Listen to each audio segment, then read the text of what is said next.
The Politics of Language and Nationalism in Modern Central Europe. Tomasz Kamusella, Senior Lecturer, University of Poland, and Thomas Brown Lecturer, Trinity College Dublin, Dublin, Ireland. This book I dedicate to the fond memory of my grandparents, Stefania Borkowska Napiorkowska, Franciszek Borkowski, Katharina Kamusella na Wilesall, and Paul Kamusella. And to the future of my daughter, Anna Maria. Language. Language is savage flesh, which grows in a wound, in the open wound of the mouth, nurtured on deceptive truth. Language is a beast domesticated with human teeth, something inhuman growing in us, and outgrowing us, a red flag, which we spew out with blood. Translated from the Polish by Kevin Hananczyska. Language is savage flesh reserved kryniki. Language is a precious commodity, symbol of knowledge and status, root of bloody wars of envy.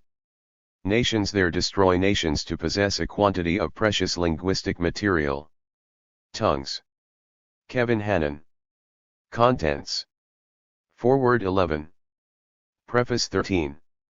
Acknowledgements XXIV. 1. Introduction 1. What is politics of language? 7. Where is Central Europe? 11.14 On the similarity between the concepts of nation and language. 23 The normative isomorphism of language, nation, and state. 29 Languages and politics in an historical perspective. 37 Social scientists, nationalism, and languages. 42 From languages to nations. 44 From linguistic nations to linguistic nation states. 51 The normative isomorphism of language, nation, and state, today. 56 2 Language in Central Europe, an overview. 62 Beginning. 63 The German language or languages.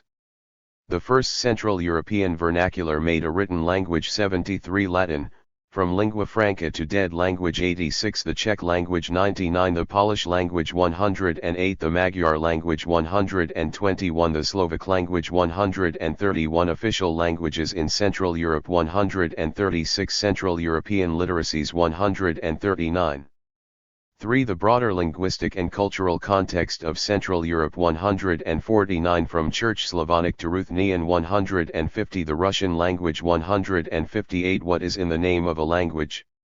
164 Belarusian and Ukrainian. 167 Lithuanian. 180 Latvian and Estonian. 192 Romanian, Moldovan, and other East Romance languages. 201 From Slavic to Croatian and Serbian to Serbo-Croatian to Bosnian, Croatian, Montenegrin, and Serbian. 217 Albanian. 240 Macedonian. 246 Greek. 255 Turkish, Gagauz, Tatar, and Karaim. 264 Bulgarian. 276 Slovenian. 288 Sorbian. 301 Hebrew and Aramaic. 307 Yiddish. 311 Ladino. 317 Armenian. 320 Romani. 327 Esperanto. 335 Script variants, alphabets, and politics. 341 Part I Central European politics and languages in the long 19th century. The advent of nationalism. 365 4 The Polish case, from natio to nation. 367 The Polish language and nationalism in partitioned Poland. Lithuania. 368 Encyclopedias and politics. 406 The rise of the Polish nation-state. 408 Polish or Lekitic. 416 Orthography and politics. 418 5 The Hungarian case, from natio to ersatz nation-state. 431 Estates politics. 431 Language enters politics. 434 Magyar, from codification to official language. 439 Magyarization and the rise of national minorities. 447 The War of Independence. 453 Magyar, the state language. 456 The mythologization of language in the interest of the nation. 472 Contents 9 6 The Czech case, from the Bohemian Slavophone populace to Czech nationalism and the Czechoslovak nation 481 estates politics 482 language enters politics 489 Landish patriotismus, Czech nationalism and panslavism 495 toward Czechoslovakia 510 development of nation equates language development 513 Czechoslovakism 518. 7. The Slovak case, from Upper Hungary's Slavophone populace to Slovak nationalism and the Czechoslovak nation 522 imagining Slovakia and the Slovaks 523 which Slovak language for which Slovak nation? 531 Slovak nationalism and Magyarization 547 Czechoslovakism 557 The difficult birth of Standard Slovak 562. Part 2 Nationalisms and Language in THIRD 20th Century. The Triumph of the National 569. 8. The Polish Nation, from a multi-ethnic to an ethnically homogeneous nation-state 573 The emergence of Poland and linguistic nationalism 576 Language politics in interwar Poland 587 Polish, from a minority to hegemonic language 598 World War II, Polish is a minority language once again 609 The unprecedented monopoly of Polish in communist Poland 620 The national communist monolith cracks, from the end of communism to Poland's accession to the European Union 628. 9. The Hungarian nation, from Hungary to Magyarország 645 The Magyar and Polish cases compared 648 The shock of Trianon 652 Interwar Hungary 663 Magyar, from the imperial to national language 667 Communist Hungary Magyar is a small language again 688 The end of communism, rediscovering the world and Greater Hungary. 706. X. Contents. 10. The Czech nation, between Czechoslovak and Czech nationalism 714 In search of the Czechoslovak nation 719 Again, the twilight of German-Czech bilingualism 764 Czechoslovakia, a home to two nations. 771 No name, the Czech nation-state 787. 11. The Slovak nation, from Czechoslovakia to Slovakia 803 National myths and the Slovak vision of the Slovak past 805 Interwar Czechoslovakia, the Slovak Renaissance and Czech domination 820 The first Slovak independence, a brief prelude of Slovak monolingualism 851 The return of Slovak-Czech bilingualism 861 Confusing names, Slovakia independent again 883. 12. Conclusion 905 The Central European languages and nationalisms in the long 19th century 905 The languages and nation-states of Central Europe in the short 20th century 919. Notes 956. Bibliography 994. Index 1054. Index of dictionaries 1129. Forward. Students of nationalism, whether historians, sociologists, or political scientists, have long been aware of the importance of the politics of language. For their part, linguists have long been aware of the importance of language for the rise of nationalism.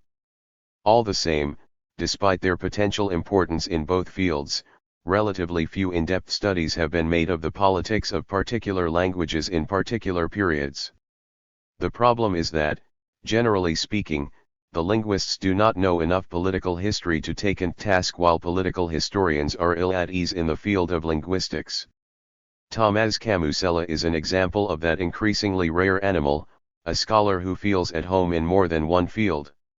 In this book he offers a major, indeed, a monumental, contribution to the scholarly exchange between linguists and historians. Kamusella has produced a magisterial study, ambitious in its aims but supported by original research as well as offering a synthesis of specialized contributions in a number of languages. The book is concerned with what might be called a topical topic, the politics of language.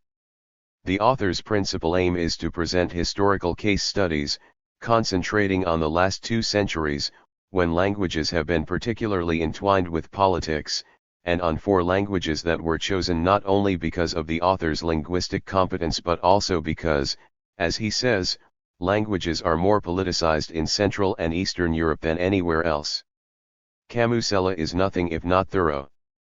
The core of his book consists of 8 chapters, 2 for each of the key languages. However, a long introduction, virtually a short book in itself, defines key terms and places the case studies in a wider context. The basic concepts require definition, since as the author observes, neither nation nor language is as transparent a term as it may seem, and what he describes as ethno-linguistic nationalism, or more technically as the normative isomorphism of language, nation, and state, is a historical construct that cannot be taken for granted. The distinctions that Kamusella makes between civic and ethnic nations and between linguistic codification and standardization are particularly useful. 11. 12 Forward. In the second place, writing as he does mainly for Western European and Anglophone readers, Kamusella is careful to place the 4 languages on which he centers his attention among the many other languages of Central and Eastern Europe. He also places the 19th and 20th centuries in perspective by discussing the earlier history of these languages. Although this is a work of synthesis and comparative analysis, it includes unusual themes, among them the politics of dictionaries and national encyclopedias, as well as fascinating and little-known examples, such as the importance of the German model and even of German speakers in the codification of Polish and Hungarian, the use of census data on language in the long struggle of the Poles for recognition as a nation, and the regular temporary exchange of children in border areas so that they might grow up fluent in 2, 3, or 4 languages. Readers with an interest in cultural hybridity will be delighted to learn about Trajanka, applied to the mix of Russian and Belarusian, or Syrzhyk, describing the mix of Russian with Ukrainian. It should be emphasized that the central part of the book does not merely offer 4 case studies or parallel histories of the relation between language and politics. It analyzes as well as describing, making use of both comparisons and contrasts in order to show how languages were affected by political ideas and events, notably by nationalism and by the coming to power of communist regimes after 1945. Conversely, Kamusella notes how the revival of written vernaculars contributed to the rise of nationalism.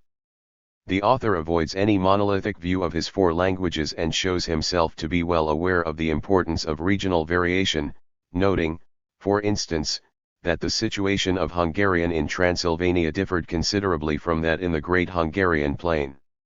This book should appeal to linguists, historians, and students of politics. Its most obvious attraction is that it fills a major gap in the knowledge of Western European and Anglophone scholars, and that it can be used for reference as well as read from cover to cover. However, Kamusella's study is more ambitious than that. The concepts it uses and the conclusions it reaches about language and politics are likely to provoke a more general discussion.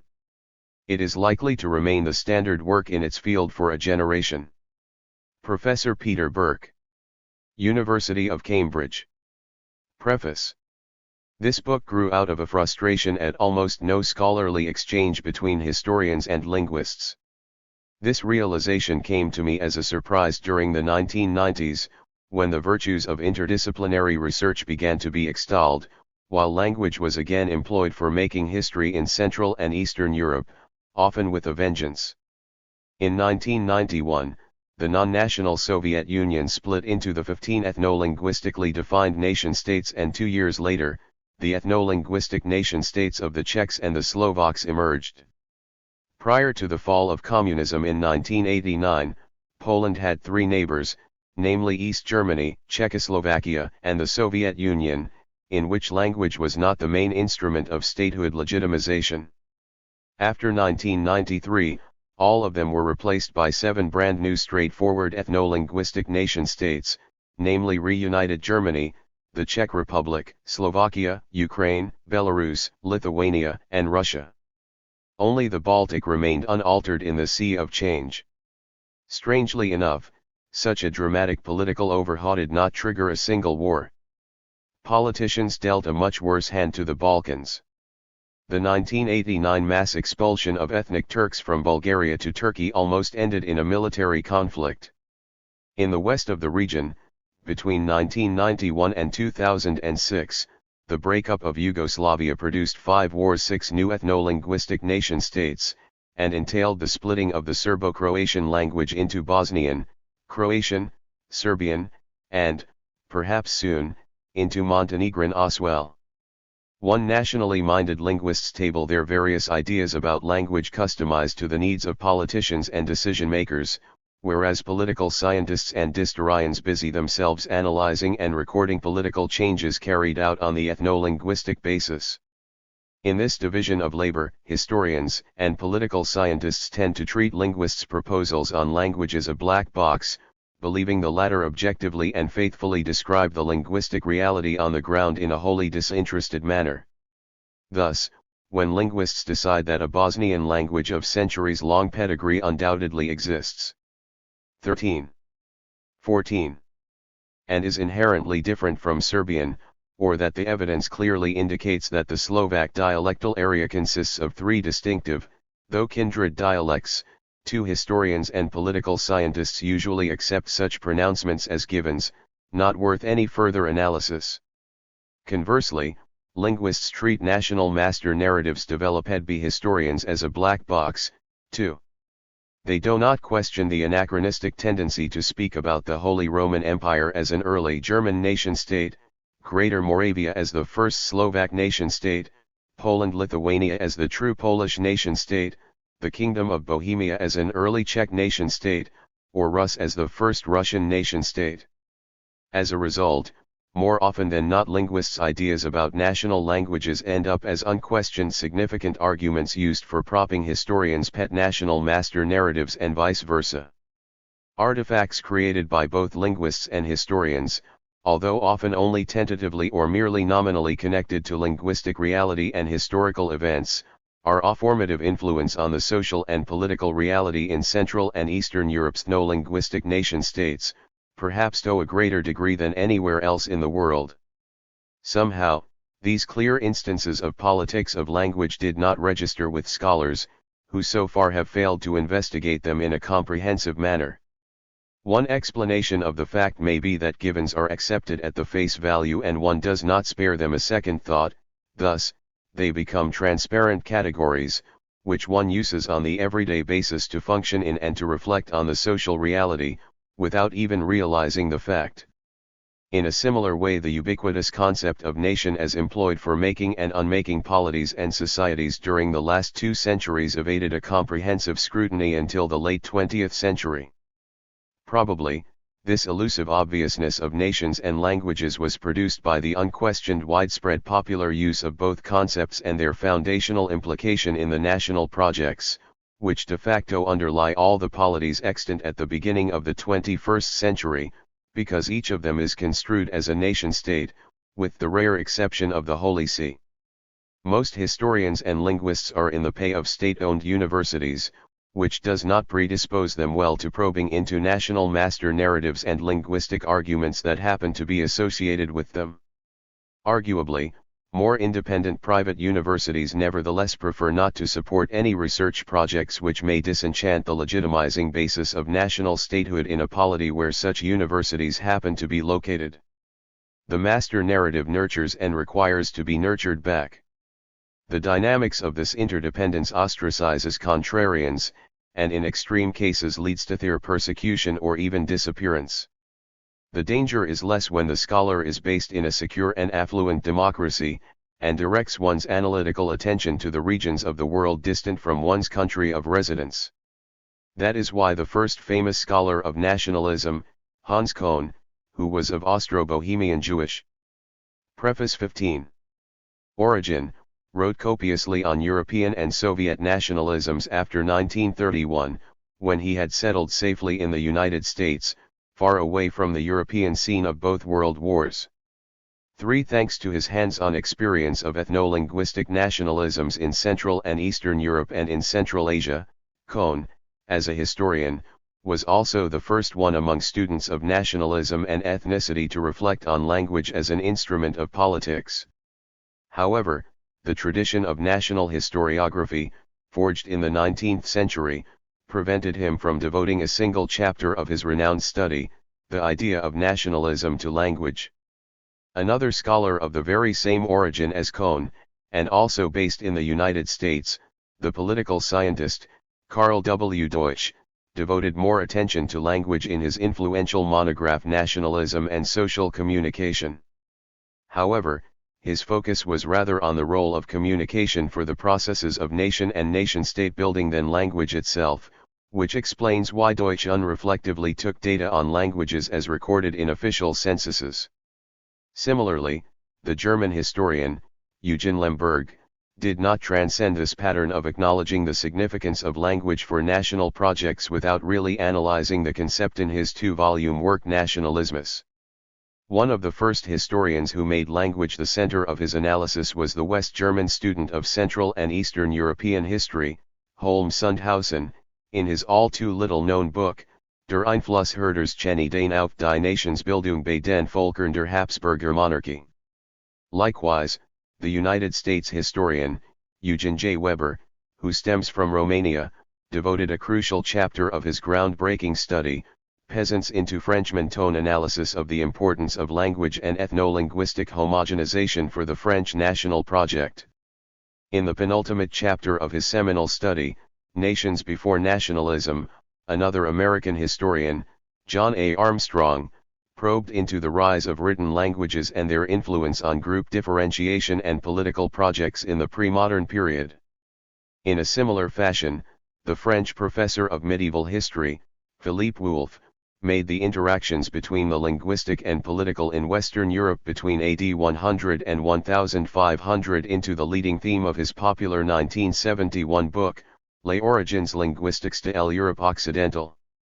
However, until the late 20th century, not historians but scholars of other disciplines were more interested in researching the mutual influences between language making and politics. The Catholic priest, Cyril Korolovsky, presented in his 1955 monograph, Liturgie and Langue Vivante, the tension between the actual use of vernaculars and the monopoly of Latin in Catholic liturgy, before the Second Vatican Council changed the situation overnight in favor of vernaculars in the late 1960s.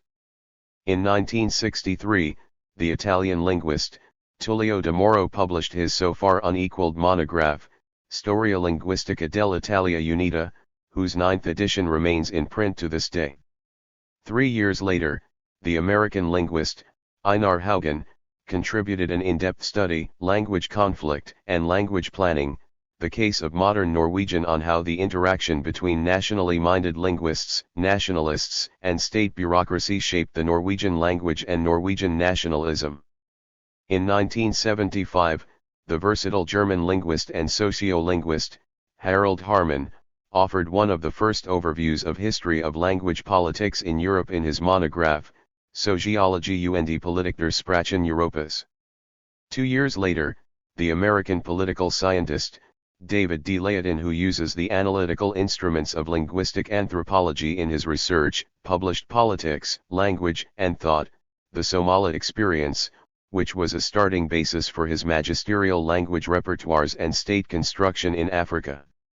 In 1981, later, the Russian linguist based in Estonia, Alexander D. Dolichenko, published his groundbreaking study, Slaviansk Literaturny Mikroyazyki, devoted to the Slavic micro-languages associated with ethnic or religious groups, which did not manage to overhaul themselves into successful national movements. In 1973, the United States pioneer of sociolinguistics, Joshua Fishman's Language and Nationalism, came off the press.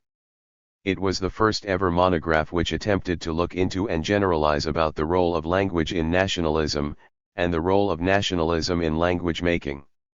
In the Germanophone world, Sundhausen's colleague, the linguist, Norbert Reiter, replied with an equally interesting and rambling study like that of Fishman's, namely Gruppe, Sprache, Nation. La questione della lingua has remained a central subject of research in Italy for the last 2 centuries, so it comes as no surprise that the seminal collection, The Emergence of National Languages, edited by the Italian classicist, Aldo Scaglione, was published in the country. Significantly, the British linguist, David Crystal, devoted much place, in his immensely popular Cambridge Encyclopedia of Language, to the mutual interferences between the linguistic, the political, and the social. However, the mainstream of linguists faced with the spectrum-like multitude of languages persisted in the simplistically positivistic approach to go out into the field in order to count and classify all the languages. In fact, their decisions on which idiom is a dialect and which a language time and again rather created and unmade languages. Preface 17. Then described them in a neutral manner. The same predicament besieged 18th and 19th century antiquarians and folklorists, whose writings on little-known peoples frequently engendered new ethno-linguistic national movements. The Czech historian, Miroslav Hruch, explained in detail the mechanism of this process in both his 1968 and 1970 German language studies, published jointly in English as Social Preconditions of National Revival in Europe. In 1951, linguists connected to Christian missionary organizations published the first edition of the famous compendium, Ethnology, Languages of the World, with an eye to providing translations of the Holy Writ to the speakers of all the world's extant languages. In 2002, the International Organization of Standardization asked the Ethnology team to draft a common classificatory system for identifying all the world's languages. 3 years later, the latest 15th edition of Ethnology came off the press, and remains the most renowned compendium on human languages global-wide. Although, in agreement with their political tenets, the Soviets created tens of languages per year in the interwar period, the Atlas Narodov Myra, edited by the geographer and ethnologist of Jewish origin, Solomon I. Bruck, presented a static picture of the ethnic groups and their languages, similar to that offered by Ethnology. For the concepts of language and nation were brought together in Heinz Claus and Grant D. McConnell's monumental 5-volume composition Linguistique des Nations du Monde. Significantly, Claus, in his 1967 article Obstand Languages and Ausbau Languages, published in Anthropological Linguistics, introduced a novel distinction useful for conceptualizing about languages. Obstand, or standing apart, languages are so different from one another and clearly mutually incomprehensible that one is not inclined to treat them as dialects. On the other hand, Ausbau, or built apart from, languages are mutually or semi-mutually comprehensible, so in order to become separate languages in their own right, whatever small differences existing between them must be minutely described and deepened in the course of politically motivated standardization.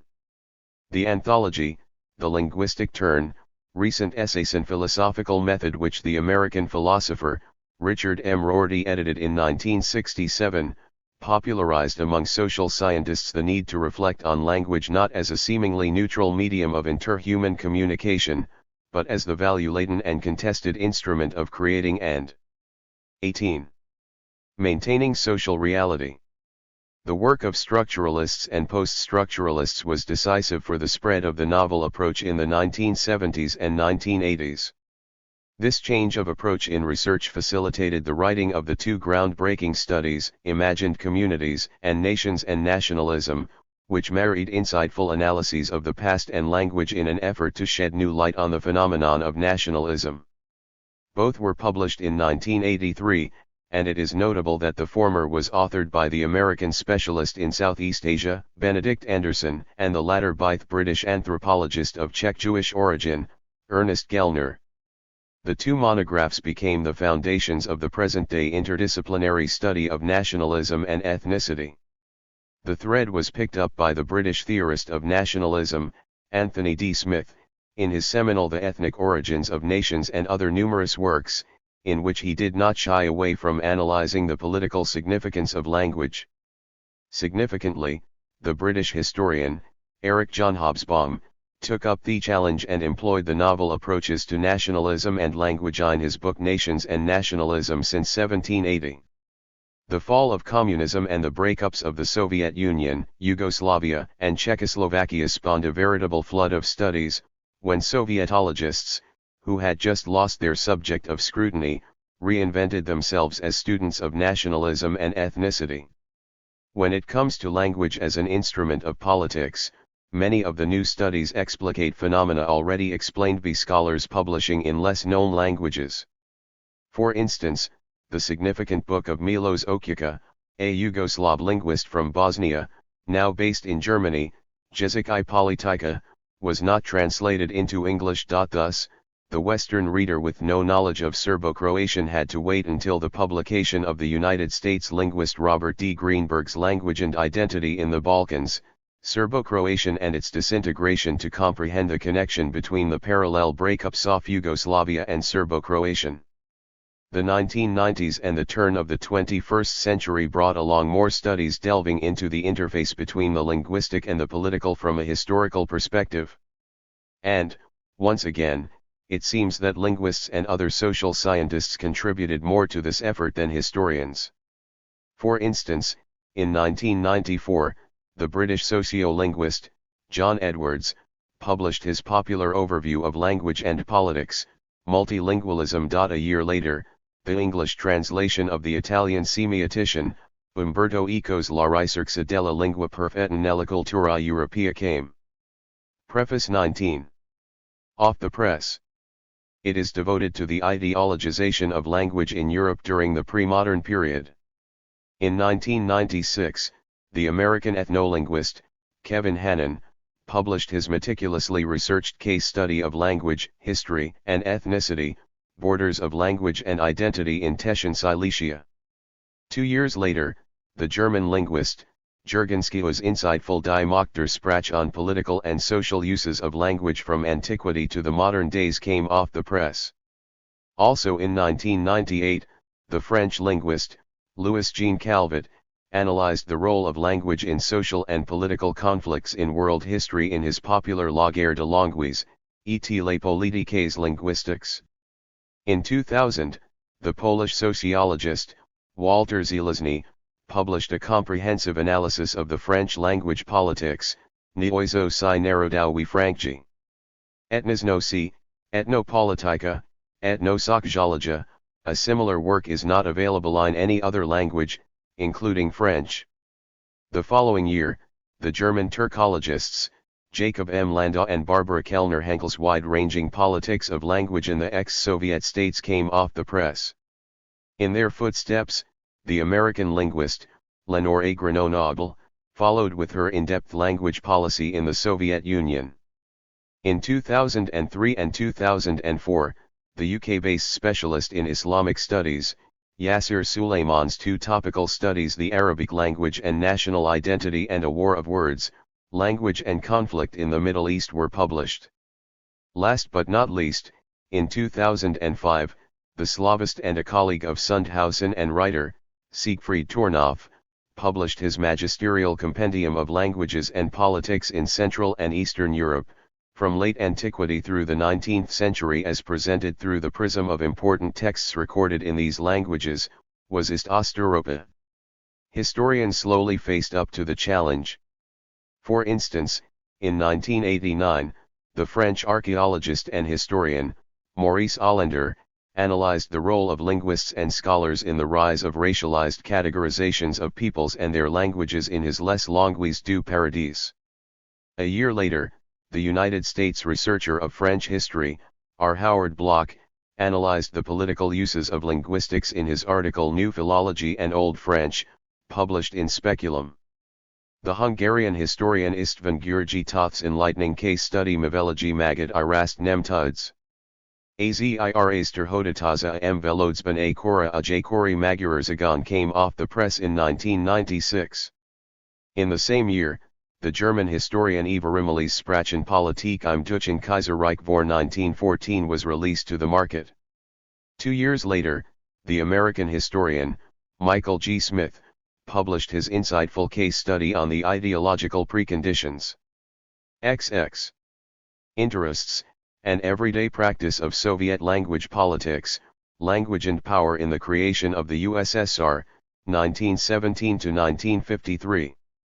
Also in 1998, the British historian, Robert J. W. Evans, strongly emphasized in his inaugural lecture, The Language of History and the History of Language, that for an improved understanding of the past historians should research language and the uses to which it was put across ages. In 1999, the United States historian, Stephen G. Alter, concentrated on a similar issue like Allender in the monograph Darwinism and the Linguistic Image, Language, Race, and Natural Theology in the 19th Century. A year later, the revelational collection, The Language Encounter in the Americas, 1492-1800, edited by American historians, Edward G. Gray and Norman Fearing, was offered to readers. Also in 2000, the Polish historian, Jerzy Oganowski's much-needed monograph Upranianie Językowe Ojzo Narodowych w Rzeczypospolitej Polskiej, 1918-1939 came off the press. In 2001, the United States historian Terry Martin built on Michael G. Smith's study, and showed that language was at the core of the Soviet nationality policy in his The Affirmative Action Empire, Nations and Nationalism in the Soviet Union, 1923-1939. Another United States historian, Patrick J. Geary, closely analyzed the concept of language and its political uses in his influential book The Myth of Nations, The Medieval Origins of Europe. However, the real breakthrough was brought about by British historian Peter Burke's Languages and Communities in Early Modern Europe, in which he made Europe's languages and speech communities the focus of his wide-ranging analysis. Burke's work shows that there are many discoveries waiting in store for historians who dare follow this novel interdisciplinary path. However, linguists will not give up ground in this contest easily, as evidenced by British scholar Nicholas Ostler's comprehensive Empires of the Word, a Language History of the World. 5. Having said that, I owe the reader an explanation to why I embarked on researching and writing this study. I took the decision after I had realized that language was of crucial importance in the political and social transformation of Central Europe in the 19th century, and that it became the most important instrument of politics in this region after 1918. The situation has hardly changed to this day, which is quite unusual in a global perspective, because although outside Central Europe there are states where language is as intimately intertwined with nation-building and day-to-day politics as in the region, the polities are not clustered in a single region like those in Central Europe. I have analyzed this apparently unique feature of Central Europe in the introduction, where I also reflect on the historical and ideological malleability of the concepts Central Europe, language, and nation. Preface XXI. Hoping to shed light on the origin and the everyday practice of this unusual politicization of language in Central Europe, I made up my mind to devote my comparative study to Czech, Magyar, Polish, and Slovak languages and nationalisms. For practical reasons, I assumed that the four nations and their polities constitute the core of Central Europe, otherwise my work would have to cover a much more extensive region from Finland to Greece and Turkey, and from Germany to Belarus and Ukraine, which would require an entire bookshelf of monographs to do justice to such a vast subject matter. Likewise, I limited my research to published books and articles, since appropriate combing through the archives in the Czech Republic, Hungary, Poland, and Slovakia would take a lifetime, on the account of the wide comparative ambition of this work. The main argument of the book is presented in its two parts, each consisting of 4 chapters on the aforementioned 4 nations and their languages. In part I have a look at how, during the long 19th century, the Czech Magyar, Polish, and Slovak national movements utilized language for forwarding and justifying their national projects, and how, in turn, this process shaped the corresponding 4 national languages. In part 2, I observe the 1918 creation of ethno-linguistic nation-states as postulated by the national movements, and the evolution of the polities through the beginning of the 21st century. Apparently gaining these nation-states was not enough, so their governments put themselves to the task of deepening the ethno-linguistic homogeneity of the states' populaces. The tendency was slightly reversed after the fall of communism, when Central Europe reopened itself to the world and soon entered the runaway train of globalization upon the 2004 enlargement of the European Union. All the processes have also found their reflection in the 4 national languages analyzed here, mainly in the form of numerous linguistic borrowings from English. But despite all the changes, Czech, Magyar, Polish, and Slovak politicians have not ceased to employ their national languages for political ends. Although the focus of my monograph is the last 2 centuries, I found it necessary, for the sake of an uninitiated reader, to devote Chapter 2 to the presentation of the earlier development of Czech, Magyar, Polish, and Slovak, as traced since the language's inception, and as seen against the context of the rise and uses of Latin and German, which were the first written languages of Central Europe. The analysis is complemented with a glance at the spread of printing, and at the origin and use of different scripts in the region. Furthermore, Chapter 3 offers a wide panorama of all other Central and Eastern European languages from their beginnings to the 21st century. Without at least a cursory knowledge of these languages and political, national, or religious projects connected to them, it is difficult to understand the course of ethno-linguistic policies pursued by the Czech, Magyar, Polish, and Slovak national movements, and their subsequent nation-states. Obviously the XXII reader may choose to skip chapters 2 and 3 in order to delve directly into the study's main subject matter, but I would like to advise her or him to peruse at least chapter 2 beforehand. On the other hand, the reader can refer to chapter 3 on a come-and-go basis, when a need arises while she or he is reading the rest of the monograph. I trust that the book does not only fill in a conspicuous gap in research on Central Europe, but that it will also help the interested reader and scholars, especially those engaged in comparative research, understand the region and its peoples, cultures, history, and politics better.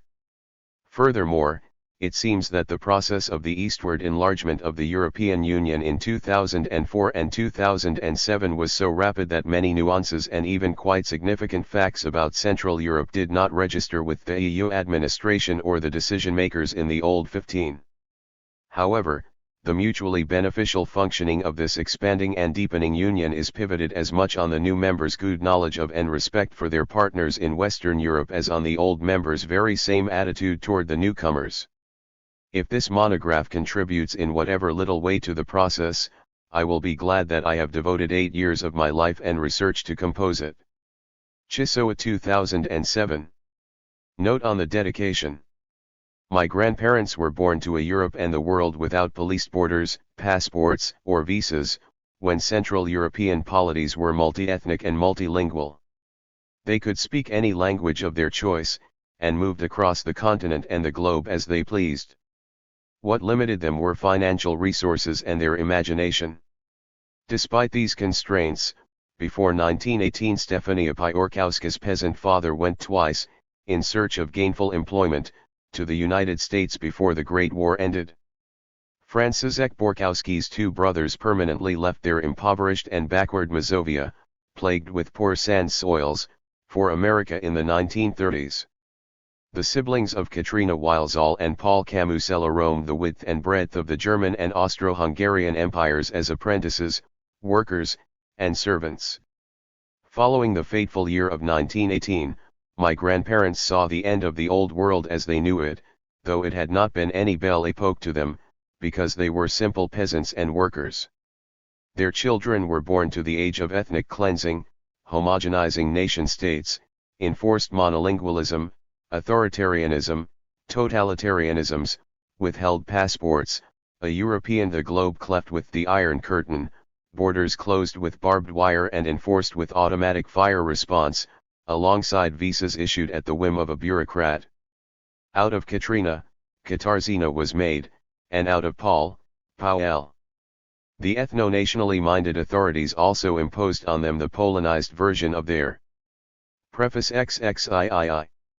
Surname, first Kamusella and later, Kamusella. Our hometown, once known as Kandrutin, became Heidbreck and now is Kedzierzyn. My wife and I lived half of our lives in this short 20th century that with the hindsight appears to have lasted much too long. Our daughter was born on the threshold of the new in the year that intervened between 1989, which saw the collapse of the Soviet bloc and the communist system, as well as the disappearance of the Cold War division of the world, and the year of 1991, when the Soviet Union broke up. Luckily, she had no chance to experience how it had been before. Being a child, she did not share with her parents the trepidations of the systemic change and their longings for the time when Poland would at last become a normal country. She is coming of age in a democratic and free state that is part of United Europe. As they used to be for my grandparents, borders once again are just lines on the map to Anna. These lines do not constitute any obstacle to her traveling, and her passport she wears lightly, because her life does not depend on it. This is just another document, rarely embellished by a visa. Neither her name and origin nor a tongue she may speak will cost her dearly, and now no authority will dare to impose them on her. Let it continue to be so. 1. Introduction. 1. Language has always been a companion of the empire. 2. Grammatica de la lengua catalana Antonio de Nebrija 3. T hath ever been the use of the conqueror, to despise the language of the conquered, and to force him by all means to learn his. Edmund Spencer-itis language, which constitutes the correct border of the nation. 4. Ernst Moritz aren't among a people without fellow feeling, especially if they read and speak different languages, the united public opinion, necessary to the working of representative government, cannot exist. Considerations on representative government. John Stuart Mill. Each healthy nation endowed with its own state, and each healthy nation-state must wish that its national language is also the state language, and its state language the national language. 5. Alan Gage is a dialect with an army and navy. 6. Central Europe is a vague concept. With the exception of German language writers, until recently, the region was as alien or exotic to the Western European and Northern American public as the Balkans still are. Prior to World War I, the 2. Concept of Central Europe was practically unknown in the West unless one associated the region with Austria-Hungary and the German Empire. German language authors and politicians from both polities reinforced this association during the Great War, when some proposed creating a Germanic Middle Europa consisting of the dual monarchy and the German Empire alongside the eastern territories seized from the Russian Empire. In the period between the two world wars, the concept of Central Europe was largely de-Germanized and its extent limited to the new nation-states between Germany and the Soviet Union, with the Baltic as the region's limit in the north. The southern reaches of Central Europe, clearly delimited before 1914 as coterminous with Austria-Hungary's southern border, became fuzzier in the wake of the 1918 territorial changes, when the pre-war frontier disappeared within the newly founded Kingdom of Serbs, Croats, and Slovenes and considerably enlarged Romania. The German, Soviet division of Central Europe between 1939 and 1941 was a prelude to the Third Reich's eastward expansion, which can be interpreted as an attempt to recreate a Germanic Middle Europa. Had the project worked out, such a Central Europe would have become the core of Germany's pan-European empire. The post-1945 division of Europe between the Western Allies and the Soviet Union split the region between the two Cold War camps, the Germanic half of Europe allocated to Western Europe, and its non-Germanic half to Eastern Europe. When pro-Central European researchers, usually hailing from the region but active in the West, wished to remark on the cultural or historic distinctiveness of Central Europe, they tended to speak of West and East Central Europe, respectively. But this usage was of no immediate political significance until the fall of communism and collapse of the Soviet bloc in 1989. Central Europe re-emerged therefore as a potent idea and political concept, mostly associated with the Czech Republic, Hungary, Poland, and Slovakia. Many Austrian and German thinkers stressed that their countries also belong to the region, but in practice Berlin and Vienna chose to emphasize their strong links with Western Europe, as established after World War II.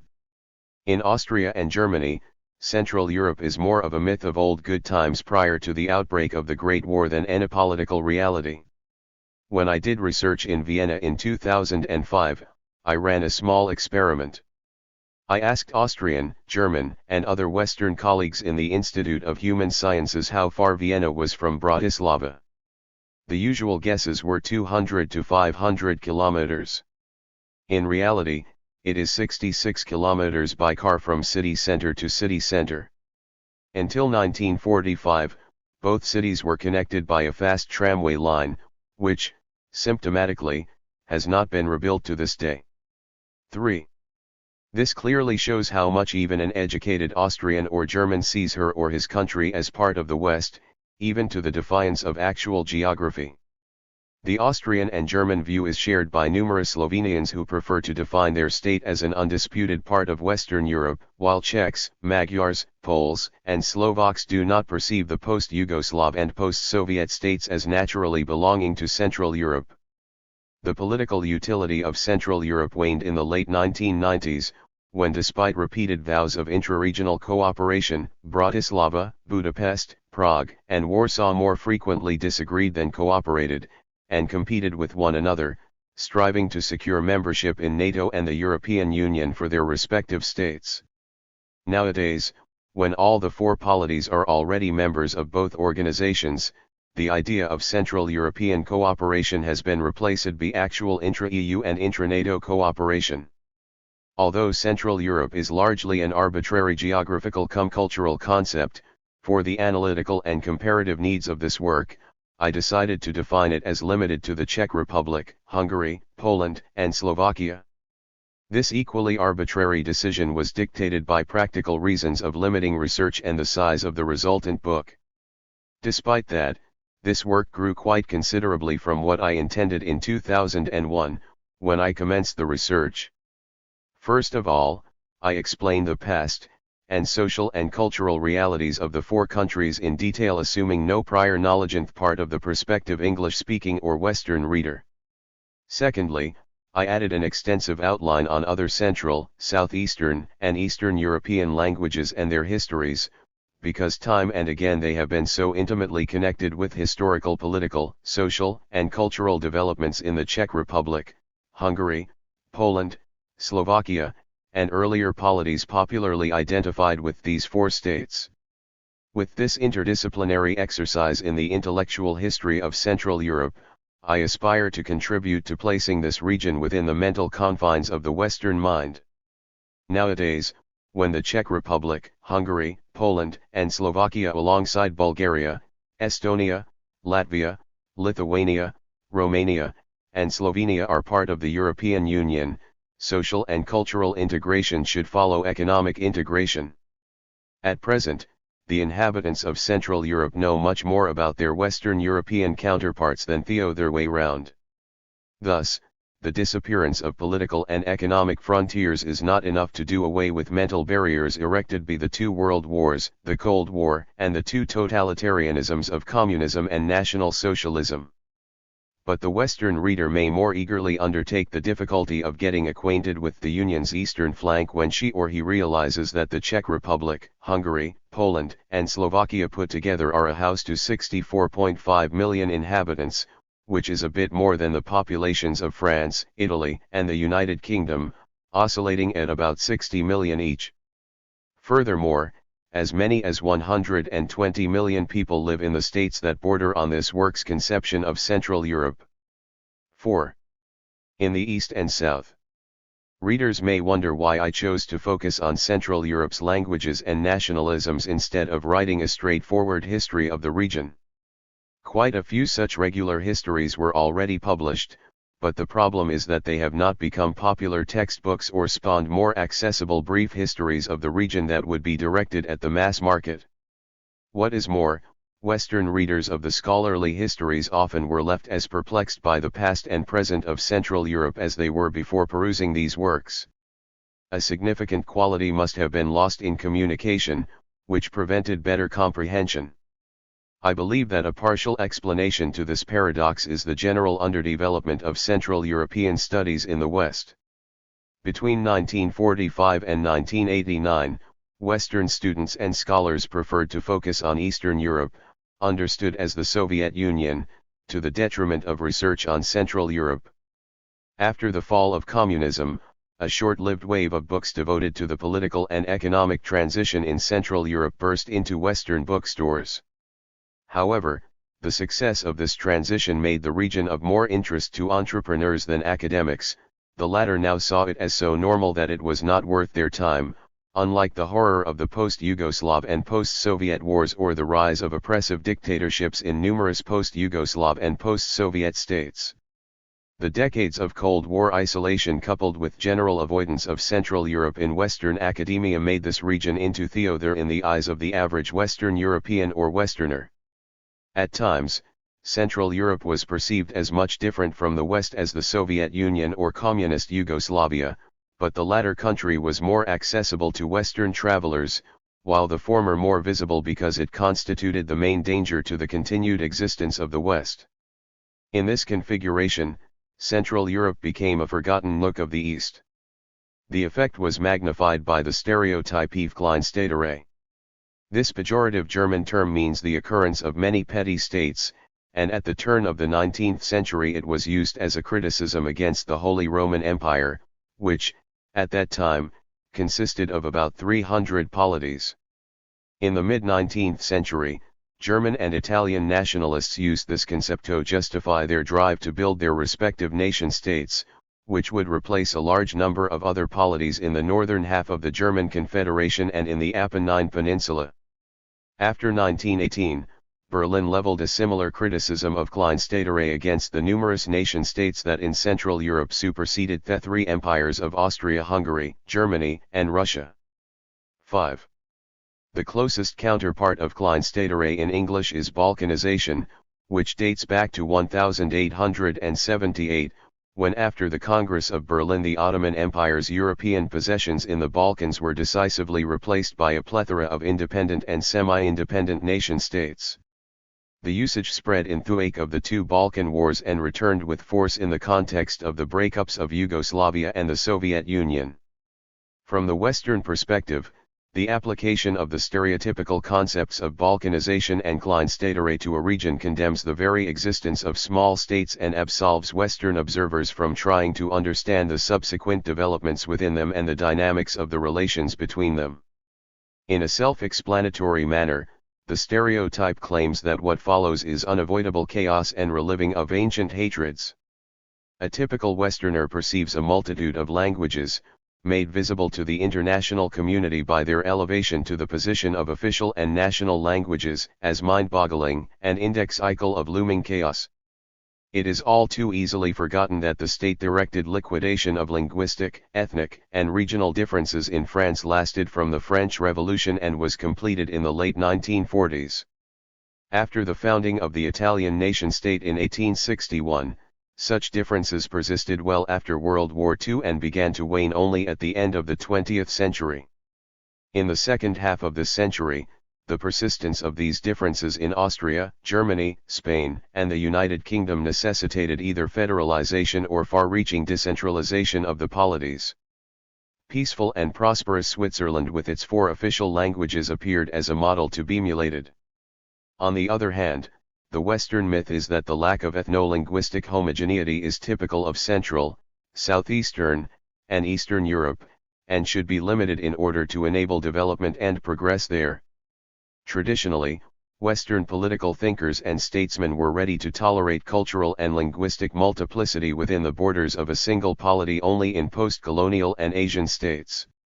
The same phenomenon earned Central Europe a serious rebuke because the West perceived the region as its faulty and peripheral section in an urgent need of reform. Such a reform tacitly meant doing away with the babel of linguistic confusion. Hence many Western surveys of Central Europe limit themselves to recounting the most known historical events and listings of border changes and national minorities. The dynamics that propelled the changes is spuriously accounted for with a set formulae of ancient hatreds, Balkanization, or Kleinstaaterei that explain nothing. Rather, they perpetuate myths about otherness of Central Europe vis-a-vis Western Europe. In my study, I attempted to transcend this pitfall by merging historical narrative with an analysis of language politics. Although in Western Europe 6. is all too easily forgotten, the growing significance of vernacular languages was, in the past, translated into an abolishment of the political unity of the Western Christian world under the guidance of Latin-speaking papacy, a confirmation of separateness of coalescing territorial states vis-a-vis one another and an ideological basis of the religious dissent that spawned the Reformation. Until the Vatican Council II, the use of Latin in Catholic liturgy and vernaculars in Protestant liturgy were the main and immediately perceivable difference between the Catholic and Protestant churches. The attempted liquidation of languages and dialects other than the standard language anointed as the official and national language of a state was first typical of early modern Western Europe before the practice spread to Central and Eastern Europe. The simultaneous reinforcement of a state's linguistic differences and the limiting of the latter within its borders, nowadays seen as typical of Central Europe, was the basis of politics of languages. It originated and developed in Western Europe. Although the Western European pedigree of politics of language is at present conveniently forgotten, the phenomenon of language politicization is said to be now most visible in Central Europe. It is so because after World War I, the formerly multilingual Western European powers of France and the United Kingdom with the support of the United States chose to delegitimize the existence of Austria-Hungary on the account of its multilingualism and multi-ethnicity. By the same token, the victorious powers legitimized various ethno-national movements, which defined their postulated nations in terms of language. The national principle steeped in the ideal of ethno-linguistic homogeneity allowed these movements to carve up Central Europe into a multitude of ethno-linguistic nation-states. What followed with vengeance was forced ethno-linguistic homogenization pursued to assimilate non-national elements within a nation-state. The intensity and human costs of this project were much higher than in Western Europe, because there the process of ethno-linguistic homogenization was spread out over 2 or more centuries, and conducted mostly prior to the rise of the bureaucratic state and industry, which provided the means of making millions conform with the central government's will. The ethno-linguistic homogenization of Central Europe's nation-states was carried out and largely completed between 1918 and 1950.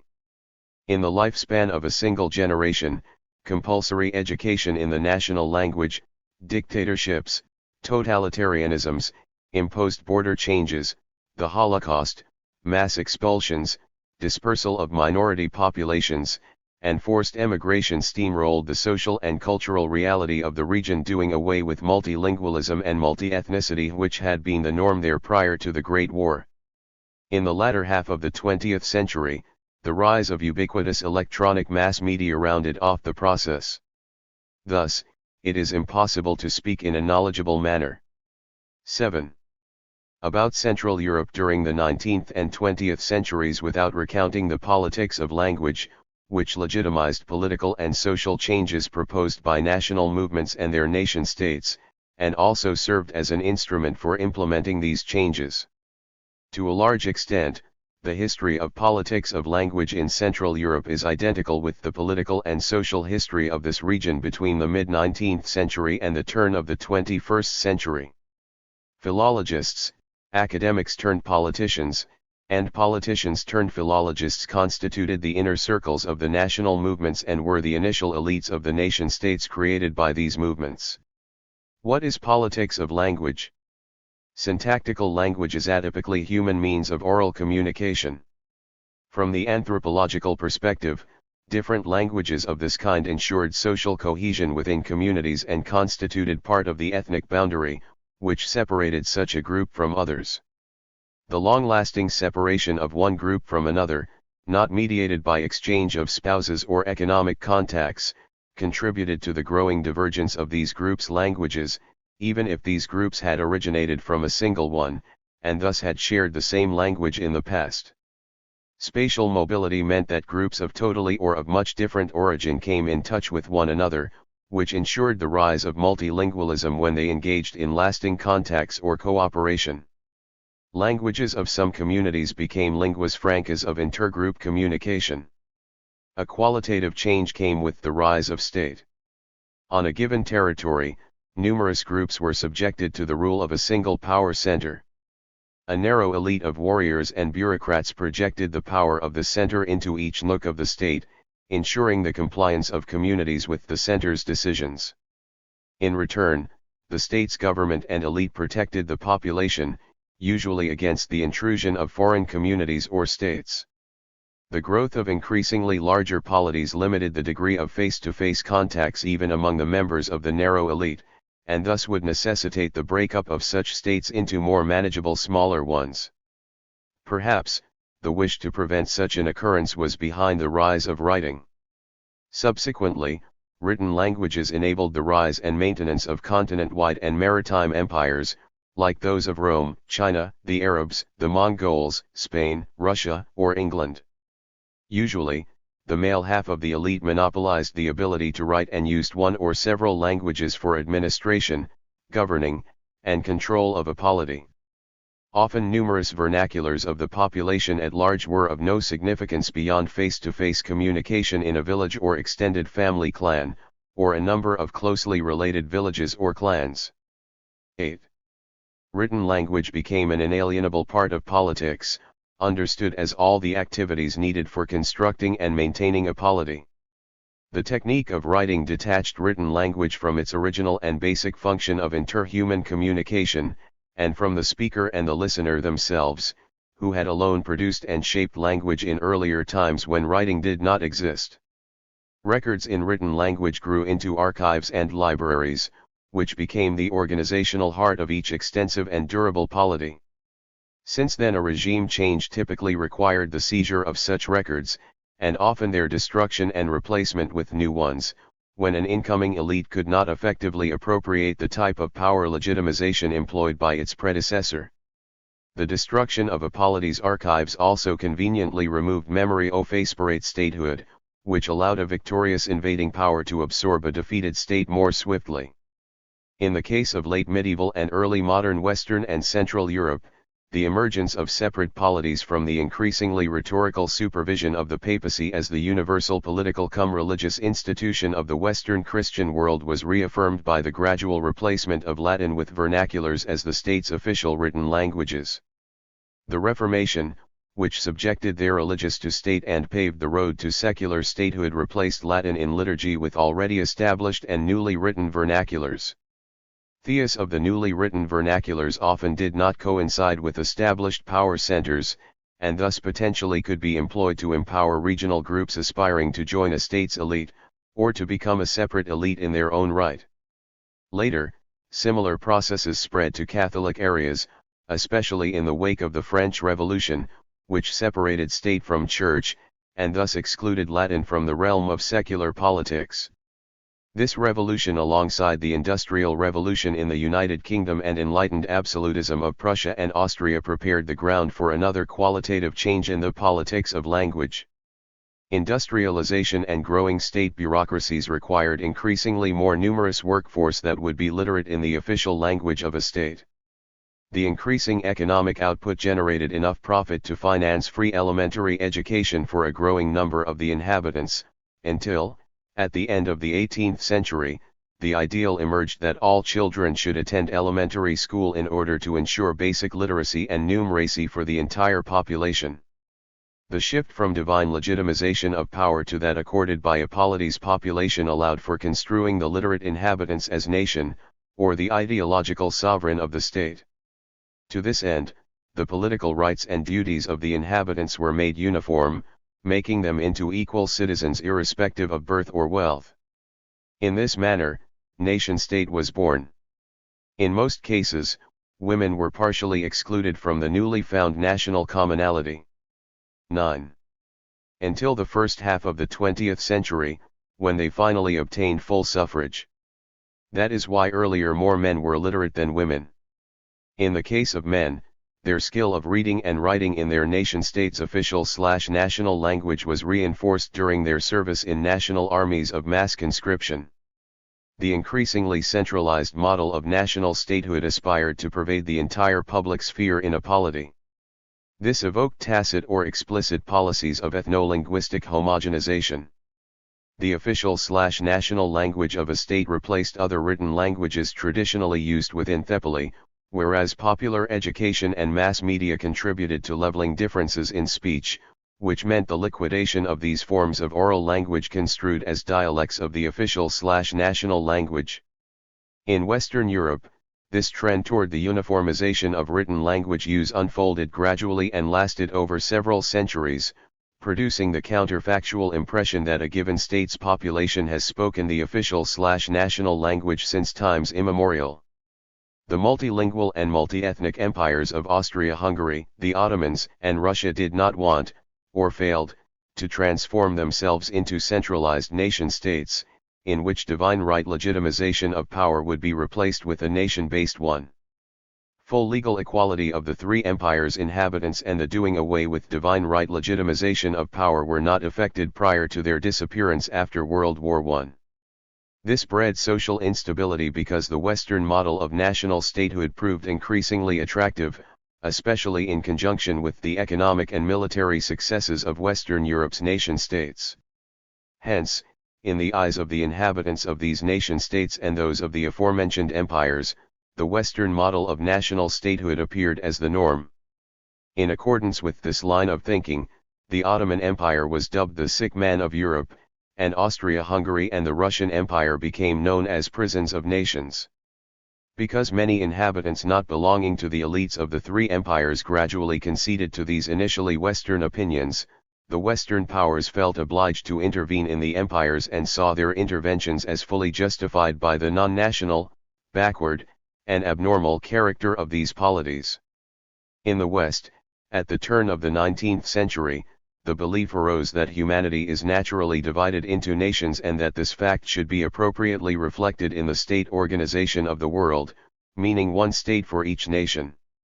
In the second half of the 19th century, European scholars and statisticians, confronted with the non-national character of Central and Eastern Europe, believed that the nations, which had to exist there, could be brought out from the ambiguity of multi-ethnic populaces using statistics. In the subsequent censuses, one had to declare one's language, variously interpreted as mother tongue, family language, or language of everyday communication. The declaration of more than one language per person was 10. Not permitted, which by default excluded the phenomenon of bi- and multilingualism from official scrutiny. The logic of this exclusion stemmed from the conviction that a person can belong to one nation only. By the same token, declarations of variously named dialects, already construed as belonging to a national language, were noted as declarations of this national language. Census queries on one's language did not so much measure as create nations in Central and Eastern Europe. Stateless nations, to reaffirm their difference vis-a-vis other stateless groups and the state of their residence, which they do not perceive as theirs, and ensure their own continued existence, have no choice but to ground their specificity in a set of ethnic markers. Language was the main marker of this type in Central Europe. Understandably, having grasped this unusual political significance of language, aspiring leaders of fledgling ethno-linguistic national movements in Central Europe set themselves or their supporters to the task of codifying their respective national languages. This codification entailed making a collection of frequently disparate dialects spoken by the tentative members of a postulated nation into a written language. The process often involved absorption of some older written language and writings produced in it as the long-standing tradition of literacy in the newly codified national language. In most Central European cases, codification was achieved by the compilation of a standard grammar and dictionary, which were endorsed by the majority of a national movement's leaders. An increasing number of secular books and periodicals published in a newly written language, alongside the introduction of this language to schools as a medium of education and to state offices as an auxiliary or co-official language, constituted a prelude to the further process of codification, known as standardization. In the course of standardization, variety in pronunciation, grammar, and lexicon was eliminated and a standard of the national language, worked out in such a manner, was recorded in an authoritative multi-volume dictionary and extensive academic grammars. This standardized national language was communicated to the rank-and-file members of the nation via a school textbook, one-volume dictionary, an officially endorsed book with grammatical and orthographic principles on how to write and speak correctly in the language, and a periodical devoted to the cultivation of this language. 7. A national movement and/or the elite of a nascent ethno-linguistic nation aspired to develop their national language, which meant putting it to such uses and describing it in such works as this happened earlier in the case of Western Europe's main languages. Invariably, an Academy of Sciences was established to oversee the process of further standardization of a respective national language. Dictionaries of etymology, dialects, neologisms, foreign words, and historical. 11. Dictionaries of the national language followed later. The crowning effort came in the form of multi-volume Universal Encyclopedia, which encapsulated the most significant information about a given nation and the world as mediated through the lens of the nation's own national language. The final step on the way to the ethno-linguistically defined independence of a nation and its national language came when the nation obtained its own nation-state, where the national language was declared the sole official language of the polity. In the nation-state, dictionaries, grammars, and textbooks of the national language along with encyclopedias in this language proliferated. They continually reformed and updated the national language in line with the needs of the nation and politics, but also with an eye to novel ways of describing and analyzing language as practiced in the West and neighboring nation-states. Prior to the rise of its ethno-linguistic nation-state, the national movement used the national language as an argument to confirm in the eyes of international public opinion that the postulated nation resided on a given territory, which should be made into the nation's nation-state. When the goal was achieved, the language served to forward territorial claims against neighboring states on the basis that conspicuous minorities speaking the national language were left outside the borders of their nation-state. In turn, education and state bureaucracy in the national language ensured assimilation of minorities who resided in the nation-state but spoke other languages than the national one. When a border change was desired, but no significant minority speaking the national language resided in a neighboring state, historical linguists came to the succor of politicians. They proved that on the territory in question, the national language was spoken in the Middle Ages until the perfidious ancestors of a neighbor nation assimilated the speakers of the national language by oppression and arbitrary use of power. And in a case of deadlock, the sides of a conflict succumbed to a ban on the use of languages other than the national one, population exchange, unilateral expulsion, forced emigration, and even genocide in order to make the political borders of the nation-state coincide with the borders of the national language's speech community. Where is Central Europe? There is no agreement on what the term Central Europe should mean. This concept entered the world of English language scholarship perhaps due to the impact of Robert William Seton Watson's writings. He was the first Anglo-American researcher to seriously concentrate on this part of Europe for several decades. However, this usage seems to be the reflection of 12. The seminal work by the German Reichstag deputy, Friedrich Naumann. In the midst of the Great War his Mitteleuropa aid proposed a vision of a Central European economic political union under the joint guardianship of Germany and Austria. A year later, the volume was translated into English as Central Europe. This coinage became obsolete in the wake of World War II when the Iron Curtain split the continent into the dual structure of Western and Eastern Europe, thus replicating the division of the world into the two Cold War camps. The US-sponsored area studies programs fortified this bipolar perception of Europe, which continued largely unabated until the breakup of the Soviet bloc in 1989. It is worthwhile remarking though that almost 2 decades earlier a group of United States scholars of Central European origin had attempted to challenge this dualistic vision by reintroducing the concept of Central Europe into Western discourse and scholarship with the multi-volume A History of East Central Europe. They perceived Central Europe as a region consisting of 2 halves. The eastern one was non-German speaking and after 1945 found itself in the sphere of Soviet domination.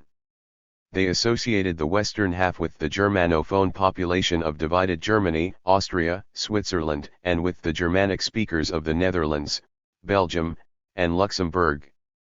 In doing so, they emulated the German scholarly distinction between West Mitteleuropa and Ost Mitteleuropa. Following the fall of communism, Czech, Hungarian, Polish, and Slovak intellectuals as well as the average person in the street often sought to disassociate herself or himself from the half-century-long tradition of imposed Sovietization. And in the latter half of the 1980s, Central Europe appeared the obvious choice, especially so because it was now insulated from implications of German hegemony by the post-1945 division of Germany. Two smaller Germanies better fit Central Europe as partners, not in a position to dominate the region. The discussion about the third path of Central Europe between the western and eastern peripheries of this continent was usefully recorded in the volume In Search of Central Europe.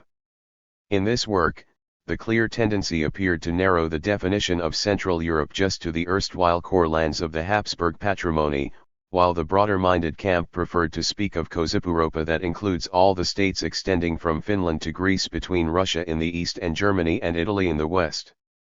The attraction and utility of the concept of Central Europe became apparent when Lithuania and Ukraine strove to distance themselves from the tarnished legacy of Sovietized Eastern Europe, or when Croatia decided to right itself out of the Balkan cauldron and 13. Disassociate itself from Serbia's new Yugoslavia. In the eyes of the West, Central Europe constitutes the good section of New Europe as opposed to its bad twin of the Balkans ravaged by its ancient hatreds. Neither Latvia nor Estonia shared such preoccupations with Lithuania because they decided to enter Northern Europe, epitomized by Scandinavia's economic and social success. Slovenia had a complicated love-hate relationship with Central Europe.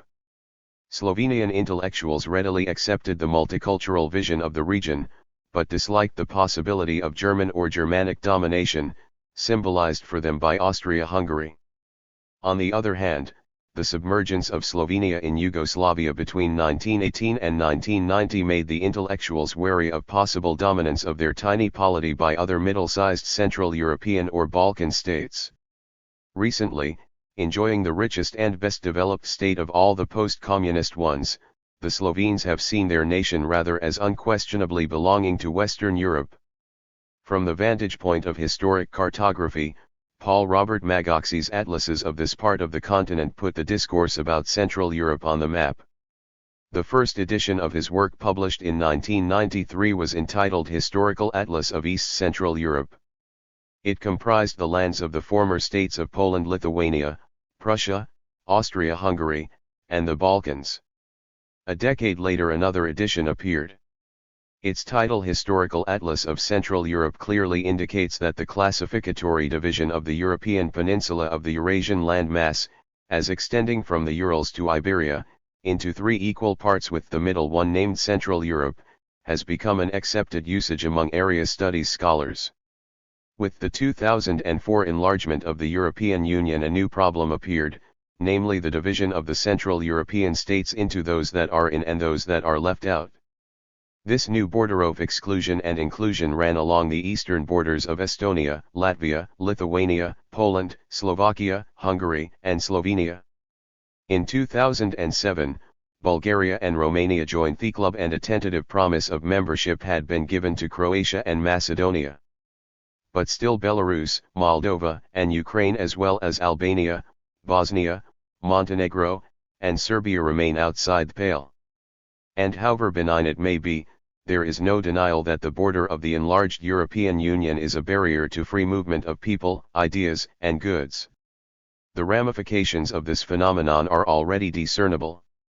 For instance, as of the beginning of the 21st century, the mass media and the inhabitants of the Czech Republic, Hungary, Poland, and Slovakia have begun to speak of their states as part of Western Europe.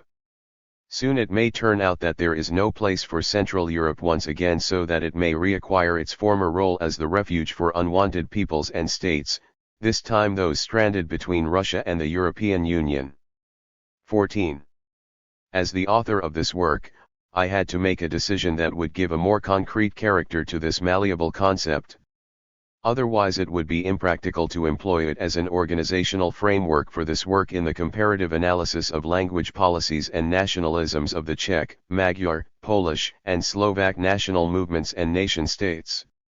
In this respect, I am following Piotr Stefan Wandich's geographically dynamic vision of East Central Europe as the sum of the territories of the Czech Republic, Hungary, Poland, and Slovakia, or their predecessors in the past. But I cannot stick to the model inflexibly in studying the relationship between language, nation, and nation-states in this region. Thus, the Czechs, Magyars, Poles, and Slovaks, together with their languages and statehoods, constitute the focus of this book. Without referring to their neighbors, however, it would be impossible to comprehend many developments and mutually cross-fertilizing influences.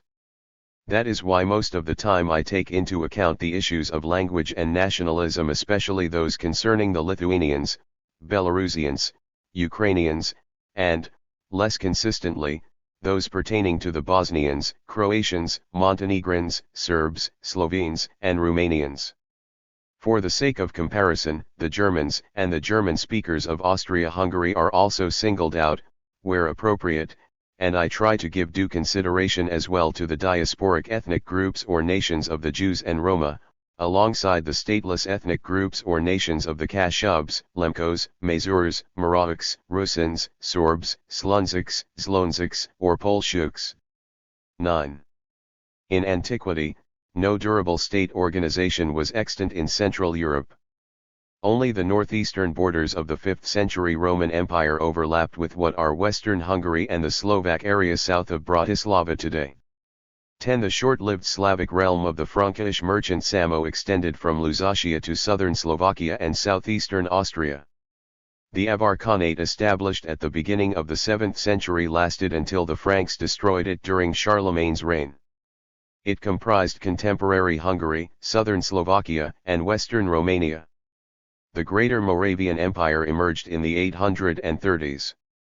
It largely coincided with Samo's state, with the exception of Carinthia, but with the additions of Pannonia, the territories of modern Slovakia, and southern Poland. In the west, the empire bordered on the Frankish kingdom, and in the southeast, on the Bulgarian Empire. At the end of the 9th century, the Magyars moved westward, crossing the Carpathians. They destroyed the Moravian Empire by 906. East of Poland's current eastern border, during the second half of the 9th century, Kievan 11 Rus came into being, established by Varangian military leaders. 15. The political shape of Central Europe that largely remains unchanged to this day started emerging in the 10th century. Following the defeat of the Magyars at the Battle of Lechfeld, the Holy Roman Empire took over the western lands of the Greater Moravian Empire, that is, of Lusatia, and Bohemia and Moravia. The Piast dynasty organized the state of the Polanians in the second half of the 10th century, while the Magyars established theirs in the 990s. The Polanian state, mostly coinciding with contemporary Poland, disintegrated in 1138 into numerous and then fully independent principalities. In the mid-12th century, the Kingdom of Hungary comprised the territories of modern Hungary, Slovakia, Croatia, Bosnia, northern Serbia, and northwestern Romania. Because of the special position of Croatia in this structure, this arrangement made the kingdom into a dual Hungarian-Croatian state. In 1226, the Duke of Mazovia granted to the Crusader Order of the Hospitallers of St. Mary of the Teutons a small territory around the town of Chelmsford. They renamed it Kulmsi, and in the course of their crusade against the heathen Pruthenians, established the ecclesiastical Teutonic state. At the close of the 13th century, this polity comprised of what today is northeastern Poland, Russia's Kaliningrad Oblast, southwestern Lithuania, Latvia, and Estonia. The Mongol campaigns destroyed most of the virtually independent Kievan Rus principalities. The state of the pagan Lithuanians, with its center at Trakai, stepped into the power vacuum and by the 1360s expanded as far as Podolaya in the south, Pereyaslav in the southeast, Novhorod-Siversky in the east, and Pskov in the northeast. Kiev, the capital of the original Rus state, was annexed in 1362. The Kingdom of Poland, reunited in the first half of the 14th century, conquered the Rus Kingdom of Galicia-Volhynia in the 1340s and western Podolaya in 1366. The Kingdom of Bohemia continued its largely independent status in the Holy Roman Empire.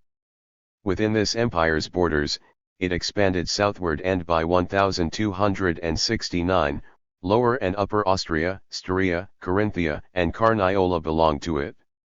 The Habsburgs then drove away the Puri-Misled rulers of Bohemia-Moravia from this alpine region, so the THIRD dynasty began to expand its realm to the north. By 1373, the new Luxembourg dynasty of Bohemia-Moravia had acquired Lusatia, Silesia, and Brandenburg.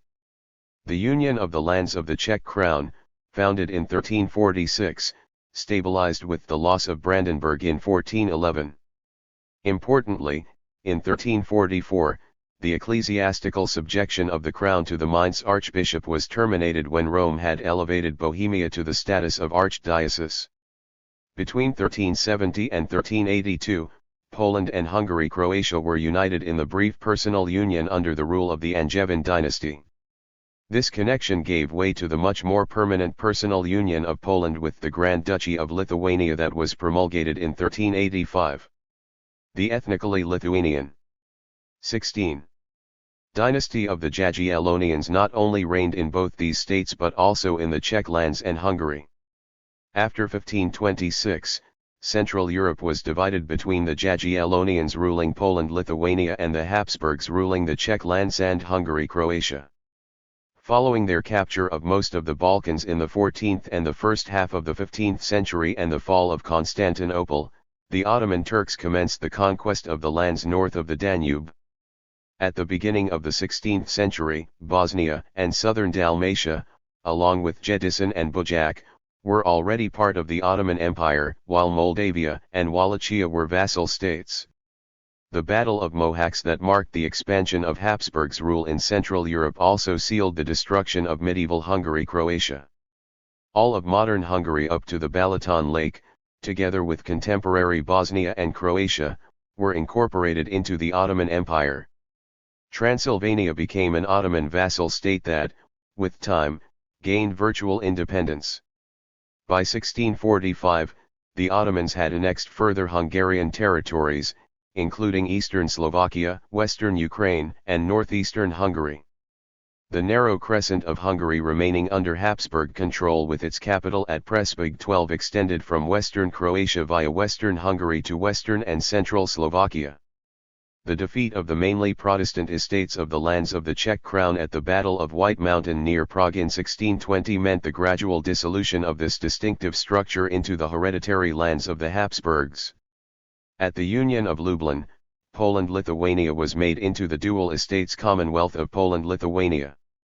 As a result of this event, the Grand Duchy of Lithuania ceded to the Kingdom of Poland its western and southern borderlands of Podlachia, Volhynia, Podolia, and Ukraine.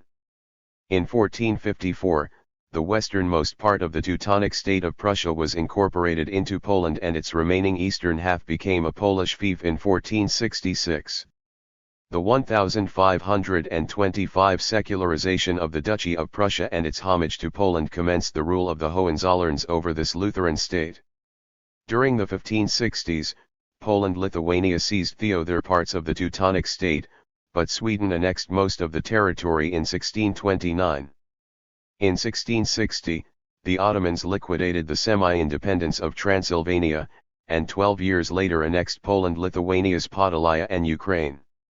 The lifting of the Ottoman siege of Vienna commenced the Habsburgs' reconquest of the lands of the Kingdom of Hungary. By 1718, they had regained all Ottoman Hungary, Transylvania, and Croatia, and annexed northern Bosnia, the north of Serbia south of the Sava River, as well as Banat and Oltenia.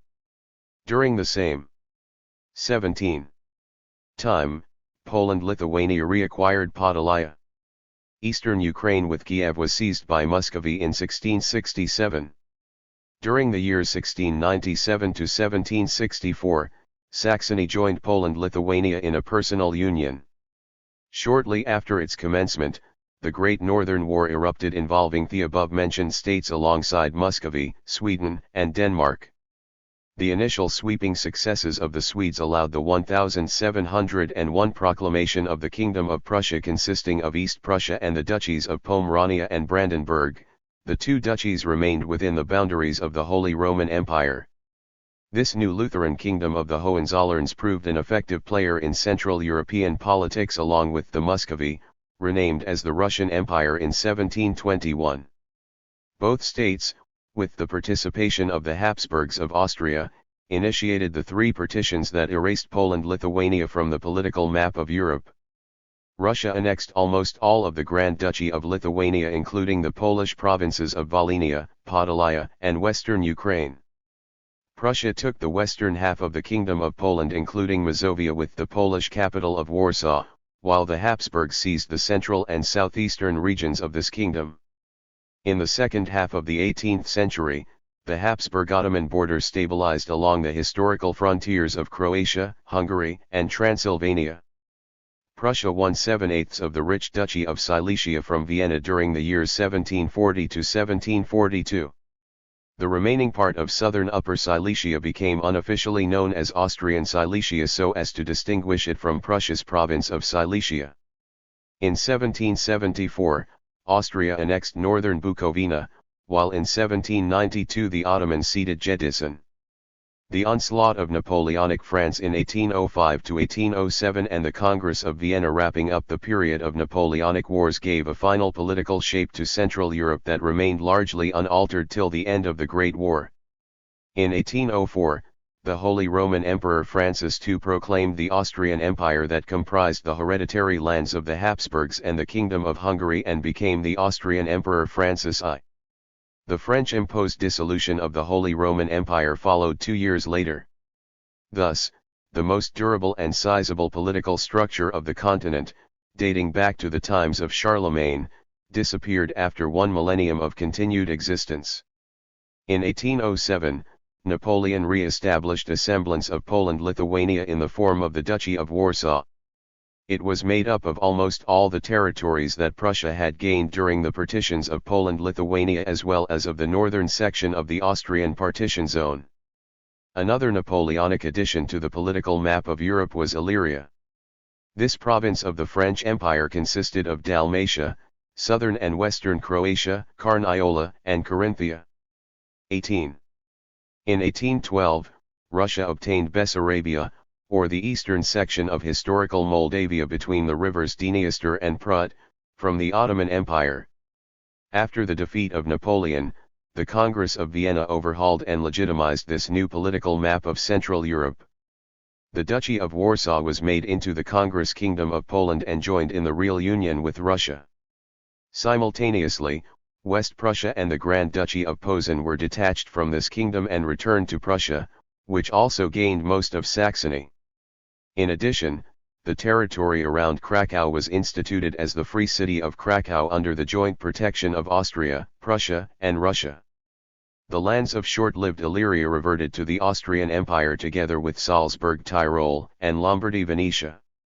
In the wake of the 1846 Galician jacquerie that the Austrians directed against nationally minded Polish noble activists, the Free City of Krakow was incorporated into Austria's crown land of Galicia. The January uprising, mostly of the Polish-Lithuanian nobility against Russia in the Congress Kingdom of Poland, led to the abolition of the distinctive legal and administrative status of this polity. This kingdom, unofficially renamed the Vistula land, was divided into 10 regular gubernias of the Russian Empire. In the Balkans, Great Britain, France, Russia, and Austria exerted increasing pressure on the Ottoman Empire. As a result, after various periods of autonomy granted by the Ottomans, the following new nation-states gained independence: Greece, Romania, Serbia, Montenegro, Bulgaria, and Albania. Other significant changes during the second half of the 19th century resulted from the development of German nationalism. In lieu of the Holy Roman Empire, the Congress of Vienna established the German Confederation that embraced all the German-speaking provinces of Future Germany as well as the Austrian Empire. Vienna was the leader of this confederation, though with time the industrialization of Prussia shifted the balance of economic and military power into Berlin's hands. Prussia utilized its clout by creating the German Customs Union in 1834. The year of 1866, when the Prussian armies defeated the Austrian Empire during the 7 Weeks' War, was the harbinger of change. By that time, all the Germanic states had joined Prussia's German Customs Union, except Austria. In 1867, the German Confederation was replaced by the Prussia-led Northern German Confederation, which also superseded the German Customs Union. The way to the eventual proclamation of the German Empire in 1871 was open. Austria lost to Prussia in the standoff for mastery in the Germanophone world. Berlin managed to create a German nation-state, but a faulty one, as it did not contain the German-speaking provinces of the Austrian Empire. Thus, its critics dubbed it a little German nation-state. They disagreed that the new polity was worth the name of Germany. At the same time, the supporters 19 of the German Empire tacitly conceded to the view, but opined that this empire was but a significant stepping stone to a future true German nation-state that would include all the German-speaking polities and territories. Faced with the unstoppable ascendance of Prussia, now cloaked as the German Empire, the Austrian Empire had no choice but to reform itself to prevent its disintegration under the growing pressure of various ethnic nationalisms. In 1867, Austria was overhauled as the dual monarchy of the Austrian Empire and the Kingdom of Hungary. Additionally, in the Austrian crownland of Galicia, Poles obtained political and cultural autonomy so as to offset the politically obstructive influence of Czech nationalism, painfully felt in Vienna's richest crownland of Bohemia. World War I was to utterly destroy the 19th-century political configuration of Central Europe. Austria-Hungary disappeared from the map, while Russia and Germany were pushed away from this area and lost their common border that had existed unchanged since 1815. Their place was taken over by the new nation-states of Poland, Czechoslovakia, Lithuania, Latvia, and Estonia, and the non-national Free City of Danzig. The Russian Empire evolved into the Soviet Union and together with Poland annexed the short-lived nation-states of Belarus and Ukraine. 13th A Polish nation-state comprised the territories of St. Petersburg's erstwhile Congress Kingdom of Poland, Vienna's crownland of Galicia, most of West Prussia and almost the entire province of Posen, gained from the German Empire, as well as the gubernia of Grodno and the western halves of the gubernias of Minsk and Volhynia, gained from the Russian Empire. In 1920, an army of Polish irregulars seized Vilnius with the area around it from Lithuania, and proclaimed the territory as the state of Central Lithuania. In 1922, it was incorporated into Poland, which the international community had no choice but to recognize the following year. Lithuania did not recognize this fact and continued to claim Wilno as its rightful and historical capital. At the same time, the Prussian region of Upper Silesia with its industrial basin was divided between Germany and Poland.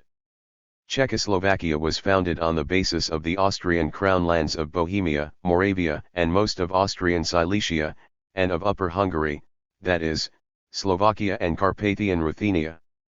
Post-war Hungary lost two-thirds of the historical Kingdom of Hungary to Romania, Czechoslovakia, the Kingdom of Serbs, Croats, and Slovenes, and to Austria. The Austrian section of the dual monarchy was limited to a tiny Austria, which also lost southern Tyrol and Istria to Italy and Carniola to the Kingdom of Serbs, Croats, and Slovenes. Other territorial losses of Austria not yet mentioned included Bosnia to the 20 above-mentioned kingdom, and Bukovina to Romania. Bucharest also obtained Bessarabia from the defunct Russian Empire. Adolf Hitler's construction of a real, great German nation-state along with the insulating outer shell of its Germanic DD Empire did away with the 2 decades of uneasy interwar stability. In 1938, Austria and the Sudetenland were incorporated into the Third Reich. Hungary seized southern Slovakia and southern Subcarpathian Ruthenia, while Poland took the rest of Czech Silesia and small territories in the north of Slovakia. In the following year, Berlin liquidated the regionalized state renamed Czechoslovakia.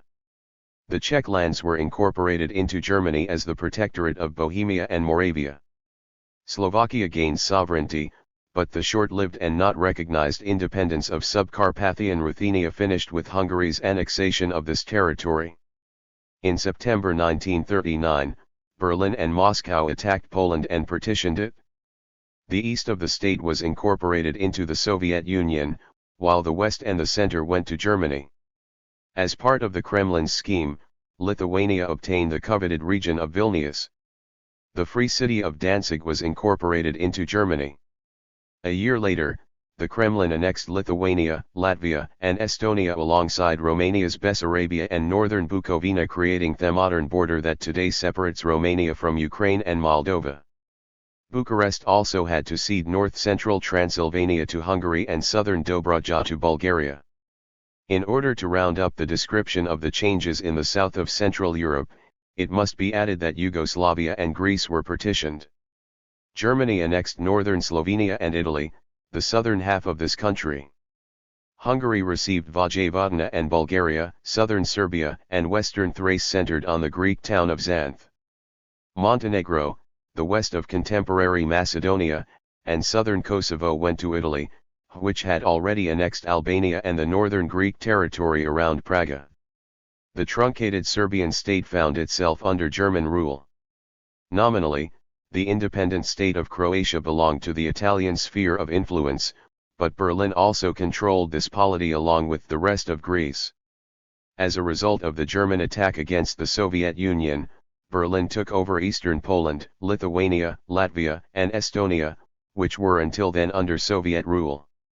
Furthermore, the German occupation extended over the whole of Belarus, Ukraine, and western Russia.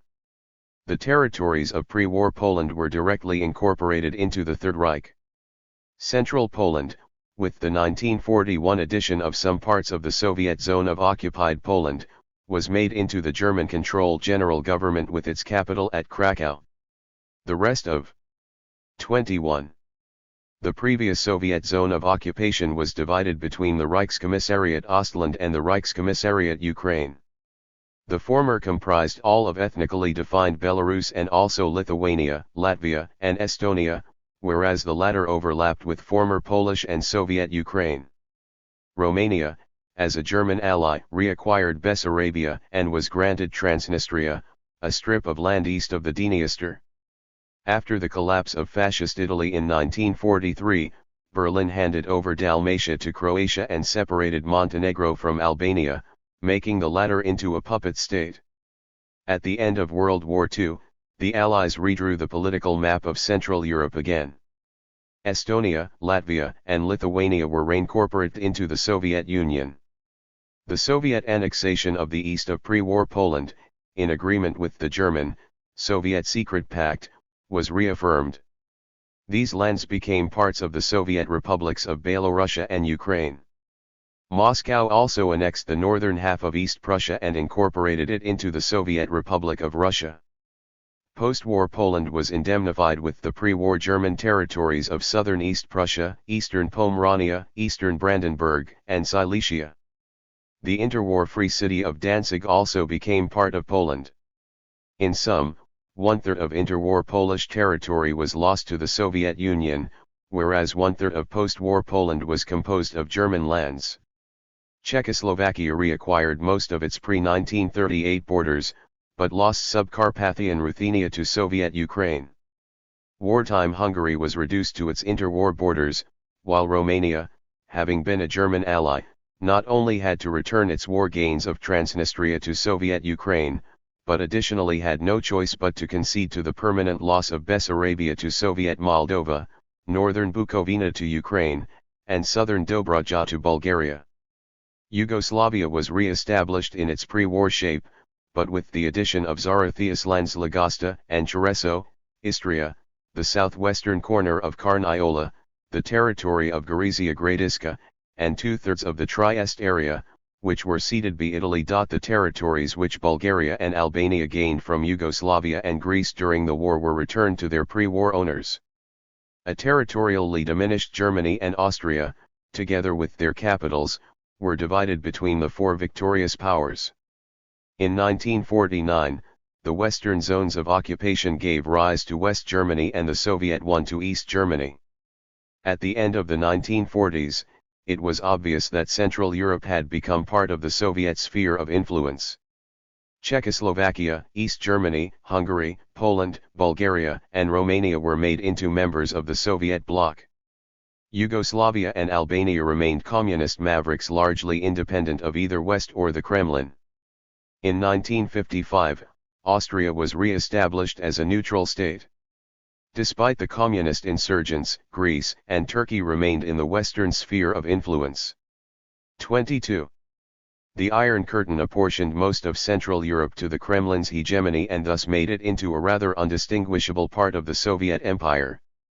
After Josip Broz Tito's fallout with Joseph Stalin in 1947, Yugoslavia followed its own course between the East and the West, which won Belgrade the leadership of the non-aligned states of the world. Autarkic Albania severed its ties with the Soviet bloc in 1961 in its displeasure with the policy of de-Stalinization, which left this state isolated from the rest of the world until the fall of the communist regime in 1990.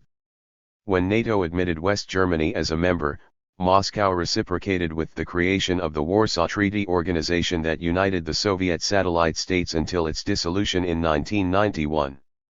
The main achievement of this organization was the Soviet-led intervention in Czechoslovakia so as to prevent the state from leaving the Soviet bloc. The following year Moscow overhauled the centralized state of Czechoslovakia into the Federation of the Czech and Slovak Socialist Republics. The 1989 collapse of communism and the breakup of the Soviet bloc that commenced in Poland, Hungary, and Czechoslovakia precipitated another overhaul of the political map of Central Europe. In 1990, West Germany absorbed East Germany, and, by default, the new Eastern Länder found themselves in the unexpectedly enlarged European community. In 1991, the Soviet Union disintegrated into its constituent national republics now elevated to the status of independent nation-states. 2 years later, the Czechs and the Slovaks proceeded with their peaceful divorce and created the first ever Czech nation-state and independent Slovakia. The immensity of these changes may be illustrated by the fact that, by 1993, Poland was surrounded by brand new neighbors. Their three predecessors had vanished into thin air, to be replaced by reunited Germany, the Czech Republic, Slovakia, Ukraine, Belarus, Lithuania, and Russia. At the same time, like the Soviet Union and Czechoslovakia, Yugoslavia disintegrated into its constituent national republics, giving rise to the nation-states of Slovenia, Croatia, and Macedonia and Bosnia-Herzegovina. Belgrade's subsequent wars against Slovenia, Croatia, and Bosnia, and Kosovo reduced the Serbia-dominated rump New Yugoslavia to a loose coupling of the two sovereign nation-states of Serbia and Montenegro by 2003. The uneasy union was terminated in 2006 when Montenegro announced its independence. The Dayton Agreement also made war-ravaged Bosnia into a union of the Serbian Republic and the Croat-Bosnian Federation under international control. A similar status of international protectorate excluded Kosovo from Belgrade's control, though nominally the province 23 remained part of Serbia, until the independence of Kosovo was announced in 2008. The collapse of the Cold War order in Europe entailed the eastward enlargement of the Euro-Atlantic structures. First, in 1995, Austria, Finland, and Sweden joined the European Union. 4 years later, the Czech Republic, Hungary, and Poland became members of NATO. The year 2004 brought about the historic dual enlargement of the European Union and NATO. The Czech Republic, Cyprus, Estonia, Hungary, Latvia, Lithuania, Malta, Poland, Slovakia, and Slovenia acceded the former organization, whereas NATO accepted to its fold Estonia, Latvia, Lithuania, Slovakia, and Slovenia alongside Bulgaria and Romania. In 2007, Bulgaria and Romania became new EU members. Brussels also extended tentative invitation to the European Union for Bosnia, Croatia, Montenegro, and Turkey. The process of the enlargement of the European Union and NATO seems to have put in place a new line of division between such an enlarged West and the diminished East that coincides with Russia's near abroad instituted in the form of the Commonwealth of the Independent States. The CIS groups all the erstwhile Soviet republics except Estonia, Latvia, and Lithuania. Since the mid-1990s, Belarus has hoped to establish an equitable union with Russia.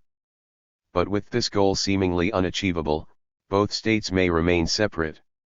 After gaining independence, the Moldovan elite initially worked toward some form of reunification with Romania. The tactic, however, backfired and led to the civil war, which gave rise to the unrecognized state of Transnistria with its Russian-speaking majority. Chisinau recognized its mistake and in the new 1994 constitution it granted Transnistria a special autonomous status. However, this legal change has not yet reversed the division of post-Soviet Moldova. In addition, the Moldovan government created the territorially discontinuous autonomous region of Gagauzia for its Gagauz minority. On the similarity between the concepts of nation and language.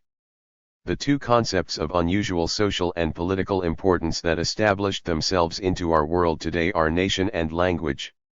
They form the infrastructural basis of localized and global-wide actions that are described with the adjectives social, political, and economic. These adjectives also circumscribe the main spheres of social science research.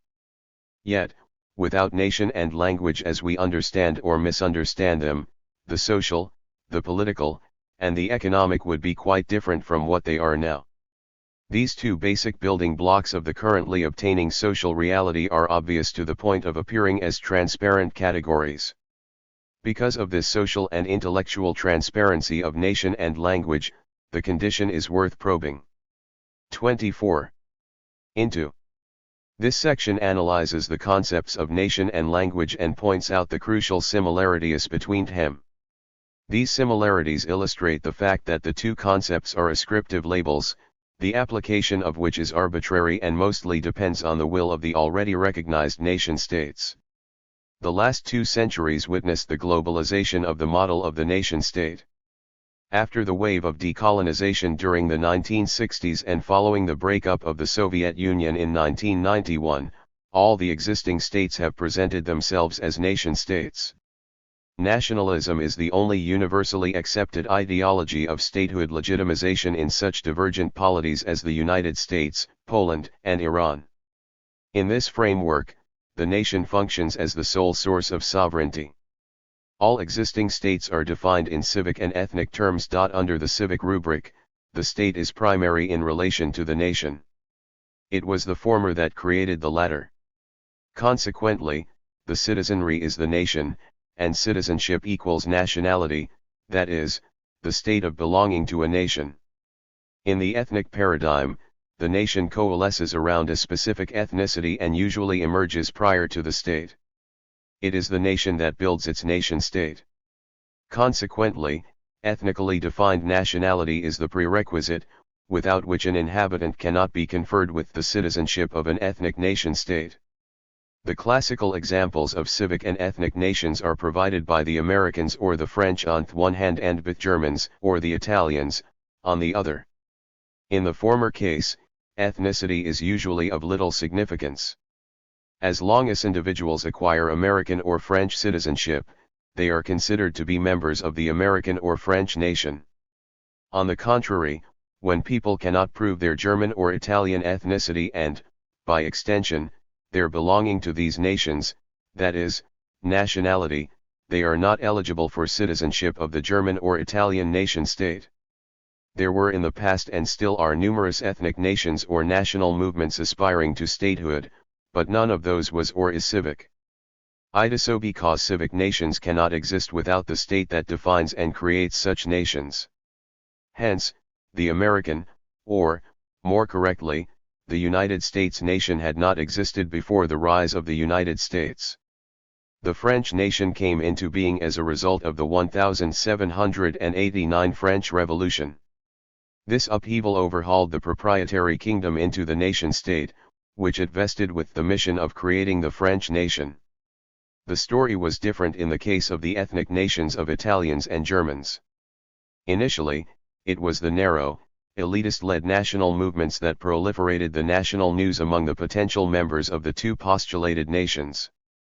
With time, the massification of these movements and the establishment of the Italian and German nation-states stabilized and ensured the continued existence of the previously stateless Italian and German nations. 25. Most of the existing nations are civic.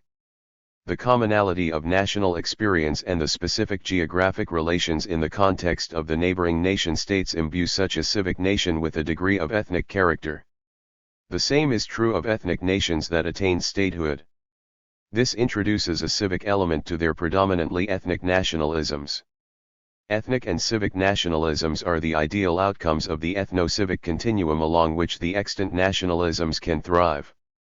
The German truncation of the French state into the Vichy regime during World War II did not mean having or ending the French nation.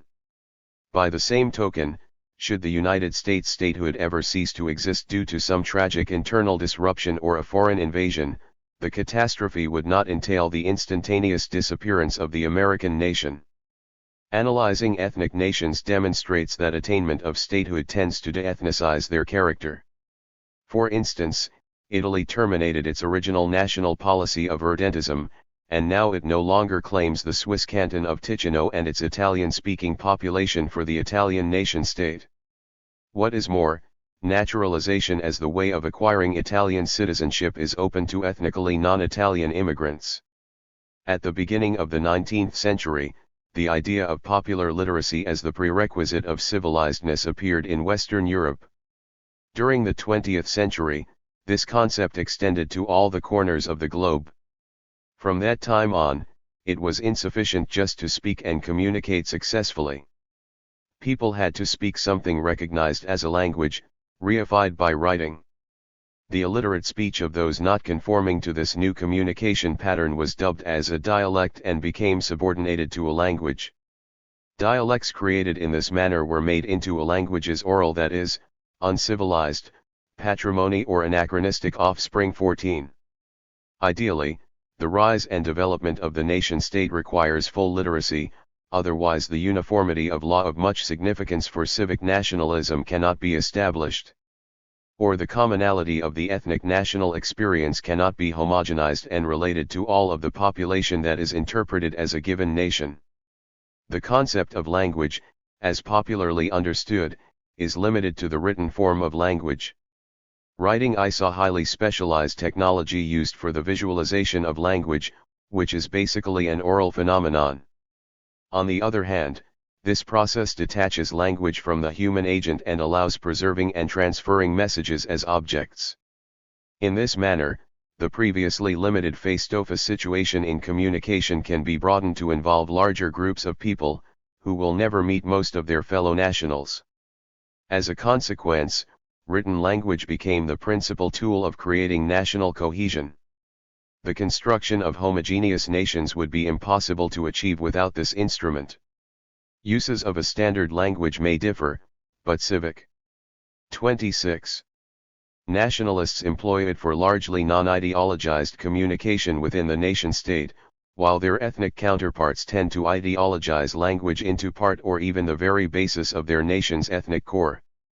The United States has no federal legislation on a national or even an official language, or one that plays such a role. The situation is different in the ethnic nation-state of Poland, where Article 27 of the Constitution reserves the official status for the Polish language exclusively. On the other hand, some nation-states, such as France, which pride themselves to be civic, nevertheless prefer to impose a highly ideologized national language on the populace, to the exclusion of other languages. Despite its functions, any written language is a complicated socio-political phenomenon, a product of history, deliberate choice, and compromise. Quite an extensive economic and political effort must be expended to codify a written language. First, the codifiers have to agree which piece of dialect/Creole continuum 15 they will use for the planned written standard. Second, they have to settle on a writing system in which to compile appropriate dictionaries and grammars. This is followed by the translation of the basic world canon of writings into such a standard. Next, the freshly standardized language must be put to use in an increasing number of the formal and informal spheres of social life. And, last but not least, this language should be accepted by the society for which it was designed. In today's world of nation-states, this target group tends to be a nation. The creation of nations and standard languages includes those considered to be members of such a group and using an appropriate language, but it excludes the others. Thanks to that, the former are empowered and the latter disempowered. In civic nation-states, persons without citizenship and not knowing the official language of statewide communication are stigmatized as an underclass of immigrants. In ethnic nation-states, besides being described as such, they also can be defined as ethnic or national minorities. In a nutshell, the The terms nation and language function similarly. They are purely ascriptive labels, because there is no procedure that prescribes how a group should be elevated to the status of a nation or a segment of dialect/Creole continuum to the level of a language. These are arbitrary decisions. And it is the already recognized nations clad in the mantle of their own nation-states that control these decisions. More or less objective criteria, elaborated by linguists or anthropologists, are of no importance unless their work happens to conform to the needs of a given national/linguistic movement. Surveying the sphere of civic nationalism reveals that a Tanganyika or Zanzibar nation does not exist because these two former colonies merged into Tanzania, resulting in the creation of the Tanzanian nation. Ethnic cases may be even more complex. Northern Poland's Kashubs are not recognized as a 27 nation because no foreign power would benefit, and Warsaw has no wish to diminish the numerical strength of the ethnically defined Polish nation. Conversely, the much less numerous Sorbs of Germany are deemed as a nation because, in the interwar period, Czechoslovakia and some other Slavic nation-states wished to weaken Germany by supporting the Sorbian national cause, the issue of which was also officially discussed at the Paris Peace Conference. Despite a century-long history of their own national movement, the Kurds, although usually recognized as a nation, cannot achieve their own nation-state.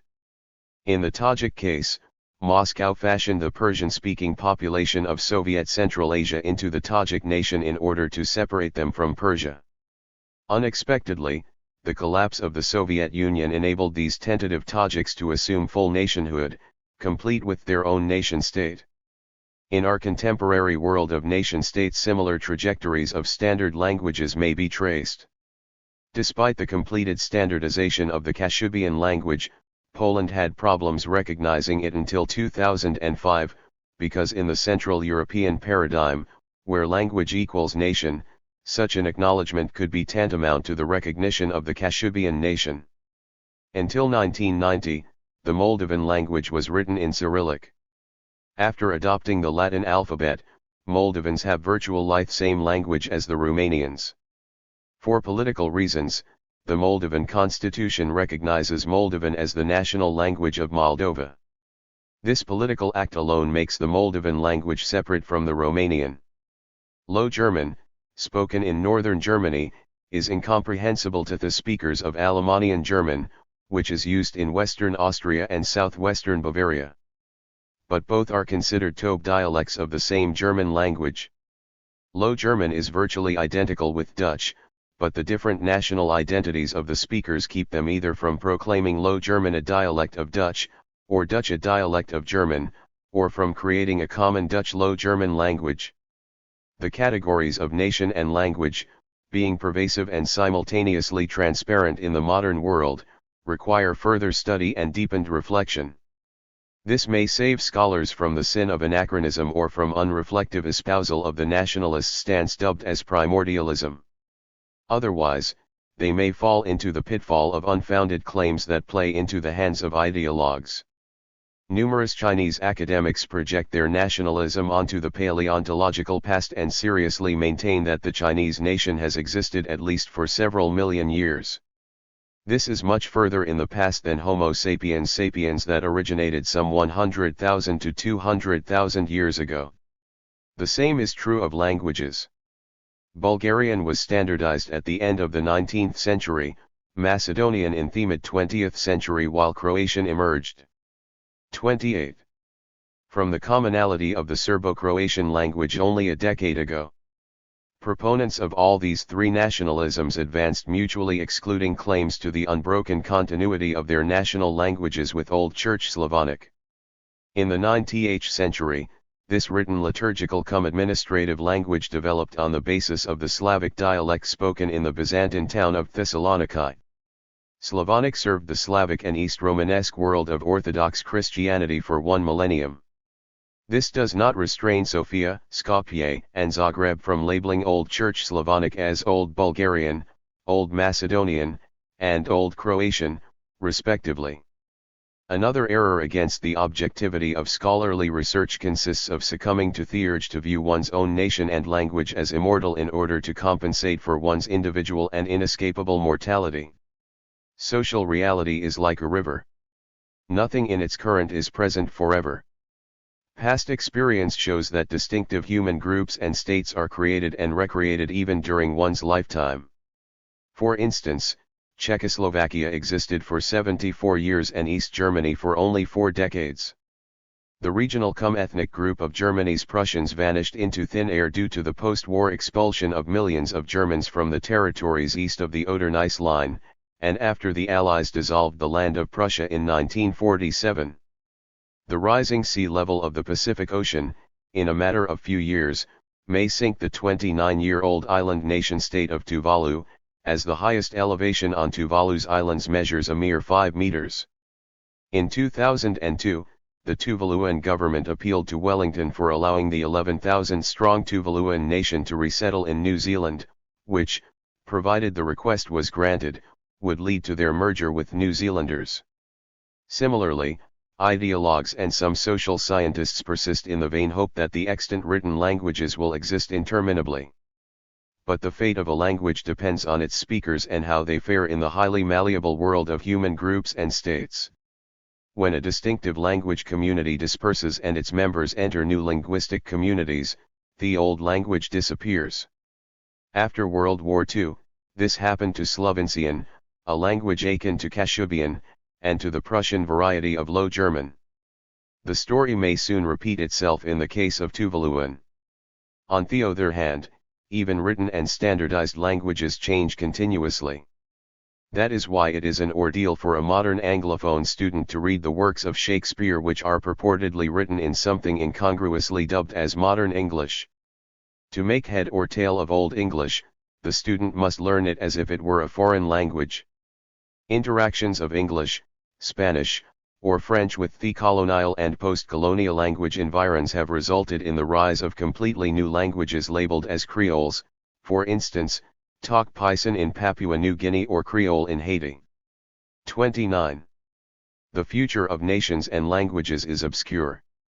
For the time being, the place where we live is still the world of nations, nation-states, and national languages. Understandably, then, the creation of nations and standard languages is overwhelmingly a political phenomenon. The members of the earlier created nations and the speakers of the earlier established standard languages have a major role to play on the acceptance or not of new nations and arising languages. Unpredictable exigencies and vagaries of politics and history may bring into being nations and languages about which nobody has dreamed before, including the very members of these nations and the speakers of these languages.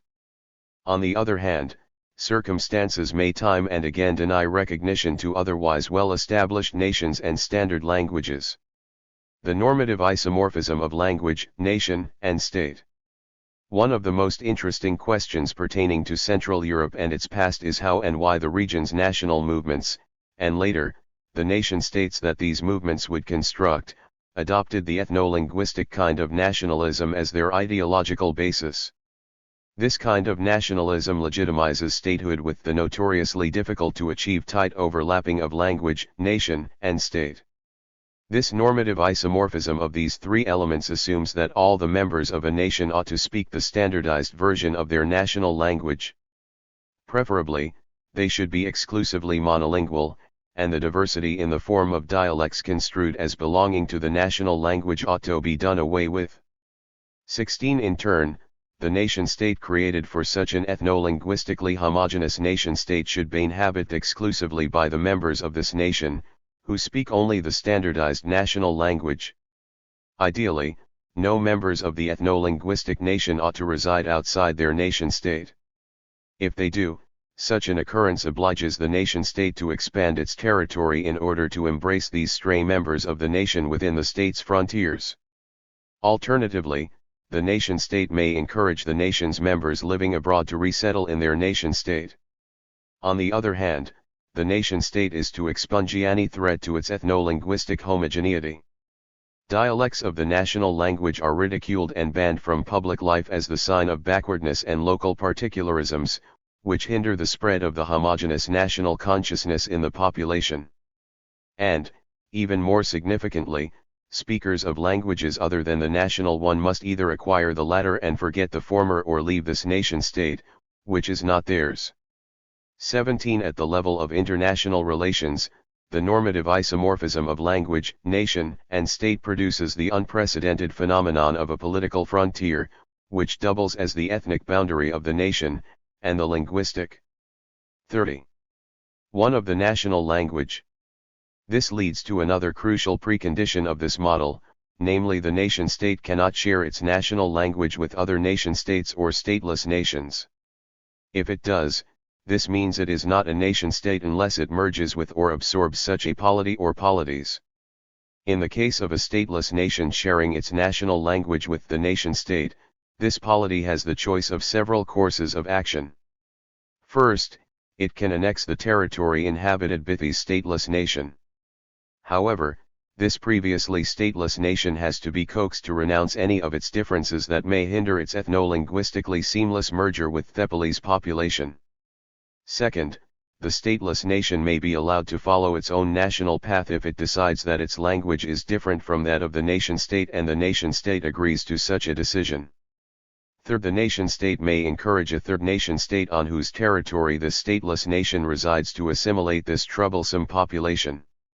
This model of ethno-linguistic nationalism was never fully expounded in a treatise by some theoretician of this ideology. It emerged by trial and error, though elements of ethno-linguistic nationalism may be traced back to writings by, for instance, Guillaume Battista Vico, Johann Gottfried Herder, Johann Gottlieb Fichte, Ernst Moritz Arndt, or Giuseppe Mazzina. Actually, there were never any nationalist thinkers who wrote on the ideology of nationalism in general. This fact distinguishes nationalism from other ideologies, whose supporters explicitly formulated principles of their pet ideologies. For instance, one readily associates liberalism with Friedrich von Hayek, John Dewey, or Isaiah Berlin, socialism with Comte de Saint-Simon, Robert Owen, or Karl Marx, fascism with Benito Mussolini, Adolf Hitler, or Francisco Franco, communism with Vladimir Ilyich Lenin, Iosif Stalin, or Mao Zedong, anarchism with Johann Most Mikhail Bakunin, or Murray Rothbard, social democracy with Rosa Luxemburg, Karl Koski, or Otto Bauer, conservatism with Edmund Burke, Joseph Meister, or Friedrich Jentz. Christian democracy with Pope Leo XIII, Pope Pius XI, or John Paul II, and libertarianism with Adam Smith, Thomas Jefferson, or Milton Friedman. Today, nation-state and nation are the universally accepted models of territorial division of the habitable land mass and the humankind. No state defining itself in terms other than those of nation-state is considered legitimate, and only these human groups who define themselves as nations 31 are eligible for their own statehood. These currently normative concepts unfolded in an unplanned manner in the course of many local developments which proposed these two concepts as the legitimate alternative to pre-modern models of political and social organization. The highly malleable message of nationalism was succinctly summarized in the French Revolution slogan Liberté, Égalité, Fraternité, which is notoriously ambiguous when it comes to the application of the principles. Whatever nation and nation-state meant had to be time and again invented and reinvented by states that transformed their populations into nations and by national movements that created their nations and strove to provide them with appropriate nation-states. Hence, the meaning and actual application of both concepts changed each time when it came to their application in a specific moment, in a specific place, and in relation to a specific group of people. Despite this inherent localism and particularism of nationalism, nowadays, this is the sole global ideology of statehood legitimization. A legitimate polity must be a nation-state. Non-national polities must either transform themselves into nation-states or perish. Not surprisingly then, in the absence of any nationalist thinkers on nationalism in general, one can enumerate an endless procession of fathers of nation who led specific national movements and wrote copiously on corresponding national projects. It suffices to mention Mustafa Kemal Ataturk of Turkey, Otto von Bismarck and Konrad Adenauer of Germany, Simon Bolivar associated with numerous Spanish-speaking nation-states of Latin America, Roman Dmowski of Poland, Benjamin Franklin of the United States, Jomo Kenyatta of Kenya, Giuseppe Mazzini of Italy, Gamal Abdel Nasser of Egypt, Reza Pahlavi and Ayatollah Khomeini of Iran, František Palaki of the Czech Republic, Jan Smuts and Nelson Mandela of South Africa, Taras Shevchenko of Ukraine, or Sun Yat-sen and Mao Zedong of China. The only time when nationalists came to creating a movement that would transcend state borders and local ethnicities, was in 1834, when Mazzini founded the International Organization of Nationalists, Giovine Europa. This feat was not repeated later, unless one takes into consideration the League of Nations and the United Nations Organization. 19. However, membership in both organizations has been limited to internationally recognized nation-states, while Mazzini's Giovine Europa grouped representatives of stateless nation-states in search of their own nation-states.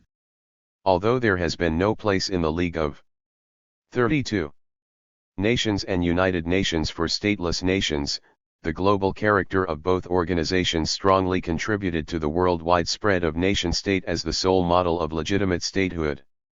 If a nation-state is a state for one nation only, the question arises what a nation is.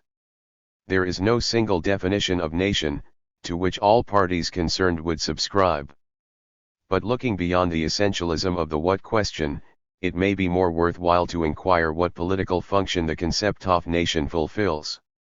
It confers any human group that chooses to describe itself as a nation with the right to seek its own statehood, enshrined in international law as the principle of national self-determination. Borrowing biological nomenclature, one could say that nation is the highest taxon of human groups.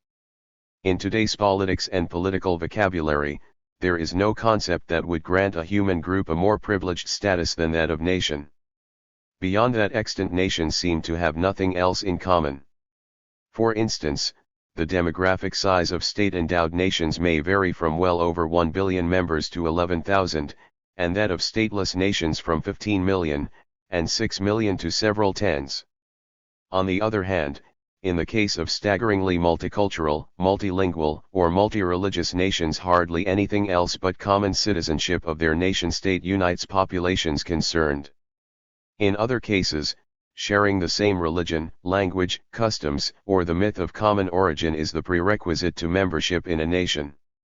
20. In a nutshell, nation is an ascriptive label arbitrarily applied to selected human groups. This selection is conducted by fully recognized actors of international relations and proceeds in line with these actors' interests. Hence I call this process arbitrary, because it is entirely dependent on the discretion of the decision-makers and not connected to some objective, earlier agreed upon criteria. From the point of view of the human groups wishing to apply for the status of nation, the process is an unpredictable lottery. Interestingly, the character of the concept of a language is very similar to that of nation. There is no linguistic definition of a language that could be satisfactorily applied to all the entities recognized as languages. In 1926, the United States linguist Leonard Bloomfield proposed that mutually intelligible forms of language should be defined as dialects and those mutually unintelligible as languages. But the concept of intelligibility is extremely subjective. For instance, Portuguese usually have no problems understanding Spanish, but Spaniards do not understand Portuguese unless they acquire it as a second language. Moreover, where to put the border between intelligibility and unintelligibility? If one understands 60% of what an interlocutor says, is that 33. An indicator of intelligibility or unintelligibility?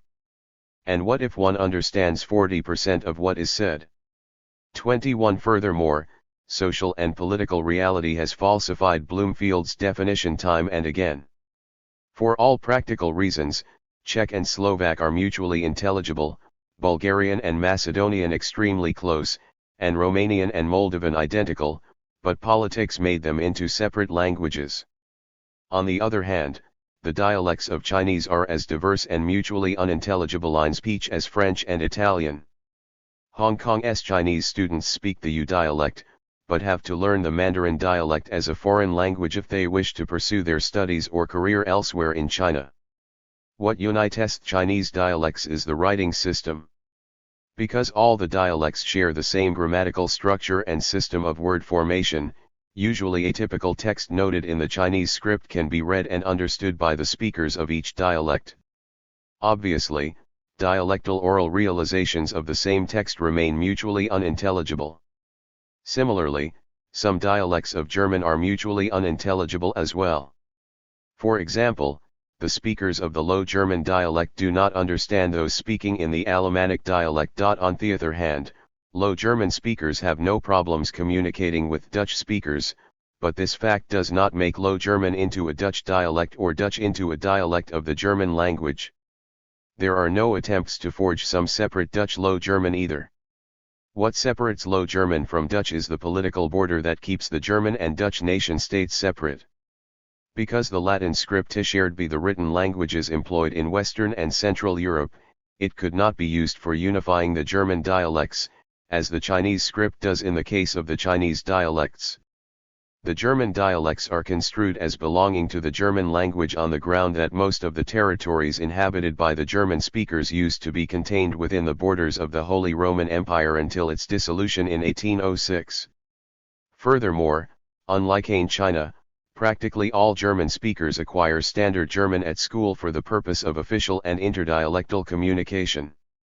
Prior to the rise of written vernaculars, Europeans wrote and read in Latin, Byzantine Greek, Slavonic, Hebrew, and Arabic, but more often than not spoke in local dialects much removed from these languages. Standard languages as employed in today's Europe usually stem from the dialect connected to a power center. Obviously, from the temporal perspective, these languages are secondary to dialects, but it is popularly, though entirely anachronistically, believed that dialects are children of a mother language. From the viewpoint of areal linguistics, dialects form dialect continua within which dialects change gradually from village to village. 34. From town to town, from region to region. 22 dialects in the neighboring parishes are mutually intelligible, but the farther one ventures from one's village the more difficult it becomes to understand speakers of dialects used in faraway localities.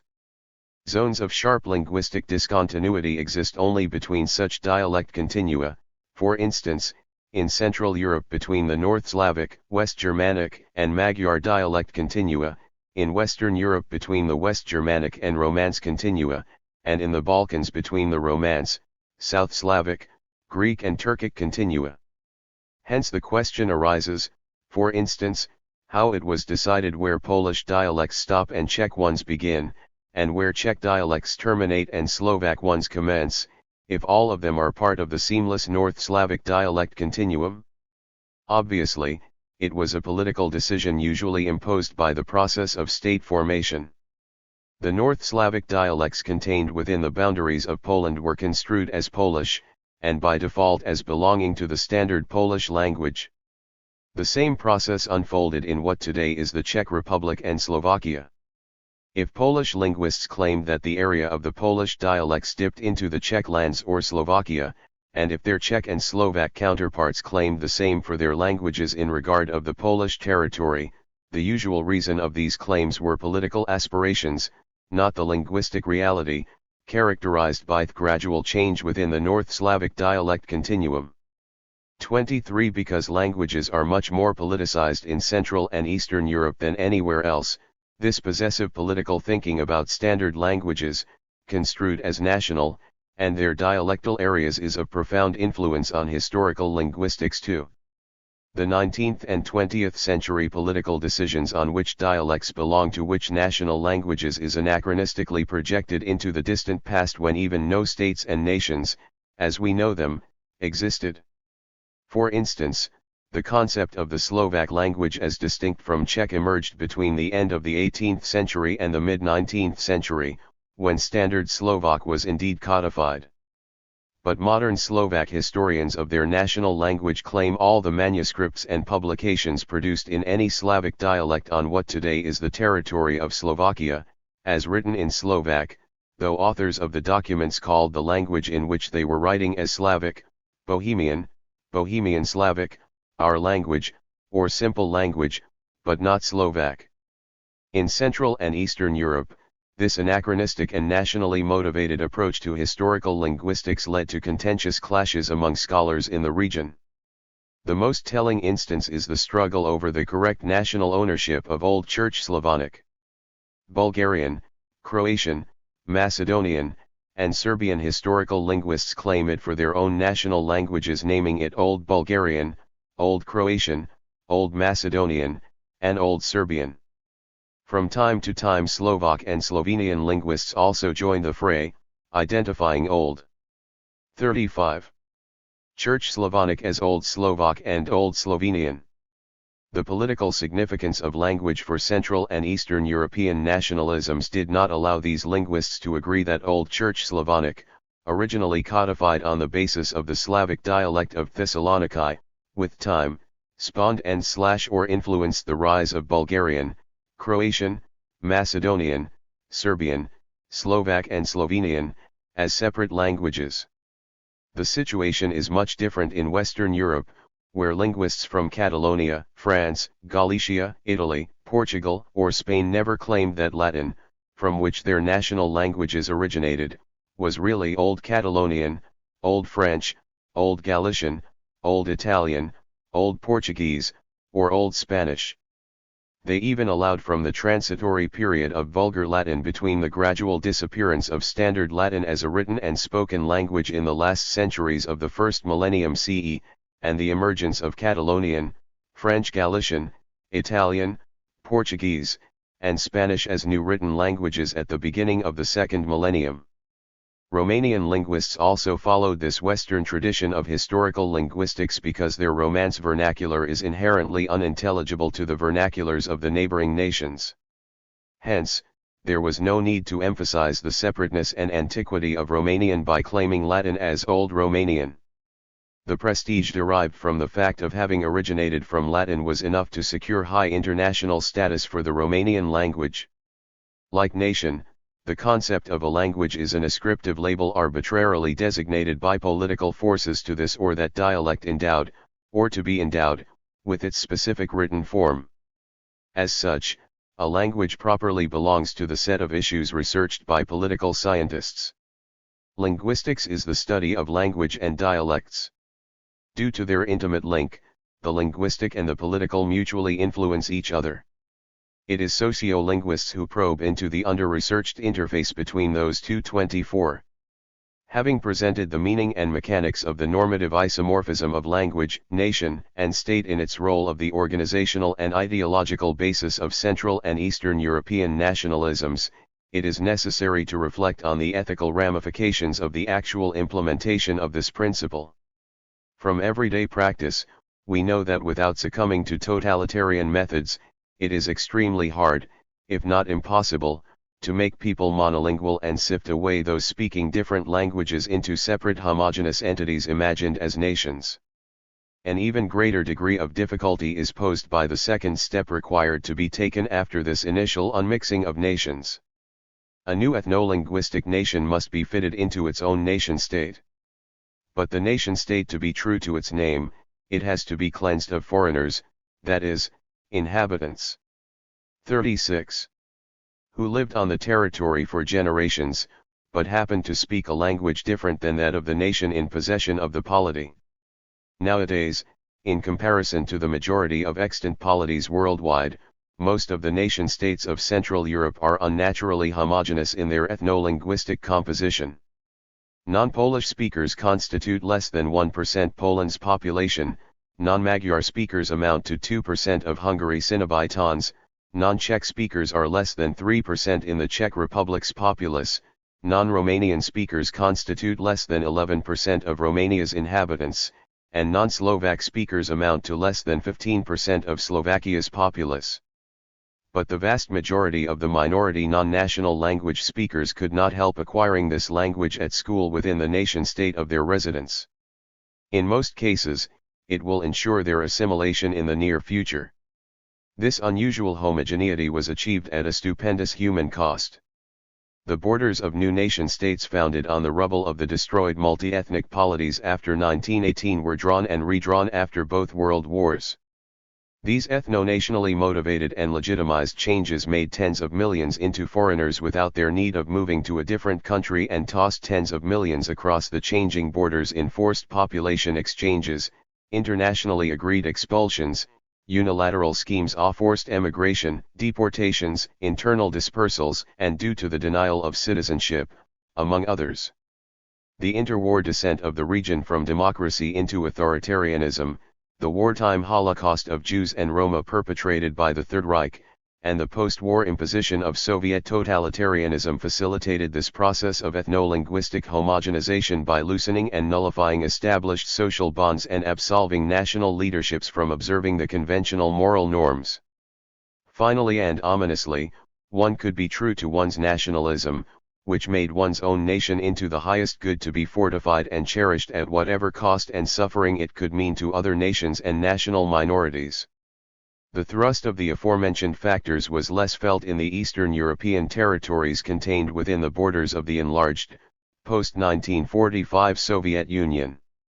The policy of enforcing spatial and social mobility within the state, and the policy of Russification, intended to transform the polity's population into a classless communist nation/people, mitigated the drive to pursue ethno-linguistic homogenization of the national republics. In comparison with the interwar period, the degree of homogeneity increased only in Soviet Ukraine and Soviet Moldova.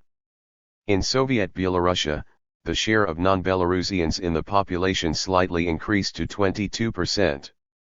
25 On the other hand, the rise in ethno-linguistic heterogeneity was dramatic in the Baltic republics annexed by the Soviet Union in 1940 to 1945. Non-Latvian speakers, 37. Amounted to 48% of the population in Soviet Latvia, non-Estonian speakers almost to 40% in Soviet Estonia, and non-Lithuanian speakers to 20% in Soviet Lithuania. In the Balkans, the situation in Albania, Bulgaria, and Greece recalled that of Central Europe, while federated communist Yugoslavia, like the Soviet Union, preserved more of a traditional ethno-linguistic heterogeneity in its national republics. In Greece, 7% of inhabitants were non-Greek speakers in the interwar period, and this low percentage was maintained after 1945. In post-war Albania, the share of non-Albanian speakers sank to 3%, and in Bulgaria of non-Bulgarian speakers to 12%. In post-war Yugoslavia, the interwar statistical category of Serbo-Croats was shelved, and as a result no national group formed an ethno-linguistic majority anymore. But the Bosnians, Croats, Montenegrins, and Serbs speaking their common Serbo-Croatian language made up 72.6% of the population. A bout of ethnic cleansing similar in its intensity to that suffered in Central Europe between 1939 and 1950, occurred in the course of post-Yugoslav wars, which, so far, produced 5 nation-states and tri-national Bosnia.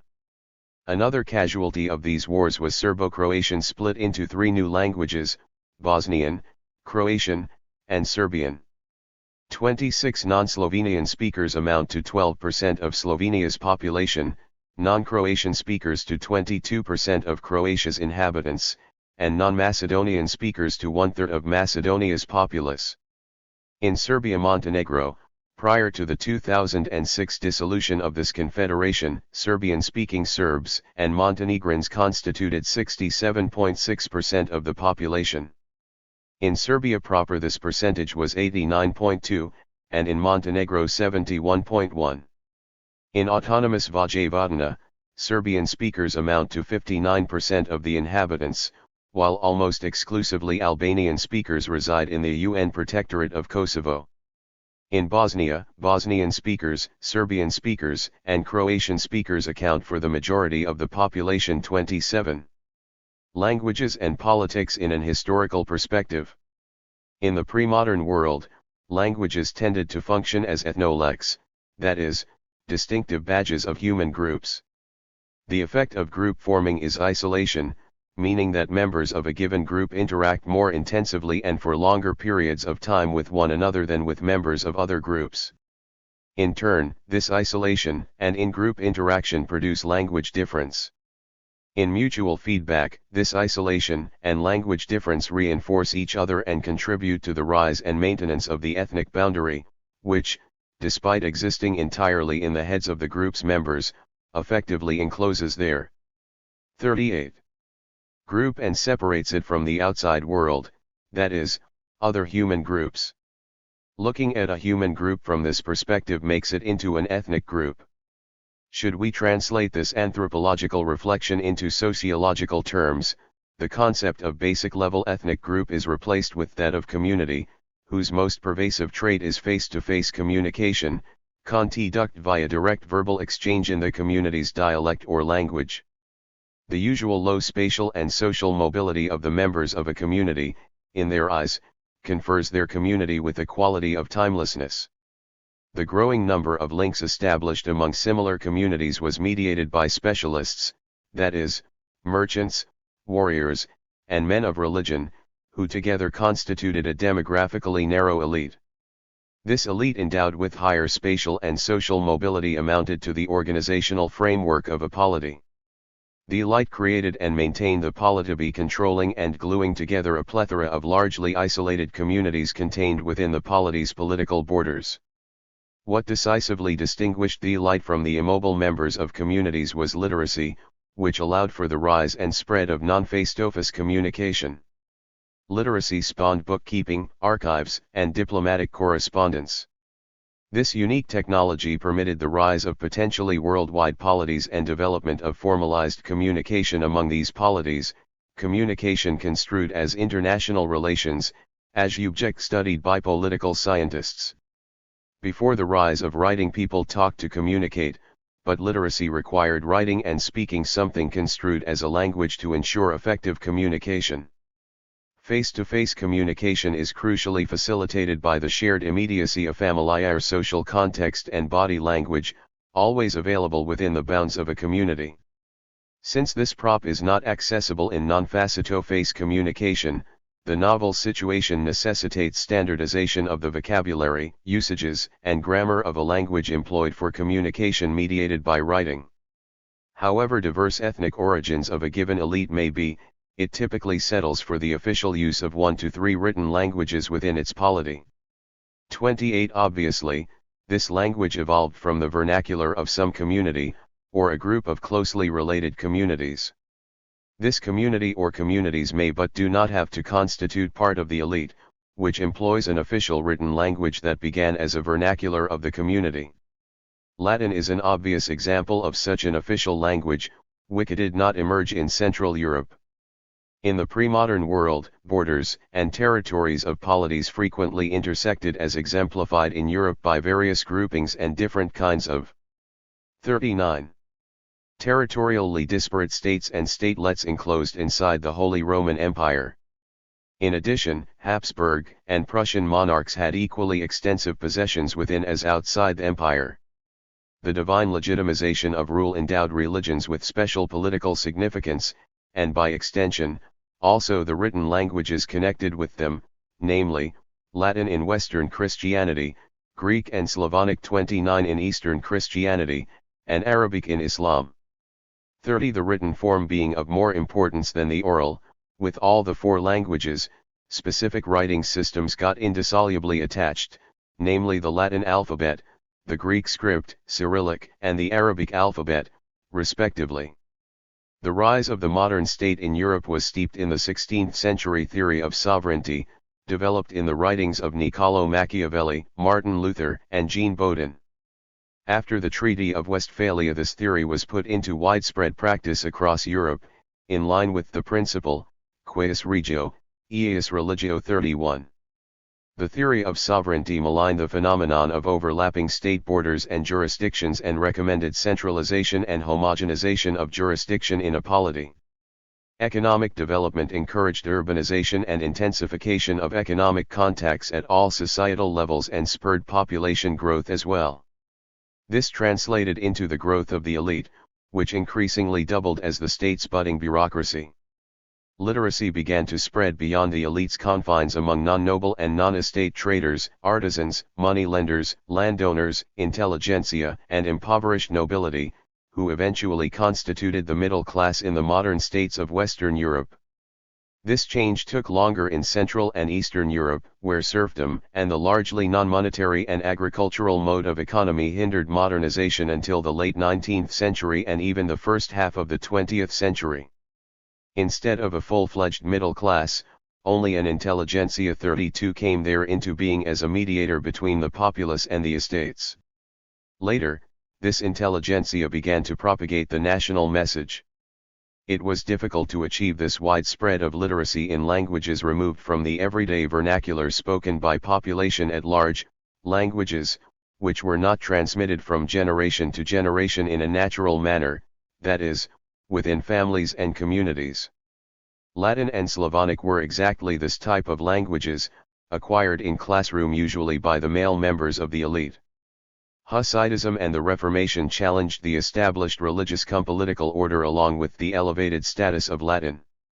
Jan Hus and Luther encouraged the use of vernaculars for improved comprehension of the Holy Scripture among the faithful. This entailed the rise of vernaculars as new written and official languages, usually stemming from the dialects of power centers. The technology of printing 40. Sealed this change, though the bulk of book production in Western and especially Central Europe remained in Latin until the turn of the 18th century. The connection of Latin with modernization and progress was so strong that in the very century, the Russian Academy of Sciences published its preceding Synthes language. Paradoxically, when Latin was replaced by vernaculars in Western Europe during the 16th and 17th centuries, its use spread to Eastern Europe at the expense of the official status of Slavonic, increasingly perceived as eponymous with backwardness. At the turn of the 18th century, the use of Slavonic was limited to the ecclesiastical sphere in Poland, Lithuania, and the same occurred in the Russian Empire during that century. English replaced Latin and Norman French as the official language in England between 1420 and 1460. After 1492, Spanish predominated in Spain's administrative use, which was also true of Portuguese in Portugal. In 1539, French supplanted Latin as the official language in France. In the same year, the gradual replacement of Latin by Polish commenced in the Polish half of Poland-Lithuania. In the polity's Lithuanian section, Ruthenian was employed until 1696, when Polish replaced it.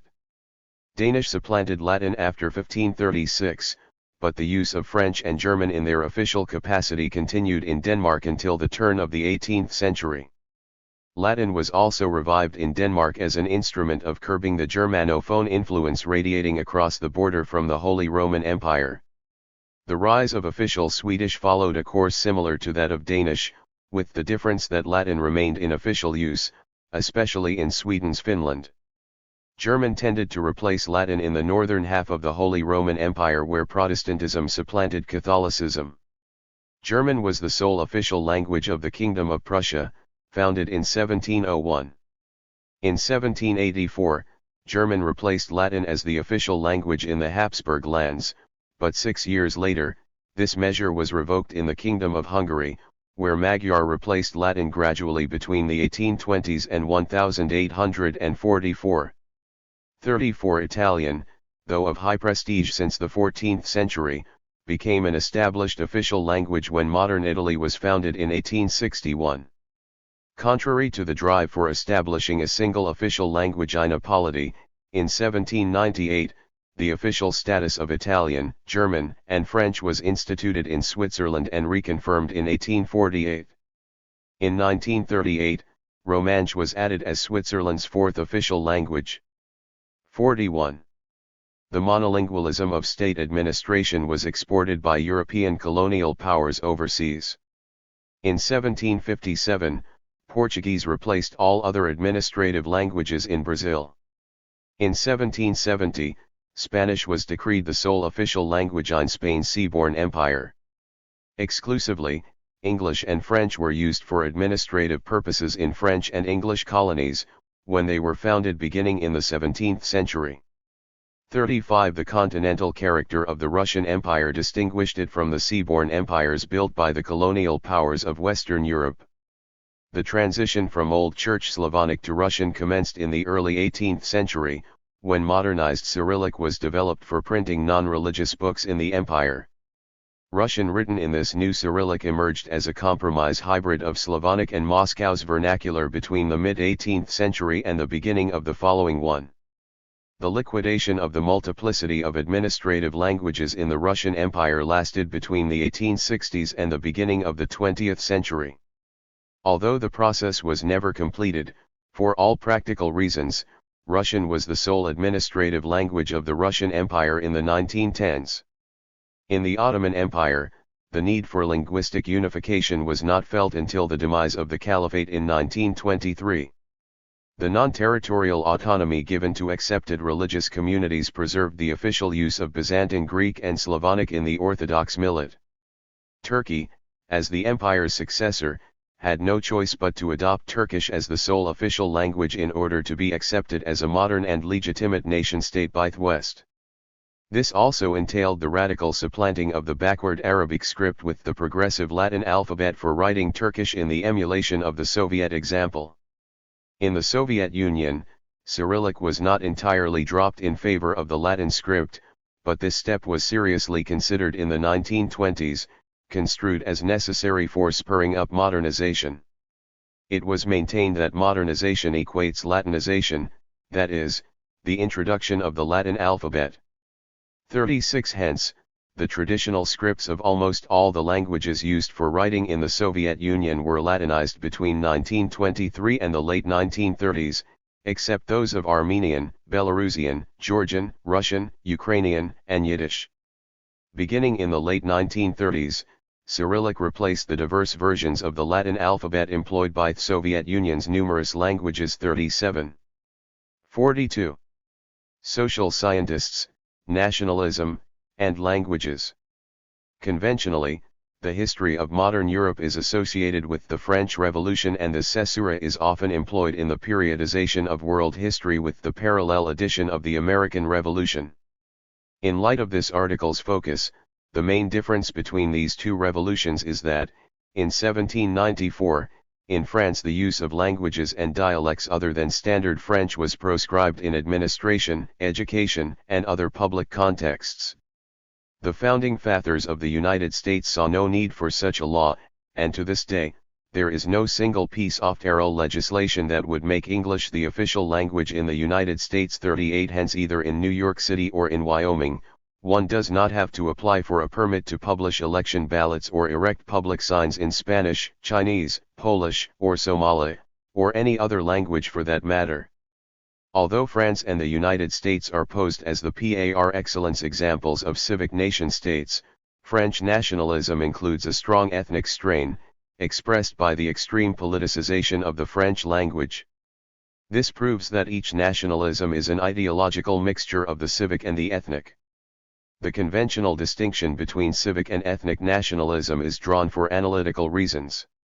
One sees the basis of civic nationalism in citizenship and that of ethnic nationalism in ethnically construed nationality. 39 Which one has to clearly express in order to qualify for citizenship of such a nation-state as Germany or Poland.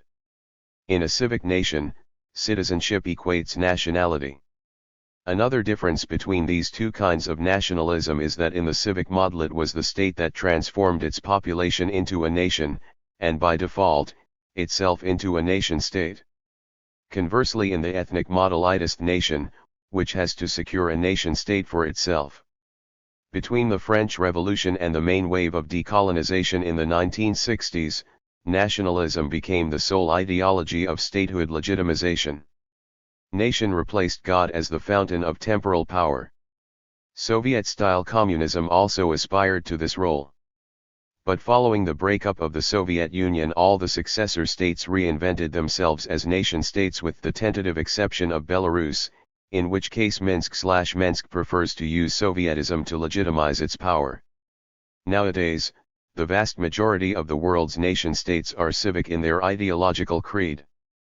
The ethnic ones concentrate in Central and Eastern Europe, and in Asia, where mainly the Soviet ideologues were responsible for spreading the ethnic version of nationalism. They drew from the Soviet Union's 43.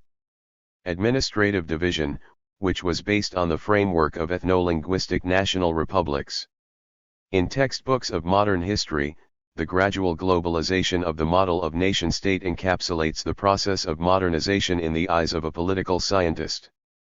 Sociologists describe the same development as the process of gluing face-to-face and relatively isolated communities into non-face-to-face societies, usually coterminous with polities. The lack of face-to-face communication, which previously ensured internal cohesion of communities, was replaced by the mediated communication conducted via writing and printing in the nation-state's official language. Cohesion in million-strong societies was achieved by the spread of full literacy and granting all the members with the same kind of citizenship and full suffrage. In Central Europe, the latter goal was achieved after World War I, and the former in the wake of another World War. 40. These changes boosted spatial and social mobility of the former members of communities within the limits of the state frontiers and across all the social strata. The usual instruments for increasing this mobility and ensuring the polity's internal cohesion were popular elementary education, military conscription, the press, and popularly espoused political mythologies, which produced the feeling of national commonality, popularly interpreted as patriotism. In this manner, citizens of the newly founded nation-states transposed their loyalty from their Gemeinschaften to the nation and its nation-state. In turn, the same process introduced a clamp on the elite's mobility, who, prior to the rise of nation-states, had roamed the breadth and width of Europe and the colonial world. At first, the privilege was available to those of noble birth or ecclesiastical position with the knowledge of Latin, Greek, or Slavonic. Later, no specific citizenship was required for entering the service of the colonial empires, but some sought for expertise and the knowledge of a language necessary for a given venture. In the pre-national age, the command of French or German enabled secondary school leavers and university graduates to seek career in many polities of continental Europe. All these aforementioned developments are conventionally referred to as modernization. This is a versatile, though a little solipsistic, catch-all term. We simply assume that the world we live in is modern and radically different from those times we bracket away as pre-modern. One can conveniently point to the differences between the modern and pre-modern times, but the term modernization obfuscates variegated ways that led to such a defined modernity, and also the various outcomes of these disparate processes, which we unreflectively lump together as modernity. It seems that the lowest common denominator of modernity is the fact that nowadays the world's entire population is neatly divided into nations and all the habitable land masses among nation-states. We live in the age of nationalism. 44. Because social sciences arose during the 19th century in the West, where the construction of nations and nation-states commenced, by default, their subject of research is the national. When a sociologist says society, she usually means nation, and by uttering the term state, a political scientist actually refers to nation-state. Likewise, sociolinguists research language communities implicitly construed as ethno-linguistically homogeneous nations. Anthropologists were partly immune to this tendency because they maintained a clear conceptual distinction between community and society and alternated between researching modern and pre-modern human groups. The rest of social scientists predominantly focused on the so-called modern world, which deprived them of this useful comparative perspective. Perhaps this explains why such groundbreaking theoretical analyses of nationalism as nations and nationalism and imagined communities were authored by anthropologists Ernest Gellner and Benedict Anderson, respectively. 41. Sociolinguistics developed during the 1960s and 1970s in North America and the United Kingdom as a reflection on the linguistic dimensions of ethnic and racial difference. Soon, however, important contributions to this discipline were added in West Germany, Switzerland, and Austria. Significantly, the most comprehensive reference on sociolinguistics available is the bilingual English-German 2-volume publication, Sociolinguistics, an international handbook of the science of language and society/sociolinguistic. Ein Handbuch zur Sprache und die Kommunikationswissenschaft Sociolinguistik. This development seems to be the function of the unusual politicization of language in Central and Eastern Europe. Scholars from this area of the continent tend to speak of ethno-linguistic nations and nation-states. This collocation is largely unknown among Western European and Northern American political and social scientists. From languages to nations. John Locke claimed that the function of language was to communicate ideas that existed independently of it and lamented that language was a mist before our eyes, which separated humans from knowing the real world. Commenting on Locke's an essay concerning human understanding, Étienne Bonnat de Condillac in his essay Sur l'origine des connaissances humaines, maintained, unlike Locke, that the function of language was constitutive in the formation of ideas. In his work, Condillac also presented his vision of the origin of language with which Johann Gottfried Herder disagreed in his Abhandlung über den Ursprung der Sprache. This discussion redirected scholars' attention from the process of conveying messages via language to language as a phenomenon in itself. A development parallel to that in everyday life when people thrown out from their cozy Gemeinschaften into non-face-to-face Gesellschaften could not just speak to communicate but, while speaking, had to conform to the principles of formalized systems construed as languages. Thus, at the levels of everyday experience and scholarly research, language ceased to be a transparent category, which Immanuel Kant still failed to include in his vast philosophical system of the categories of human understanding. Herder's thinking on language was not only informed by the changing social role of written language, and this new quality in scholarly research on language, but also by the widespread feeling that the written use of his own vernacular, German, still needed to be justified in the face of the continued domination of prestigious French and Latin in scholarship and politics. To this end, the genre of defenses of a vernacular-turned written language emerged. Perhaps the initial model for all such defenses was La Défense et Illustration de la langue francoise written by the poet Joachim du Bellay. Obviously, the theoretical basis for such defenses stemmed from Dante Alighieri's Latin essay, De Vulgari Eloquentia, which encouraged the rise of literature in Italian. In his prose Della Vulgar Lingua, Pietro Bimbo proposed the puristic and archaizing model for shaping proper Italian as steeped in the Florentine language of Dante, Francesco Petrarca, and Giovanni Boccaccio. Bimbo also introduced to the discourse the concept of el amore della lingua in emulation of that of el amore della patria. This tradition influenced the poet Martin Opitz, who in his Latin publication, Aristarchus, Civ de Contemptu Linguae Teutonicae defended the German language and presented an inspiring vision how it should be shaped to become an equal of French and Latin. That such defenses of German, like that of Opitz, were needed was clear because even the Prussian monarch Friedrich the Great preferred to use French and spoke about German with disdain. French was also the language of science, and in 1784, the Berlin Academy of Sciences rewarded the French writer, Antoine de Rivarol, for his Discours sur l'universalité de la langue française. The elite of the German-speaking polities began to favor the German language over French only in the course of the Napoleonic Wars in the 1810s. 46. Herder presented his views on language, history, and human groups in his massive and all-embracing Ideen zur Philosophie der Geschichte der Menschheit. Significantly, he identified languages as markers of ethnic groups and ethnically defined nations, which contributed to the emergence of the notoriously vague term Volksgeist. Herder actually never used this word and, in his works, spoke of Geist des Volks, Geist der Nation, Nationalgeist, Genius des Volks, and Nationalcharakter, which means the same. In his terminological choices, he fell back on older similar coinages, Locke's national character, Montesquieu's L'Esprit Général d'une Nation, Voltaire's Esprit de Hommes, Friedrich Karl von Moser's National Geist or Jacob Wiegelin's Esprit de Nations and Esprit de la Société. This line of discourse spawned the terms national character and national consciousness, widely used to this day, and that of Russkaya Dusha, frequently used to explain the Russian exceptionalism. It was Georg Wilhelm Friedrich Hegel who coined the term Volksgeist in 1801 for referring to customs, laws, and traditions as forming the inner life or spirit of a nation, people, or ethnic group.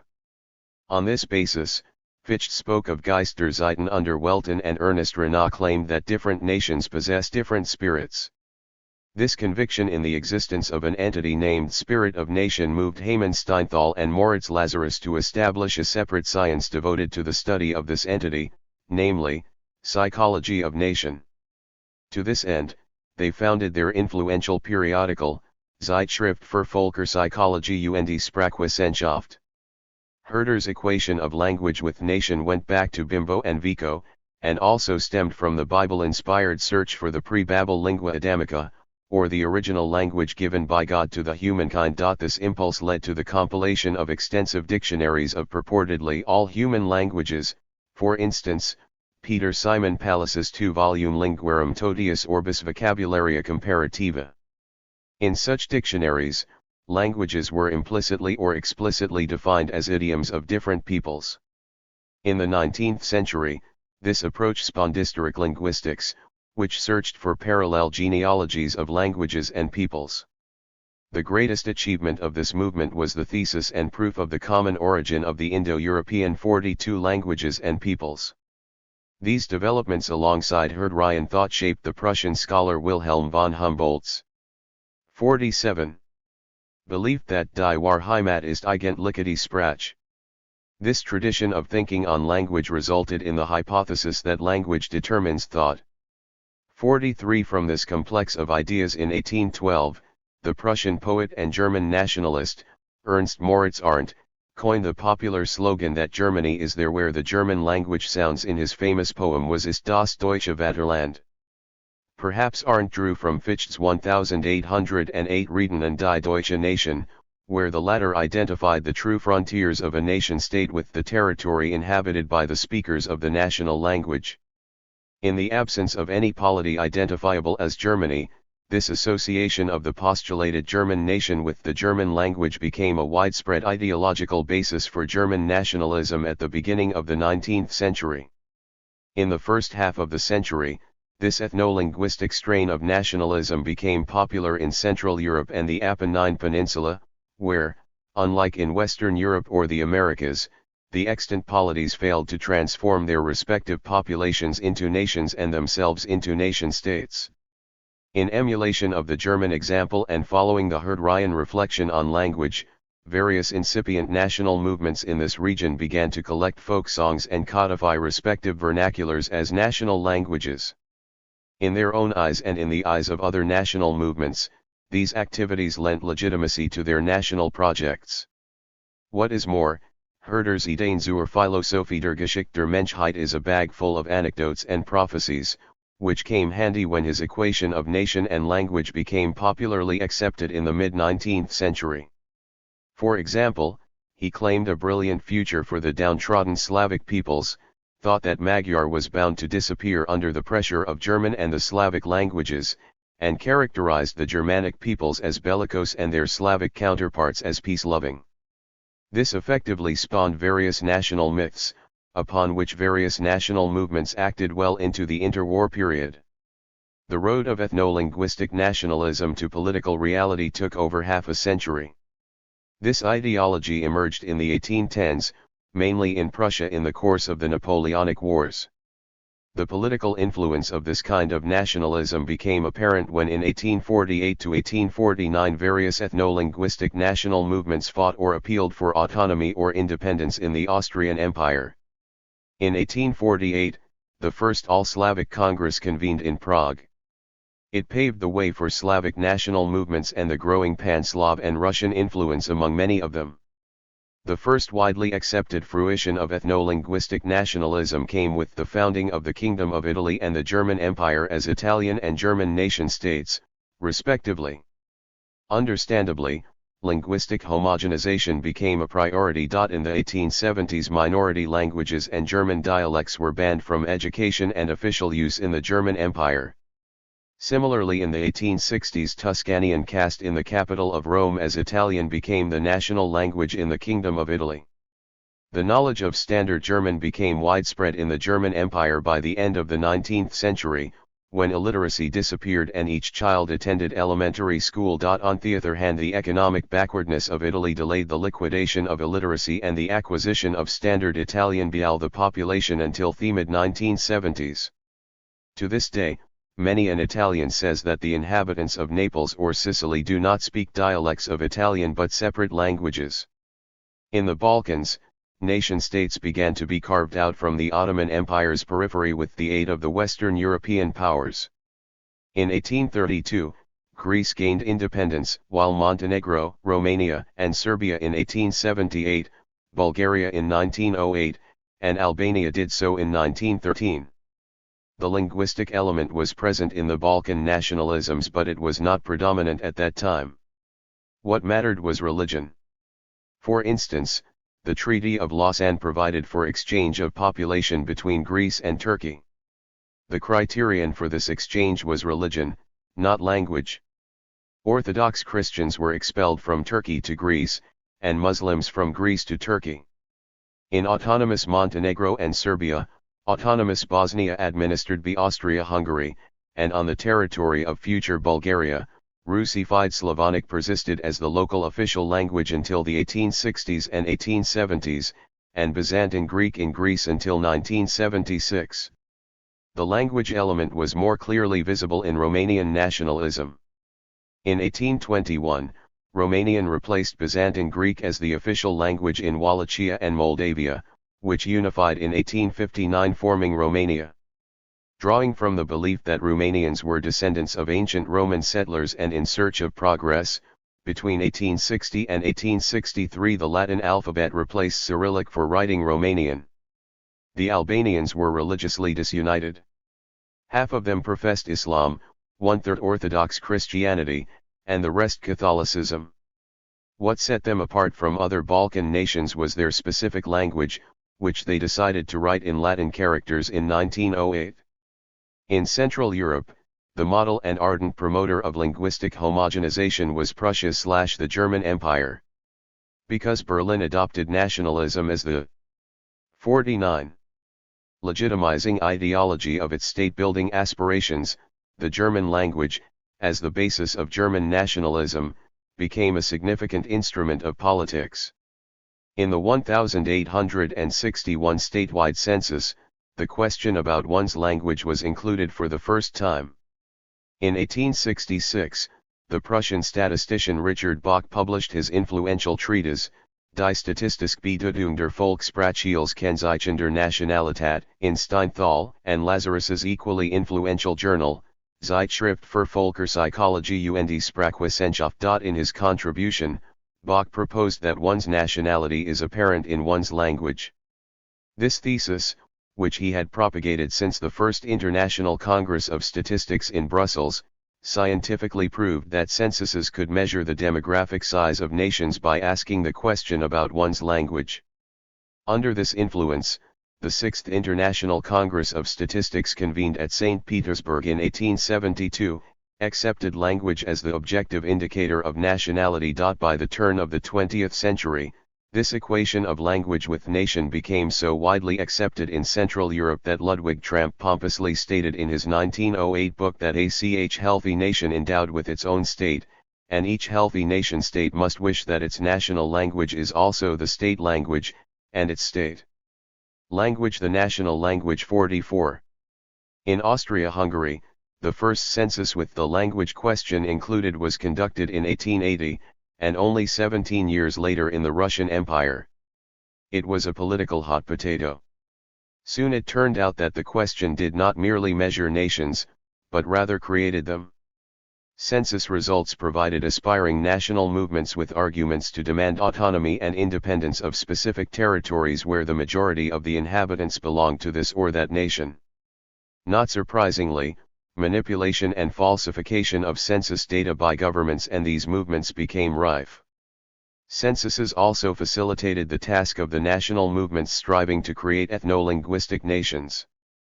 Census takers were instructed to disregard dialects and the phenomenon of bi- and multilingualism. A person had to pick one of the recognized standard written languages. On the other hand, Jews disappeared from statistic, because they did not speak a single language, and Yiddish, disparaged as jargon, was classified as German.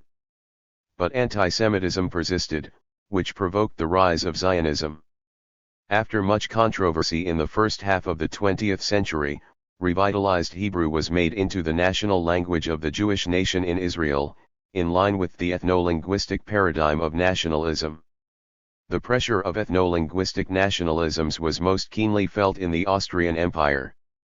The 1867 reform, which transformed it into Austria-Hungary, lessened the pressure for a while by replacing German with Magyar as the 50.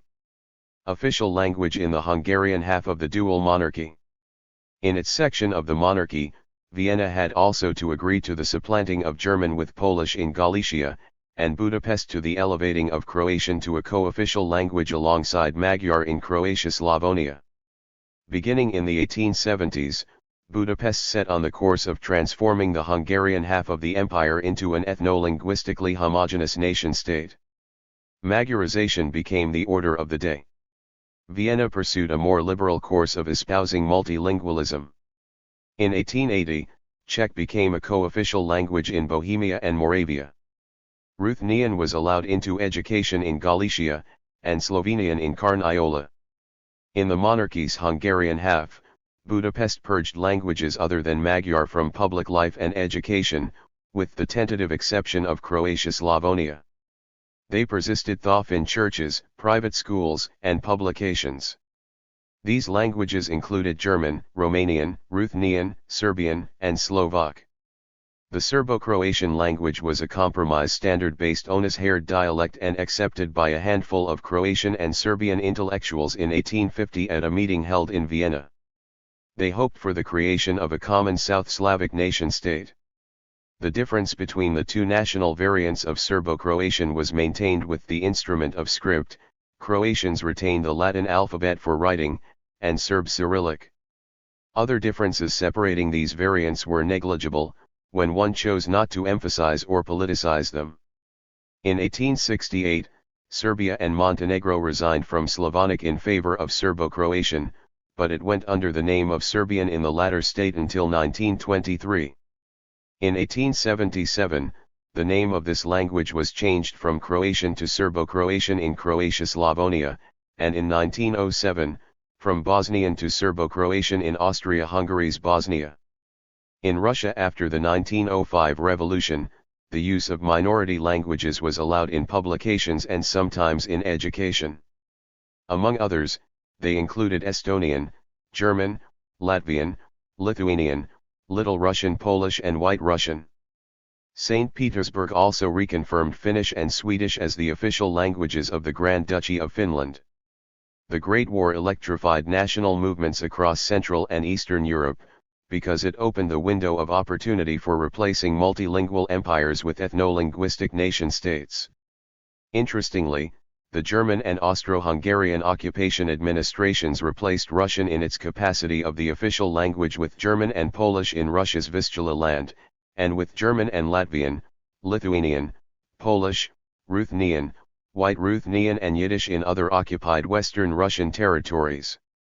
All these languages, except German and Polish, were employed in this role for the first time in history. This constituted a precedence, which the national movements wanted to use in order to develop their own separate ethno-linguistic nation-states, whenever possible. 51. From linguistic nations to linguistic nation-states. The eventual rubber stamping of the ethno-linguistically defined national principle into the basis of the political order in post-World War I Central and Eastern Europe came with the Allies' espousal of the United States President Woodrow Wilson's concept of national self-determination. Austria-Hungary was slated for splitting along ethno-linguistic lines into nation-states. Czechoslovakia, Estonia, Hungary, the Kingdom of Serbs, Croats, and Slovenes, Latvia, Lithuania, and Poland were founded as ethno-linguistic nation-states. The collapse of the Ottoman Empire spawned the Turkish nation-state, but the rhetorical acceptance of the principle of self-determination by the Bolsheviks actually stalled the creation of nation-states on the territory of the former Russian Empire. Briefly independent Belarus and Ukraine were suppressed.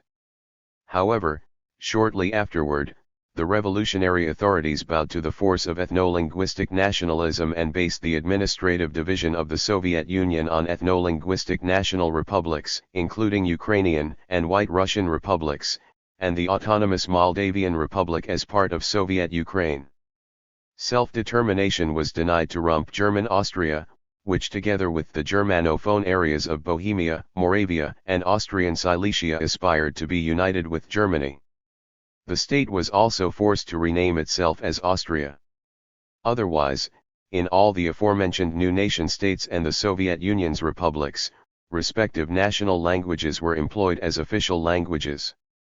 45 One language per nation-state or Soviet republic. Not to fall foul of the internationally accepted and encouraged normative isomorphism of language, nation, and nation-state, the 1920 Czechoslovak Constitutional Law on state language declared Czechoslovak as the official and national language of the Czechoslovak nation and its nation-state. Similarly, the 1921 Constitution declared Serbo-Croato-Slovenian as the official and national language of the Kingdom of Serbs, Croats, and Slovenes. But the kingdom's name still enumerated three different nations. In statistics, Serbs and Croats were rolled into Serbo-Croats, but Slovenians featured separately. After the 1929 coup, the discrepancy disappeared. The state was renamed Yugoslavia, while its inhabitants were usually referred to as the Yugoslavs, and Serbo-Croato-Slovenian as the Yugoslav language. The problem was that in reality Serbo-Croatian was not unified with Slovenian, and the Serbo-Croato-Slovenian dialect of southern Serbia was more similar to Bulgarian than Serbo-Croatian. The amalgamation of the Croats, Serbs, and Slovenians 52 into a single Yugoslav nation also failed to materialize. A similar predicament was suffered in Czechoslovakia. Czech and Slovak remained separate languages, like the respective nations of Czechs and Slovaks speaking these languages. In addition, all the new nation-states and republics were far from homogeneous from the ethno-linguistic viewpoint.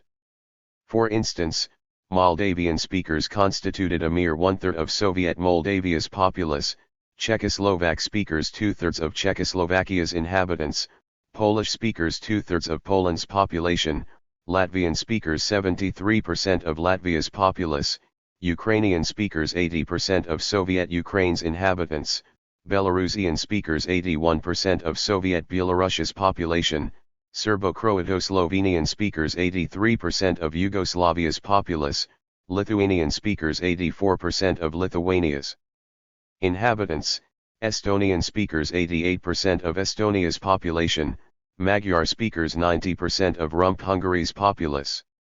In the post-1918 hugely enlarged Romania, the share of Romanian speakers in the population sank from 92 to 72%.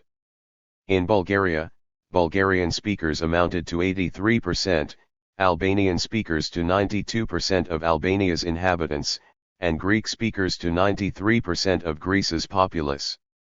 The lack of ideologically required ethno-linguistic homogeneity in the newly founded nation-states necessitated regulation of the resultant precarious status of the non-speakers of the national language, which made them into foreigners in these new nation-states, even though they remained in villages and towns where their families had lived for centuries. Hence, the Allies imposed an intricate lattice of bilateral and multilateral minority rights protection treaties on the new nation-states. 46 This new order did not extend to the Soviet Union. But the Kremlin recognized that ethno-linguistic nationalism could not be disregarded en route to communism. During the 1920s and 1930s, national minorities in the national republics obtained autonomy at the level of regions, communes, towns, and kolkhozes. Beginning in the late 1930s, this intricate system of minority rights protection was limited to regions within the national republics. The Holocaust, population movements, and exchanges caused by World War II and its aftermath, reaffirmed the application of the principle of the isomorphism of language, nation, and state in Soviet-held Central Europe at the cost of minorities and their rights. The degree of ethno-linguistic homogeneity achieved was unprecedented. But the short-lived existence of the Slovak nation-state during the war terminated not only the linguistic but also the political fiction of the Czechoslovak language, making post-war Czechoslovakia a binational state. Between 1940 and 1945, the Soviet Union annexed Estonia, Latvia, and Lithuania alongside vast tracts of territory severed from Poland, Czechoslovakia, and Romania, which were incorporated into Soviet Belorussia. 53. Soviet Ukraine, and Soviet Moldavia. After limiting the scope of ethno-linguistic and national autonomies in the late 1930s, following World War II, the Kremlin set out on the course of combating the bourgeois national deviation in order to make the population into a communist Russian-speaking and classless Soviet nation. Official encouragement for speaking the communist language of Russian usually decreased ethno-linguistic homogeneity within the National Republic, but boosted the percentage of Russian speakers in the entire Soviet population. During World War II, Germany and Italy partitioned Slovenia, Serbia proper was made into a German protectorate, and Montenegro into an Italian one. Bulgaria seized southern Serbia while Croatia proper and Bosnia were made into the independent state of Croatia. These wartime divisions mostly followed ethno-linguistic lines and thus unraveled the post-1929 drive to produce a homogeneous Yugoslav-speaking nation out of all the South Slavic inhabitants. Communist Yugoslavia was re-established as a federation. The political and linguistic fiction of the Yugoslav language was replaced with Serbo-Croatian and Slovenian, and the political fiction of the Serbo-Croatian nation with the separate nations of Croats and Serbs complete with their own national republics. In order to unmake wartime Bulgarianization of southern Serbia, Belgrade made it into the Republic of Macedonia and supported the rise of the Macedonian nation complete with its own Macedonian language. The Montenegrins also received their own national republic, and a similar Republic of Bosnia was unexpectedly granted to the newly declared Muslim nation, soon renamed as Bosnian. 47. As a result, the common Serbo-Croatian language came to be shared with four separate nations of Bosnians, Croats, Montenegrins, and Serbs. This development went against the logic of the normative isomorphism of language, nation, and state. When independent India was founded in 1947, the leadership of this new civic nation-state wished to emulate the Soviet model of ethno-linguistic union republics in basing post-colonial India's administrative division on ethno-linguistically homogeneous states. In 1956, when the new administrative division was due to be implemented, Delhi partly backed off from this position. Indian politicians rightly noticed that proposed overlapping of administrative borders with linguistic would encourage the rise of ethno-linguistic nationalisms, which could eventually destroy the state. Undoubtedly, they were right in taking into consideration the religious national violence, which has sporadically threatened the unity of India to this day. But Yugoslavia, located in this part of Europe where statehood legitimacy is derived exclusively from the normative isomorphism of language, nation. 54. And state, the stratagem of the common Serbo-Croatian language for most of the nations residing in Yugoslavia did not last. In 1991, the Soviet Union broke up into ethno-linguistic nation-states. Apparently, in the post-communist world, there was no place for multinational polities in Central and Eastern Europe. Similarly, beginning in 1991, Yugoslavia split into three ethno-linguistic nation-states: binational Serbia-Montenegro, trinational Bosnia, and the overwhelmingly Albanian-speaking UN Protectorate of Kosovo. At the same time, the linguistic reality of Serbo-Croatian became a political liability, which entailed the division of this previously common language into Bosnian, Croatian, and Serbian. The separation of Serbian and Croatian was easily achieved, as the former is written in Cyrillic characters and the latter in Latin ones. But this leaves practically no graphic difference between Bosnian and Croatian, which share the same version of the Latin alphabet. The Montenegrins marked their linguistic difference by employing two Cyrillic letters not used by the Serbs and claiming to have two national alphabets of equal significance, that is, Cyrillic and Latin. In 2006, Belgrade and Podgorica did not renew their confederal agreement, and Serbia and Montenegro parted their ways after the Montenegrin Declaration of Independence. Both polities became straightforward ethnic nation-states, but the normative isomorphism of language, nation, and state may entail separation of the Montenegrin language from Serbian, which, if effected, would transform Montenegro and Serbia into full-fledged ethno-linguistic nation-states. Kosovo may follow the same path if allowed independence, provided it would not join Albania.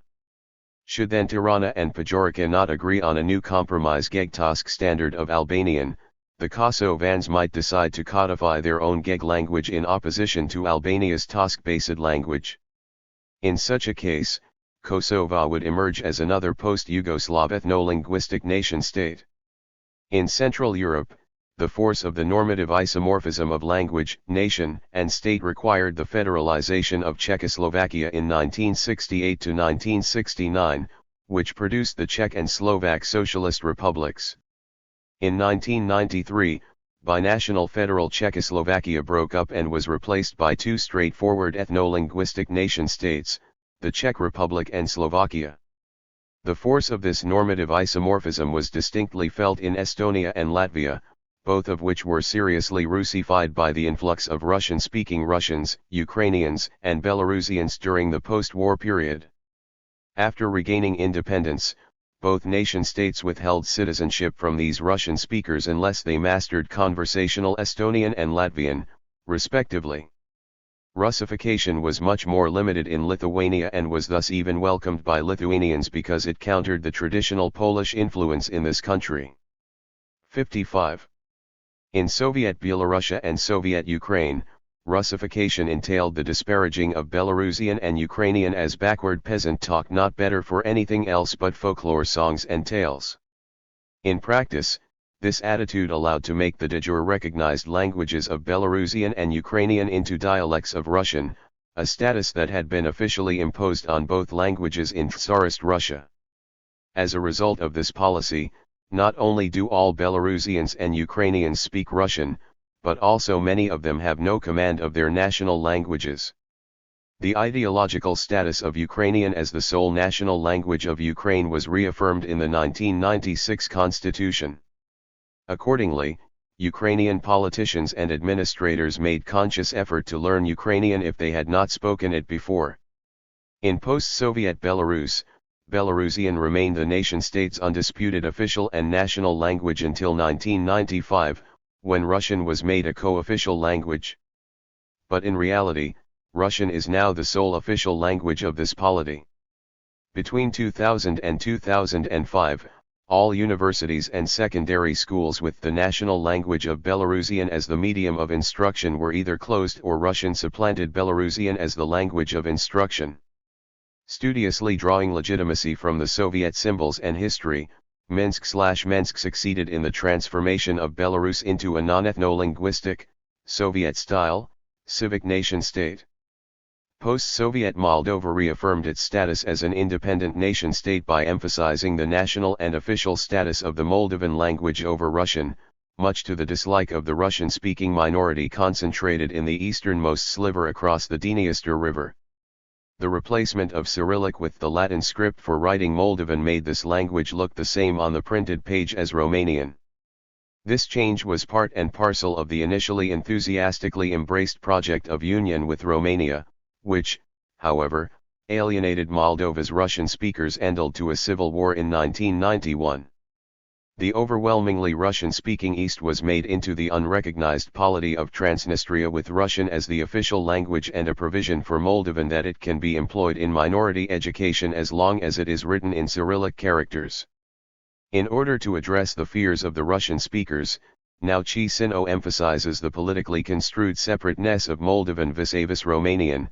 The Moldovan government also dropped the project of a union with Romania and granted wide-ranging autonomy to Transnistria to entice it back into Moldova's fold, but so far to no avail. Officially, post-Soviet Russia remains a multinational and multilingual federation, but in reality Russians make up almost 80% of its population, while Russian speakers 99%. Russian functions as the sole official language of the entire federation, and it makes serious inroads into the administration and education, which should be conducted in the national languages of the autonomous republics. The most independent-minded of all the republics is Tatarstan. The Tatarstan parliament decided that 56. The script of the Tatar language would be changed from Cyrillic to the Latin alphabet. This change would follow the early Soviet tradition of Latinization and the example of the Turkish language. Earlier, in the post-Soviet Turkic nation-states of Azerbaijan, Turkmenistan, Kyrgyzstan, and Uzbekistan, appropriate versions of the Latin script replaced Cyrillic for writing the respective national languages. But in 2003, the Russian Duma overruled the decision of the Tatarstan parliament by decreeing that only Cyrillic can be employed for writing the national languages of the Federation's autonomous republics. This decision may be interpreted as the Kremlin's effort to prevent pan-Turkic influences from penetrating into the Russian Federation, given that in the 1990s, Turkey propagated the idea of developing a single version of the Latin alphabet for all Turkic languages. On the other hand, the Duma's act can be a reflection of the Chinese model of ensuring cultural unity for the multinational and multilingual state by the means of a single writing system. The normative isomorphism of language, nation, and state, today. The intellectual roots of the normative isomorphism of language, nation, and state can be traced back to Herd-Reihenthauten language, early 19th century German nationalism, Prussia's political use of this nationalism beginning in the mid-19th century, and to the founding of the German Empire as a German nation-state on the basis of this nationalism. The founding of Italy as an ethno-linguistic nation-state also reinforced this trend, though the German example was of more significance due to the unprecedented economic, military, and economic success enjoyed by the German Empire. Mainly from this polity, the idea that a legitimate nation-state must be created from the tight overlapping of language, nation, and state spread across Central and Eastern Europe. However, German nationalists have not achieved this ideal to this day. During World War II, Hitler aspired to gather all the German speakers within a truly German nation-state of the Third Reich, but did not manage to incorporate the German-speaking Swiss into this polity. After 1945, the idea of this normative isomorphism as a national project definitively lost luster in divided Germany. Today, German is a national or official language shared by 6 nation-states: Austria, Belgium, Germany, Liechtenstein, Luxembourg, and Switzerland. 48 Although language was a significant element of Italian nationalism, Italian nationalists had to be pragmatic because their country was economically and socially quite backward in comparison to Prussia and the German Empire. Hence they did not emphasize the importance of Italian as much as their German counterparts did in the case of the German language. On the other hand, after the Great War, with the exception of Switzerland, there were few Italian-speaking communities remaining outside the Italian borders, unlike in the case of interwar Germany, whose international politics was closely related. 57. The million-strong German-speaking minorities spread across Central and Eastern Europe. Nowadays, Italy shares its national language with San Marino, Switzerland, and the Vatican, and in Italy's autonomous region of Trentino Alto Adige, German is a co-official language. The nation-states fully conforming to the ideal of the normative isomorphism extend east of the German and Italian frontiers. In Central Europe, the majority of polities neither share their unique national languages with other states nor allow additional official or national languages, nor permit the founding of some autonomous regions or republics on their territories, in which such additional languages would be employed. Today the post-communist nation-states of this kind include Bulgaria, the Czech Republic, Hungary, Poland, Romania, and Slovakia. 49 The post-Soviet ones include Estonia, Latvia, and Lithuania, and the post-Yugoslav ones, Macedonia, and Slovenia. Actualizations of a weaker version of this normative isomorphism of language, nation, and state exist north, east, and south of Central Europe. Sweden is a splendid example of an ethno-linguistically homogeneous nation-state, but it shares its national language of Swedish with Finland, where it functions as a co-official language along with the national language of Finnish. This disqualifies Finland from the exclusive club of true ethno-linguistic nation-states. Denmark practically fulfills all the requirements to qualify, but autonomous Greenland and the Faroe Islands are included in the Danish state along with their specific national languages of Inuit and Faroese. None of these predicaments is suffered by Norway, but its national language comes in two not fully intelligible varieties, which are as much different from one another as Danish from Icelandic. 50 Bokmål is a slightly Norwegianized version of Danish, and Nynorsk, a standard developed in the late 19th century from local Norwegian dialects, deemed to be closest to medieval Norse, the language of Vikings.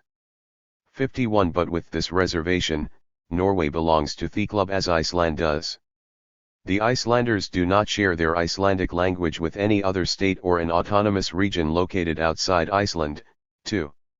South of Central Europe, Turkey qualifies to be a member of the club of the ethno-linguistic nation-states, but not Greece, since the latter polity shares its national language with Cyprus. The 1974 division of Cyprus is not recognized and neither is the independence of North Cyprus with Turkish as its official language.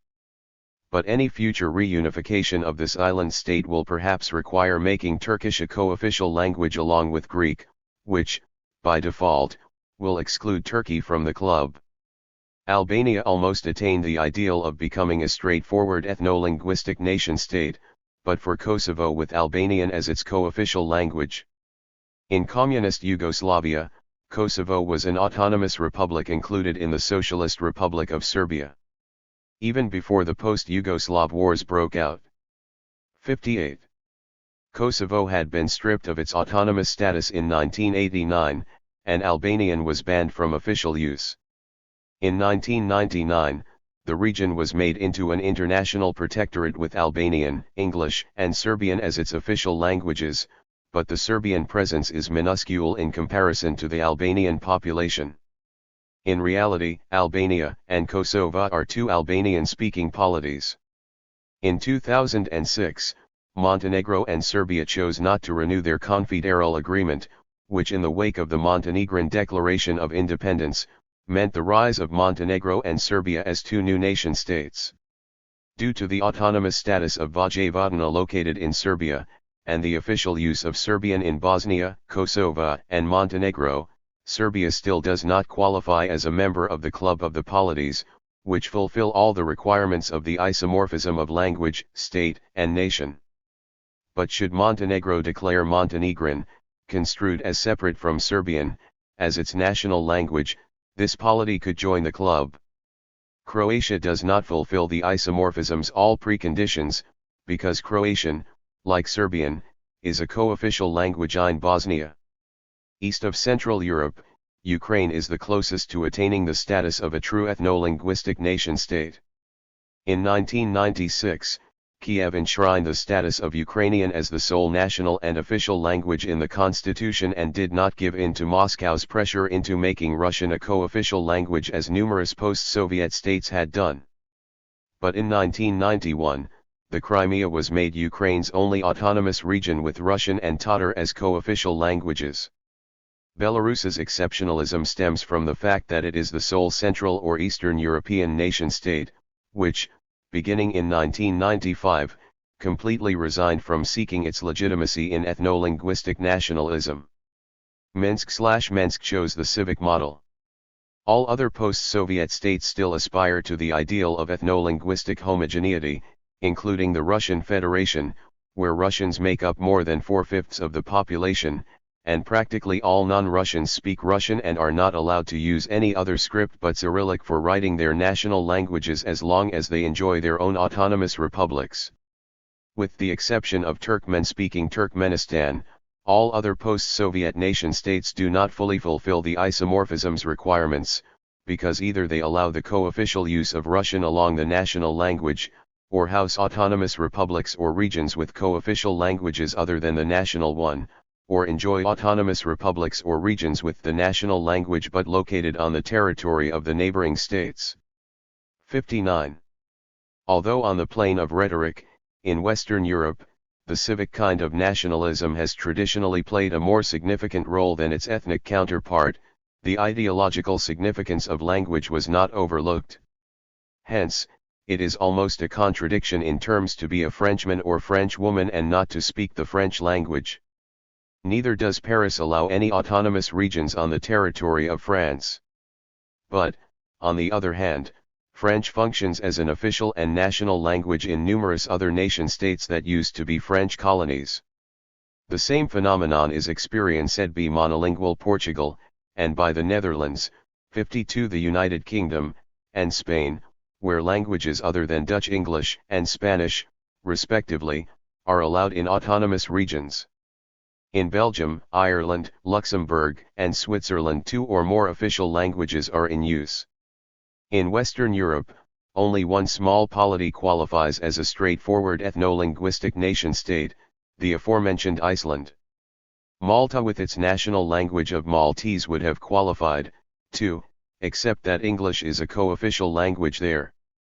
53 South of Europe, the Islamic nation-states from Morocco to Iraq share Arabic as their national/official language. In sub-Saharan Africa, several national/official languages are used in a single polity or a singular national/official language shared with an erstwhile colonial power. The situation is similar in the Americas. The exceptions include Ethiopia and Somalia. In the former nation-state, Amharic is the sole national and official language and Somali in the latter. However, Somalia as a polity disappeared in the early 1990s, while colonial English and Italian, alongside Arabic, remain in widespread use. The ideological importance of the isomorphism of language, nation, and state is much more discernible in Asia. Iran with its national language of Persian was a straightforward ethno-linguistic nation-state until the Islamic Revolution, which endowed Arabic there with a semi-official, political-cum-religious status. Oni encounters the same situation in Pakistan with its national language of Urdu and in Bangladesh with Bengali. Arabic brushes shoulders with them in religious and traditional education, and in politics. On the other hand, Urdu and Bengali are co-official languages in India's various states. Furthermore, in both Pakistan and Bangladesh alongside India, Myanmar, Malaysia, Nepal, the Philippines, and Singapore, English functions as a de jure or de facto co-official language. China is divided into 2 separate polities and Korea as well. They may evolve into separate nation-states. In addition, in Communist China's autonomous regions Mongol, Tibetan, and Uyghur function as co-official languages. But Bhutan with its sole national and official language of Dzongkha, 54 Cambodia with Khmer, Israel with Hebrew, Japan with Japanese, Laos with Lao, Indonesia with Indonesian, Thailand with Thai, and Vietnam with Vietnamese appear to be straightforward ethno-linguistic nation-states with no co-official languages or autonomous regions embedded in their territories. In Oceania, the same could 60. be said of Papua New Guinea with Tok Pisin, Nauru with Nauruan, Samoa with Samoan, Tonga with Tongan, and Tuvalu with Tuvaluan, if English did not function there as a de facto co-official language. In addition, the Samoan nation is split between independent Samoa and the United States territory of American Samoa. Central and Eastern Europe houses 11 ethno-linguistic nation-states, which fully comply with the restrictions of the normative isomorphism of language, nation, and state. In Western Europe, there is 1 state of this kind, 2 in Africa, and 9 in Asia, so altogether 12 outside Central and Eastern Europe. Although it would require another paper to answer fully this question, nevertheless it is interesting to ask what the causes of the rise of ethno-linguistic nation-states outside Central and Eastern Europe were. It seems that ideologized monolingualism in Bhutan, Iceland, and Japan is the function of the long-lasting isolation of the polities until the 20th century. Japan and Thailand successfully and Ethiopia almost successfully withstood attacks of the colonial powers. Central and Eastern European Jews brought the ideal of the normative isomorphism to Israel, and Soviet functionaries to Turkmenistan. In Asia, 4 genuinely ethno-linguistic nation-states are clustered together in Indochina.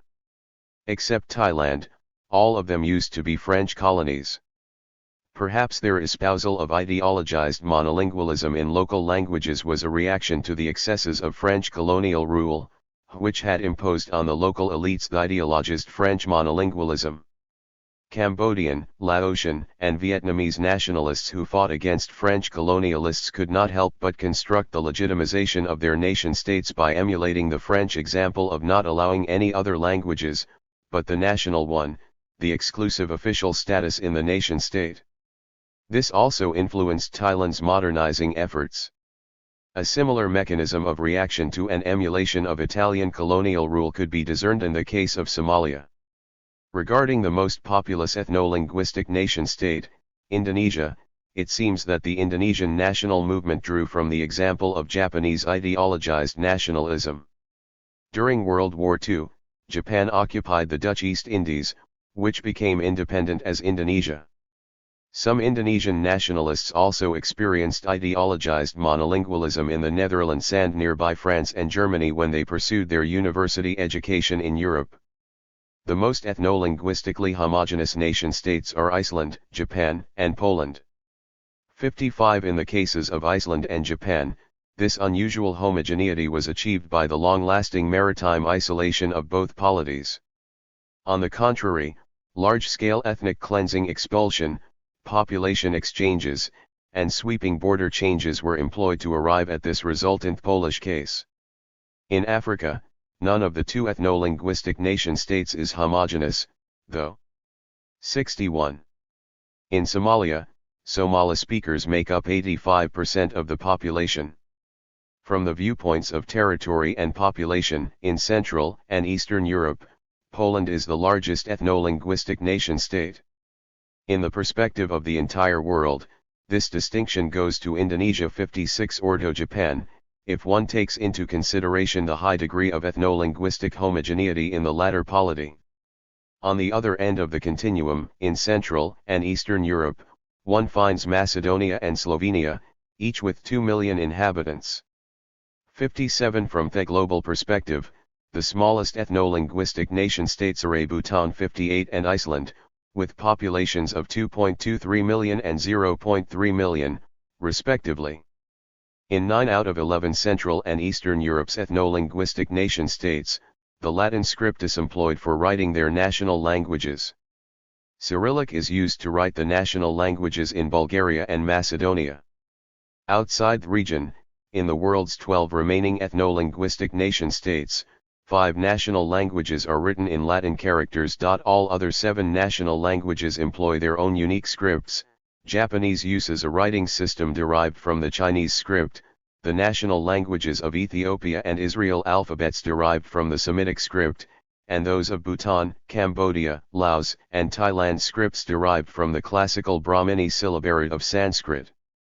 Worldwide, the Latin alphabet is employed for writing national languages in 14 out of the globe's 23 ethno-linguistic nation-states. In Central and Eastern Europe, 6 national languages spoken in the 11 ethno-linguistic nation-states are Slavic, 2 Finno-Ugric, 2 Baltic and 1 Romance. 59 Clearly, so far Slavic national movements have been most persistent and successful at achieving in their nation-states the ideal of the normative isomorphism of language, nation, and state. 2. An overview. Difference of language being generally a sign of difference of nation, attempt against a language, will look like a design against the nation that speaks it. Human language consists of words, which were fashioned by peoples, who are absolute lords of language. 1. Principi di scienza nuova di intorno alla comune natura delle nazioni. Gambadista Vico. The fact of living together and continually communicating in a distinctive language makes a human group into a nation. The natural boundaries of states are their internal boundaries corresponding to the fact of speaking the same language. 2. Reden und die Deutsche Nation. Johann Gottlieb Fichte. Dialect words, those terrible marks off the beast to the truly genteel. The mayor of Casterbridge Thomas Hardy. He medieval peasant spoke, but the modern person cannot merely speak, we have to speak something, a language. A language is the interplay and struggle of regional dialects, professional jargons, generic commonplaces, the speech of different age groups, individuals, and so forth, are all huge systems of vested interests, which sullenly resist critical inquiry. Uses us as much as we use language. Beginnings. The linguistic picture of Central Europe, as we know it, started forming in the 6th to 9th centuries. The coming of the Slavs marks the beginning of the caesura that largely closed in 896 AD when the Magyars crossed the Carpathians into Pannonia. This event gradually divided the hypothetically continuous area of Slavic settlement into a southern section, extending from contemporary Slovenia to Bulgaria, and into a northern section, which coincided with the areas from the Elbe in today's eastern Germany to the Upper Volga in northeastern Russia. In the west, the Magyar speakers skirted the East and Carinthian marks of the Holy Roman Empire. This region, previously the meeting point of Slavic and West Germanic speakers, changed into the linguistic borderland between the latter and the Magyars. In the eastern corner of the Arch of the Carpathians, perhaps, the transition region of East Romance and Magyar speakers developed. East of the mountains, the open steppe, extending to Central Asia and Siberia, attracted various groups, mainly Turkic-speaking groups of pastoralists from the east, as it had the Huns, Avars, Bulgars, and Magyars before. Pekangs, Cumans, and, between the 1230s and 1380s, Tatars of the Golden Horde dominated this area. During the time, Romance speakers from Transylvania and the eastern Carpathians migrated to the steppe south and east of the Carpathians, which created a more homogeneous East Romance phone area extending to the Danube Delta and the Dniester. This process culminated in the emergence of Moldavia and Wallachia in the second half of the 14th century. As a result, the territory, populated by Magyars and East Romance speakers, separated the northern and southern Slavs.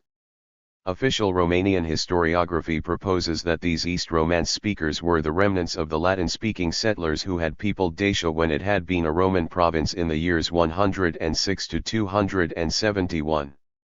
In this view, these settlers had 64.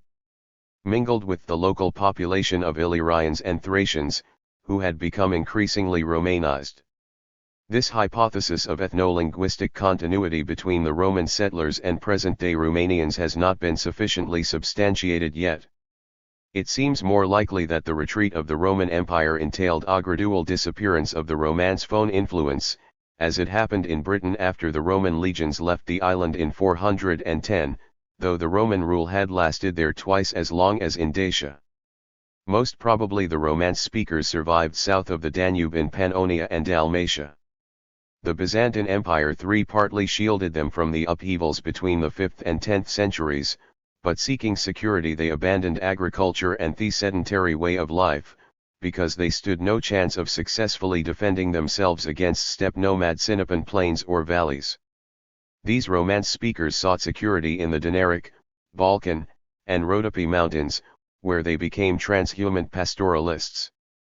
Searching for newer pastures, they migrated northward along the Arch of the Carpathians and perhaps lost the skill of writing, for they did not leave any documents.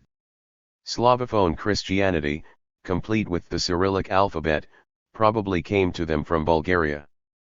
Between the 13th and 18th centuries, they settled along the Italy and northern Carpathians up to eastern Moravia. Mostly they preserved their Orthodox Christianity, but became Slavicized. The language of the Romance phone population living between the Carpathians and the Danube is nowadays classified as East Romance because, with the coming of Magyars and the southward expansion of Slavs in the Balkans, Romance-speaking pastoralists, who were spread northeastward along the mountain ranges, lost direct contact with other Romance speakers in northern Italy and Dalmatia, where Latin literacy survived. The boundary between Slavic and Romance speakers in this region gradually moved southward and to the west. Until the 16th century, a Romance phone population lived in the east of historical Croatia between the towns of Karlstad and Nin. This severing of the Romance dialect area led to the evolution of the West Romance speakers, identified today as the Catalans, Corsicans, Galicians, Italians, Franco-Provençal speakers, French, Occitans, Rito-Romance speakers, Sardinians, Spaniards, and Portuguese. Specialists often add Dalmatian to the group of the West Romance languages. It was a language spoken from Istria to Ragusa that died out in the 17th century, though pockets of its speakers held out for 2 centuries longer. But this classification tends to be contentious. Vlachs, Kutsovlaks, Vilas, or Tsinsari are remnants of the Balkan Romance-speaking transhuman pastoralists, whose groups occur in the mountainous areas of northern and central Greece, southeastern Albania, southern Macedonia, Dobruja, and Istria. Although the pockets of the Romance phone population seem, to a certain degree, to be the remnants of the Romance dialect continuum. 65. In the Balkans, since the end of the 19th century, Bucharest has claimed their languages as Subdanubian dialects of Common Romanian, most fully represented Bedico-Romanian, or the Romanian language. The philological division between West and East Romance languages gained currency in the middle of the 19th century. At that time, the political significance of language was on the rise, as manifested in the successful nationalisms of the Italian and German nation-states, which were linguistic in character. In addition, the example of these two nationalisms inspired a plethora of ethno-linguistic national movements in Central Europe. In line with the West's self-professed scientific progress, which produced the Industrial Revolution, philologists aspired to transform their eclectic field of antiquarian and folkloristic pursuits into a rigorous science of language. Drawn to the midst of public interest by Charles Darwin's theory of evolution as per analogy in biology, philologists turned linguists trusted most the method of classifying the similar as related in single families and the dissimilar in separate ones. Soon, this classificatory approach was translated into the practice of putting together cognate ethno-linguistic groups into larger clusters as long as they were territorially contiguous. Such divisions initially were applied on the synchronic plane. But Darwin's concept of the diachronic tree of life, illustrating the divergence of species from one another through time, proved an attractive model for linguists as well. Following the tenets of diachronic classification, the Germanic-speaking inhabitants from the territory of the former Holy Roman Empire were described as Western.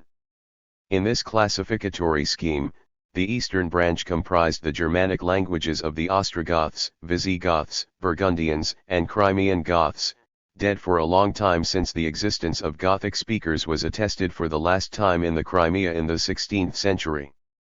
Thanks to the classificatory efforts of linguists, we know that Magyar is the only non-Indo-European language extant in Central Europe.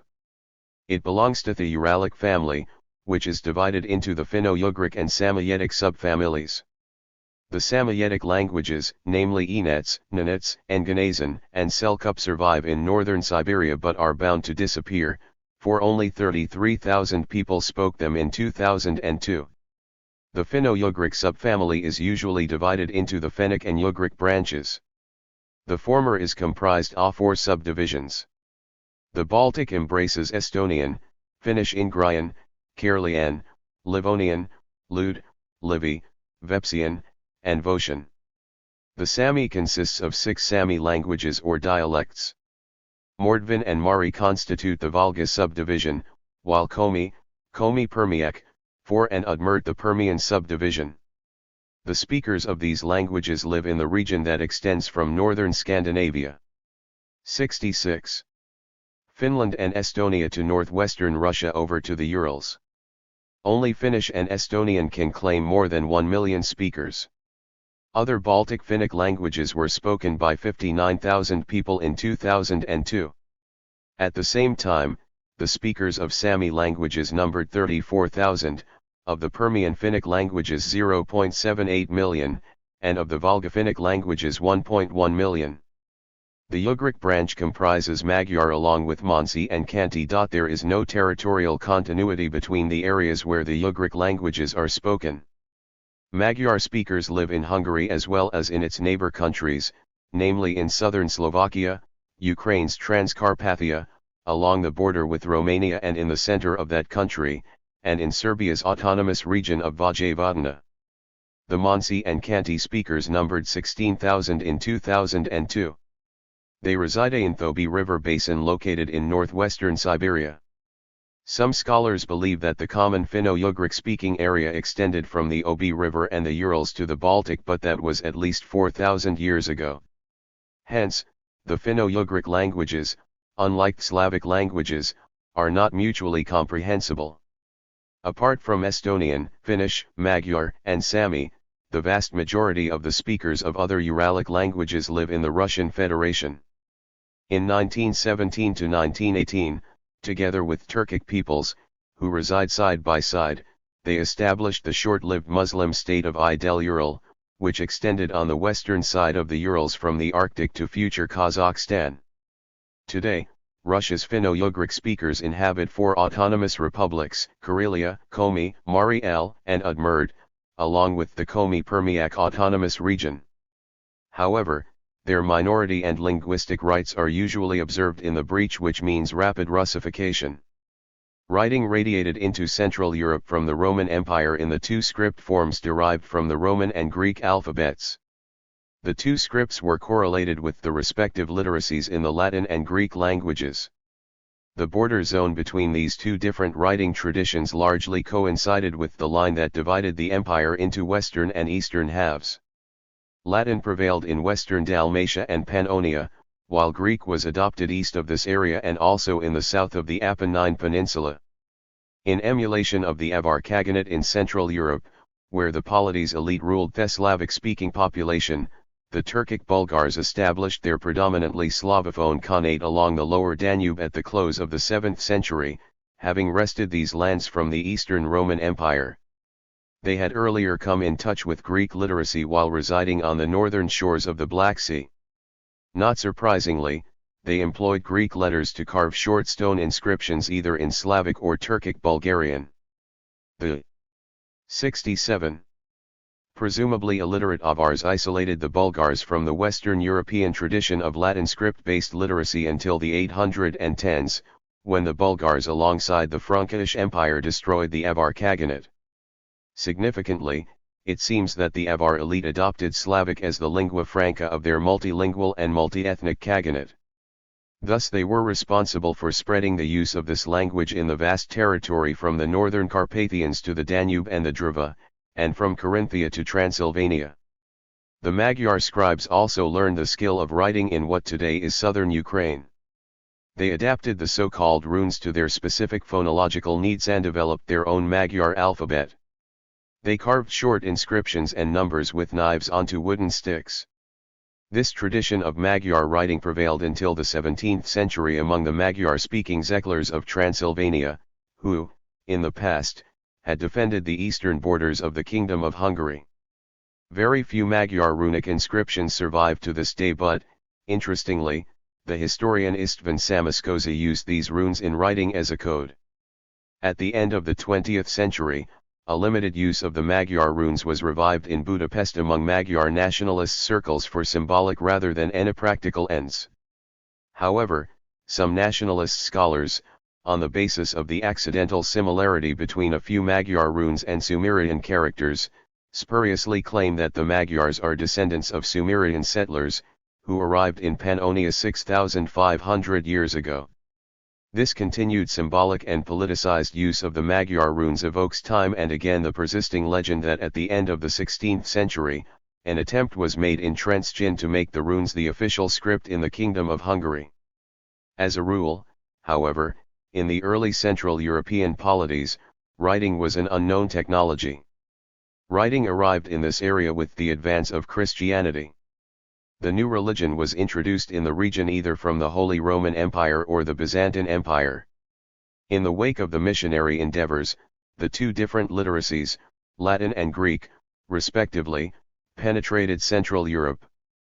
The tradition of Eastern Christianity allowed the translation of the Holy Scripture into languages other than official Greek or Latin, as well as the use of these languages in writing where practical. In this manner, during the 3rd to 5th centuries, the mainly Greek-based alphabets were developed for the Semitic languages of Coptic and Syriac employed for official purposes and liturgy in Egypt and Asia Minor, and also for the Indo-European language of Armenian and the Caucasian languages of Georgian and Albanian 6 in the Caucasus.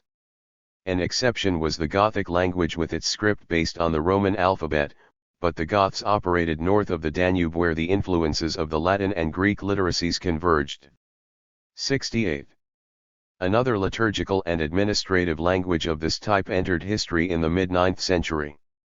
At that time, the Frankish kingdom and Bulgaria opposed further expansion of Greater Moravia, a Slavophone polity that had arisen in Central Europe 2 centuries after the destruction of the Avar Khaganate. 8 Moravian leaders sought an alliance with Byzantium, which resulted in the Christianizing mission and the conversion of this realm to the new faith. The 2 leading missionaries, brothers Constantine and Methodius, who came from Thessalonica, put into writing the local Slavic dialect of their hometown using a new script, Glagolitic. Later, the brothers and their disciples translated the Bible 9 and other Christian writings into the Slavic language. Constantine and Methodius sought formal recognition from the Holy See because Greater Moravia was in the Frankish kingdom's sphere of influence. Rome consented, but after Methodius's death, his followers were expelled from the country. The Byzantine Rite was replaced with the Latin one and the Latin language replaced Slavic. The change was sealed with the destruction of Greater Moravia at the hands of the Magyars. It is assumed that the Glagolitic alphabet stemmed from the fusion of the Carolingian minusculi and the Greek cursive. It also included one letter derived from a Hebrew character. The script was known as Cyrillic after its presumed inventor, Saint Cyril. The term Glagolitic, derived from the Slavonic term for word, became current only in the 16th century. At the same time, philologists named the language written in Glagolitic Old Slavic, or Old Bulgarian. Nowadays, it is more common to refer to this language with the terms Church Slavonic, or Old Church Slavonic, which were coined at the beginning of the 19th century. Previously, the language of Slavophone liturgy and Slavic translations of the Bible was known as Slavic or, simply, as our language. These designations of the liturgical language remained widespread among the Orthodox Slavs until the end of the 19th century. Following the demise of Greater Moravia in the first decade of the 10th century, Bohemia and Moravia found themselves within the borders of the Holy Roman Empire and the tradition of Western Christianity, steeped in the Latin language. In 966, the Polonian state accepted Christianity from Bohemia. Hungary followed suit in 1000 or 1001 when the Pope recognized the pagan Vajk as King Stephen. Stephen suppressed the last vestiges of liturgy in Slavic in the territory of his kingdom. However, it survived until the 1030s in the Polanian state, and until the 1090s in Bohemia. By that time, Latin had become the language of liturgy and written communication in Central Europe. Within the limits of Western Christianity, Slavonic liturgy in the Glagolitic script was tolerated in Croatia, where it persisted until the beginning of the 20th century in the island of Vegli. In the Kingdom of Bohemia, Croatian monks were allowed to settle in the Emmaus monastery. 69. In Prague during the 14th century. They celebrated Mass in Slavic and wrote in Glagolitic until the 17th century. In 1390, some Emmaus monks moved to Cloister near Krakow and introduced the Slavic rite to the Holy Cross Church in the capital of the Kingdom of Poland. This tradition lasted there until the 15th century. But these pockets of Slavonic liturgy, surviving in the sphere of Western Christianity, were of no political or cultural significance apart from maintaining the channel of communication through which the Czech language homilies of the Bohemian religious reformer Jan Hus, transcribed into Glagolitic, entered 15th century Croatia. Only the Reformation gave Slavonic liturgy a new lease of life when the Protestant printing press was established in Urich near Tübingen to publish Slavic texts in Glagolitic characters. In the course of the 30 Years' War, Emperor Ferdinand II seized this press in 1626 and in the following year, passed it on to Rome, where it was used to publish Catholic Slavophone texts in Glagolitic until 1905. Pope Innocent XI, in his preface to the Roman Illyrian Breviary published in 1688, attributed the invention of the Glagolitic script to Saint Jerome, who had completed his official Latin translation of the Bible, known as the Vulgate, in 405. This saint had come from the Roman province of Dalmatia that serendipitously happened to coincide with Croatia. The Linkmedinthe's anachronistic manner allowed claiming the alphabet for the Roman Catholic tradition and resulted in the new name for it, the Hieronymian script, derived from Saint Jerome's name. At the same time, some called Glagolitic the Illyrian alphabet, relating it to the Roman prefecture of Illyria that had contained the Balkan Peninsula. In the Slavic Orthodox tradition, the Glagolitic script and early books preserved in it were perceived as an inalienable part of Orthodox Christianity. Hence, Orthodox churchmen called it Bukvica, a name derived from the East Slavic word for letter 11, and, in Croatia, those who wished to emphasize the Slavic connection chose to dub the script as Slovenish. Cyrillic resembles the Greek alphabet more closely than Glagolitic. The Cyrillic script probably developed in the First Bulgarian Empire, where the disciples of Cyril and Methodius settled after 885, following their expulsion from Greater Moravia. The idea of writing had been known to the Turkic Bulgars since the moment they had emerged as an ethnic group at the mouth of the Don River at the beginning of the 6th century. On the northern shores of the Black Sea, the Greek script had been known since antiquity, while the Goths introduced the runic alphabet in the 3rd century. This was followed by the Gothic script in the 4th century, and the Armenian, Georgian, and Akvanian alphabets in the 5th century. Some undeciphered runic inscriptions left by the Bulgars include characters similar to some Cyrillic letters. 70. Khan Boris I adopted Christianity in 864 and the Bulgarian Sobor of 893 proclaimed Church Slavonic as the official language of the Bulgarian Empire for both religious and secular purposes. And to emphasize the independence of Bulgaria from Byzantium, Boris founded the Bulgarian Patriarchate at Ohrid. The monks expelled from Greater Moravia established the centers of Church Slavonic scholarship and education in Ohrid and the Bulgarian capital of Preslav. At the end of the 9th century, or at the turn of the following century, they codified Cyrillic. This new script gradually replaced Glagolitic among all Slavic peoples who accepted Christianity from Byzantium. Glagolitic manuscripts ceased to be produced in Bulgaria at the turn of the 11th century. Croats stuck to Glagolitic and the Latin alphabet replaced it in Bohemia and Moravia. Cyrillic-based Church Slavonic literacy reached Kievan Rus with the official Christianization of this realm in 988. But it is known that between 907 and 972, Kievan and Byzantine rulers contracted agreements, written in Greek and Slavic. Glagolitic might be used for the Slavic texts, but the earliest Kievan Rus inscription in Slavic was done in Cyrillic and dates back to the first quarter of the 10th century. Serbs arrived in the area they now occupy in the 7th century. Their leaders accepted the authority of the Byzantine Empire 2 centuries later, which also meant their gradual Christianization. The first Serbian state had a checkered history in the 10th and 11th centuries before it was established as a stable and orthodox Christian polity in the mid-12th century. During the 12th century, the Serbs adopted the Slavic language written in Cyrillic so as to mark their separateness vis-a-vis the Greek language of the Byzantine Empire. With the enormous territorial expansion of tiny pagan Lithuania at the beginning of the 14th century, its rulers acquired northern and northwestern Rus with its Orthodox Christian population. They also accepted their Slavic Chancery language written in Cyrillic as the official language of the Grand Duchy of Lithuania. The officially pagan character of the polity continued until the Lithuanian Duke Jagiello adopted the Roman Catholic faith and became the King of Poland in 1386. The Rus recension of Slavonic continued to be employed in Orthodox churches located in the Rus lands annexed to Poland and Lithuania. In secular use, this language acquired numerous characteristics of the contemporary speech of the Orthodox Slavic inhabitants of Poland-Lithuania. As such, it became known as Ruski and functioned alongside Latin, German, and Polish, as an official language of the Grand Duchy of Lithuania until 1697.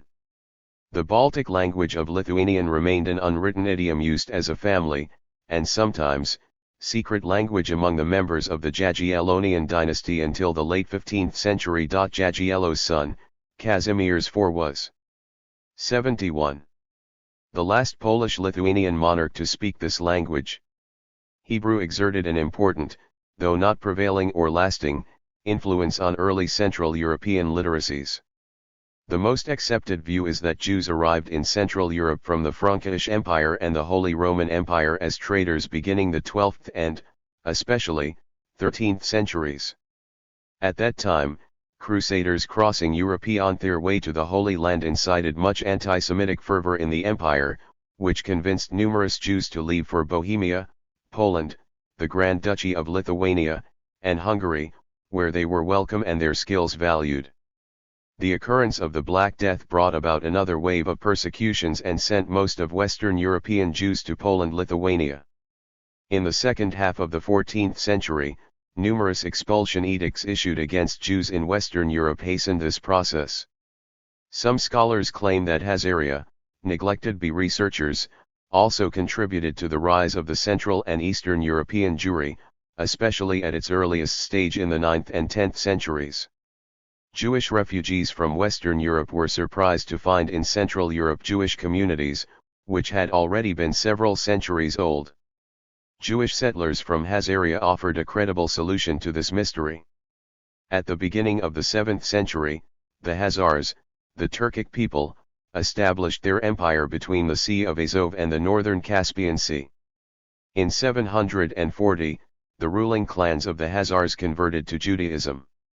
The Hazar realm, attacked from the south by Arabs, eventually collapsed in 965 under the onslaught of Kievan Rus.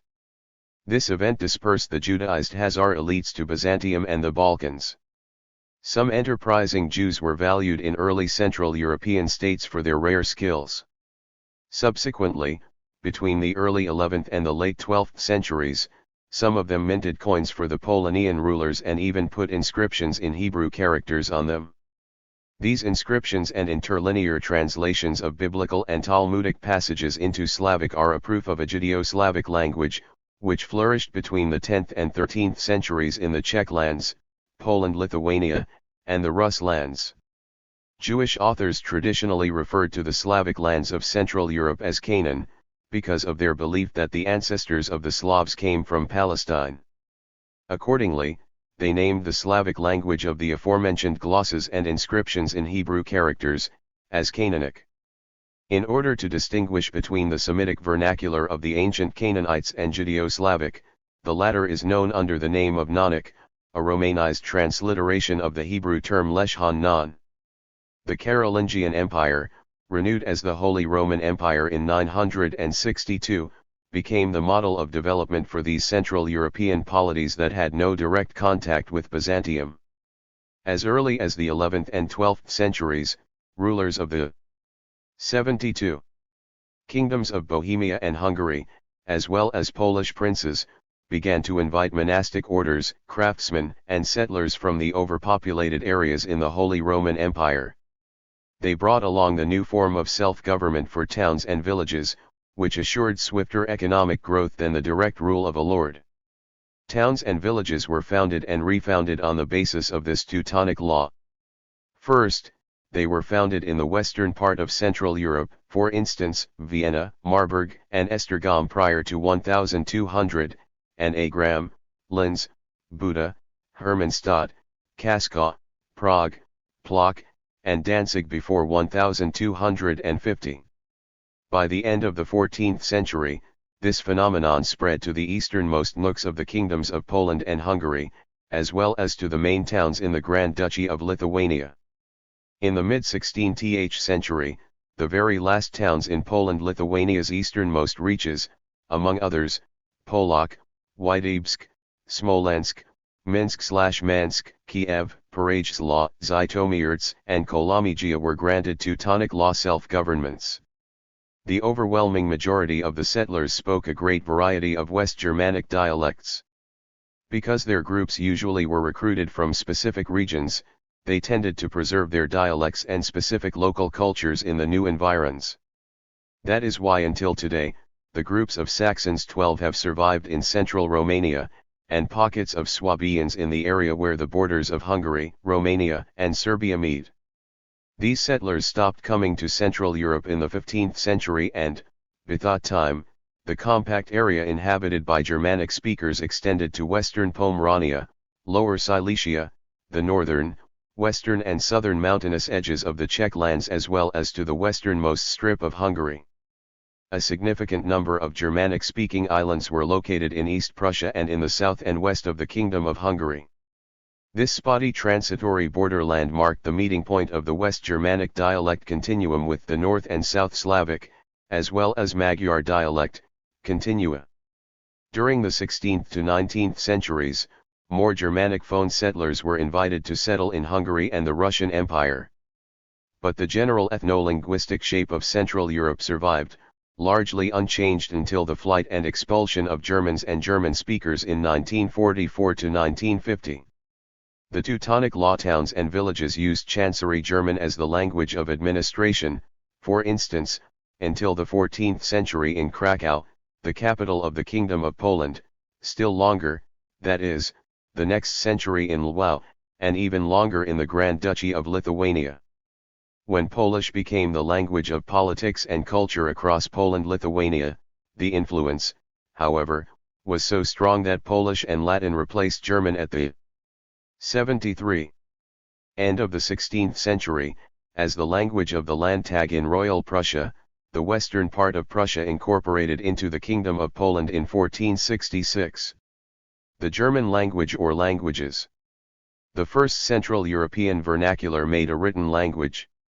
German 13 was the first vernacular in Central Europe that challenged the monopoly of Latin as the dominant written language of Western Christianity. It became a leading language of administration in the Holy Roman Empire during the 13th and 14th centuries, though it was used alongside Latin.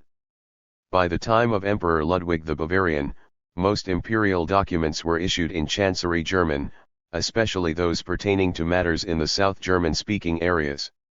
His successor, Charles IV, who was also the King of Bohemia, instituted the lands of the Czech crown as a separate entity centered on Bohemia and guaranteed this entity administrative distinctiveness within the empire. Charles moved the imperial capital to Prague, which brought the center of Chancery German within Central Europe. At that time, Chancery German developed as a specialized jargon for imperial administrators and lawyers, guided by Thalatinate usage, employed at the imperial chancery. The decentralized nature of the Holy Roman Empire, combined with the frequent changes in the location of the imperial capital, caused the emergence of several varieties of Chancery German, though their users strove to keep them mutually intelligible for the sake of efficient exchange of documents within the empire. Had this polity not survived until 1806, political fragmentation could have been paralleled by the rise of separate languages from these varieties of Chancery German, as happened in the case of the Slavic languages. Church Slavonic had the potential of becoming the source of a most important Slavic language, if it had been accepted as the official one in a polity embracing most of the Slavic speakers. But due to its association with the Orthodox Church, Church Slavonic did not become the sole official language in Poland-Lithuania. The Polish-Lithuanian Commonwealth declined in the late 17th century and no Slavophone polity, comparable to the Holy Roman Empire, that would have embraced most of the North Slavic speakers, arose. The Russian Empire, founded in 1721, spurred the rise of its own Russian language and limited the use of Church Slavonic to matters ecclesiastical in the course of the 18th century. The aforementioned perceived separateness of the varieties of Chancery German is clearly visible in German terminology that refers to them as Chancery languages. Between the 14th and 16th centuries, there were 5 main varieties, which differed in grammar, pronunciation, vocabulary, variants of the Gothic script, and, above all, prestige. Lower Saxonian. 74. Was the Chancery language of the Hanseatic League employed in the north of the Holy Roman Empire and in the northern half of the Teutonic Order state, that is, from the Low Countries to present-day Latvia and Estonia. Lower Saxonian chanceries occurred as far north as Bergen and the Baltic island of Gotland, and as far south as Dortmund, Magdeburg, and Berlin. Lower Saxonian was fairly close to Dutch, but the 843 partition of the Carolingian Empire had allocated Western Flanders to the West Frankish Kingdom, which subsequently evolved into France. In 1581, the Protestant United Provinces announced their independence and left the empire. The Habsburgs, in possession of the Catholic Spanish Netherlands, contested the independence of the United Provinces until it was finally reaffirmed in 1648 in the Peace of Westphalia. The political separation of the United Provinces facilitated the rise of Dutch as aspirate language based on the dialect of Amsterdam in the 17th century. The process was completed with the publication of the officially commissioned and endorsed Dutch translation of the Bible. In addition, Calvinism separated the Dutch from the overwhelmingly Lutheran Low Germanic speakers. In the Spanish Netherlands, which became Belgium in 1830, French dominated, thus preventing the spread of Dutch or standardization of the local Germanic dialects until 1898, when Flemish was recognized as a co-official language alongside French. Although almost identical with Dutch, the political and religious border shaped Flemish into a separate language. The Language Union of 1982, signed by Belgium and the Netherlands, made Dutch and Flemish two equal varieties of the Netherlandish language. Linguists tend to project the present-day difference between Dutch and German into the past by dividing the Low Germanic linguistic commonality between Low Franconian and Low German/Lower Saxonian. The former, construed as the source of Dutch, denotes the western section of the original Low Germanic dialectal area, and the latter, construed as belonging to the history of the German language, the eastern half of this dialect area. Ironically, the successful competition posed by the towns of the Low Countries hastened the decline of the Hanseatic League in the 15th and 16th centuries. Before, for all practical reasons, it disappeared in the 17th century. Had the League won the competition, a Lower Saxonian German might have become an official language of northern Germany, the Netherlands, and Belgium's Flanders. The book production in Low German peaked in the mid-16th century at 800 titles per annum, but rapidly declined to 100 in 1700. The last Lower Saxonian Bible was published in 1622. The last chanceries stopped using Lower Saxonian and switched to West or Middle West German chancery languages by the 1660s. 75. Another interesting phenomenon in the northern reaches of the Holy Roman Empire was the Frisian language, a cognate of Dutch and Lower Saxonian. The Frisians, seafaring fishermen and merchants who lived on the Frisian Islands and the facing coastland extending from the present-day western Netherlands to southern Denmark, operated between the Holy Roman Empire, Scandinavia, and England. In 802, Charlemagne recognized the Frisians as a separate people, but under the pressure of Dutch and German, the Frisian language ceased to be employed for official purposes after 1573. Frisia, split between the Empire and the Netherlands, preserved its autonomy until 1744 in the former polity and until 1795 in the latter. The revival of the Frisian language commenced in the 19th century. In the Netherlands, the Frisian Academy was founded in 1938, and in West Germany, the North Frisian Institute followed in 1964. In 1970, Frisian became a co-official language alongside Dutch in the Netherlands and has been used in the polities administrations since 1986. Apart from Lower Saxonian, the other four Chancery Germans were Upper German, Swiss German, East Middle German and West Middle German. All the four belong to the High German branch of Germanic dialects as opposed to the Low German 14 branch represented by Lower Saxonian. Hence, Lower Saxonian was more distinctive vis-a-vis the other four Chancery Germans than the four vis-a-vis one another. The East Middle German and West Middle German Chancery languages represented the Middle German sub-branch of the High German dialects, while Upper German and Swiss German the Upper German sub-branch. The terminological employment of the term High German is further complicated by its use as a synonym for Standard German and for the most prestigious variants of Chancery Germans in the past. Hence, Old High German of the 9th century is none other than West Middle German, Middle High German of the 13th century, Swiss German, and New High German of the 17th and 18th centuries, East Middle German. Erratically, the label of High German is denied to the High German dialect, which, between the 14th and 16th centuries, formed the basis for the most significant German Chancery language employed in the imperial chancery. This variety is known as Common German. The Middle German dialects were spoken south of Aachen, Magdeburg, and Thorn, whereas the Upper German, south of Karlsruhe and Nuremberg. The imperial chancery of the Habsburgs, usually located in Vienna, employed Upper German, which endowed it with so much prestige that its usual designation was Common German. Due to its prestige, this Chancery German was employed by Low German speakers in the southern half of the Teutonic Order state, that is, from Danzig to Königsberg and Kurland. But 76. Habsburg emperors, busy controlling vast territories from Spain to Transylvania, did not pay any special attention to their Chancery's variant of German, because, apart from this language, they employed Chancery Bohemian, French, Italian, Latin, and Spanish in administration.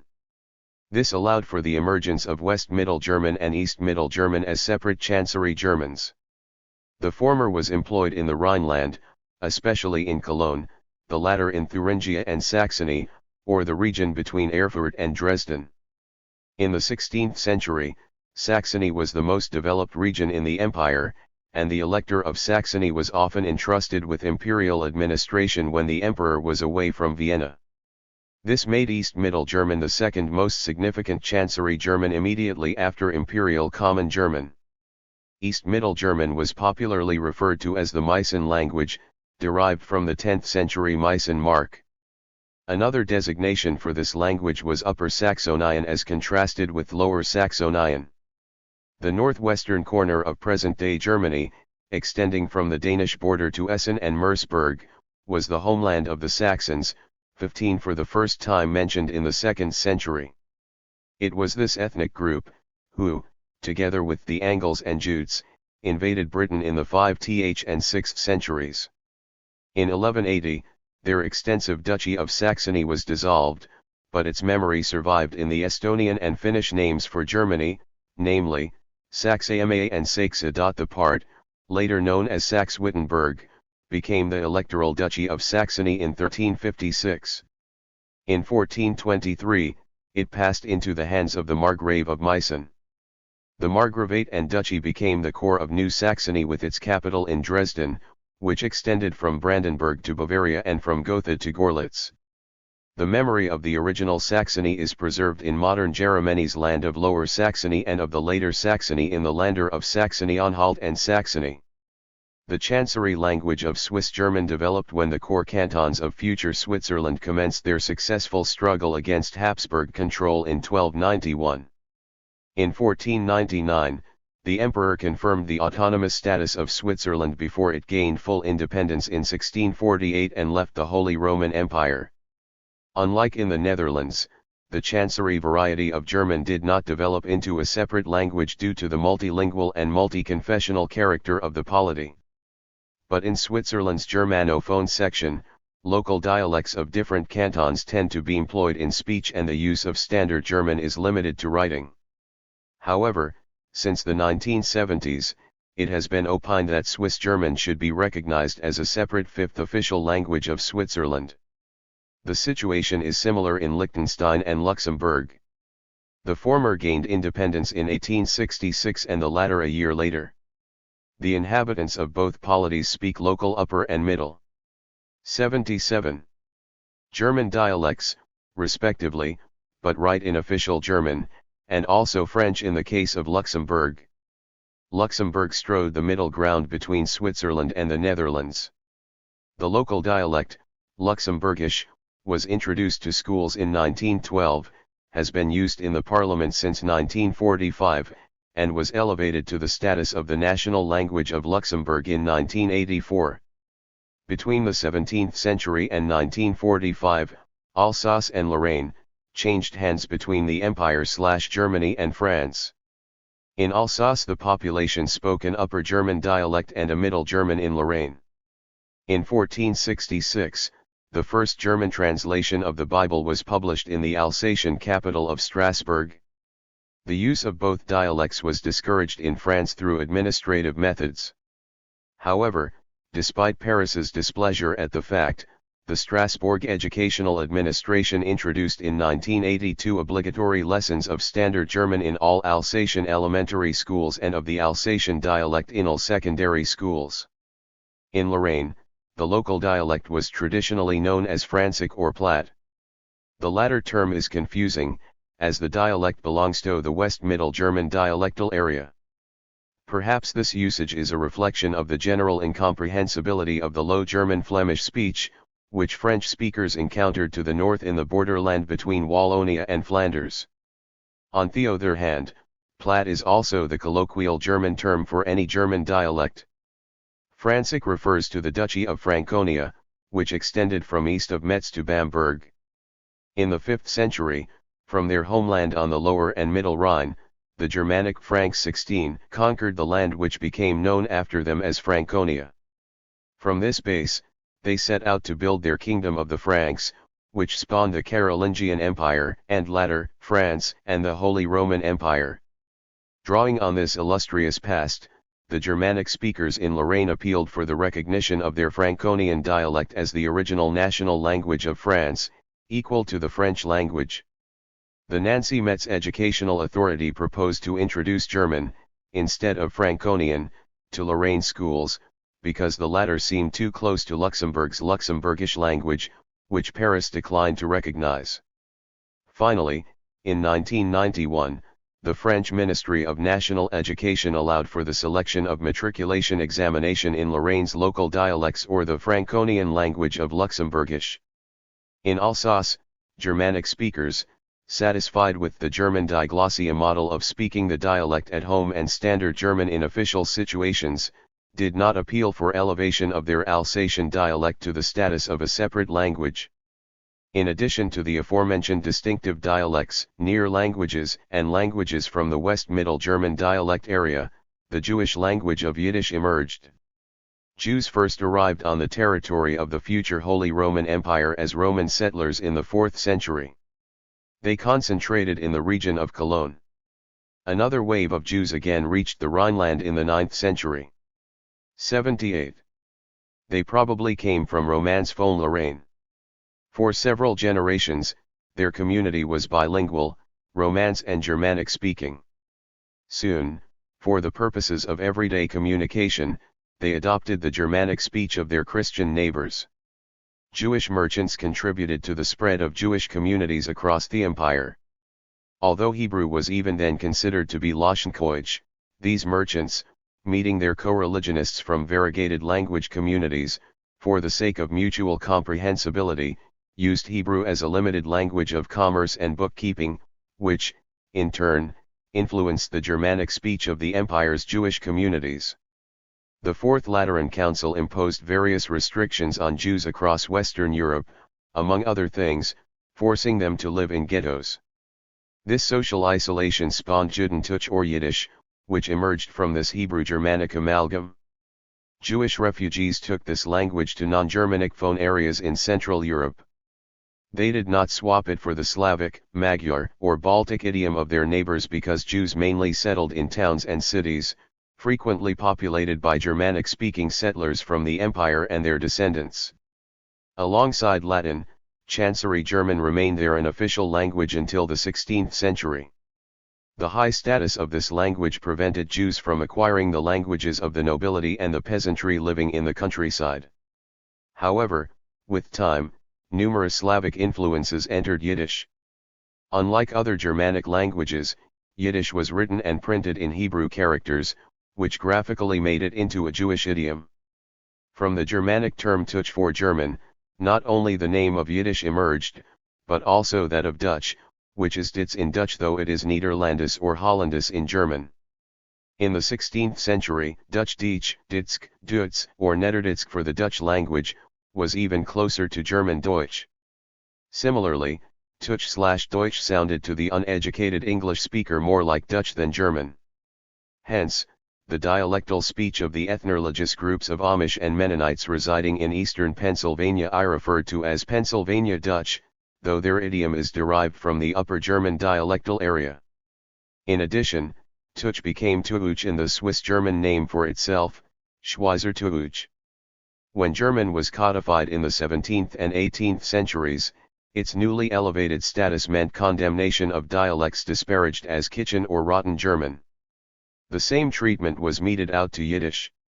In the 18th century, Jews, who remained in the empire, aspired to leave ghettos and merge with the mainstream of Germanophone society. They achieved this aim in the 19th century, which entailed giving up their low-status language for prestigious German.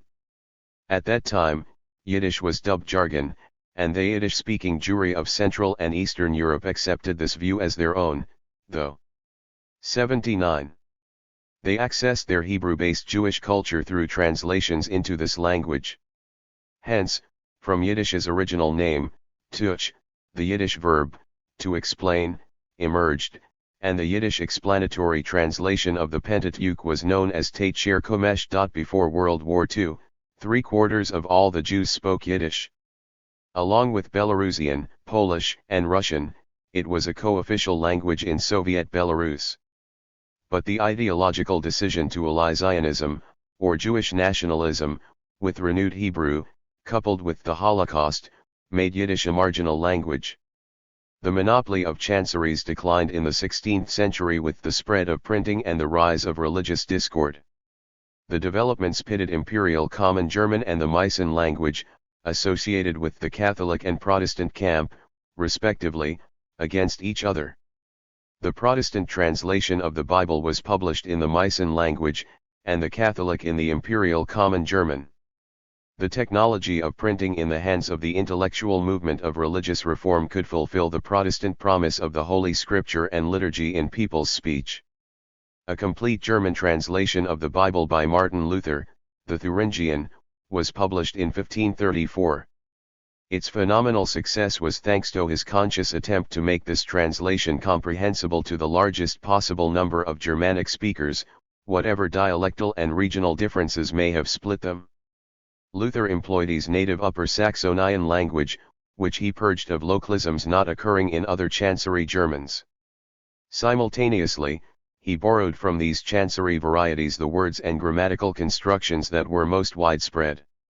The merger resulted in Luther's own variety of written German. This was acknowledged in Johannes Clagius's Grammatica Germanici Lingui ex Bibliis Lutheri Germanicis et aliis eius Libris Collecta, which was published until 1720. In the latter half of the 16th century, Druckersprachen, or varieties used by publishing companies, replaced Chancery languages, though the latter's tradition continued in handwritten manuscripts and documents. For instance, Lower Saxonian survived in Lübeck city registers until 1809. Luther's variety of German, bolstered by the incessant production of his German Bible, was identified with the Upper Saxonian Druckersprache employed in the printing centers of Leipzig and Wittenberg. Other Druckersprachen included Bavarian Austrian, Swabian Bavarian, New Remmergian, Upper Rhenish, Middle Rhenish, and Swiss. Upper Saxonian and Middle Rhenish stemmed from the 80. Middle German dialectal area and all the other Druckersprachen from the Upper German dialectal area. Symptomatically, after the decline of the Hanseatic League, there developed no Druckersprache identified with the Lower Saxonian Chancery language or the Low German dialectal area, though some books were printed in Chancery Lower Saxonian in Lübeck and Hamburg until the last decades of the 17th century. In addition, Swabian Bavarian was fairly close to Bavarian Austrian. In the 18th century, linguists began to use the term High German as a synonym for Standard German, because all the Druckersprachen drew on the High German dialectal area. This usage relegated the Low German to a low status of peasant talk, popularly designated as Plattdeutsch.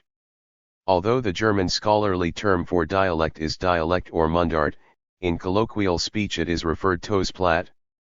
The European invention of the movable type for printing is associated with Johann Gutenberg, who perfected this technology in the late 1440s when active in Strasbourg and, then, in Mainz.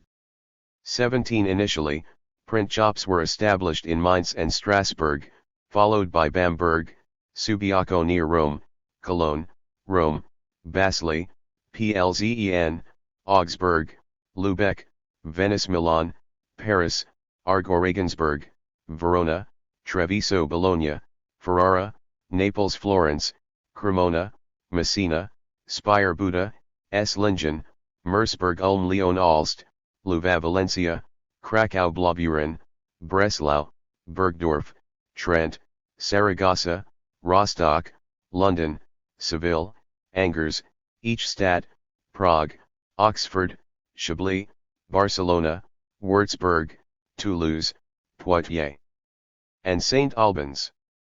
Between the mid-13th century and the 1470s, the new technology became firmly established in the Holy Roman Empire and the Apennine Peninsula, whence it spread to France, England, Spain, Hungary, and Poland-Lithuania. Leaving aside this core area, I note the significant directions along which printing spread at a later date. Print shops were founded in Vienna, Erfurt, Passau, Odense, Stockholm, Kosinge, Granada, Magdeburg, Heidelberg, Brunn-Schleswig, Copenhagen, Hamburg, Chernichow, Cetinje, Sanjay, Constantinople, Danzig. 81. Constantinople, Edinburgh, Tirgoviste, Uppsala, Selanik, Wilno, Iceland, Kronstadt, Lwów, Ireland, Belgrade, Adrianople, Moscow, Warsaw, Ostrog, Smyrna, Damascus, Moscopolis, Corfu, Greenland. The use of printing technology was largely limited to Catholic and Protestant Europe. The Orthodox Church favored handwritten books until the 18th century in Russia and until the 19th century in the Balkans. Only at the beginning of the 20th century did printing become widespread in the Ottoman Empire and its successor states, despite ulamā's opposition. Hence, the northward spread of this empire across the Balkans to southern Central Europe between the 14th and 16th centuries hindered the rise of printing in this region. The vast majority of the print shops produced books in Latin characters. The first publications in Church Slavonic rendered in the Glagolitic script came off the press in Kosinje, Venice, and Sanjay. The earliest Cyrillic book in Church Slavonic was published in Krakow, followed closely by ones produced in Cetinje, Tirgoviste, Prague, Venice, Wilno, and Hermannstadt. The vast majority of Cyrillic books were produced in Poland, Lithuania, and Hungary / the Habsburg lands until the mid-18th century, when Russia took over the leading role in this field. Since the 1460s, prints in Hebrew were published for biblical scholars and Jewish communities. The few print shops which were active in the Ottoman Empire prior to 1727 usually catered to the Sephardic Jewish reader, producing books in Hebrew and Ladino. The very first books printed were invariably in Latin, and most of the book production remained in this language until the 18th century. But the first books in Central Europe's vernaculars were printed quite early, in German, Czech Classical Greek, Polish, Latvian, Byzantine Greek, Magyar, Yiddish, Estonian, Lithuanian, in Ladino, Slovenian, Albanian, Wallachian, Cyrillic-based Ruthenian, Lower Sorbian, Biblitina, and Upper Sorbian. Later, they were followed by the first books in Finnish, Grajdanka-based vernacularized Church Slavonic, Ottoman. 82. Gagauz, Modern Slovak, and Esperanto, among others.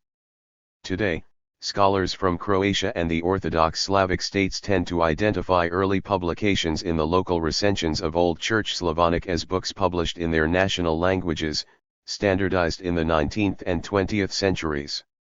Bearing in mind this qualification, they claim that the first book in Glagolitic-based Croatian came off the press in 1483, in Serbian in 1493, in Belarusian in 1517–1519, in Ukrainian in 1581, in Russian in 1564, or in Bulgarian in 1683. Some Russian scholars recognize this problem and agree that the first book in Russian or in the vernacular of Muscovy came off the press in 1625. Similarly, according to some, the printing of the first Serbian book occurred in 1761. By comparison with Western Europe, the first book in Italian was printed in 1471, followed by English, Catalan, French, Flemish, Spanish, Portuguese, Danish, Swedish, Breton, Provençal, Icelandic, Basque, Welsh, Romansh, Gascon, Scottish Gaelic, Irish, Finnish, Sami, Cornish and Manx. 19. The sway of Luther's German was such that even Catholic translations of the Bible followed his variety of German. One of the few exceptions was John Eck's translation, which stuck to the Bavarian usage of Upper German. When a publisher of a German-language Bible realized that some words employed by Luther may have been incomprehensible for the readers in a given region at which the translation was targeted, a glossary of Lutheran terms explained in a local dialect was appended. Common German remained the language of imperial administration, but in the 17th century, the Meissen language as redefined by Luther was increasingly accepted as the German language of literature and scholarship. The Silesian poet Martin Opitz, who also served as a secretary to the Polish-Lithuanian king, Władysław IV, promoted the use of this variety for writing poetry in German in his Von der Tüchen Poetirei. His appeal was espoused and implemented by the Silesian Saxonian school of Baroque poets active in the 17th century. Following the example of Florence's Accademia della Crusca, which promoted the Tuscanian dialect as the Italian language, the Fruchtbringende-Gesellschaft was established in Weimar in 1617, 5 years after the first edition of Accademia's Vocabulario degli Accademici della Crusca. Additional German Sprachgesellschaften, or language societies, sprang up in 1633, 1642, and 1644. The Académie Française was founded in Paris in 1635. It followed the puristic model of the Accademia della 83. Crusca in its aim to clean the tongue from dirt. Crusca means chaff, which is shorthand for separating wheat from chaff. The Académie's Dictionnaire de l'Académie Française emphasized that this work was to maintain the French language's purity. Similarly, in 1697, Daniel Defoe proposed that a language academy should be established to promote and safeguard the purity of English. Not surprisingly, the program of the Fruchtbringende-Gesellschaft adopted in 1644 obliged the society to maintain the purity of German through the purging of foreign words and to compile a dictionary of this language. Luther's variety of Upper Saxonian was popularly deemed to be the model of purity and excellence. Naturally, in his Der Tüchen Sprachstammbaum, Oder Tücher Sprachsatz, which was the first normative dictionary of German, Caspar Stieler drew on this variety. But, the opposition to Upper Saxonian continued in the Habsburg lands, where Imperial Common German remained in popular use until the end of the 18th century. The domination of Upper Saxonian in the role of Standard German was ensured by Johann Christoph Gottsched's Grundlegung einer deutschen Sprachkunst and Johann Christoph Adelung's monumental, 5-volume Versuch eines Vollständigen grammatisch-kritischen Wörterbuchs der Hochdeutschen Mundart. No comparable movement for the standardization and elaboration of Imperial Common German developed. What is more, in addition to the flowering of German linguistics in Saxony, the University of Halle, also located in the same kingdom, was the first one to replace Latin with German as the medium of education. As a result, not only theologians, writers, and poets, but also scholars employed Upper Saxonian as their preferred variety of German. Linguists frequently refer to it as Middle German literary language. Its prestige was so conspicuous that at the turn of the 19th century, when German nationalism arose in reply to Napoleon's destruction and occupation of the Holy Roman Empire, the variety replaced Swiss German as an official language in Switzerland. Saxony, popularly referred to as German Attica and Tuscany, truly became the cradle of Standard German.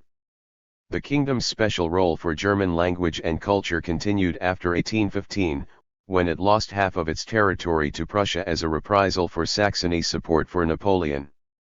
Between this date and 1871, when Prussia founded the German Empire, the German political, economic, and cultural center shifted from the southern and central Germanophone polities to Prussia.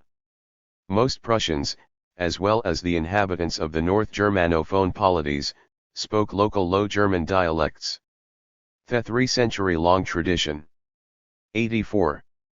Of German literacy in Upper Saxonian was established well enough that the political changes did not bring about the slightest attempt to resurrect the Low German Chancery language of Low Saxonian as a Standard German. Hence, Low German-speaking population used their local dialects at home and with friends, but they employed Standard German in church and office. The Low German dialects being practically mutually unintelligible with Standard German, Low German speakers acquired Standard German at school as if it were a foreign language. The resultant diglossia continues to this day in northern Germany. Unlike in the other areas of Central Europe, nowadays largely cleansed of dialectal variants, local dialects remain in popular use along the standard language in the Germanophone polities. Prussia's unreserved embrace of the fledgling Upper Saxonian standard of German, combined with Thepeli's increasing political and economic might, and also the desire to harness this language in the service of German nationalism, made this state home to philological endeavor equal to that which continued in truncated Saxony. Other than Adelung's, significant early multi-volume dictionaries of German were published in Prussia or Prussia's close allies, namely in Berlin, Braunschweig, Hanover, Magdeburg, Darmstadt, and Frankfurt am Main.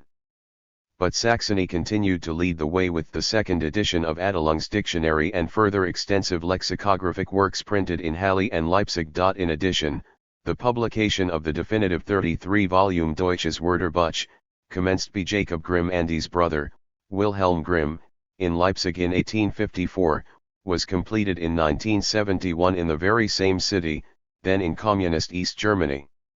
Having conceived this dictionary in 1838, they aspired to collect all words perceived as German, from Luther to Goethe, as attested in extant publications and manuscripts. In the late 1850s, this inspired the compilation and publication of the New English Dictionary on Historical Principles, which pledged to gather all English words from 1000 onward. But the employing of German, more attuned to the Upper German dialects and graphically differentiated from the Upper Saxonian standard by the use of a different version of the Gothic script, continued especially in Bavaria and Switzerland, though also in Austria-Hungary. In 1830, a significant 2-volume dictionary of this Upper German variety was published in Munich. This divergence was limited with the political and economic ascendancy of Prussia, which defeated the Austrian Empire in 1866 and forged the German Empire in 1871. The actual standard of the German language was agreed upon only after the creation of this new empire. In 1879, Bavaria adopted a generally binding orthography and a year later Prussia officially espoused. 85.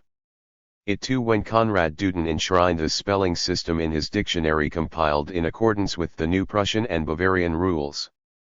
This event officially marked the rise of Binnenschutz, or Common Standard German, and not surprisingly, Duden's orthography became the spelling norm in force all over the empire.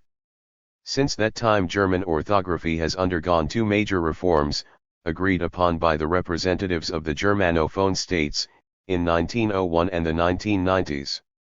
The Duden Wörterbuch, whose new editions duly reflected these changes, however, still remains the guideline for all writing in German. 20 In 1898, Theodor Siebes worked out the pronunciation norm of the German language in his Deutsche Bernina-Sprache. As a convinced Prussian, he declared the Middle German pronunciation as the standard of German pronunciation. German linguists consider Siebes's codification as a North German contribution to the standardization of German in order to include, though in an indirect manner, the suppressed tradition of Lower Saxonian. Lower Saxonian, though spoken by the majority of Prussia's population, was so much disparaged that many more people spoke there in Standard German than elsewhere in the German-speaking areas, where the retaining of local dialects for everyday communication was much higher. But Siebes's translation of the officially agreed-upon standard of written German into the sphere of pronunciation did not hold much outside Prussia. To this day, pronunciation of Standard German varies considerably in various regions of the Germanophone polities, strongly influenced by local dialects, which are usually used in colloquial speech. The cultural and social significance of some of these dialects is such that they serve as Kultursprachen, or written culture languages that do not usually alter the user's national identification bond with Standard German and his or her nation-state. These varieties express the regional difference centered on a distinctive dialect of high local prestige. The most significant of the Kultursprachen include Swiss German, Bavarian, Alsatian, and, less so, Low German in northern Germany. Fledgling Kultursprachen were also in use in East Prussia, Silesia, and the Sudetenland, but their development was cut short after the post-1945 expulsion of Germans from the territories east of the Oder-Neisse line and from Czechoslovakia. The diglossic presence of dialects alongside Standard German maintained difference in the use of the written standard in Germanophone states. The resultant varieties employed in Austria, Liechtenstein, Luxembourg, Namibia, and Switzerland, German scholars refer to as Außenjitz, or outside German. However, authoritative dictionaries were published only in Austria and Switzerland with the goal of codifying the two states' written varieties of German as slightly different from the Binnenjitz employed in Germany. Traditionally, such 86 dictionaries have had some influence on the use of German in Bavaria. In addition, the political, ideological, and economic division of post-war Germany into West Germany and East Germany produced many lexical differences, giving rise to the concepts of West German and East German. The latter variety, duly recorded in specialist dictionaries, disappeared following the collapse of communism and West Germany's wholesale absorption of East Germany. Last but not least, it is interesting to note how politics and history influenced the stance of German as a lingua franca in Central Europe and in the world. The economic, scientific, and cultural success, and the soaring international prestige of the German Empire was such that in the 1900s German surpassed French as an international language of scholarly periodicals. In addition, between 1909 and 1925, more monographs in the field of natural sciences were published in German than in any other language, including English. The dismantling of the German colonial empire after the Great War entailed that the use of German as an official language was once again limited to Europe, with the partial exception of Southwest Africa. World War II demoted German and French as international languages of scientific communication to the Second League. English won this competition hands down, because the English-speaking states of the United States and the United Kingdom, alongside the Soviet Union, contributed most strongly to the victory of the Allies in this war. The Kremlin's participation in the success translated into the growing significance of Russian as an international language of science. This language's ascendancy was over after the fall of the Soviet bloc and the breakup of the Soviet Union. In the 1990s, more than 90% of natural sciences monographs were published in English, and 75% of all scientific periodicals employed this language Latin, from lingua franca to dead language. After sketching the rise and codification of German as the first written vernacular to arise in Central Europe, it is necessary to have a look at the first ever widespread and long-lasting written language of this region, Latin. It was in administrative and official use from the time when the first Central European 87 polities adopted Christianity from Rome to the eventual replacement of Latin with local written vernaculars. Obviously, some vestiges of Christianity as established in antiquity on the Roman territories south of the Danube survived into the early Middle Ages. However, in the 560s, Slavs and Turkic Avars seized control of the region, which effectively demoted Christianity from the position of state religion. Until Central Europe found itself firmly placed under the control of or in the sphere of influence of the Frankish Empire, it had been a transitory region between this polity and the Byzantine Empire. The Byzantine missionaries, Cyril and Methodius, who Christianized Greater Moravia beginning in the 860s, also sought Rome's approval for their activities. This allowed for lessening the linguistic political tension, which had unfolded between the Church of Rome and Byzantium since the 7th and 8th centuries. The two missionaries walked the middle path of compromise and, instead of choosing either Greek or Latin, so strongly politicized, they settled for elevating the Slavic vernacular into a written language endowed with a brand new script, Glagolitic. This compromise was over upon the death of Methodius in 885, when his and Cyril's disciples were expelled from Greater Moravia and fled for safety to Bulgaria. In this manner, Church Slavonic literacy became established in the Slavophone areas of the Balkans. Shortly afterward, Glagolitic was replaced with Cyrillic, which was more similar to the Greek alphabet. Most of the Balkans was in Byzantium's sphere of influence, hence, Church Slavonic Christianity and Cyrillic-based literacy became unambiguously part of Byzantine Christianity, conceptualized as orthodoxy after the Great Schism of 1054, and ideologically opposed to Latin-based Catholicism in Western and Central Europe.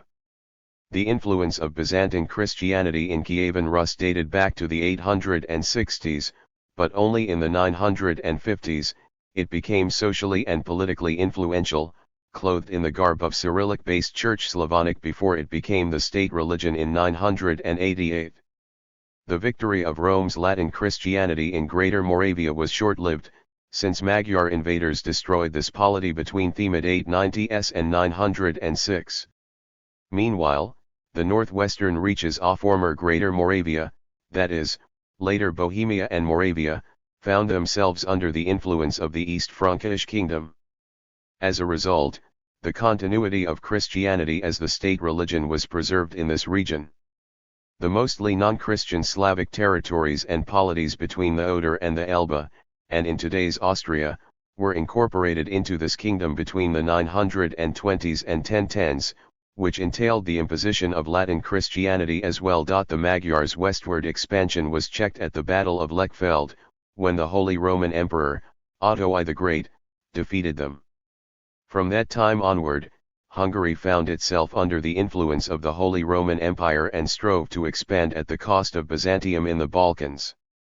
Although Hungarian rulers initially 88 issued a handful of documents in Greek, Latin Christianity had gained much social and political significance since the 970s and became the state religion in 1000 or 1001. Latin won again. In the Polonian state, Latin Christianity was adopted as the state religion in 966 from Bohemia in order to emphasize the former polity's desire to maintain its independence from the Holy Roman Empire. Since the early 10th century, Bohemian rulers had managed, time and again, to win a modicum of independence from East Frankish kings before they settled for the autonomous status of their state within the Holy Roman Empire. It was the Teutonic Order, which between 1226 and 1400, in the course of an ongoing crusade, introduced Latin Christianity along the southeastern Baltic littoral from Danzig to present-day Estonia. Meanwhile, in 1385, Poland and the Grand Duchy of Lithuania formed a union, which meant the adoption of Latin Christianity by non-Christian Lithuanian speakers in the north of this duchy and making it the state religion of Poland-Lithuania. In the rest of the extensive Grand Duchy of Lithuania, mostly composed from erstwhile Kievan Rus territories, Cyrillic-based Church Slavonic Orthodoxy continued to predominate. It was also true of Kievan Rus area seized by Poland in the mid-14th century. Orthodox Christianity, complete with Cyrillic-based Church Slavonic literacy, also dominated in the northeasternmost corner of Hungary, where the cultural and political influence of Kievan Rus preserved the tradition of Greater Moravia Slavonic Christianity. In Wallachia and Moldavia, which emerged as separate polities at the turn of the 15th century, Cyrillic-based Church Slavonic Orthodoxy was adopted to emphasize their political and cultural independence or separateness vis-a-vis Catholic Hungary and Poland-Lithuania. This example was emulated by Wallachian speakers in Hungary's Transylvania. Following the defeat of the Hungarian forces at the Battle of Mohacs, the Ottomans seized most of Hungary. Ottoman replaced Latin as the official language of the state administration in central Hungary, though Latin continued to be used for administrative purposes in the Ottomans' autonomous Transylvania, though Magyar replaced it gradually in Tyrol. At the same time, the Reformation, instigated in Wittenberg by Martin Luther's 95 Theses in 1517, spread in the center and east of the Holy Roman Empire, in Scandinavia, the former Teutonic Order's land, incorporated into Poland-Lithuania and into Sweden, and in Transylvania. Strong Protestant influences also permeated the rest of partitioned Hungary, and Poland-Lithuania. Following the end of the 30 Years' War in 1648, the extent of homogeneously Protestant territories in Central Europe was limited to the northern half of the empire and the Baltic littoral. Lutheranism and Calvinism survived alongside Catholicism and Orthodoxy in Transylvania, Catholicism and Islam in Ottoman Hungary, and Catholicism in Royal Hungary. In the 89 homogeneously Protestant areas, local written vernaculars supplanted Latin in secular and ecclesiastical administration and liturgy, though it remained there a significant language of scholarship and education until the mid-19th century. In Poland, Lithuania and Hungary, the thrust of the Counter-Reformation was not aimed against Protestants alone. The desire was to make the polities homogeneously Catholic. In 1596, the Uniate Church was established for Poland-Lithuania's Orthodox population, which entailed the temporary suppression of these hierarchies and the faithful, who chose to remain Orthodox. The Habsburgs followed this example in the wake of their successful reconquest of most of Hungary from the Ottoman hands, which was completed by the turn of the 18th century. New Uniate churches were established in northeastern Hungary and Transylvania. In this manner, Latin replaced Church Slavonic as the language of ecclesiastical administration in the eastern half of Poland-Lithuania and in northeastern Hungary, and Church Slavonic and Cyrillic-based Wallachian in Transylvania. This cultural and ecclesiastical eastward spread of Latin allowed for abolishing Cyrillic-based Ruthenian as an official language of the Grand Duchy of Lithuania in 1697. In the course of the Counter-Reformation, the Society of Jesus created a dense network of elementary and secondary schools complete with university-level colleges. They catered to Nobelindberger sons in Central Europe, which fortified the everyday use of Latin as the elite language of written and oral communication, because this language was the medium of education in this Jesuit educational system. The success of this system was such that Orthodox hierarchies had to acquire Latin despite seeing it and its alphabet as a language of the devil. 3 years after the proclamation of the Russian Empire, when the Russian Academy of Sciences was founded in St. Petersburg in 1724, the dispute broke out as to whether its proceedings should be published in not yet standardized Russian or German. Latin turned out to be the only possible compromise solution. Although the Jesuit educational system combined with various political measures contained the spread of Protestantism, it could not revert the steady increase in the use of vernacular languages at the expense of Latin.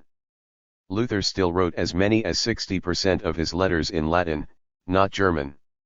In the 1520s, 90% of all printed book titles were in Latin. This percentage sank to 70% half a century later, but it took much longer before half the book titles were published in Latin and half in German in the Holy Roman Empire beginning in the 1680s. This process of transition to vernaculars in book production was slow in Poland, Lithuania, and even slower in Hungary. The 1773 dissolution of the Order of Jesus marked the beginning of the end of the dominance of Latin in Central Europe as the language of politics, administration, education, and scholarship. In that year, Polish was made into the sole language of the educational system in Poland, Lithuania, and the last vestiges of Latin were removed from official use in this polity by the early 1790s.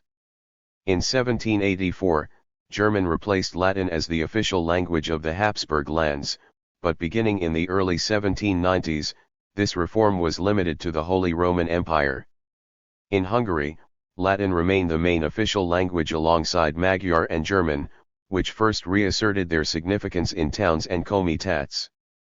21 Finally, Magyar replaced Latin as Hungary's official language in 1844. However, soon the Magyar War of Independence nullified this achievement, meaning the replacement of Magyar with German and Latin. This situation remained largely unchanged until the founding of Austria-Hungary with Magyar in 1867 as the sole official language in the Hungarian half of the dual monarchy. During World War II, the independent state of Croatia used Latin as a symbol of its fundamental difference vis-a-vis the Cyrillic-based literacy of the Serbs, who had dominated interwar Yugoslavia. For instance, the title of a monumental Hrvatska Encyclopedia/Encyclopedia Croatica was given in Croatian and Latin. Obviously, in Central Europe, as elsewhere in the world, Latin remained the language of Catholic liturgy until the turn of the 1970s. The replacement of Latin as an, or even the, official language in Central Europe's polities between the mid-18th century and the 1860s by local written vernaculars, was accompanied by the ascendancy of French as the language of international communication, polite discourse, and increasingly of scholarship and science. French superseded Latin as the sole official language of France between 1490 and 1539. Following the Norman conquest in 1066, Norman French supplanted Latin as the official language in England during the 13th century.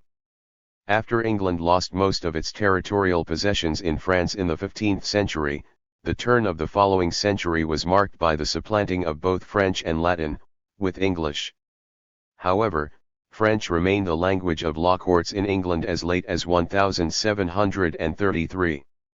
The territorial shrinking of the increasingly impotent Holy Roman Empire, especially visible after the Treaty of Westphalia, the continued political fragmentation of the Apennine Peninsula, and the waning of the Spanish Empire translated into the political and cultural dominance of France in Western and Central Europe.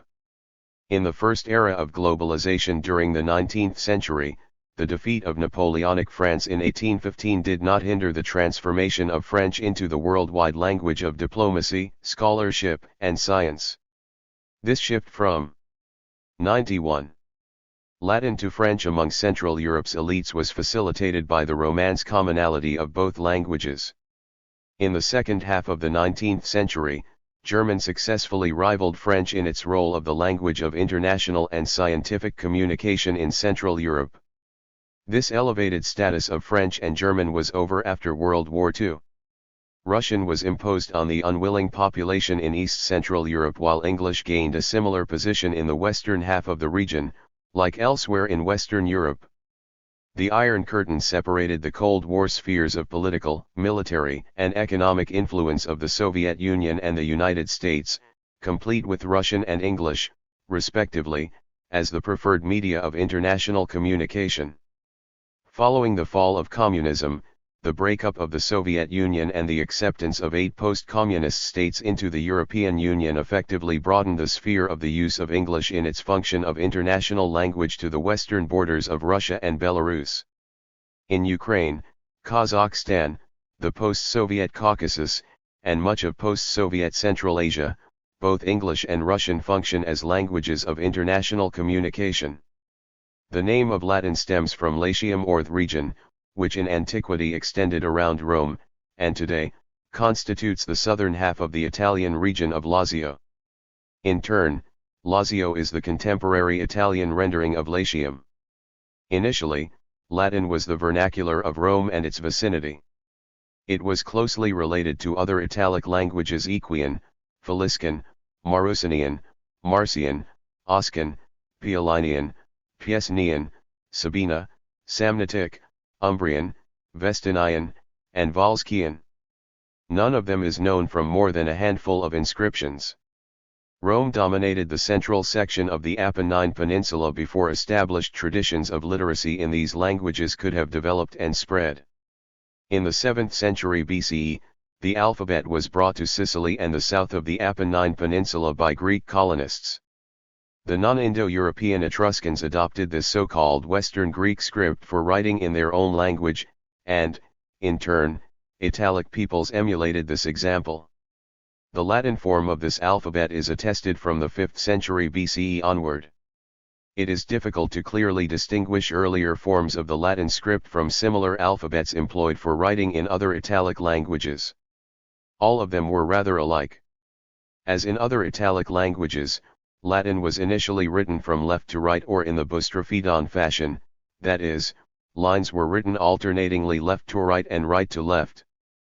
But by the 5th century, the left to right norm had been established and is followed in all languages, which employ the Cyrillic, Greek, and Latin scripts for writing.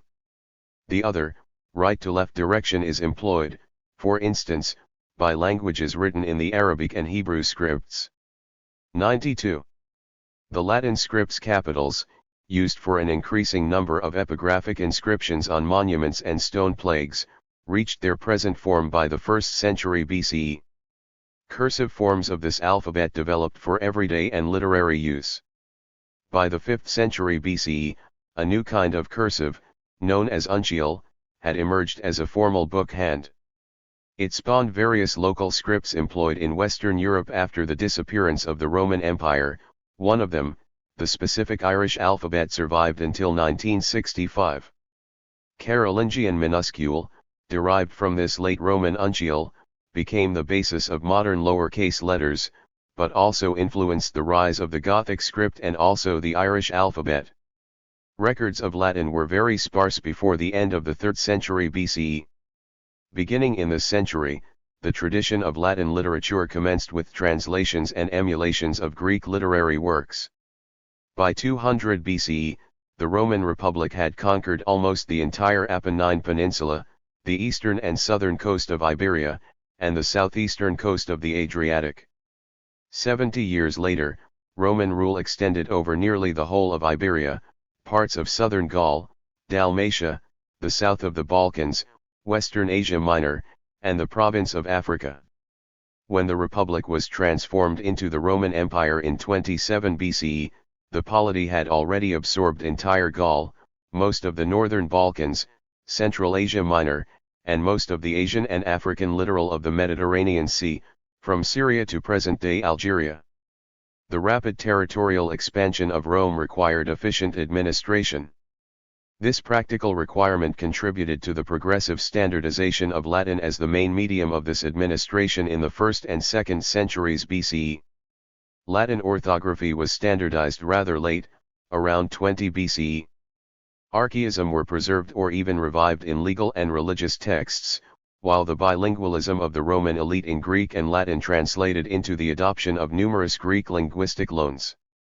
The historic writings of Sallust and Livy along with the poetry of Virgil and Horace constituted the corpus of the classics, or the norm of correctness to which the later generations of Latin writers aspired. This norm, enforced by the educational system, administration, military, and merchants, preserved unity of standard Latin as long as the Roman Empire remained a coherent political unit.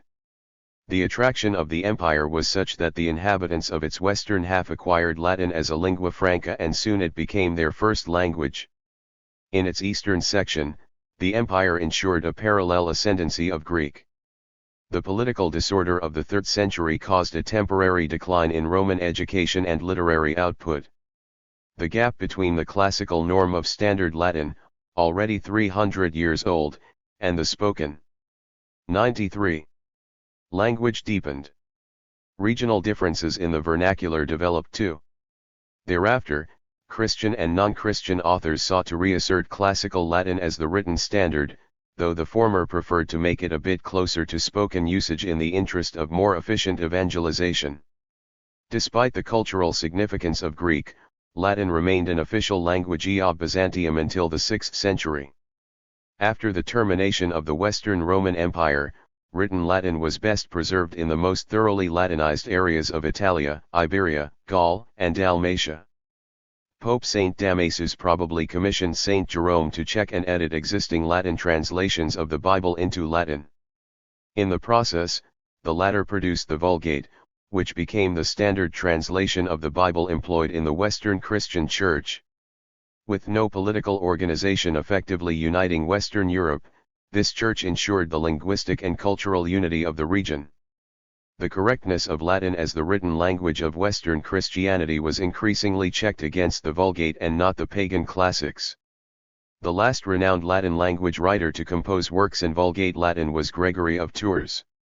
He criticized the king of the Franks, Chilperic I, for introducing 4 new letters to our alphabet, intended to represent Germanic sounds better, and for ordering existing manuscripts to be corrected with the use of these novel characters. And survived to this day, and graphically marked the transition from classical to medieval Latin.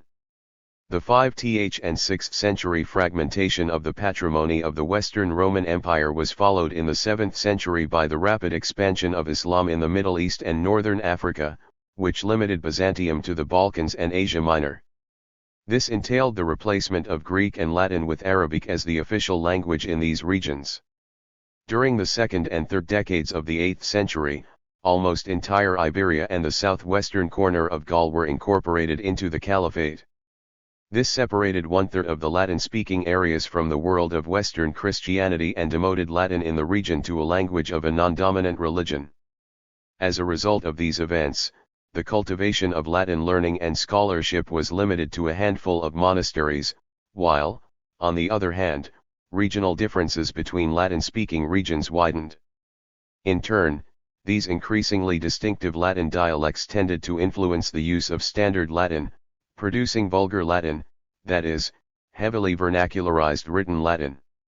This dialectal interference was avoided in Ireland, whose Celtic vernacular was so much distant from Latin that Irish priests and monks had to learn Latin by the book. In this manner, Standard Latin was best preserved in Ireland, which was Christianized between the mid-5th and mid-6th centuries. Meanwhile, non-Christian Germanic ethnic groups of Angles, Jutes, and Saxons invaded. 94. England and largely terminated there the post-Roman tradition of Latin learning and speaking in this language. Irish monks alongside missionaries from the Apennine Peninsula rechristianized England at the turn of the 7th century. Likewise, in the 8th century, the rechristianization was furthered in the Germanic-speaking territories, which would later coincide with the Holy Roman Empire. Learned non-Romance-speaking Irish English and Germanic monks spearheaded the revival of Vulgate-based Standard Latin vis-a-vis Vernacular Latin, which came to be known as Lingua Romana, Rustica Romana Lingua or Romancium Circa Latinum beginning in the 8th century. Only non-Romance speakers were not influenced by these non-standard Romance dialects, which made it easier for them to use Standard Latin as a second language, unlike in the case of Romance speakers who could not prevent their everyday speech from coloring their use of Latin. The founding of Charlemagne's Frankish Empire, which was comprised of the majority of the Romance-speaking territories under control of Christian suzerains, accelerated the revival of Standard Latin. This empire's elite saw this polity as the direct continuation of the Western Roman Empire. This claim could not be successfully substantiated without the tradition of Latin literacy and the ongoing use of Standard Latin vis-a-vis Greek-speaking Byzantium or the Eastern Roman Empire. Hoping for the re-establishment of Latin as the universal language of Western Christianity, Charlemagne employed the English monk Alcuin of York in 781, to educate the royal family and the court. In 796, he settled at Tours as abbot, and the school there became one of the most important centers of learning in the empire. Beginning in 789, Alcuin effectively standardized Latin anew with his works on grammar and his copious writings in Latin. Thanks to Charlemagne's unwavering support, this new standard, popularly known as Medieval Latin, became the universal written language of Western Christianity, and was also employed for oral communication by nobles and clergy. The success was so resounding that already in the 820s, the belief emerged that Latin was the ultimate sacred language. It was claimed that the Latin text of the Bible had been written under the inspiration and dictation of the Holy Ghost, who accorded it supreme authority even as to matters of grammar. On the other hand, this new standardization deepened the gulf of difference between the Romance vernaculars and Latin, making the latter into a language with no native speakers, let alone for a handful of rulers and scholars raised by their parents to speak Latin since their early childhood. During the Renaissance, the humanists saw many elements of Alcuin's codification as corruption, and sought to reassert the classical form of Latin as established at the turn of the 1st century CE. Dante Alighieri. 95. Petrarch and Giovanni Boccaccio, popularly seen as the fathers of the Italian language, themselves valued their Latin writings more than rerum vulgarium fragmenta. Their popularity as writers, combined with their opinion that eternal fame could come only from works composed in the eternal language of Romans, led much authority to the humanist project of renewing Latin. This movement, intellectually led by the examples of the non-Romance speakers, Desiderius Erasmus of Rotterdam and Thomas More, produced the new standard of humanist Latin, often termed Neo-Latin. The first project of the Neo-Latinists, to translate the surviving Greek texts into Latin, was completed between the 14th and 16th centuries.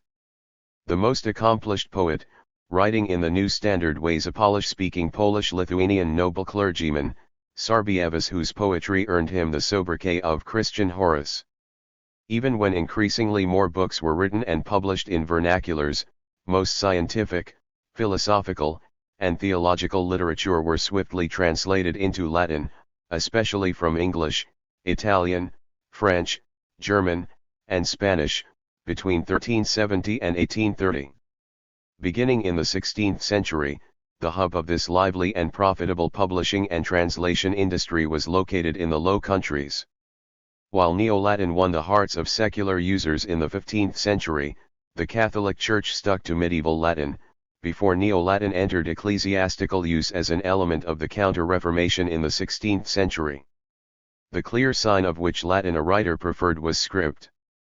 The first printed Western book was Gutenberg's Latin Bible, produced in Gothic letters, which evolved from the Carolingian minuscule. 10 years later, in the Apennine Peninsula, Latin publications were composed with the use of Antiqua, modeled on the Latin alphabet as written in classical Rome. Although books in most vernaculars continued to be printed in the Gothic script, Antiqua has already become the standard script for Latin language publications in the mid-16th century. In education, the shift from medieval Latin to Neo-Latin was visible in the use of textbooks. Students perused Donatus's Latin grammar, popularly dubbed Donat, until the 16th century. In their schools, Jesuits replaced it with Emmanuel Alvarez classicizing Latin grammar for the first time, published in Lisbon in 1572. Like Donat earlier, this grammar became known as Alvar.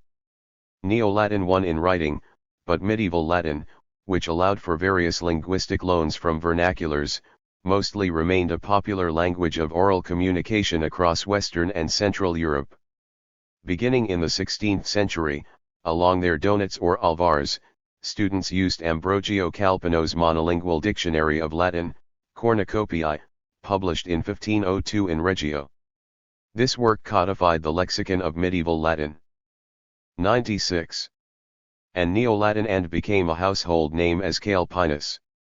In subsequent editions, this dictionary was paired with numerous vernacular languages, and the lexical standards of Neo-Latin gradually replaced those of medieval Latin in this dictionary. Jacopo Facciolati and his student, Egidio Forcellini, produced the most famous 7-language version of Calpinus, which was frequently reprinted. Charles Dufresne Ducange compiled the authoritative monolingual dictionary of medieval and Neo-Latin, Glossarium Media et Infami Latinitatis, which was published in 3 volumes in Paris. Further editions followed, the 4th was broadened to 8 volumes, and the definitive 5th one to 10 volumes. Ducange still treated Latin as a means of everyday communication among the educated and elites, unlike Facciolati and Forcellini. They saw Latin to be a closed chapter and conceived of collecting all Latin words as attested in extant books and inscriptions. In the 4 volumes of Totius Latinitatis Lexicon, the fruit of their labor, they provided copious citations illustrating different meanings along with Italian and Greek equivalents. This scholarly dictionary, not that of Ducange, provided the basis for all modern bilingual dictionaries of Latin. Following the division of the Carolingian Empire in 843, there was no single polity that could enforce the use of a single medieval standard of Latin throughout most of the Western Christian world. Byzantium fulfilled such a role for Greek until 1543, and later, the Orthodox millet within the Ottoman Empire. Hence, even though modern Greek is as different from Byzantine Greek as the Romance languages from Latin, the singularity of the Greek language was preserved through political means. Classical Greek, as codified in Athens in the 5th century BCE, Byzantine Greek of the Eastern Roman Empire, classicizing Katharevosa Greek of the 19th century and the present-day vernacular Greek differ widely from one another, but they have been invariably conceptualized as a single language. The splitting of the Romance-speaking area into France, a plethora of Italian statelets, Spain, and Portugal produced the stimulus for elevating local vernaculars to the status of written languages alongside prestigious Latin, which was increasingly less intelligible to Romance speakers. The awareness of the difference between Standard Latin and Romance vernaculars grew during the 8th to 10th centuries and gave way to writing in French, Italian, Spanish, and Portuguese in the 11th and 12th centuries. The early flourishing of literature in these languages occurred during the 13th century. Between the 14th and 15th centuries, they were widely used in administration and largely replaced Latin as the official language in the 16th century. The first printed book in Italian came off the press in 1471, in French in 1476, in Spanish in 1483 and in Portuguese in 1489-22. The Romance language of Romanian is the product of an 97. Interaction between Romance speakers from Byzantium's northern periphery, Byzantine Greek, Church Slavonic Orthodoxy, and corresponding literacies, which makes this language very different from other Romance languages. In spite of that, Cyrillic-based Wallachian became an official language of Wallachia and Moldavia at the end of the 16th century, though Church Slavonic dominated in liturgy and ecclesiastical administration until the 1820s. In the 15th and 16th centuries, Latin was pushed away from official use by ascending vernaculars in Western Europe. A similar, though belated, phenomenon unfolded in the Holy Roman Empire and Poland-Lithuania in the 18th century. Still more books in Latin were published in this region by the mid-18th century than in local written languages. And Latin continued to dominate in the politics and administration of the Kingdom of Hungary until the mid-19th century. All these aforementioned vernaculars later made into standard languages in Western and Central Europe began as local color verbatim quotations in Latin texts and textbook-like props and glossaries to make acquisition of Latin in schools easier. The first vernacular texts were usually translations from Latin, the first grammars of the vernaculars were written in Latin, and in the first dictionaries of these vernaculars were invariably paired with Latin. In 1809 to 1810, a reform of the educational system in Prussia came complete with the classical secondary school. Students were taught 10 hours of Latin and 6 hours of classical Greek a week. As in the case of the Jesuit educational system, such secondary schools produced graduates able to freely converse in Latin. This model of classical gymnasium spread to Western German-speaking states, the Austrian Empire, and Russia. But in the second half of the 19th century, Central European universities ceased to insist that students submit their theses in Latin. Those times when René Descartes or Isaac Newton, for the sake of precision and Europe-wide communication, felt compelled to write their scholarly treatises in Latin were definitively over. In the interwar period, Latin and Greek were demoted in schools to the status of subjects with the goal of providing one with a mere passive knowledge of both. After World War II, Greek was altogether dropped from the general curriculum, while the teaching of Latin was limited to legal practitioners, medical doctors, and biologists who employ elements of this language for their specialized needs. Until the Second Vatican Council, Latin had remained the language of Catholic liturgy and, to a significant degree, the language of the higher echelons of the administration in the Catholic Church. At the turn of the 1970s, local vernaculars replaced Latin in both functions. Latin is still the official language of the Vatican, and the Church's most important documents and texts are published in this language. However, Italian 98 nowadays fulfills the role of the actual vernacular of the Vatican's administration and inhabitants. Enthusiasts of Latin can enjoy weekly 5-minute Latin language radio news broadcast from Finland since 1989 and Latin translations of the famous French comic book series, Asterix. In order to avert the decline of Latin as a language of administration and everyday education, Pope Paul VI established the Latinitas Foundation in 1976. Its mission is to promote the study of classical and medieval Latin and, significantly, to promote the increased use of the Latin language by publishing texts in Latin and other suitable means. In 1992 and 1997, this foundation published the 2-volume Soft Lexicon Recentis Latinitatis, which records new Latin words as mainly coined by the members of this foundation for describing the realities of the modern world. They meet each week to deliberate on new Latin words. Within this limited scope, Latin continues as a semi-living language in the Vatican, meaning its predominantly male speech community whose members usually acquire this language in adulthood. Since the times of Alcuin's codification of Latin that definitively dissociated this language from any language community, which could be defined as Latin's native speakers, there was no way to know how exactly Latin words were pronounced, let alone in classical Rome. Users of Latin usually reconstructed this pronunciation on the basis of their native vernaculars. Today, the most popular reconstruction is that based on Italian, which in pronunciation seems to be closest to Latin. In the past, Central European students usually deepened their command of Latin at universities in the Apennine Peninsula, which added to the current popularity of this pronunciation. The most curious version of Latin pronunciation emerged in England in the wake of the so-called Great Vowel Shift in English, which almost completely detached English spelling from pronunciation between the 15th and 17th centuries. Unreflectively, this change was transposed on how English speakers pronounced Latin, making them virtually unintelligible to Latin language interlocutors from elsewhere in Europe. For instance, Caesar's Veni, Vidi, Vici sound /Veni, Vidi, Vici / in the Italianate pronunciation became /Vine, Vidi, Vici / in a less radical anglicized pronunciation and /Weni, Widi, Wiki / in a more radical one. The rise of Chancery German as the first written vernacular in Central Europe furnished a model that, along with those of French and Italian from Western Europe, was quickly emulated. Czech and Polish became full-fledged Chancery languages of politics and administration in the 14th and 16th centuries, respectively. The continuous tradition of writing in the Czech language commenced at the beginning of the 14th century. During the reign of Charles I, texts, not only religious and didactic but also scholarly, were written in this language.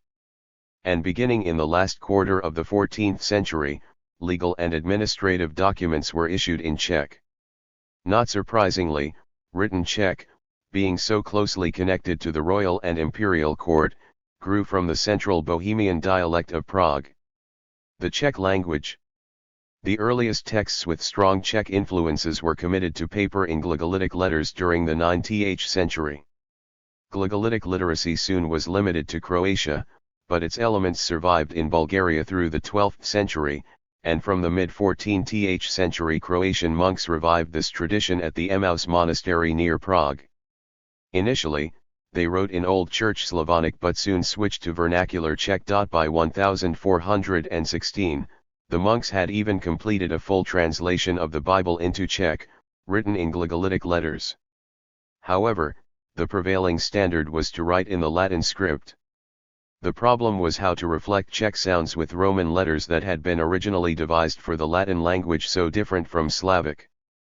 Chancery German, which had battled with this problem in the 12th and 13th centuries, provided Czech language writers with a method of dealing with this predicament. Groups of 2 to 4 letters were employed to represent sounds, which did not occur in Latin. For instance, German and correspond to the sounds /sh/ and /ch/. Similarly, Czech phonemes written today as, and were originally represented with, and. Usually no trigraphs or multigraphs were used to represent Czech sounds. During the Hussite Wars, this kind of writing with the use of digraphs became associated with Catholicism. The Catholic establishment of the Holy Roman Empire attacked the Bohemian reformer Jan Hus on many counts, including his support for singing hymns and conducting some elements of liturgy in vernacular Czech rather than in Latin, which he did in the Bethlehem 100 Chapel, Prague. To this day, this chapel is associated with the beginnings of Hussitism. Hus translated numerous hymns taken from the Vulgate, official Latin translation of the Bible, into the Czech vernacular spoken at that time in Prague. After he was burned at the stake as a heretic, his supporters, Hussites, espoused not only written Czech as the language of their liturgy and administration, but also Hus's vision of new Czech orthography in a symbolic opposition to unreformed Catholicism. In his D'Orthographia Bohemica, Hus opposed digraphs and argued that single letters should represent different sounds. He proposed to modify Latin characters with diacritics. So, and replaced, and, respectively, and the distinctive diacritical characters, and were introduced for representing long vowels. At the end of the Hussite Wars in the 1430s, This system became the spelling norm, especially in the Hussite stronghold of Bohemia. In Moravia, which remained largely Catholic and free of Hussite influence after 1469, the use of digraphs continued, which erected the graphic boundary between the Chancery varieties employed in Bohemia and Moravia. This gave rise to separate Chancery Bohemian and Moravian, which persisted as separate languages until 1918, due to the growing administrative and political separation of Bohemia and Moravia. Apart from that, some digraphic exceptions remained in Hus's usage. Notably to this day, German, Czech, Polish and Slovak share the digraph for denoting /palatal h/. In addition, in Czech and Slovak, this digraph follows letter in the alphabetic order of dictionaries and encyclopedias. The first print shop in the Czech lands opened in Plzeň, Bohemia. Hus's Czech translations of the New Testament appeared in 1475 and 13 years later, his full translation of the Bible. The first grammar of Czech, Gramatika Česká by Benes Optat, was based on the usual model of Latin grammar, but it was written in Czech, which emphasized the high status of this language vis-a-vis German and Latin. On the other hand, the first grammar of Czech written in Latin, Vavrinek Benedictis Grammaticae Bohemici, was published only in 1603. The first printed dictionary of Chancery Bohemian was published in 1511 in Plzeň. 2 years later, a Latin-German Bohemian dictionary followed, and in 1531, a Latin-Italian-French Bohemian-German one was released. Further, Zygmunt Hruby 101 commenced Czech lexicography with his Greek-Latin-German Bohemian lexicon Symphonum. Interestingly, he still spoke of the Slavic language, not Czech or Bohemian. Matis Pensovsky authored the first monolingual dictionary of Bohemian, Njejska Sločeskik. In 1598, in Prague, 2 extensive dictionaries, Nomenclator Quadrilinguis and Alphabetical Silva Quadrilinguis were published, both authored by Dan L. Adams e Villaslavina. In his 1571 Grammar of Czech, the Hussite bishop Jan Blahoslav reflected on the Slavic languages. He opined that there existed 3 Slavic dialects, Church Slavonic, Czech and Polish. Blahoslav also remarked on the transitional dialect area between Czech and Polish. He stated that in Moravia the language was closer to Czech and in Silesia to Polish. Between 1579 and 1594, the publication of the full Czech translation of the Bible from the original languages completed the codification of Chancery Bohemian. The Unitas Fratrum, or Jednota Bratrska, printed this translation in Kralis in western Moravia. Hence, it is widely known as the Kralis Bible. It was a late flowering of Chancery Bohemian, which had been a truly international language in the 15th century. The spread of the use of Chancery Czech in diplomatic correspondence was spurred by the monarchs from the Polish-Lithuanian dynasty of Jagiellonians.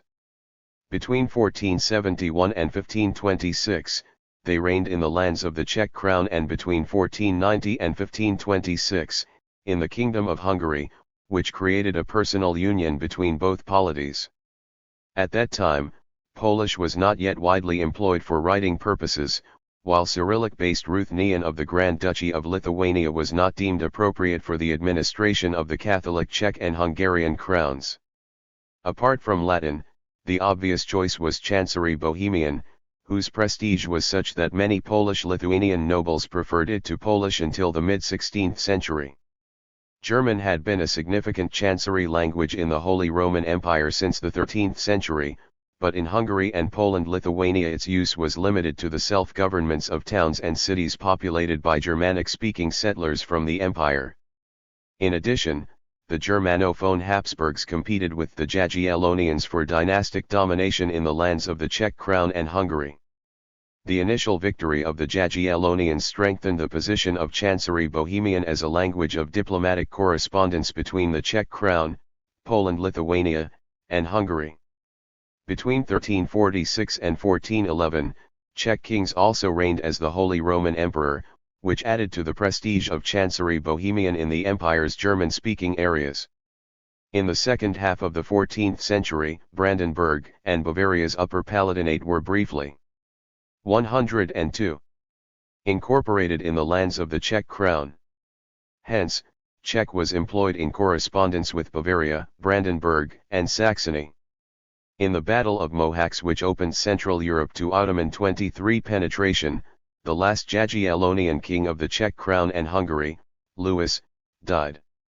The Habsburgs, who had ruled as emperors since 1438, gained the Czech and Hungarian thrones, too. This translated into the ascendancy of Chancery German in diplomatic correspondence all over Central Europe. In 1527, the language was introduced into the administration of Bohemia. The resultant bilingual Bohemian German administration of the lands of the Czech crown became more German than Bohemian after the mid-16th century. The 1607 decision of the Moravian SNM that children of domiciled foreigners could inherit real estate only if they knew Bohemian was not observed. The growing tension between the emperor and the Protestant estates of the lands of the Czech crown culminated in the Bohemian SNM of 1615. Among other things, it was decided that Czech should be the exclusive language of the body, with the exception of delegates from Silesia and Lusatia, who would be allowed to speak in German. The decision never took effect but, nevertheless, contributed to the growing politicization of language by associating Czech with Protestant nobility and burghers, and German with their Catholic counterparts. The violent standoff between the emperor and the Protestant estates of Bohemia and Moravia, which commenced in 1618, ended in the triumph of the imperial forces at the Battle of White Mountain. The Catholic emperor's victory entailed massive expulsions of Protestant Czech-speaking nobility, who were the main users and protectors of Chancery Czech. This language reached the highest point of its development in the numerous polemical, theological, educational, and scholarly writings of renowned Czech Protestant communies. In 1628, he, along with a group of Czech brethren, escaped to Lesno in the Kingdom of Poland. He never returned to Bohemia and died in the Netherlands. For some time, he also resided in Upper Hungary, where numerous Czech Protestant expellees settled down. They brought to this land Chancery Czech whose correctness was checked against the usages employed in the Kralis Bible. This gave rise to the Bible language, Biblitina, which was preferred by Upper Hungary's Slavophone Protestants to Catholic Latin.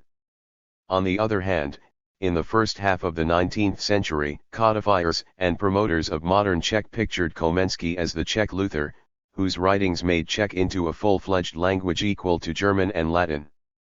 Obviously, this propagandistic sobriquet was a liability in Catholic Moravia and delayed the acceptance of Standard Czech in this region. The Czech language did not immediately disappear from administrative and literary use after 1620, as popularly believed.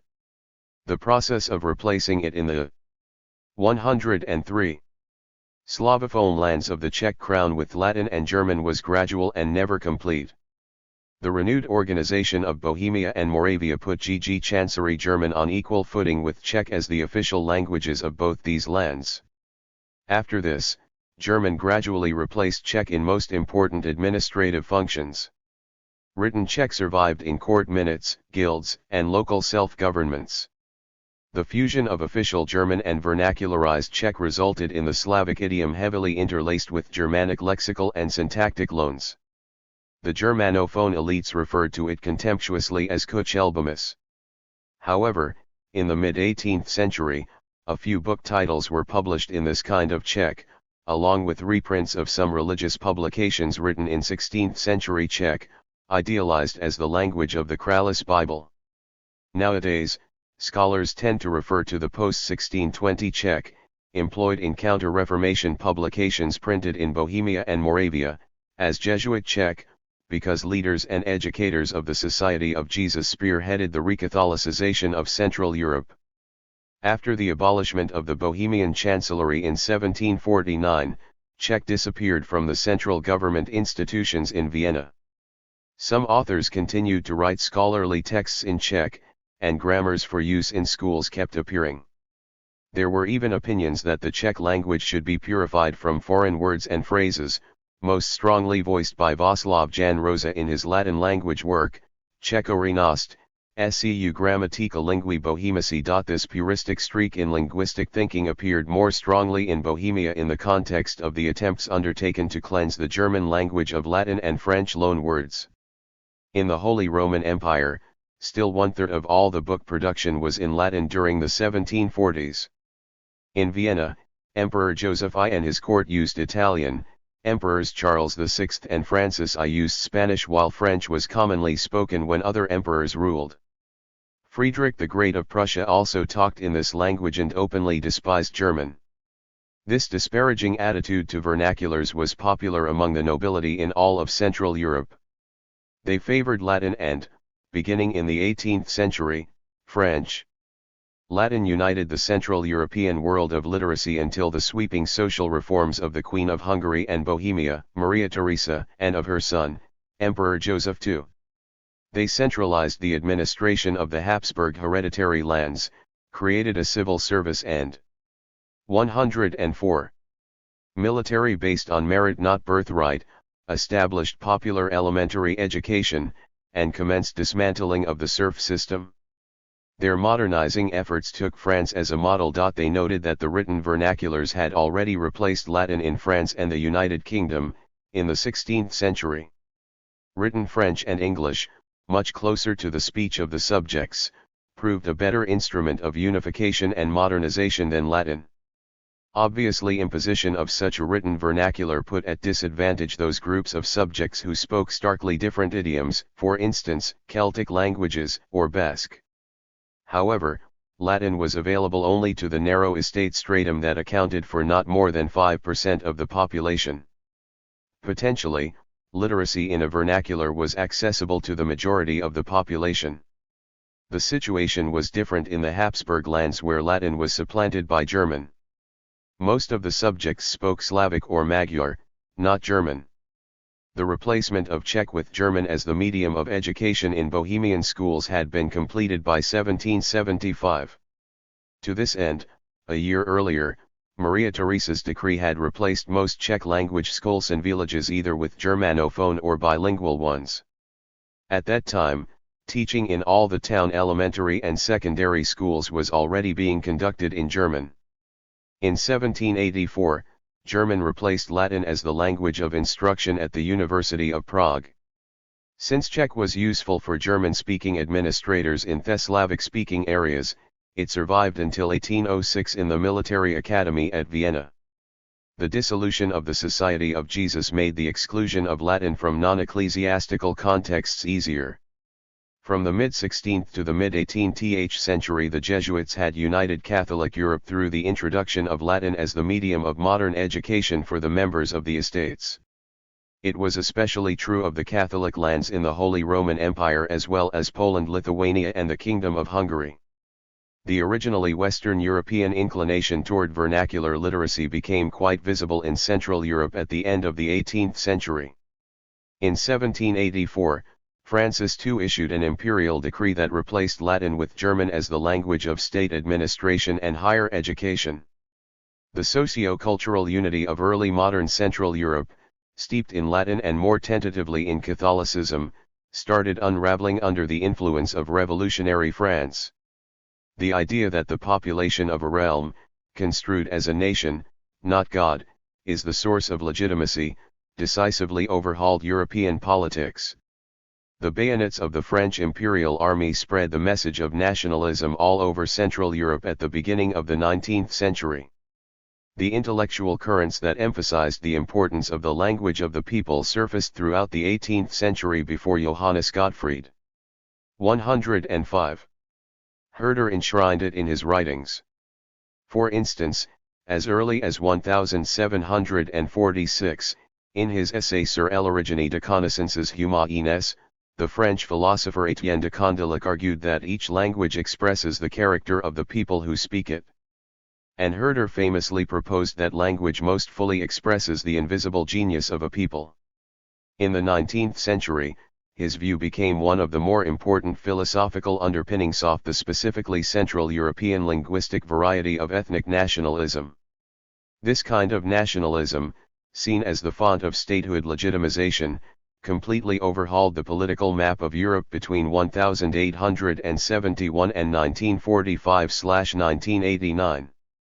Initially, the estates expressed strong opposition to Vienna's modernizing reforms, which they perceived as an onslaught against their ancient privileges. The members of the estates still did not use ethnic nationalism to legitimize their defense of the administrative and cultural distinctiveness of their traditional homelands. Nobility, propertied burghers, and clergymen saw no contradiction in remaining loyal subjects of the monarch while preserving simultaneously their specific political rights in Bohemia or Moravia, even at the cost of stalling the modernization that Vienna imposed from above. Changes were destroying the established order that, in the eyes of the estates, had served them and their ancestors well for centuries. It was anathema to them that Joseph II refused to be crowned as king of the Czech lands. This move weakened the already tentative ties between Bohemia and Moravia. His brother and successor, Leopold II, had to reverse some reforms of his mother and Joseph II so as to stabilize the situation in his lands. In 1791, he symbolically reaffirmed the unity of the Czech lands through his coronation at Prague. Ironically, the Moravian estates opposed this act that could lead to the renewed subjection of Moravia to the political supervision of Prague and the Bohemian estates, as had been the rule in the previous centuries. While at Bohemian estates used the Czech language to emphasize their separateness, their Moravian counterparts could not, as it would amount to accepting political and cultural subjugation of Moravia to Bohemia. So, while Bohemian students usually chose to pursue their further education at the University of Prague, the majority of their Moravian colleagues chose the University of Vienna. Similarly, when Bohemians continued to call their Slavic language Bohemian in Latin and German, and Czech in Czech Slavo-, and Germanophone Moravians talked about theirs as Moravian, Slavic or Moravian Slavic. In teaching history, they did not follow the Bohemian tendency of subsuming the past of Moravia under Bohemian history and published their own locally produced textbooks of Moravian history. In the eyes of both the Bohemian and Moravian estates, the Kingdom of Bohemia and the Margravate of Moravia appeared to be separate polities. But Bohemian leaders, drawing on the largely 106 discontinued tradition of the lands of the Czech crown, desired to extend the concept of their kingdom so that it would become coterminous with the territorial extent of this erstwhile crown. Obviously, the Moravian estates were appalled. The regional patriotism of the Bohemian estates is often, though incorrectly, associated with the beginnings of Czech ethnic nationalism. Regional patriots of the bilingual German-Czech Bohemian Natio did not want to create some ethno-linguistically homogeneous Czech-speaking nation. Primarily, they aspired to preserve their homeland as a distinctive political and administrative unit, then endangered by centralizing and modernizing reforms of the Tertian and Josephine eras. Secondarily, they hoped that one day it might be possible to recreate the union of the lands of the Czech crown. A revived Chancery Czech would be useful to this end, because, on a linguistic and literacy basis, it would allow for marking the difference of Bohemia, Moravia, and Silesia, construed as the crown's territorial core, vis-a-vis the Habsburgs' other hereditary lands, which were overwhelmingly German-speaking. Such an illustrious Bohemian noble as Franz Joseph Kinsky, who served as Field Marshal of the Austrian army, defended the rights of the Czech language. He was a son to Philip Joseph Kinsky, Maria Theresa's loyal High Chancellor of Bohemia, but a staunch Bohemian autonomist. Franz Joseph Kinsky wrote his famous defense of Czech in German. German dominated in this genre of defenses of the Czech language that came off the press during the last 3 decades of the 18th century, because Czech was yet to be revived and developed while German was a prestigious and widely used language, which allowed for making the defense of Czech heard across the Holy Roman Empire. Similarly, Dante's defense and praise of Italian, De Vulgari Eloquentia, which started and legitimized the movement for the official use of vernaculars in Western Europe, was written in Latin. Before Dante himself codified and dignified Italian in La Divina Commedia, Latin was the sole prestigious and widespread written language of scholarship, and temporal and ecclesiastical administration. The road to the codification and official recognition of New Czech commenced at the turn of the 1790s. Initially, it drew from Jan Karel Rahn's 4-volume Czech Latin-German nomenclator and Karel Ignáthem's 2-volume German-Czech Nationallexikon. In 1789, Václav Matej Kramarius founded one of the earliest Czech-language newspapers, in which he 107 propagated the use of the Czech language. 2 years later, the chair of Czech language was established at the University of Prague. However, the Catholic priest and prodigious scholar, Josef Dobrovský, whose groundbreaking study on the history of the Czech language and literature was published in 1792, wrote exclusively in German and Latin. In 1802 and 1821, his equally groundbreaking and comprehensive 2-volume German-Czech dictionary came off the press. Dobrovsky's scholarly activities were the direct result of the dissolution of the Jesuit order. However, subsequently, the ecclesiastical structures could not provide a demanding and rewarding career for such ambitious individuals as Dobrovský. Dobrovský, a student of Johann Christoph Adelung, applied the methods and theories his teacher had developed while codifying the German language, to the standardization of Czech. Drawing support from Franz Josef Kinsky and other Bohemian aristocrats, Dobrovský worked as a Bohemian patriot and not a Czech ethno-nationalist. He subscribed to the traditional estates program of maintaining the separateness of Bohemia and recreating the union of the lands of the Czech crown within the framework of the Habsburg lands. The idea of establishing a monolingual and ethno-linguistically homogeneous Czech nation-state did not occur to Dobrovský, though nowadays Czech school textbooks usually describe him as an early Czech national activist. However, Dobrovsky's choices presented in his scholarly works laid the foundation for the codification of contemporary Czech as a national language, which, in the 20th century, was employed for the task of creating a homogeneously monolingual Czech nation-state. He grounded his codification in the archaic grammatical structures of Chancery Czech as used in the Kralis Bible, the dictionaries and historical works of Daniel Adams e Vílislavina, and in the writings of Komensky. At the turn of the 19th century, gradually fewer Czech-language publications were printed in the Gothic lettering so strongly associated with the German language. The switch from the Gothic script to Antiqua for writing and publishing in Czech was largely complete by the 1830s. A sudden surge in the publication of grammars, dictionaries, and theses between 1775 and 1825 reflects the broad range of the discussion about how to standardize the Czech language. It also helped the acceptance of Dobrovsky's model on the part of Czech national activists in the first half of the 19th century. The early fruition of this process came with the publication of the 5 volumes of the first authoritative dictionary of the Czech language, Slovenské německy, compiled by Josef Jungmann. 108. Between Dobrovský and ethno-linguistic Czech nationalism stands the towering figure of Bernard Bolzano. He was a famous Bohemian student of religion, and a philosopher and mathematician, who regarded the limitation of the concept of nation merely to Bohemia's Czech speakers as an anathema to the social and historical reality of this crown land. In his 1810 and 1816 lectures, he proposed that Czech and German speakers of Bohemia should create their own bilingual nation of the Bohemians, instead of trying to split the land along the linguistic cleavage. His approach to the national question combined regional patriotism of the estates with the Western European concept of political nation. The whole population of the province was to be made into a nation irrespective of ethnic and confessional differences. Thus the established and administrative structure would not have to be overhauled. This stability would allow the swift modernization of the proposed Bohemian nation, as happened in the case of France or the United Kingdom. Bolzano's ideas lost in the confrontation with the Central European model of the ethno-linguistically defined nation, which, incited by the Napoleonic onslaught, entered the region in the form of German ethno-linguistic nationalism. When a modicum of status quo ante was reintroduced at the Congress of Vienna, this nationalism was suppressed. But in the latter half of the 1840s, an officially espoused revival of German nationalism was encouraged. In 1848, This process culminated in the endeavor to build a German nation-state that would encompass almost all German speakers, less those of Switzerland.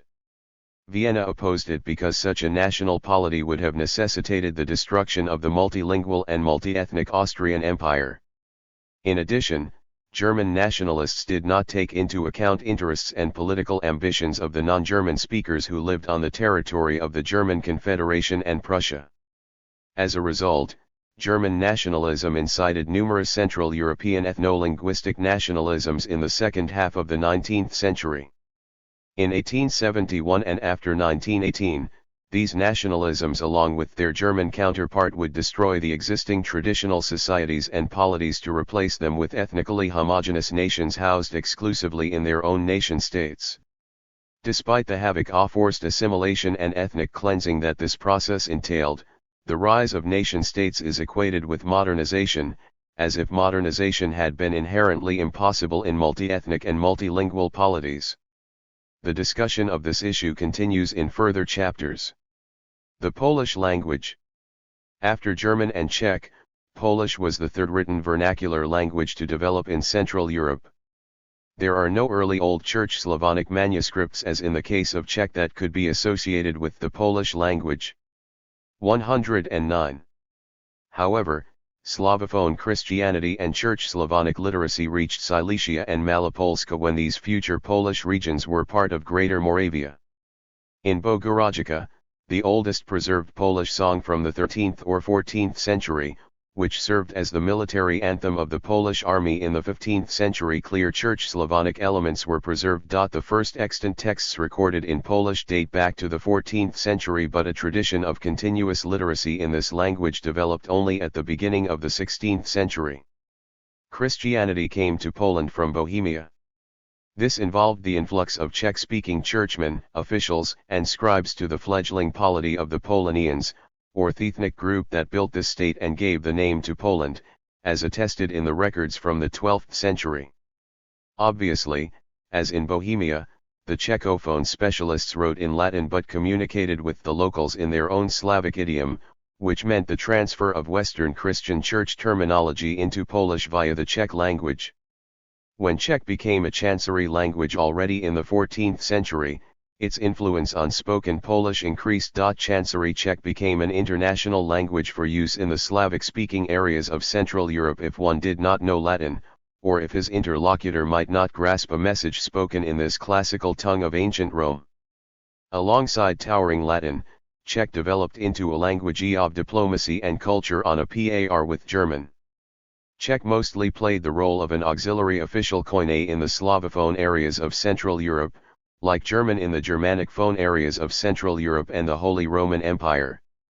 In the 15th century, Polish developed thanks to numerous texts that were either emulations or translations of Czech originals.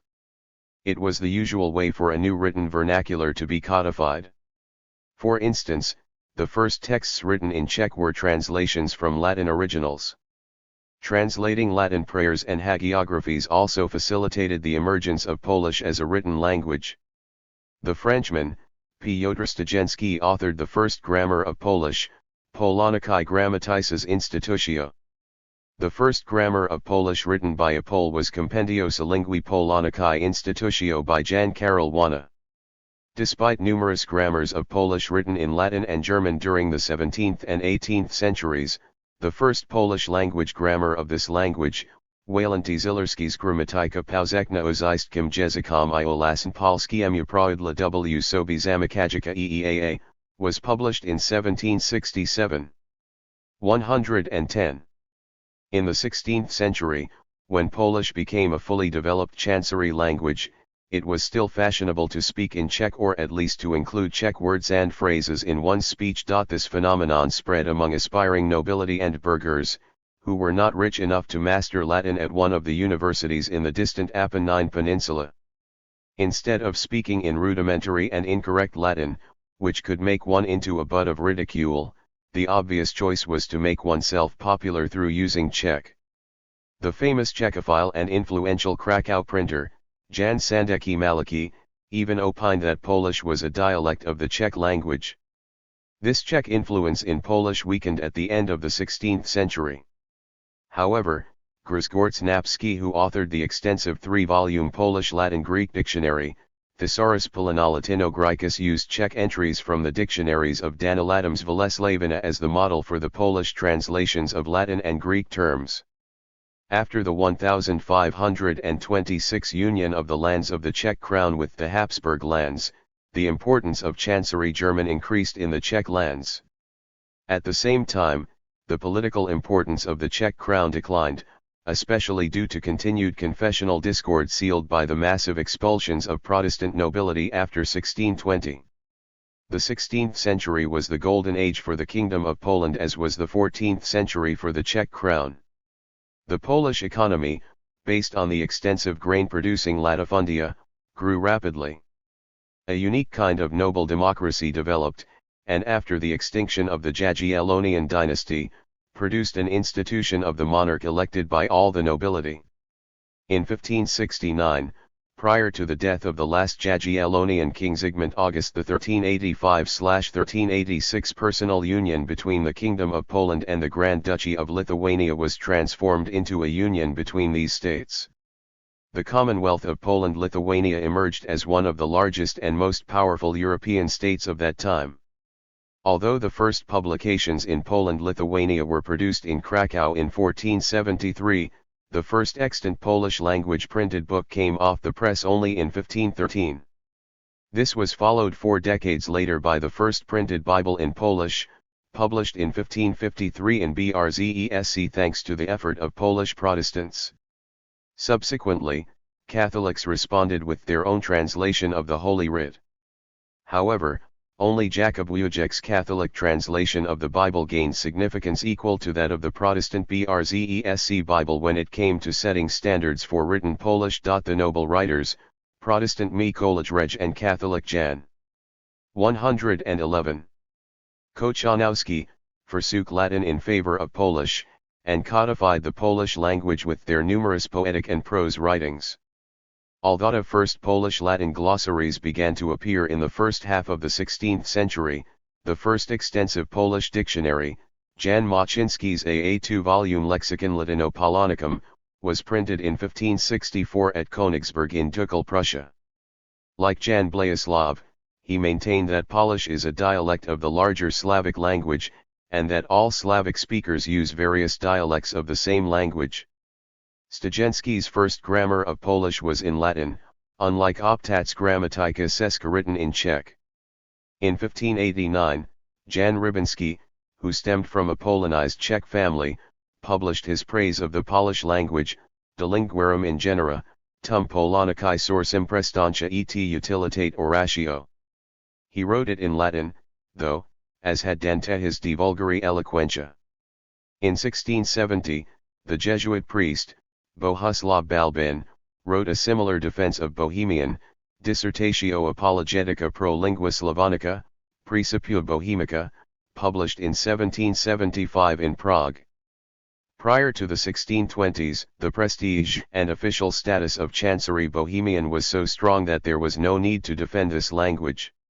Although Latin had been the sole official language of Poland-Lithuania, the scales began to tip in favor of the vernacular, Polish, due to the extensive use of this language as a propaganda tool of the Reformation in the 15th century. At that time, Polish also became the main sociolect of the Polish-Lithuanian nobility. In 1505, this nobility gained upper hand over the monarch and effectively transformed itself into a Poland-Lithuania natio, which from that moment effectively controlled the state. The first significant official change in favor of forming Chancery language of Polish happened in 1536. Polish replaced German in sermons delivered at the Marian Church, the most important Catholic church in the Polish capital of Krakow. The default use of German in Teutonic law towns rapidly declined. In 1539, the Sejm decided that all laws and edicts would be published in Polish with a summary in Latin. The first use of Polish in this capacity by the Sejm eventually occurred in 1543.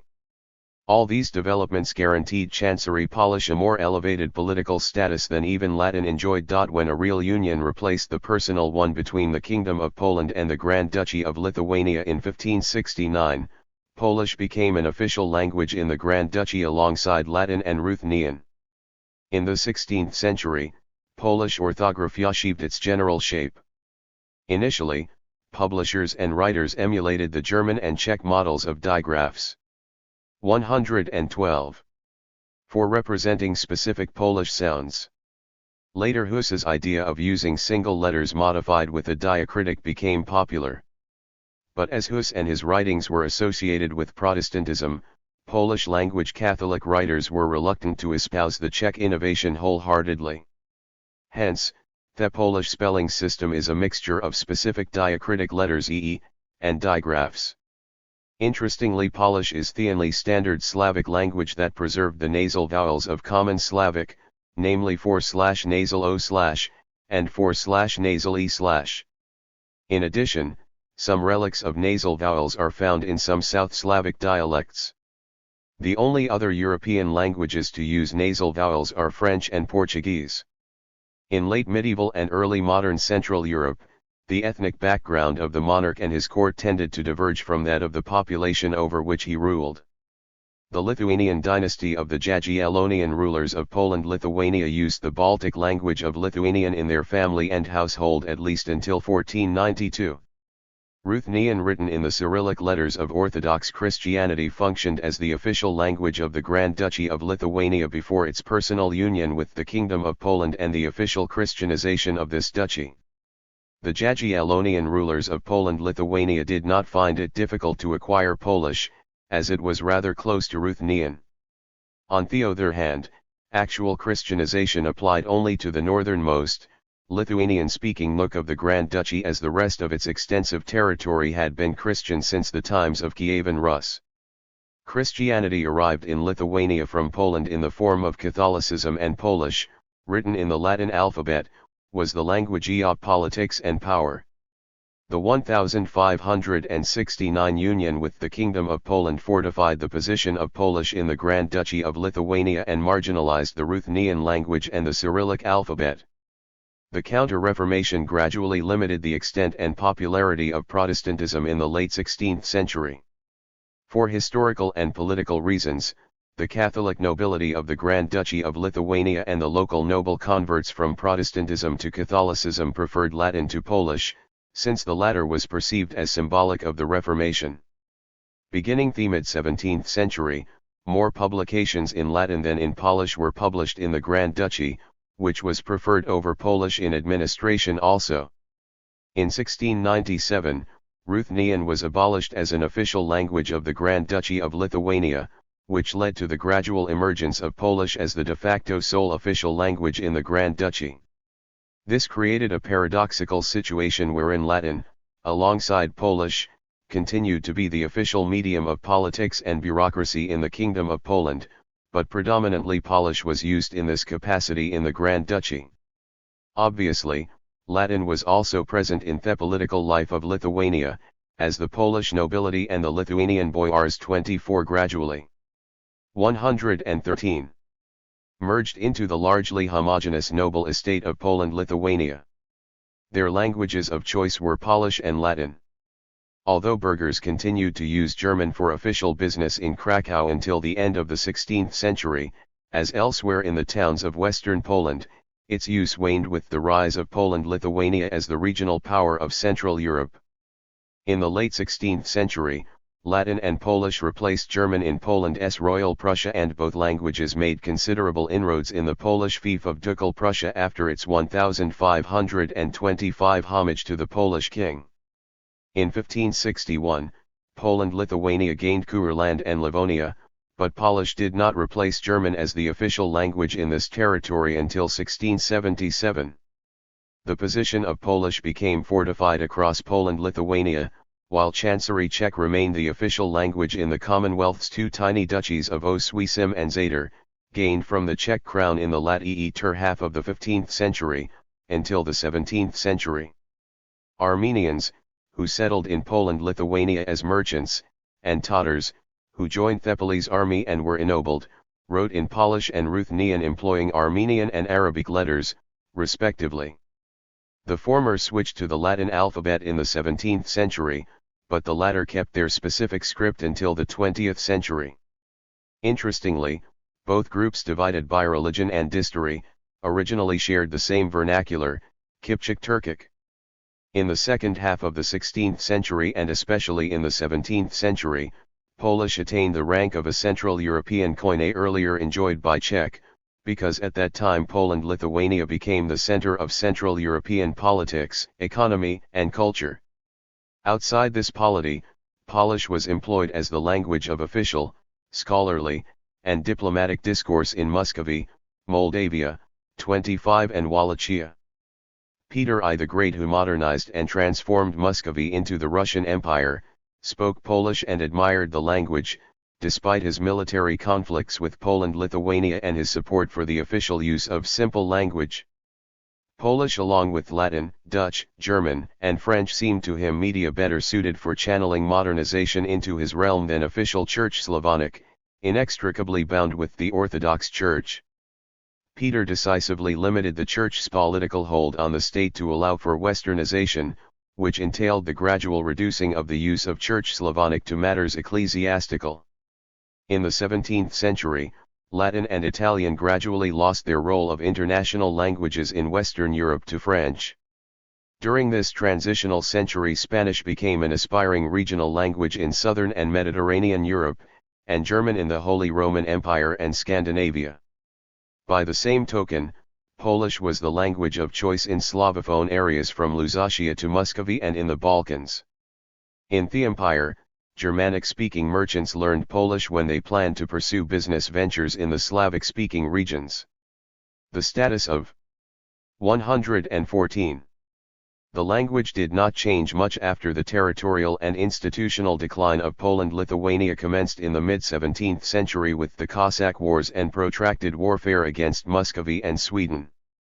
The Cossack leader Bohdan Chmielnicki was a petty Polish-Lithuanian noble educated by Jesuits. As such, while governing and administering his Cossack state, he employed Polish alongside Church Slavonic.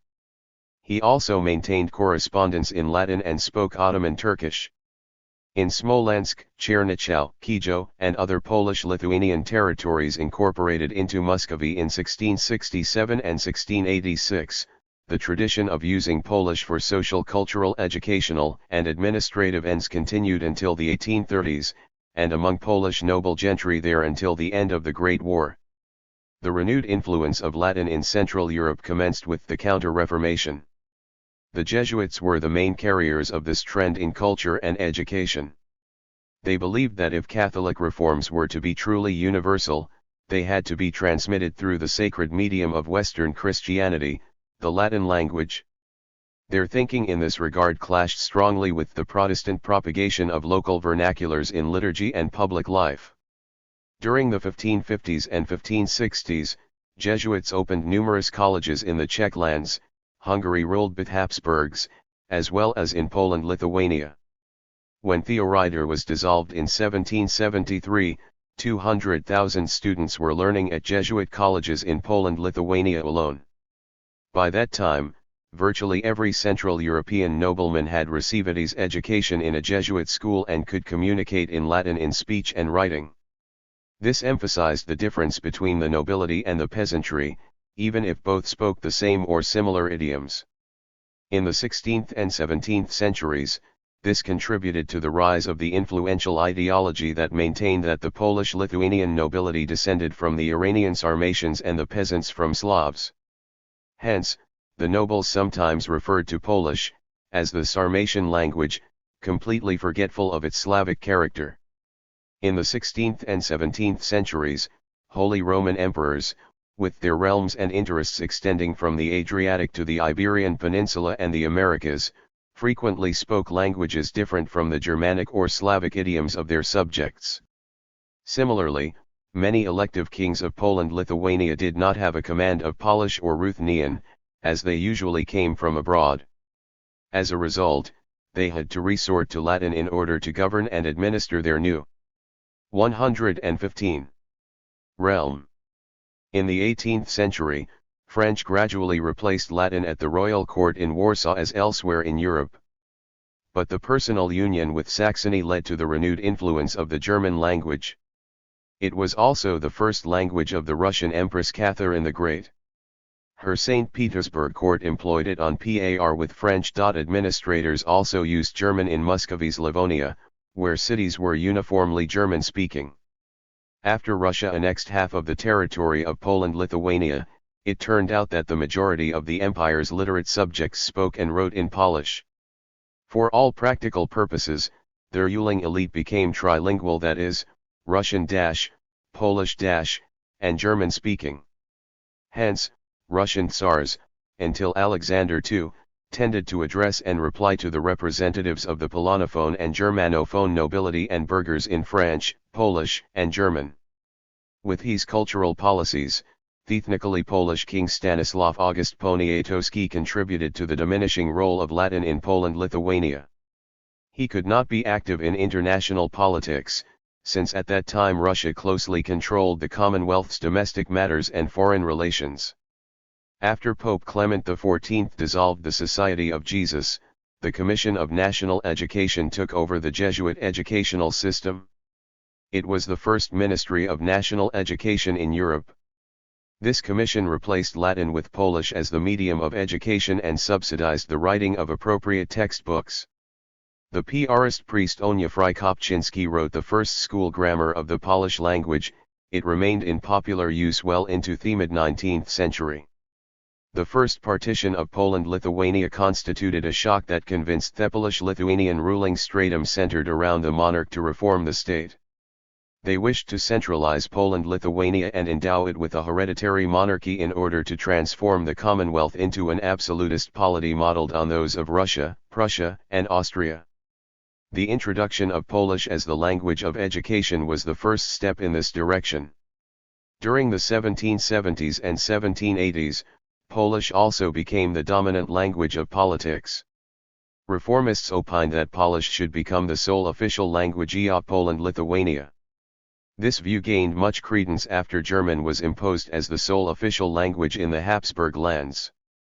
When in 1791, 116, the Sejm enacted the first ever constitution in Europe, which encapsulated the reform program, its text was published in Polish only. In the following year, Polish supplanted Latin in all courts, elevating, for all practical purposes, the former to the status of the Commonwealth's sole official language.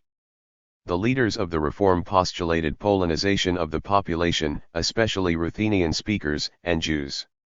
To this end, the production and import of Cyrillic and Hebrew script books were to be prohibited, except for religious needs.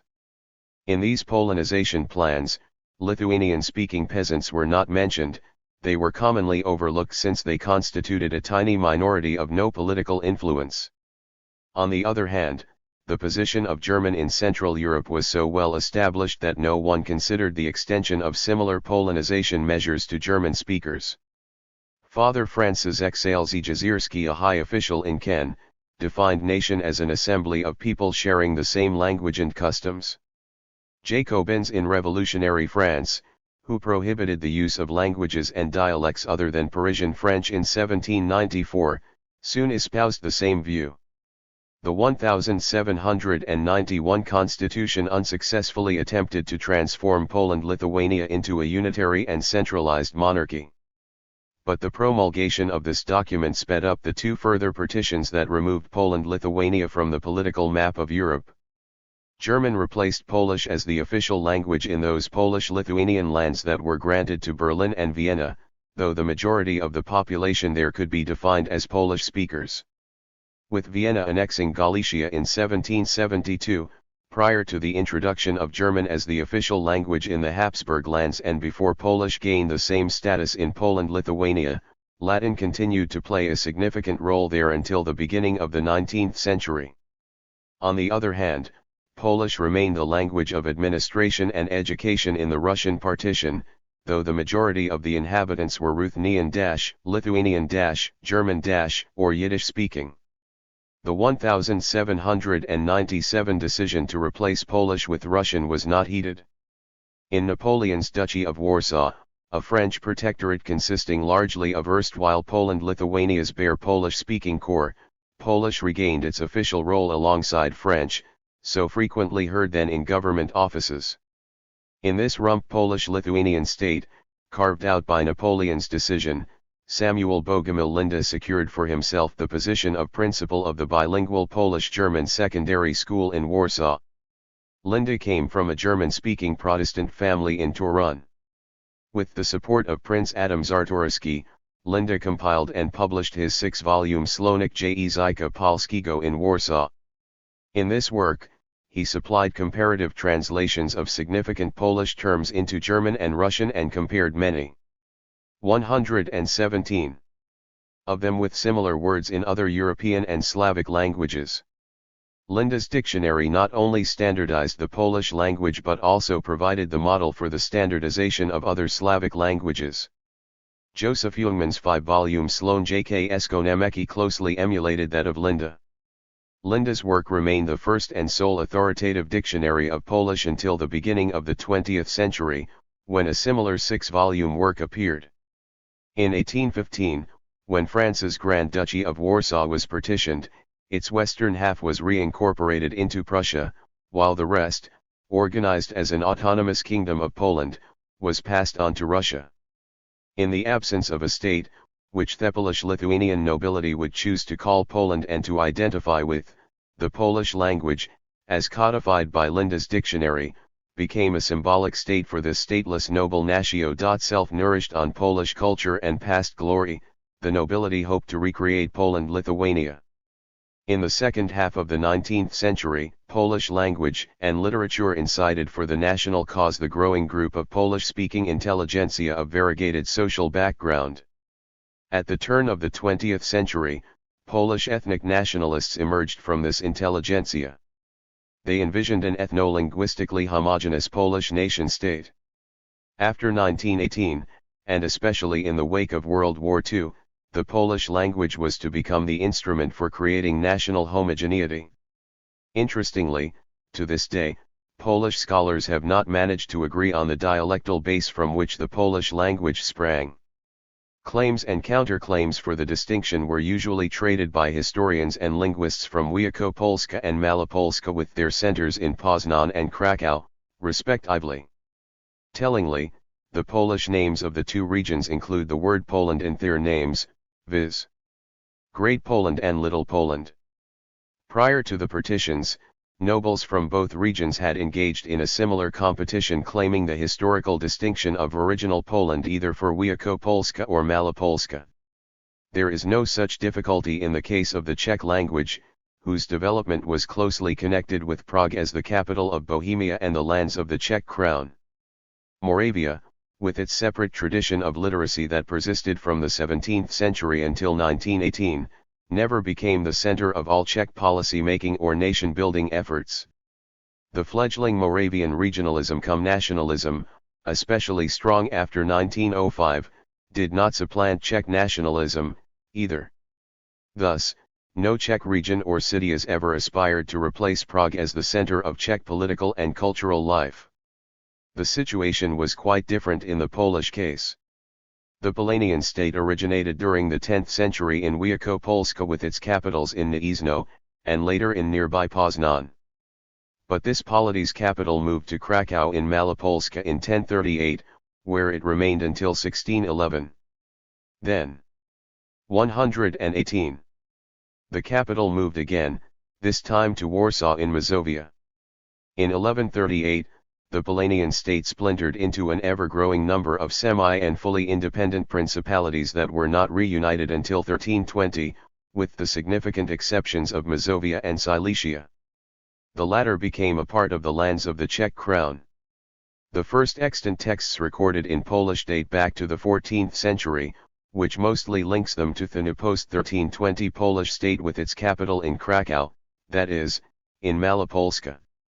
Nevertheless, some scholars agree that the dialect from Wielkopolska formed the basis of Chancery Polish because the ruling Piast dynasty came from this region. This region.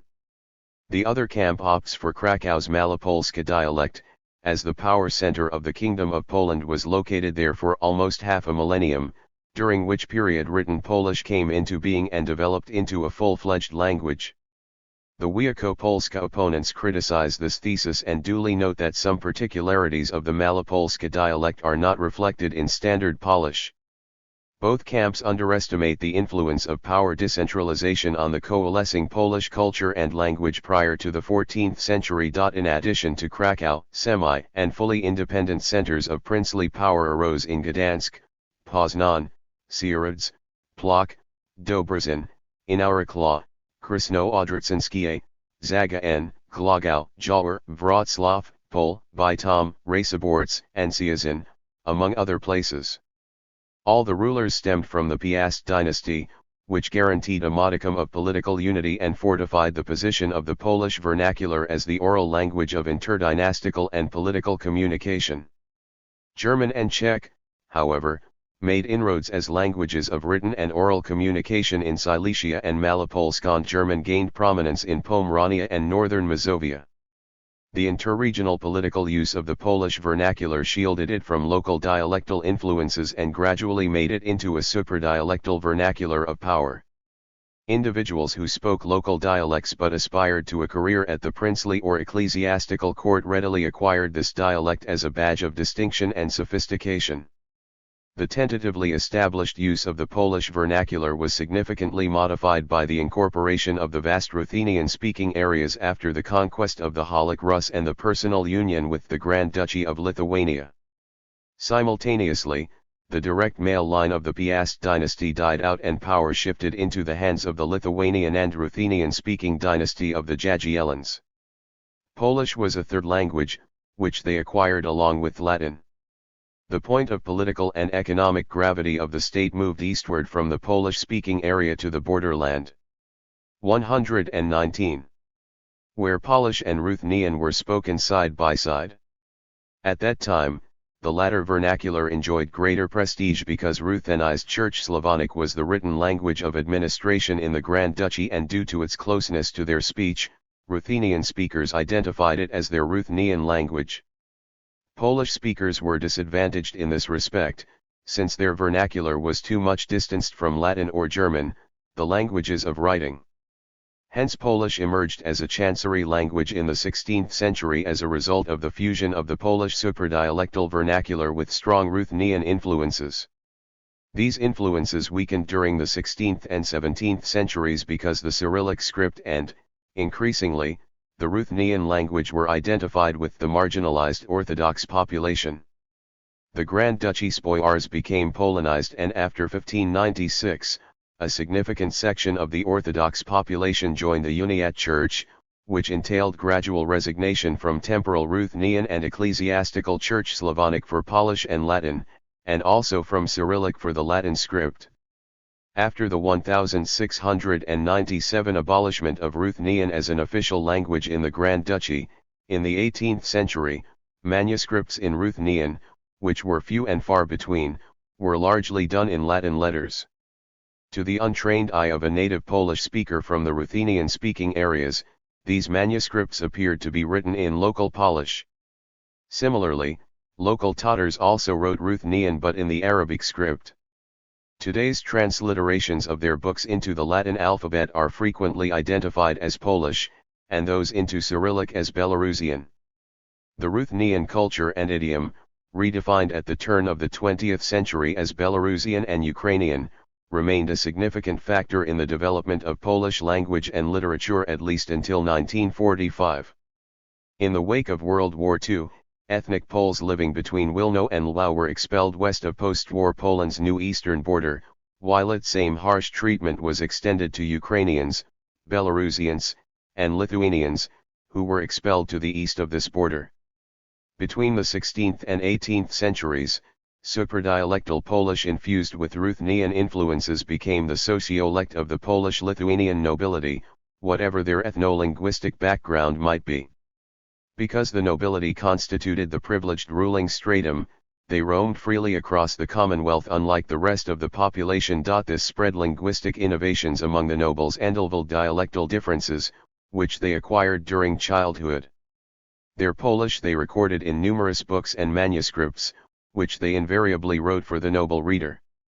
Poland-Lithuania was an overwhelmingly rural country, so burghers were few and many spoke German or Yiddish, not Polish. The peasantry, who spoke many languages, was reduced to slave-like serfdom. By law and tradition, both peasants and burghers were excluded from Polish-Lithuanian politics. As a 120 result, they usually did not write or read books published in Polish. Hence, until the 19th century, the Polish language remained a noble affair, język or the language of the lords. Today, pan is the Polish form of formal address, as opposed to the familiar ty. Prior to the rise of Polish ethnic nationalism in the late 19th century, the term pan was reserved for addressing nobles. In the Belarusian and Ukrainian-speaking areas in the east of interwar Poland, this form of address served as the ethnic boundary between the local Poles, who did not perceive their non-Polish-speaking neighbors as equals, and so they chose not to address them as panowie. Poles living in this region maintained that they were nobles or of noble origin, unlike Belarusians and Ukrainians to whom they accorded the perennial role of peasants and social inferiors. Not surprisingly, the authorities in Soviet Belarusia and Ukraine successfully employed this ethno-social cleavage in anti-Polish propaganda. In Russian, Belarusian, and Ukrainian, informality and formality in speech is rendered by the distinction in thou vs you, that is, ty vs vy. Hence panov became a pejorative term intended to designate Polish noble lords, oppressors of the Belarusian and Ukrainian peoples. When the Soviet Union annexed the eastern half of interwar Poland, pan as the form of address was strictly prohibited even in the case of Polish speakers. It was replaced with the terms obywatel and torzys.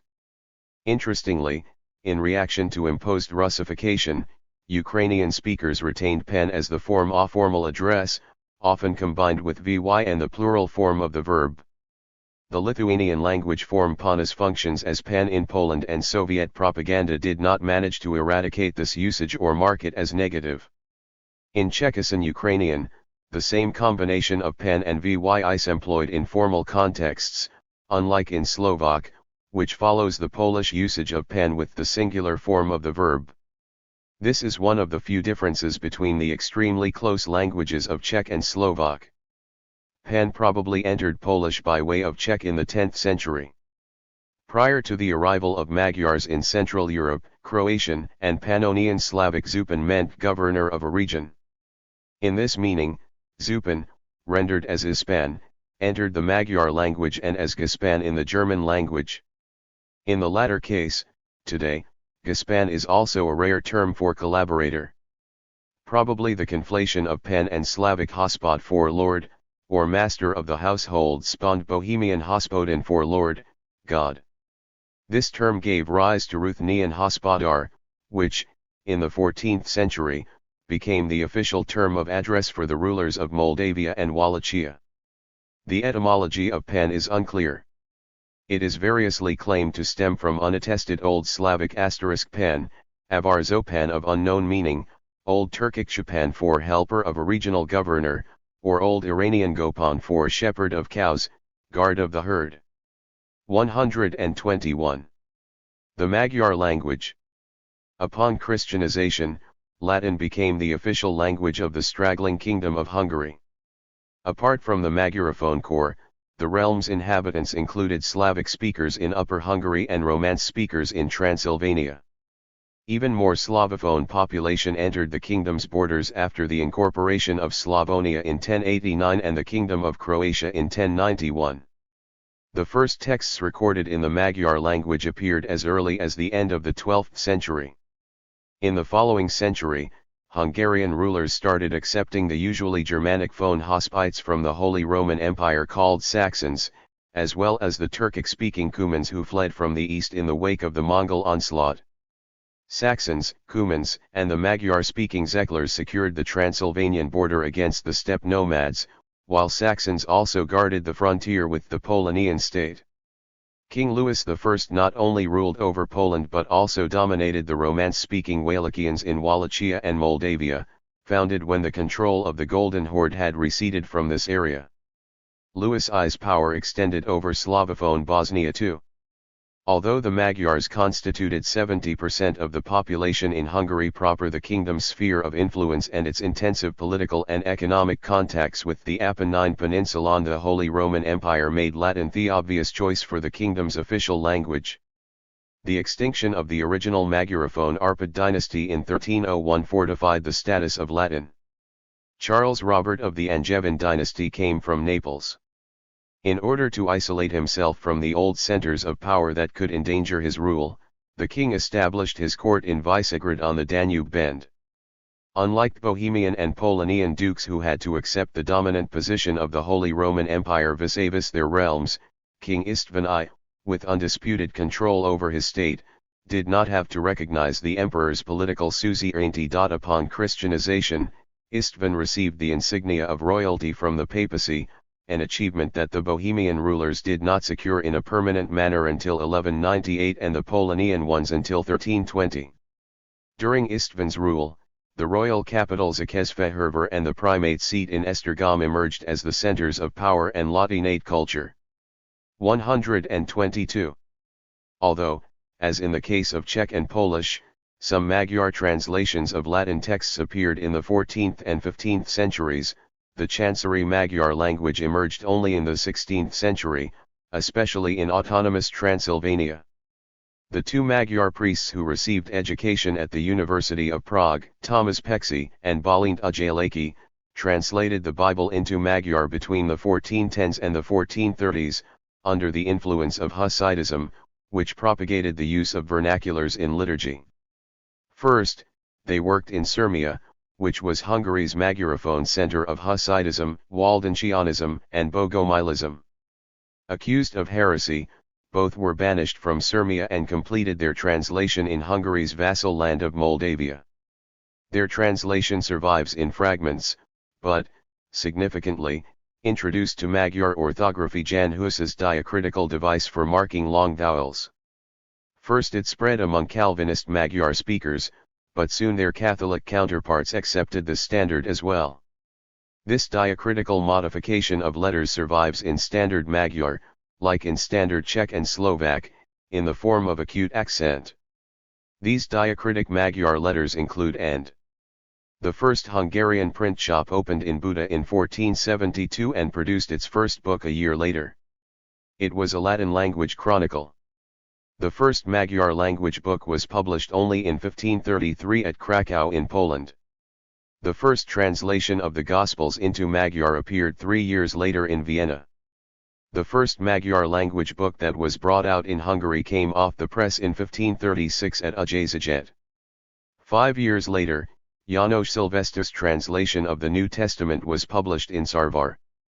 A pupil of Erasmus, Szilveszter authored the second grammar of Magyar, Grammatica Hungaro-Latina. Matthias de Weybiro, known as the Hungarian Luther, authored the very first grammar of this language, published in 1538 in Krakow. Other early grammars, invariably written in Latin, followed in 1606, 1645, 1655, 1682, and 1686. The first extensive Latin Magyar dictionaries appeared in 1590 in Debrecen. The Calvinist scholar, Albertson C. Molnar, who authored the 1600 grammar, also compiled the most significant dictionary, Dictionarium Latino-Hungaricum. In 1708, another Calvinist, Ferenc Papai Paris, updated and modernized Molnar's dictionary, which remained the standard reference for users of Magyar and Latin in the Kingdom of Hungary until the mid-19th century. The Protestant emphasis on the need to make the Holy Writ available in vernaculars encouraged the Visoli Calvinist minister Gaspar Karoli to translate the Bible into Magyar. The translation from the original languages was published in 1590 in Visoli. Transylvania's Lutherans also 123 attempted their own translation of the Holy Script, but Gaspar Heltai managed to complete only the New Testament.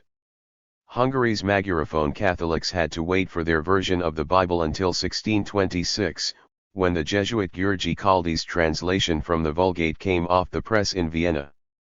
However, it was the Calvinist Bible of Visoli that has influenced Magyar language and literature more than any other book. Some 300 editions of this translation were recorded up to 1940. It was used among Hungary's Protestants until 1975 and was preferred by Catholics despite the revised edition of Caldi's Bible, which appeared in 1865, and was not superseded by a new Catholic translation of the Holy Writ until 1973, this time from the original languages. In the Czech Crown, it was the Kralis Bible, translated by the Czech Brethren, which became the basis for the further development of Chancery Czech in the 17th century, and the model closely emulated in the standardization of modern Czech at the beginning of the 19th century.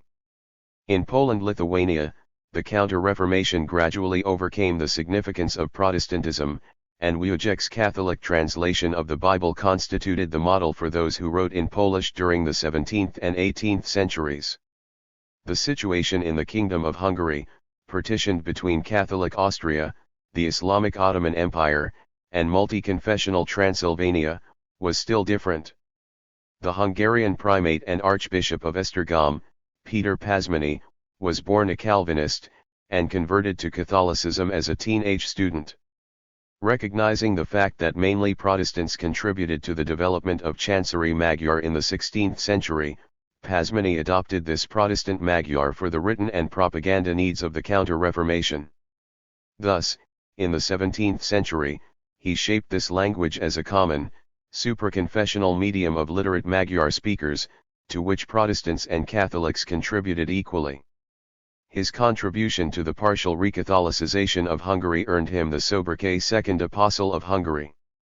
Importantly, Pázmány's ideological adversary, the Calvinist Bishop of Transylvania, István Jelegy Katona, authored the first ever grammar of Magyar actually written in this language, Magyar Grammaticacska. This grammar unified the principles of Magyar orthography and syntax. The continued importance of the Calvinist Bible of Visoli as the model of Magyar usage emphasized this Catholic, Protestant linguistic symbiosis. In a similar fashion, the Holy Roman Empire's German-speaking Catholics adopted Luther's version of Meissen German as Standard German, in spite of the fact that it differed from the common German of the imperial chancery and administration. Furthermore, any acute politicization of German in the Empire and of Magyar in Hungary was prevented by the continued use of Latin as the official language. 124. Prevalent especially among Catholics. Even Matthias I Corvinus, who stemmed from the Hungarian Magyar-speaking nobility, preferred to employ Latin, which, previously, had been the natural choice for the French House of Anjou or the Germanic-speaking Bavarian, Luxembourg, Habsburg, and Slavophone Jagiellonian monarchs, who had ruled the kingdom between 1301 and 1457, and had had no, or limited, knowledge of Magyar. By the same token, the Prince of Transylvania, István Báthory, elected the King of Poland-Lithuania and known in this position as Stefan Báthory, communicated with the court in Latin. By law, this lingua patriae remained the official language of the Kingdom of Hungary till 1844, though numerous politicians, nobles, scholars, and members of the intelligentsia of various ethno-linguistic backgrounds and origins wrote and spoke Latin until 1867. Thus, the term Chancery Magyar, used for comparison with Chancery Czech and Polish, is a misnomer. The royal chancery hardly ever used Magyar to administer the kingdom.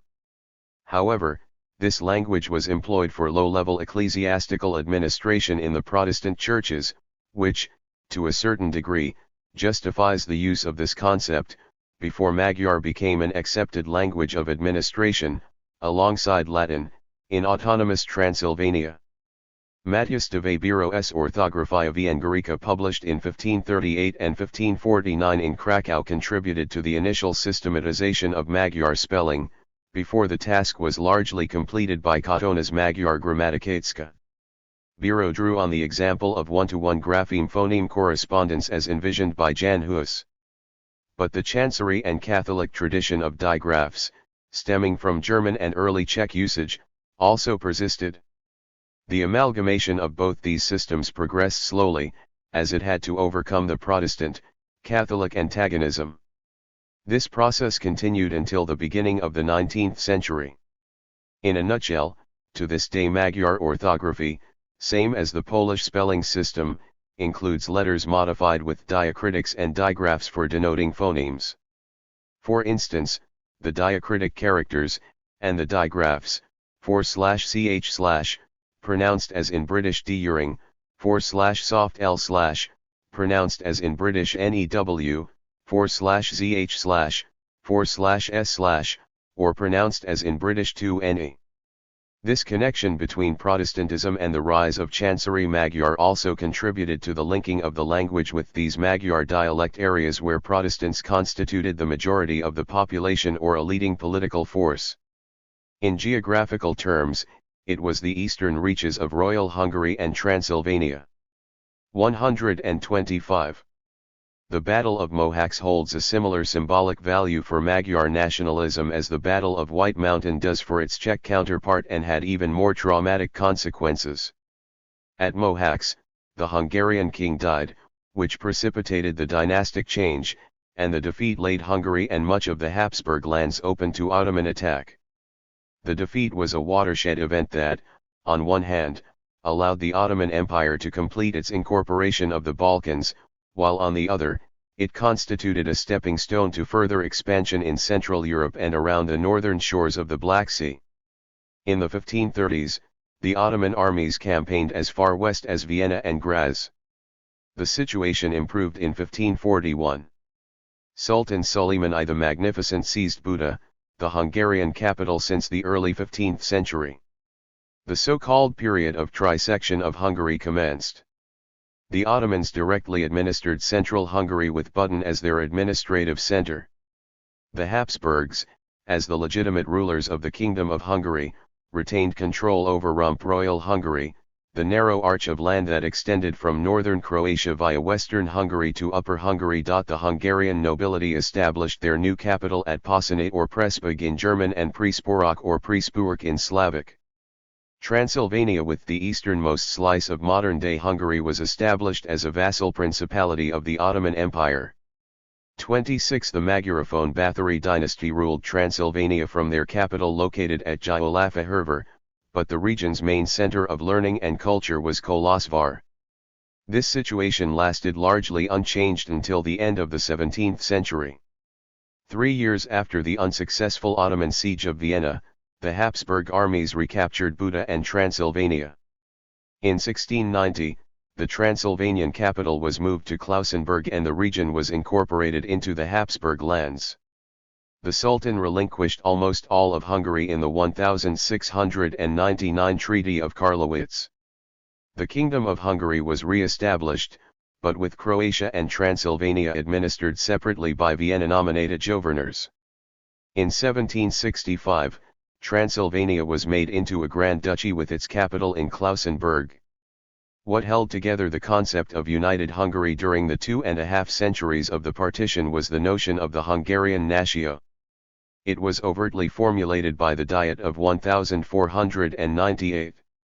Like in Poland-Lithuania, all the noblemen, irrespective of the size of their property, enjoyed identical liberties, and together constituted the Crown of Hungary. The jurist, István Werbicki, collected all the customary laws regulating the privileges and duties of the Hungarian nobility in the famous Tripartitum. It was presented to the Diet of 1514. Although the deputies did 126 not ratify the collection, nevertheless it became the basis of Hungarian law until 1848. The Tripartitum was published in Vienna in 1517 and translated into Magyar in 1577. This law code was similar to the Ruthenian language Lithuanian statute, compiled between 1522 and 1529, and revised in 1566 and 1588. Like Tripartitum, the statute construed the noblemen of the Grand Duchy of Lithuania as a natio, and remained the basis of law on the territory of the former Grand Duchy until 1840. Furthermore, the Hungarian Diet of 1514 passed a legislation that subjected the peasantry to eternal servitude, which fortified the difference in the social and political status between the peasants and the nobility. In Poland-Lithuania, the gulf of difference between these two social groups was justified by the 16th century theory of their separate ethnic origin, the peasants from the Slavs and biblical Ham, and the nobles from the Sarmatians and biblical Japheth. Ottoman expansion brought to the Balkans and Central Europe a new kind of literacy tightly connected to the religion of Islam. The most visible Xenophytes difference was the Arabic alphabet. However, in this script, scribes noted texts in 3 languages, which were used in separate spheres of social life. Arabic, the language of the Quran, 27 remained the sacred language of the religion. In Persian, the Ottoman elites read and wrote literature, while Ottomans served the needs of imperial administration. But this mattered to the new ruling elites only. The Christian infidels were allowed to keep their languages as well as their faith as long as they paid taxes and did not rebel. Areas of compact Turkish-speaking settlement extended only to Thrace, Dobruja and Macedonia. Obviously the political identity of this empire was steeped in religion, not in language or ethnicity. Numerous Ottoman administrators and clerks who resided in Ottoman Hungary were either of Slavophone Bosnian stock or Albanian speaking. Sometimes, they also wrote in their own vernaculars with the use of Arabic characters.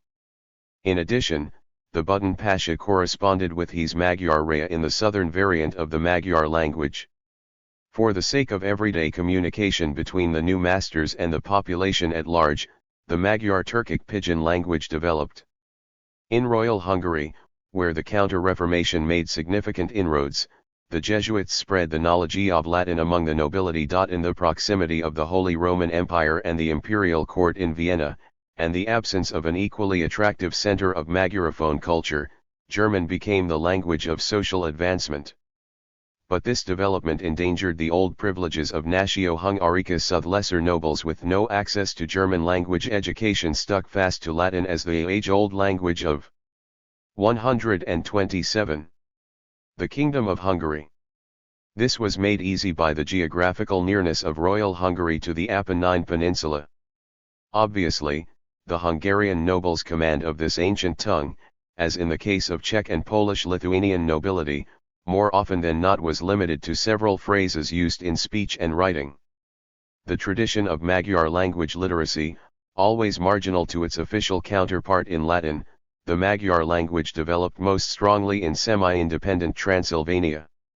A 1572 princely decree made Unitarianism, Lutheranism, Reformed Calvinism, and Catholicism, the principalities for accepted religions. This privilege was extended to Transylvania's 3 nations of the Hungarians, the Magyarophone Zeklers, and the German-speaking Saxons. This arrangement excluded the Romance-speaking Vlachs/Wallachians and their Orthodox religion, thus preparing the ground for the ethno-national Magyar, Romanian conflict, which would flare up in the second half of the 19th century. The Reformation tradition of using the vernacular in church and the aforementioned social divisions encouraged the development of Magyar and German literacies alongside the traditional use of Latin. The Wallachians' ecclesiastical Old Church Slavonic literacy, as well as their secular one in East Romance dialects written in Cyrillic characters, was barely tolerated. Hence, many Orthodox priests were hardly literate, which was unheard of among Transylvania's Protestant and Catholic clergy. In emulation of the 1596 Brzesc union that made a sizable part of Poland-Lithuania's Orthodox faithful into the Uniats with their own Slavonic liturgy but under the Pope's jurisdiction, Vienna pressed for a similar solution in Royal Hungary. The Unvar Union was concluded in 1646 for the Slavophone Orthodox population in eastern Upper Hungary. Emperor Leopold I encouraged the replacement of Orthodox Christianity with the Uniat faith among Transylvania's Orthodox Wallachians as well. The process commenced in 1699. A year later, the emperor confirmed the union in a detailed diploma. Hence, at least by the letter of law, the Romance-phone Wallachians, who joined the Uniat Church, attained the status of another Transylvanian natio equal to the Magyars, the Zeklers, and the Saxons. From the 1530s to the end of the 17th century, dramatic political changes disrupted the tradition of Magyar literacy. However, a few outstanding individuals managed to write significant works, which created a modicum of continuity for this literacy. First among them was the poet Balint Balassi. He attained such significance for Magyar literature as Kochanowski for Poles or Komensky for Czechs. Born to an influential Protestant family, Balassi converted later in his life to Catholicism. He died of wounds received during the Ottoman siege of Esztergom. In the same town, then under the Porte's control. 128. Primate Peter Pasmany resided. Not unlike Balassi, he converted to Catholicism and developed the Hungarian variant of Counter-Reformation sermonizing that won back numerous Hungarian Protestants for the Catholic faith.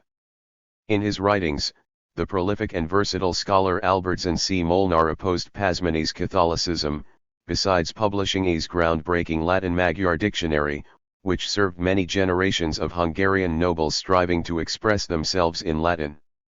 Another significant Protestant scholar, János Pasaksir, published his Magyarophone Encyclopedia, Magyar Encyclopedia, at Utrecht in 1653. These developments decided that the northeastern dialect spoken in Debrecen, Kaska and western Transylvania would become the dialectal basis for Standard Magyar. It seems that Magyar dialects spoken in the territory of the Kingdom of Hungary remained more mutually comprehensible than the Slavic ones classified as Czech and Polish, and spoken in the lands of the Czech Crown or in Poland. Two factors account for this phenomenon. First, the Magyar language spread from the Pannonian Core territory, where the first Magyar speakers settled in the beginning of the 10th century. The Slavic-speaking population that spawned later the Polish and Czech groups had already been settled in the region in the 6th century. So the history of the divergence of the Slavic idioms is at least 4 centuries older. Second, Slavs were engaged in agriculture, which encouraged a sedentary way of life with a very low level of spatial mobility. The Magyars were the steppe pastoralists, who established themselves in the Puszta or the Pannonian steppe. They retained their pastoral economy that required wandering with herds of cattle for hundreds of kilometers. This high spatial mobility let the Magyars maintain the relative uniformity of their speech. Due to the exigencies of Hungarian history, the following languages have exerted the most profound influence on Magyar: Latin, Slavic, German, East Romance, Wallachian, Ottoman, and French, mediated via the German of Vienna. But in the wake of the wars with the Ottoman Empire, the main winner in the field of literacy was Latin. In the 1730s, prints in Latin peaked at 69% of all the publications produced in Hungary. Meanwhile, the average annual book production in Magyar amounted to 38 titles between 1697 and 1706, but rapidly sank to between 2 and 5 book titles per year between 1711 and 1728. The drop was caused by Habsburg's seizure of Transylvania from Ottoman control, which entailed the superseding of Magyar with Latin and German as official languages. Later, the centralizing and modernizing reforms of Maria Theresa and Joseph II tipped this ratio of languages in administration and book production in favor of Magyar and German. 129. In 1766, 25 Magyar language publications came off the press. Between 1765 and 1790, the number of Latin publications decreased from 50% to 39% of the total book production in Hungary, while those in Magyar rose from 27% to 34%, and in German from 16% to 23%. 28. The importance and influence of Latin in the cultural and political life of the kingdom was so great that the Hungarian nobility gave it the nickname of father tongue, as opposed to the mother tongue of Magyar. These sobriquets deftly reflected the gender gap in the nobility. Usually boys received formal education, and thus they only had the chance to acquire Latin. Women, noble or not, tended to speak local vernaculars employed in their families. In the period of modernization that commenced in the mid-18th century, Latin, however, was too weak an instrument to oppose the influence of Imperial German. György Besenyei, an early Hungarian intellectual and writer, who championed the use of Magyar, published his Agis Tragediaja in 1772, which Hungarian linguists and literature specialists consider the beginning of the Hungarian Enlightenment. Today this year is also employed to mark the beginning of the new Hungarian period in a typical classification of the history of the Magyar language, as well as the birth of modern Magyar language literature. Beszény and his colleagues made quite an effort to change the linguistic situation. For instance, though the Hungarian press commenced in 1705, the first periodicals were published exclusively in Latin. The first German-language newspaper came off the press in 1764, and the first Magyar-language newspaper, Magyar Hírmondó, was published in Pressburg in 1780. The number of Magyar newspapers grew to 15 in 1792. But the spread of the ideas encouraged by the French Revolution caused the Habsburg court and the Hungarian nobility to tighten censorship. Only 4 Magyar-language newspapers survived in 1805. The absolutist reaction was also connected to the Martinovics conspiracy of 1794 to 1795. Father Ignatius Martinovics, an ex-Franciscan of Serbian descent, proposed to replace the monarchy with a democratic republic in emulation of the French model. The Hungarian Republic of his vision would have included the 3 autonomous regions inhabited by non-Magyar speakers, Slavonica containing most of Upper Hungary, Illyrica coinciding with southern Hungary and Croatia Slavonia, and Wallachia composed of a part of Transylvania and Banat. Martinovics and his 5 closest associates were duly executed after the discovery of this plot. Although this event was not of real significance, the political repercussions were enormous. The Hungarian nobility fully agreed with Vienna's suppression of this republican tendency that, however tentatively, could endanger the elevated status of the former and the legitimacy of the emperor's absolutist rule. This also meant the reversal in 130. Language policy from the use of particularistic Magyar and German in favor of universalistic Latin. The Martinovics conspiracy also indicated the beginning of ethnic Magyar nationalism steeped in language and aspiring to transform the population of Hungary into a monolingual Magyar nation. The Hungarian nobility gradually espoused this ideology during the first half of the 19th century, eventually discarding the possibility of building a multi-ethnic Hungarian nation united by common statehood. The way to ethnic Magyar nationalism led through language policy. After 1784, German gradually replaced Latin in the administration of the Kingdom of Hungary, as well as in secondary schools and tertiary educational institutions. All these changes, like most other modernizing reforms in the Habsburg lands, were revoked at the end of Joseph II's reign and immediately after his death in 1790. In the face of the French danger, Vienna gave concessions to the Hungarian nobility in the forms of piecemeal language rights. In 1805, Hungarian government agencies were allowed to correspond in Magyar with the Lieutenancy Council, the institution through which Vienna controlled the kingdom. In 1830, it was agreed that this council, alongside higher courts of law, was to process Magyar petitions in Magyar. The meetings of the Hungarian Diet were held exclusively in Latin until 1840, and this language remained the medium of instruction at the University of Budapest for 4 years longer. Eventually, in 1844, Magyar replaced Latin as the official language of the kingdom. The turn of the 19th century was the period of language renewal. Numerous Magyar writers, scholars, and intellectuals set themselves the task of language reform. They aimed at codifying the Magyar language so that it could serve the needs of modern society as English, French, or German did. The 2 main camps that conducted this process were the orthologists and the neologists. The former wished to correct the usual usage mistakes and leave Magyar largely as it was already. Their opponents hoped to purify the language from foreign influences by the extensive use of made-up words and neologisms, which would replace numerous loans from Slavic, Turkic, German, and Romance. By the 1820s, the neologists' vision of language reform had won the day. Between 1772 and 1849, around 100 various dictionaries of the Magyar language were published, and hence Magyar had been successfully standardized by the mid-19th century. However, the Magyar speakers had to wait for 2 decades for the first multi-volume authoritative dictionary of their language, comparable to Linde's Polish and Jungmann's Czech dictionaries. Gergely Istvan Chuxer and János Fogarasi's 6-volume A Magyar Nyelvzodora came off the press between 1862 and 1874 in Budapest. 131. The Slovak language.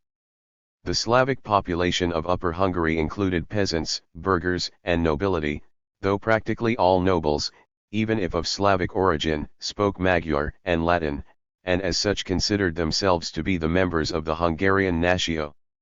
The city dwellers usually spoke German as elsewhere in the Kingdom of Hungary. Peasants talked in a plethora of local dialects that were mutually intelligible and extended from Bohemia to Hungary's Subcarpathia and across the state border into Poland-Lithuania. Literacy was mainly limited to the nobility and clergy, who wrote in Latin, and to burghers, who preferred to write in German. Obviously, Jews cultivated their religious literacy in Hebrew and Aramaic, and secular writing in Yiddish, but invariably with the use of Hebrew characters. Upper Hungary's noble families of Slavophone provenance, by virtue of being part of the larger Hungarian natio dominated by Magyar speakers, gradually acquired Magyar as their second or, later, even first language. By the same token, Slavic speakers, who managed to establish themselves as burghers in cities, had to acquire German. In both cases, the bilingualism soon turned into monolingualism after 1 to 3 generations. During the trisection of Hungary, Upper Hungary, centered in the new Hungarian capital of Pressburg, emerged as the political and cultural center of Royal Hungary. With the domination of the Habsburg monarchs in this rump Hungary, coupled with the growing significance of cities, German gained the status of an unannounced co-official language, used alongside Latin for administration, education, and scholarship. Probably, the first books printed in Upper Hungary were their religious hymnals in Magyar that appeared during the early 1570s in Komjati near Nyitra. Current ethno-linguistic Slovak nationalism traces the roots of the Slovak language and nation to the times of Greater Moravia, claiming the polity to have been the first Slovak state, and Old Church Slavonic, none other than the Old Slovak language or the vernacular of the Slovaks, which was adopted for written purposes by Cyril and Methodius. However, there is no continuity in politics, culture, or written language between this early Slavic polity and the modern Slovak nation. Although it seems reasonable to propose that, from the biological point of view, the modern Slovaks may be descendants of the Greater Moravian population, this proposition is also true in the case of the Czechs, the Rusins, the Poles in Malopolska, as well as of a significant section of the population in modern-day Hungary. On the other hand, the Slavic vernacular of Greater Moravia's Slavophone population did not disappear after the incorporation of this area into Hungary. Thus, the continuity of the use of this vernacular was maintained, though it was not the basis for the emergence of Standard Slovak only. The vernacular speech. 132. Of Greater Moravia's Slavophone population equally contributed to the emergence of the Chancery languages of Bohemian, Moravian, and Polish, and in the 19th and 20th centuries, to the rise of Rusin. Obviously, the vernacular significantly changed and diverged between the collapse of Greater Moravia in the late 9th century and the emergence of the aforementioned languages.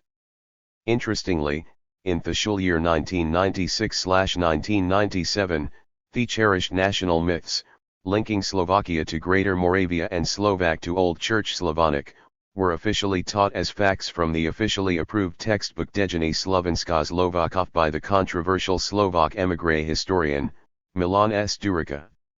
It took the principled stance of the Slovak leading historians to remove this textbook from schools. The very ethnonym Slovak appeared for the first time only in 1485, and until the 19th century it either meant Slavs in general or the Slavic population of Upper Hungary. For most of the time, religion not language was employed for dividing the local population as elsewhere in Central Europe. During that period, most Latin authors simply called the population, when the 19th century would become known as Slovaks, Slavai. When a need arose to contrast them with the Slavs of the Czech crown, the Slovaks were dubbed as Slavai Panonii as opposed to Bohemii. In the second half of the 18th century, Russian scholars denoted the idiom of the Slovaks as Slaviano-Vengersky or Slavic-Hungarian as opposed to Slaviansky, that is, Church Slavonic. This semantic closeness of the ethnonym Slovak to that of Slav endowed the Slovak national movement with the myth that of all the Slavic nations the Slovaks are the most direct descendants of the original Slavs, and the Slovak language the most direct continuation of Old Slavic. If it was necessary to issue a document in an idiom comprehensible to the Slavophone Upper Hungarians, Chancery Bohemian was the obvious choice. The oldest document from this region issued in this language dates back to 1422. Bohemian emerged as another chancery language of Upper Hungary alongside German and Magyar. But Latin dominated there until the mid-19th century. This Bohemian language infused with a degree of Slovak dialectal influences developed into two regional varieties. They were employed in city administration, private correspondence, occasional poetry, and church sermons. Because of the geographical centers of these two varieties, the modern Slovak linguists term them as Cultural Western Slovak or Cultural Central Slovak. During the 1980s, Cultural Eastern Slovak made a decisive appearance as an analytical category, but from the ethno-national vantage, it was the written language of the population, who today identify themselves as Slovaks, Slovjaks, and Rusyns. Thus, claiming this written language exclusively for the Slovaks is an act of ethno-national appropriation. 133. Soon religious strife decisively imposed itself onto this secular tradition of low-key secular literacy.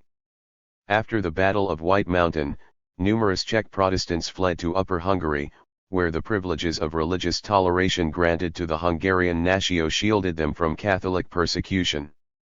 With time, Protestants accounted for 1/7 of the Upper Hungarian Slavophone population. They wrote in the Czech language as codified in the Kralis Bible. It became slightly Slovakized and was dubbed Biblitina. In the framework of the Counter-Reformation, the Jesuits decided to use the vernacular as proposed by Protestants.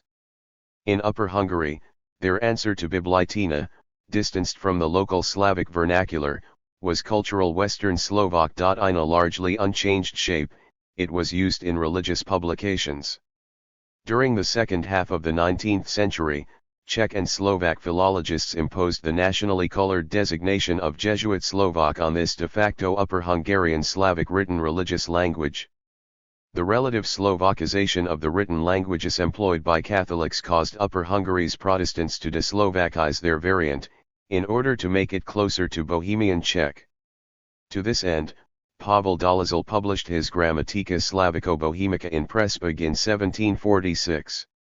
This work emulated Václav Jan Rosa's Čechorenost, SCU Grammatica Lingui Bohemici, who identified the idiom of Upper Hungary's Slavophones as Bohemian. The title of Dolezal's work can be literally translated as the grammar of the Slavo-Bohemian language, but Slovak and Czech philologists usually settle for the more interpretative translation, referring to the language as Slovak Czech.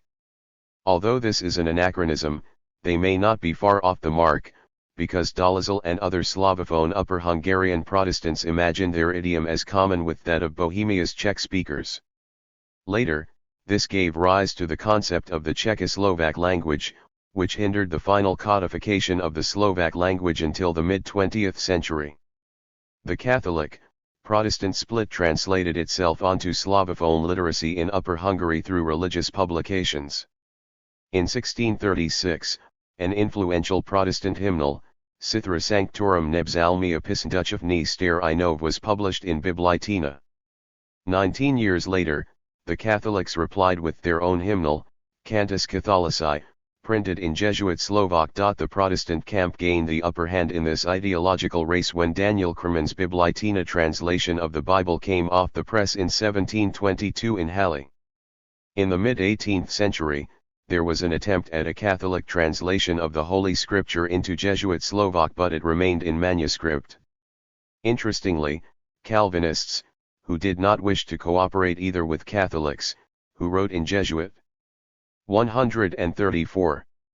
Slovak, or with Lutherans, who employed Biblitina, employed the local vernacular of the Comitat of Sorrows, today identified as the Eastern Slovak dialect. The Slavophone Calvinists published their translation of the Psalter into their specific written vernacular in 1752 in Debrecen. Calvinist translators used the Magyar system of spelling to make their language decisively different from Biblitina, so much influenced by written Czech. But the innovation of Calvinist Eastern Slovak largely petered out by the turn of the 20th century. This language lasted longest among the Saros Calvinist Slavic-speaking emigrants in the United States. In 1783 to 1785, Josef Ignac Baja published 2 volumes of his Rename-Ladenka Prihodia Skuznosti, hailed as the first novel in the modified vernacular of Western Upper Hungary. This feat earned him the title of the father of this language, though Baja's written vernacular did not form the basis for the codification of present-day Standard Slovak. At the same time, in 1783, the first newspaper in Slovak started publishing at Prespig. 3 years earlier, Juraj Papanek's Historia Genta Slavi. Darino Regibusk Slavorum came off the press. Papanek traced the history of the Slavs to Greater Moravia.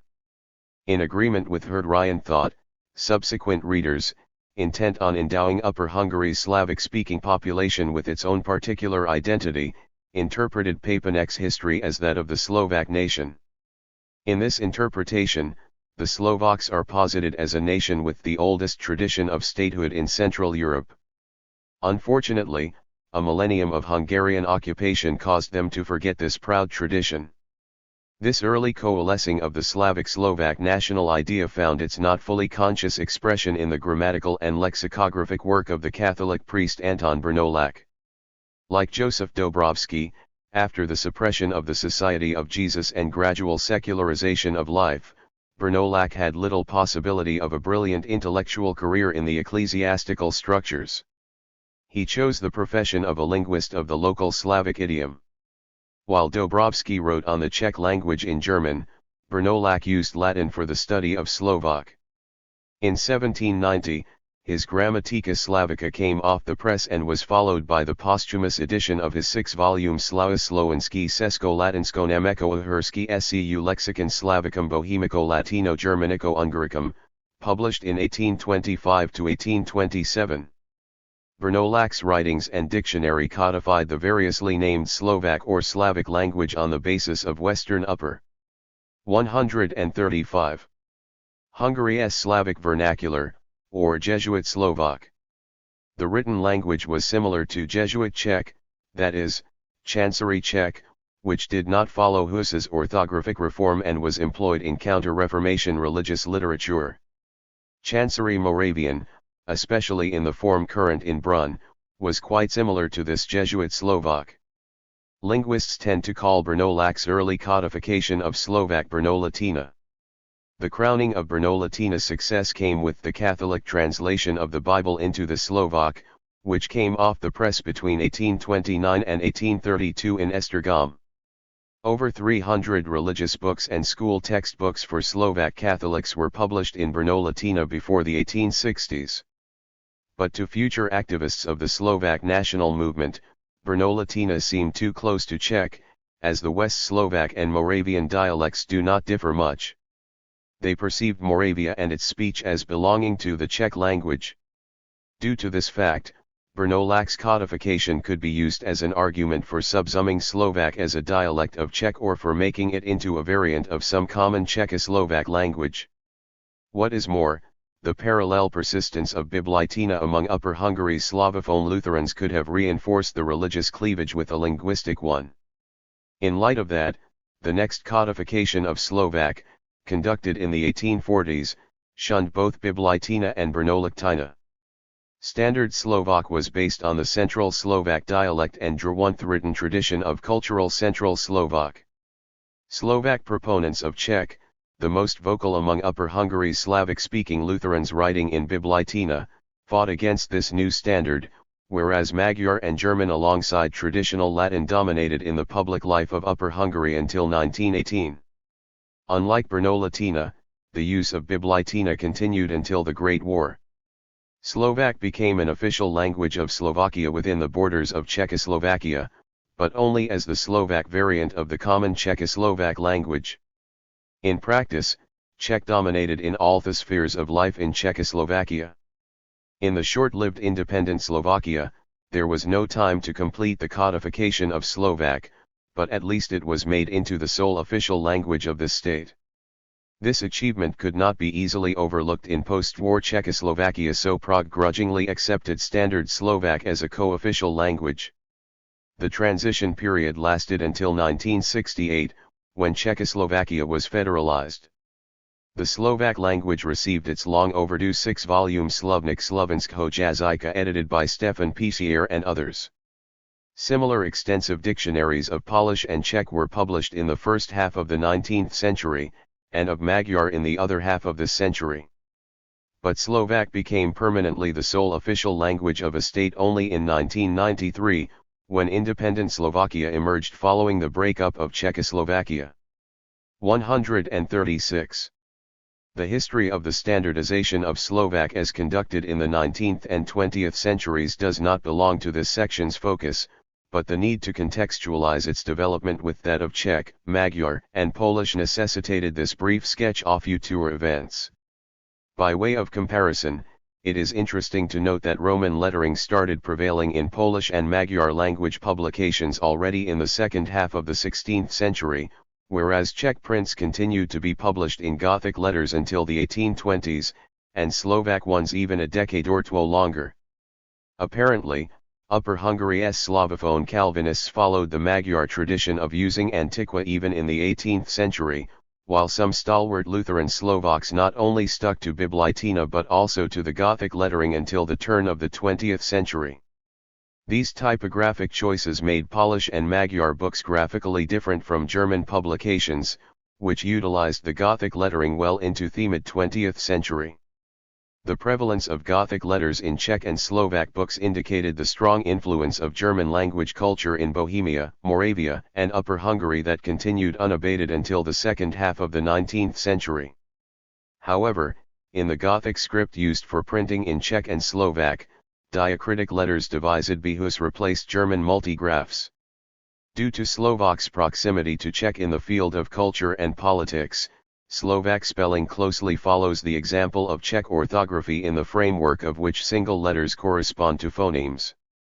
Slovak also shares Czech's only digraph for denoting palatal /h/ in addition to a few more digraphs such as, and that correspond to the Polish usage with, and. Other differences include Slovaks, and that do not exist in Czech, and Czechs, and that do not occur in the Slovak language. Official languages in Central Europe. The further development of Czech, Magyar, Polish, and Slovak is analyzed in the next chapters as well as the use of these languages for political purposes. But this section deserves a word of summary to put the linguistic situation into a broader Central European perspective. In the late 14th century, following Chancery German, Chancery Czech was the second vernacular to arrive in Central Europe.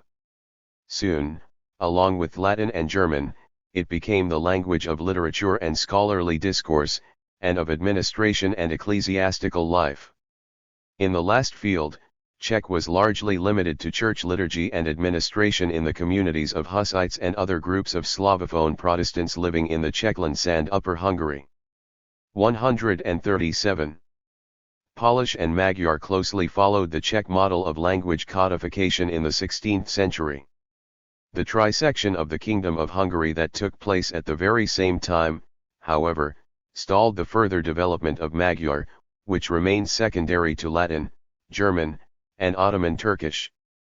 The use of Czech declined in the mid-17th century following Vienna's suppression of the Slavophone Protestant nobility in Bohemia and Moravia, who used this language in writing.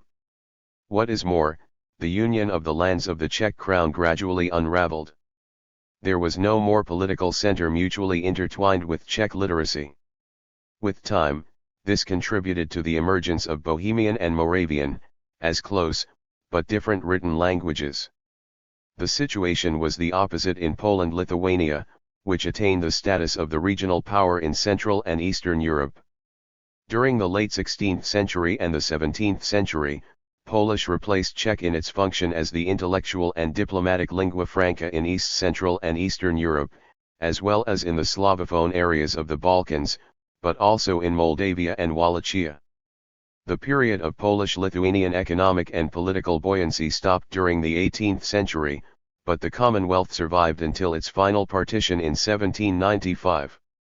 Beside the official Latin, Polish became the de facto official language of administration and political life in the Kingdom of Poland already in the first half of the 16th century. At the close of the 17th century, it even rose to the status of the sole official language in the Grand Duchy of Lithuania. Polish was elevated to this status in the Kingdom of Poland and became the only medium of education in all Poland-Lithuania during the last 3 decades of the 18th century. The international role of Polish also continued, though increasingly curbed by the use of French throughout Central and Eastern Europe. German suffered a similar fate, when even rulers of German-speaking polities talked in French and declined to speak German, this unrefined language of peasants. Polish as an official language had a checkered history during the 19th century. Until the early 1830s, it had survived as the language of administration in the Polish-Lithuanian territories incorporated into Russia. In the Congress Kingdom of Poland under Russian control, it retained a more elevated status as an official language until the mid-1860s. Then Russian replaced it. In the Austrian and Prussian partitions of Poland-Lithuania, German was introduced into administration and public life already at the turn of the 19th century. But in 1869, Polish supplanted German in the function of the official language in Austria-Hungary's crown land of Galicia. In the second half of the 18th century, Magyar re-emerged as a language of literature and education, but it did not decisively replace Latin as the official language of the Kingdom of Hungary until the mid-1840s. Then it was accorded status equal to German only after the founding of Austria-Hungary in 1867. 138. Obviously, the Hungarian part of the dual monarchy was reserved for Magyar, and the Austrian one for German. The birth of modern Czech, though steeped in the tradition of Hussitic Czechophone literacy, commenced at the turn of the 19th century and was not complete prior to the 1850s. In Bohemia and Moravia, Czech became a co-official language vis-a-vis German only in the 1880s. And on the creation of the Czechoslovak nation-state in 1918, Czech became the leading official language in the country at the cost of marginalizing Slovak. But the de facto domination of Czech was muted by the official concept of the Czechoslovak language with its 2 equally legitimate variants in the form of Czech and Slovak. The Slovak language has no history of continuous literacy prior to the end of the 18th century, because there was no single written language identifiable as Slovak, and Slavophone documents produced in Upper Hungary were written in idiosyncratic mixtures of local dialects and Bohemian. Even at the turn of the 19th century, whatever tradition of literacy the Slovak language enjoyed, it was closely intertwined with Biblitina that survived in Upper Hungary as an auxiliary administrative language and as a written language of Slavophone Protestants in this region. The subsequent formation of Slovak as a language of literature was hampered by the competition between Protestant Biblitina and Catholic Brno-Latina, which lasted until the mid-19th century. In the 1840s, another codification joined the quarrel and emerged as Victoria's Standard Slovak because most of Upper Hungary's Slavophone Catholics and Protestants accepted it as their written language. But the late codification of Standard Slovak was not complete even in 1918. So, in Czechoslovakia, Slovak actually attained the status of a language co-official with Czech only after 1945, thanks to the formative experience of the first Slovak nation-state. But Slovak and Czech became the sole official languages of separate nation-states as late as 1993, when Czechoslovakia broke up into Slovakia and the Czech Republic. Similarly, the history of Polish as the sole official language of a polity is connected to the founding of the Polish nation-state in 1918. It is worth mentioning, though, that Polish is the oldest, non-ecclesiastical, written Slavic language with a continuous tradition of literacy and official use, which has lasted unbroken from the 16th century to this day. After Poland-Lithuania was partitioned, in the 19th century, Polish language literature amply made up for the decrease in the official use of this language. The period when Polish functioned as an international language was over in the first half of the 19th century. First, German took its place wherever the power of Vienna and Berlin extended. The ascendancy of Russian as an international language was connected to the rise of the Russian Empire. Russian was codified in the second half of the 18th century, but most of the empire's narrow literate stratum were versed in Polish at the beginning of the 19th century, rather than in Russian. Hence, Polish remained. 139. The language of polite discourse in Russia's Polish-Lithuanian territories until the mid-19th century.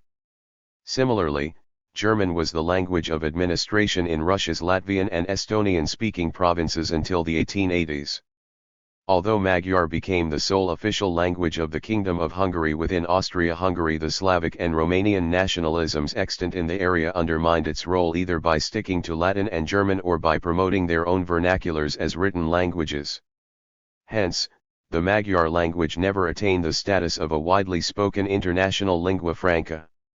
Until the mid-19th century, German shared this status with Latin. But the second half of that century and almost 2 decades hence until the end of World War I saw German reign as the paramount international language of Central Europe. Its supremacy survived even the creation of the plethora of Central European nation-states and remained largely unabated until the expulsion of the German-speaking population from Central Europe between 1945 and 1950. Central European literacies.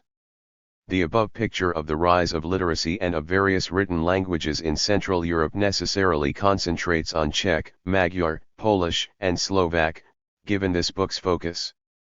But, at the same time, one cannot ignore the context of other linguistic traditions that existed or continue to exist in Central Europe. Considering that these traditions were closely intertwined with the literacies in Polish, Czech, and Magyar at least until the mid-20th century, I believe justice has to be done to them. Religion and the social division between the estates and the populace constituted the main cleavages of political importance in Central Europe during the Middle Ages and early modernity. In the field of literacy, the former cleavage was expressed not so much in terms of different languages, but by different scripts that were used to record and transmit the holy scriptures of Western and Orthodox Christianity, Judaism, and Islam. The Reformation preached the use of vernaculars in church and, by default, this appeal extended to public life too. However, it remained preferable for a Catholic or Protestant to employ the Latin alphabet if he wrote in German or Polish. Similarly, an Orthodox Christian employed Cyrillic to write in Wallachian or Russian, and a Muslim used the Arabic alphabet to note something in Slavic or Ruthenian. A Jew wrote in Germanic Yiddish or Romance Ladino but with the use of Hebrew letters, and an Armenian stuck to the specific Armenian alphabet even if he noted information in Ottoman or Slavic. All these alphabets are connected to liturgical languages. In turn, these languages correspond to specific religions. The Latin language dominated in Catholic liturgy until the beginning of the 1970s. Although Protestants discarded Latin in favor of written vernaculars, their insistence on translating the 140 Bible from the original languages spread among theologians in-depth knowledge of Hebrew, Aramaic 29 and Greek in addition to Latin. The Catholic Counter-Reformation also contributed to this trend but with the emphasis on the popular command of Latin among educated Catholics. The Cyrillo-Methodian tradition left its decisive imprint among the Slavophone and Romance-speaking Orthodox and Greek Catholic Christians. They have consistently used Old Church Slavonic in Cyrillic letters as their language of liturgy and cultured discourse, often to this day. This language, however, being much closer to their vernaculars than was Latin to the idioms of Catholic Germanic or Slavic speakers, local Slavic speeches had a significant influence on Church Slavonic usage, just as Romance vernaculars had on Latin. As a consequence, various recensions of Old Church Slavonic appeared in the Balkans, Poland, Lithuania, and Muscovy. Greek Catholics/Uniats 30 began to introduce their national languages to liturgy during the first half of the 20th century. Beginning in the 18th century, Transylvania's Romanian Greek Catholics had gradually moved away from Church Slavonic in favor of Latin, closer to their Romance vernacular, before introducing Romanian to liturgy. In 1924, in interwar Poland's section of Belarus, the Catholic Church recreated the Uniat Church for Orthodox Belarusians willing to join it. Officially, this church was known as Byzantine Slavic, but popularly it was referred to as Neo-Uniat. The gradual introduction of Polish in this church bred fears of Polonization and an imposition of Roman Catholicism, which convinced numerous Belarusians not to resign from their Orthodox faith. The Neo-Uniat liturgy was translated into Belarusian during the 1960s. The decision of the Second Vatican Council that vernaculars be employed in Catholic liturgy, indirectly influenced the shift toward vernacular liturgy among Greek Catholics and Uniats. But in most cases these vernaculars were written in Cyrillic characters. Old Church Slavonic still persists in Slavophone Orthodox autocephalous churches, but usually in an archaized version of the local Slavic standard language.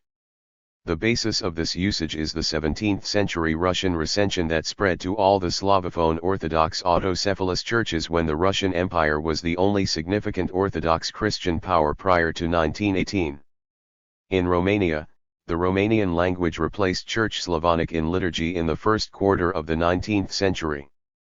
The use of Cyrillic for writing in Romanian ceased in the 1850s, especially so after the unification of Wallachia and Moldavia into Romania. Transylvania's Greek Catholic Wallachians strongly contributed to this change. In the 18th century, they had gradually switched from Cyrillic-based Church Slavonic to Latin and the Latin script, which entailed the experimental publication of the first 141 Wallachian language books in Latin characters. The Latin alphabet seized the day in Romania because it was associated with the West and modernity, as epitomized by France in Romanian eyes. However, Romanian literacy in Cyrillic continued in Russia's Moldavia until 1989. In post-Soviet Moldova's eastern sliver, or separatist Transnistria, Moldovan is still written in Cyrillic letters. The resurgence of Greek literacy after the creation of independent Greece also translated into the spread of Orthodox liturgy in Byzantine Greek. Obviously, this literacy was complete with its own specific Greek letters.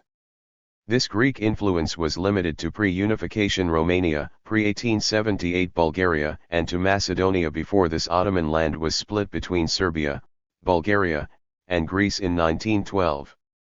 The ecclesiastical usage of the Greek alphabet in Macedonia led, as well, to publication of Slavic language books in the Greek alphabet rather than in Cyrillic during the 18th and 19th centuries. But following the division of Macedonia, Slavic literacies replaced Greek in the Serbian and Bulgarian sections of this land, while Byzantine Greek liturgy has continued in Greece's section to this day. Slavic speakers living in Athens as part of historical Macedonia often employ the Greek script while writing in their vernaculars. Armenians, like Jews, created an important diaspora in Central Europe. They have been present in the Balkans since the times of the Byzantine Empire, while the destruction of the Armenian state in 1064 at the hands of the Seljuk Turks caused some Armenians to flee to Kievan Rus. After the territories of the latter state were incorporated into Poland-Lithuania, important Armenian communities persisted in eastern Galicia.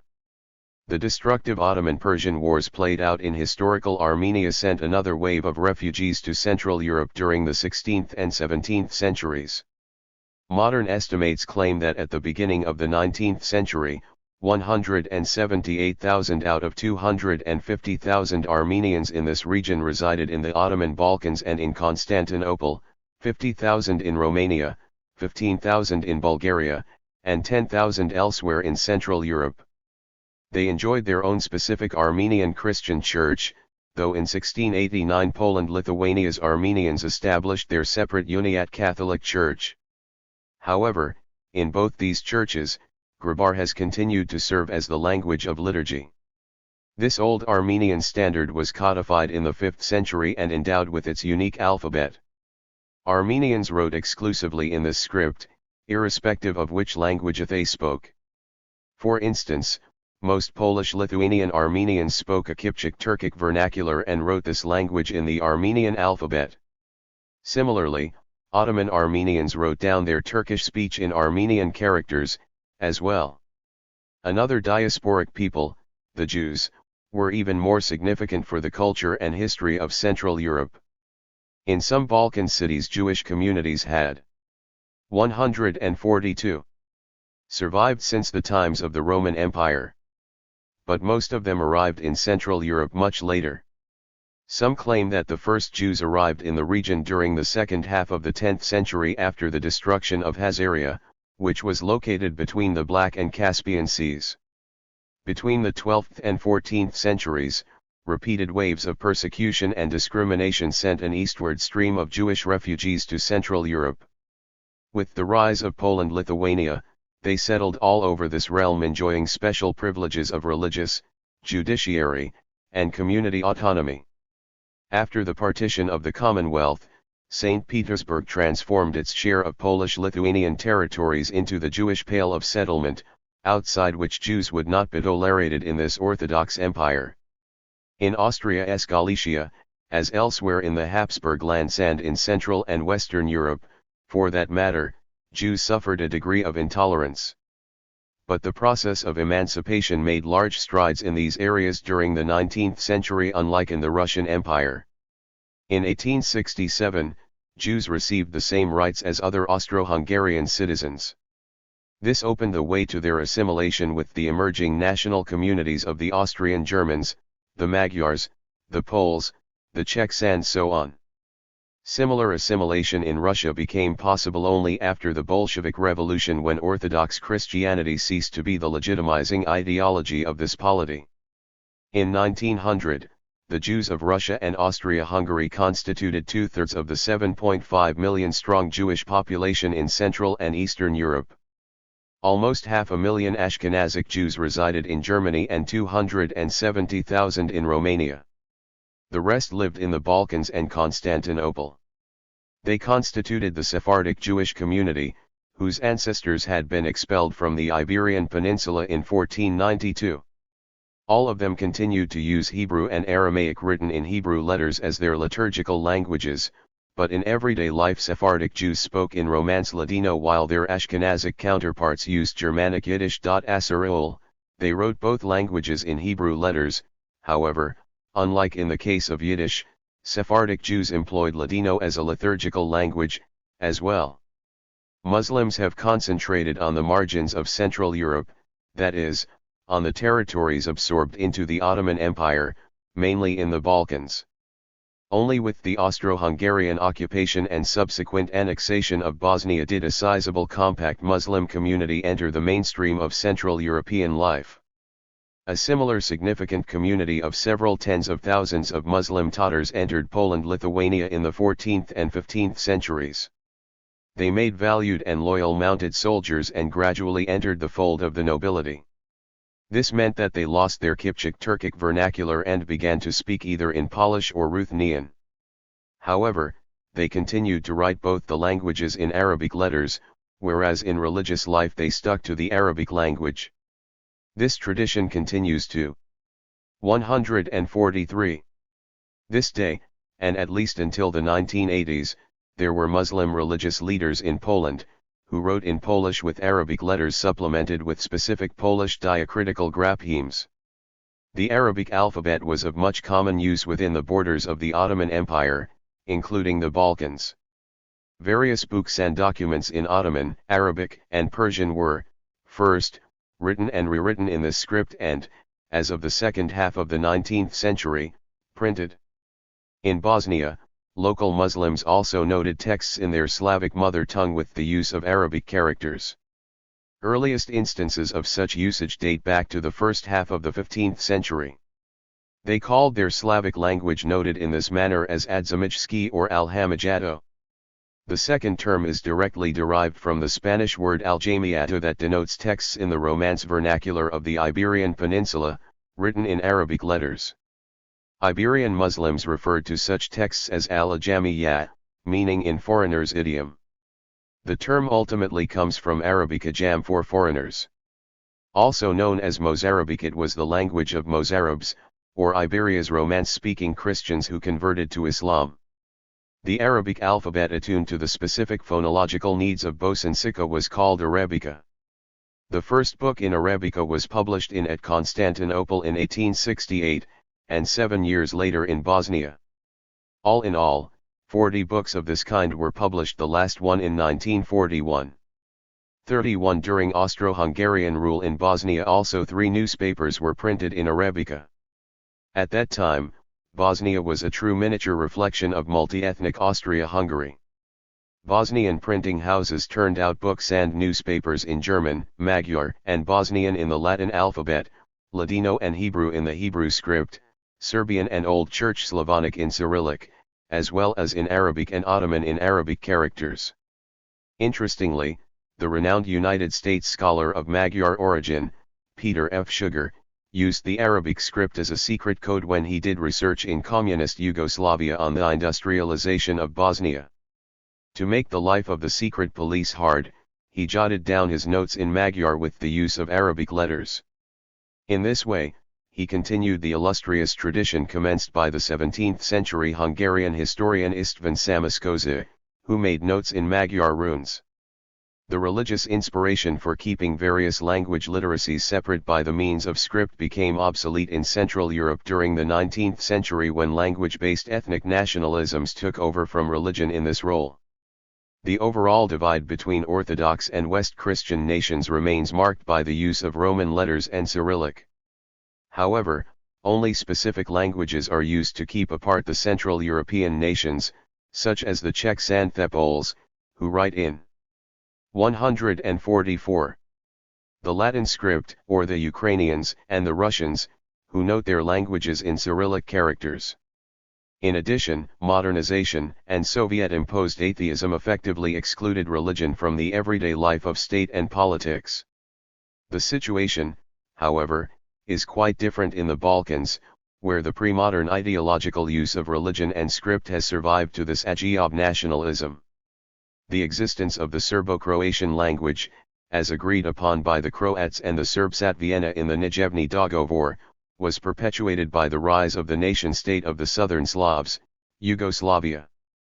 Its breakup, unlike that of Czechoslovakia, showed that religion, even if deeply secularized, remained the primus movens of Balkan nationalisms. The emergence of the nation-states of the Muslim Bosnians, the Catholic Croats, and of the Orthodox nations of the Montenegrins and the Serbs was accompanied by the splitting of the Serbo-Croatian language. Its offspring include the Croatian language in the Catholic Latin script, the Bosnian language in the same script but with the ideological reference to Arabic alphabet literacy, and the Serbian language in Orthodox Cyrillic. Only the rise of a separate Montenegrin language is hindered by the linguistic and religious closeness of the Montenegrins with the Serbs. In this case, the Central European model of national differentiation through linguistic means would suit the needs of Montenegrin nationalists, better than the Balkan one emphasizing script and religion. The Montenegrins seem to be already heading this way. Bowing to the Balkan model, they have traditionally claimed the Latin and Cyrillic scripts as their two inalienable national alphabets. Furthermore, using the Central European model, 3 additional characters, not employed in the Serbian version of this alphabet, were added to the Montenegrin Cyrillic. After 1995, and especially in the wake of the 2003 founding of the Serbia-Montenegro Confederation, numerous documents and websites, produced by the Montenegrin government, have been marked as done in the Montenegrin language, though others are announced to be in Serbian. The movement for establishing Montenegrin as a language separate from Serbian grew in force after Montenegro gained independence in 2006. Besides their religion, script divide, the other cleavage that split Central European societies during the pre-national period and was expressed via literacy was that of social status. Between the 10th and 12th centuries, when most of Central Europe's enduring polities emerged, literacy was the preserve of a handful of scribes, usually monks educated in Western Europe. Most of the rulers were illiterate. In the early modern period, the knowledge of writing was predominantly reserved for male nobles and burghers, as well as for clergy. They formed the estates that, in turn, constituted the ruling stratum privileged to control politics, resources, and labor of serfs and urban plebs, that is, populace, or the vast majority of the population. The share of the estates in the Central European kingdoms was quite high in comparison to Western European. 145. Amounted to around 10% of the inhabitants of the Kingdom of Hungary and Poland-Lithuania. The difference was that, in practice, the nobility equated to the estate society in Central Europe. Cities and towns were few and far apart in both polities, which translated into a de facto exclusion of burghers from participating in statewide politics. Their influence was limited to the administrative boundaries of the self-governing localities. The decision-making power rested with the monarch in royal cities and with magnates in their own. The exception to this rule was Bohemia and Moravia, where cities and towns were as numerous as in Western Europe, and hence the nobility could not ignore or subjugate the burghers. Except in the lands of the Czech crown, burghers never amounted to a significant political factor in Central Europe prior to the age of nationalism beginning there in the mid-19th century and the onset of rapid industrialization in the first half of the 20th century. But, indirectly, burghers made their voice heard by their unique economic power and manufacturing skills, which prevented nobles from crushing urban self-governance by force. Another phenomenon that distinguished Central from Western Europe was serfdom. The Western European peasantry gained legal and economic freedom at the end of the Middle Ages. In the eastern half of the continent, serfdom persisted and was abolished only during the first half of the 19th century in Prussia and the Austrian Empire, and in the 1860s in Russia. In the pre-national age, as a rule, the peasantry was excluded from education reserved exclusively for their lords, that is, the male members of the estates. But even in the latter case, the inflated demographic size of the estates allowed only the richest layers of this stratum to acquire literacy. In the 1640s, 30% of men and only 10% of women were literate in England. In the course of industrialization, these numbers rose to 70 and 55% in 1850, and full literacy was achieved before 1911, with illiteracy reduced to a mere 1% of English society. Similarly, in France, the number of illiterate men decreased to 5% in 1900, and women to 6%. But the situation was quite different in Italy, where in 1901, 18% of the population could not read and write in the northern region of Piedmont, and even as many as 71% in Sicily. The liquidation of the phenomenon of illiteracy in Italy was achieved during the 2 decades after World War II. Between 1931 and 1971, it sank from 21% to 5%, though a 2005 research indicates as high rates of illiteracy as almost 14% in Basilicata and 11% in Sicily. In Central Europe, the rate of literacy remained consistently lower than in Western Europe but with vast interregional differences. At the beginning of the 19th century, Bohemia and Moravia along with Germany and Lower and Upper Austria largely participated in the Western pattern of economic and social development marked by rapid industrialization and urbanization. As 146. A consequence, the rate of illiteracy in these areas was not higher than 3 to 4% in 1900. The same low level of illiteracy prevailed in Scandinavia and Russia's Baltic provinces, inhabited by the Estonians, the Latvians, and the German-speaking nobility and burghers. Apart from economic and political factors, the high level of literacy in these regions stemmed from the Protestant tradition of providing translations of the Bible, religious books, and elementary education in local vernaculars. In the other areas, where Protestantism was short-lived or never made an appearance, literacy in the liturgical languages removed from the vernaculars remained the preserve of the narrow group of privileged literati. Hence, at the turn of the 20th century, 56% of the inhabitants of the Austro-Hungarian crown land of Galicia could neither read nor write, 66% in Bukovina, and 73% in Dalmatia.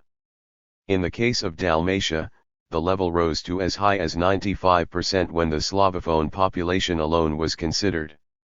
An interesting example of stratification in literacy rates induced by the unequal access of ethno-linguistically defined groups to education and state offices is supplied by the Kingdom of Hungary. This autonomous polity within Austria-Hungary was uniformly rural and undeveloped, compared to Western Europe, with the exception of Budapest and its vicinity. After 1867, the Magyars attempted to transform the kingdom into their nation-state by embarking on the policy of ethno-linguistic Magyarization.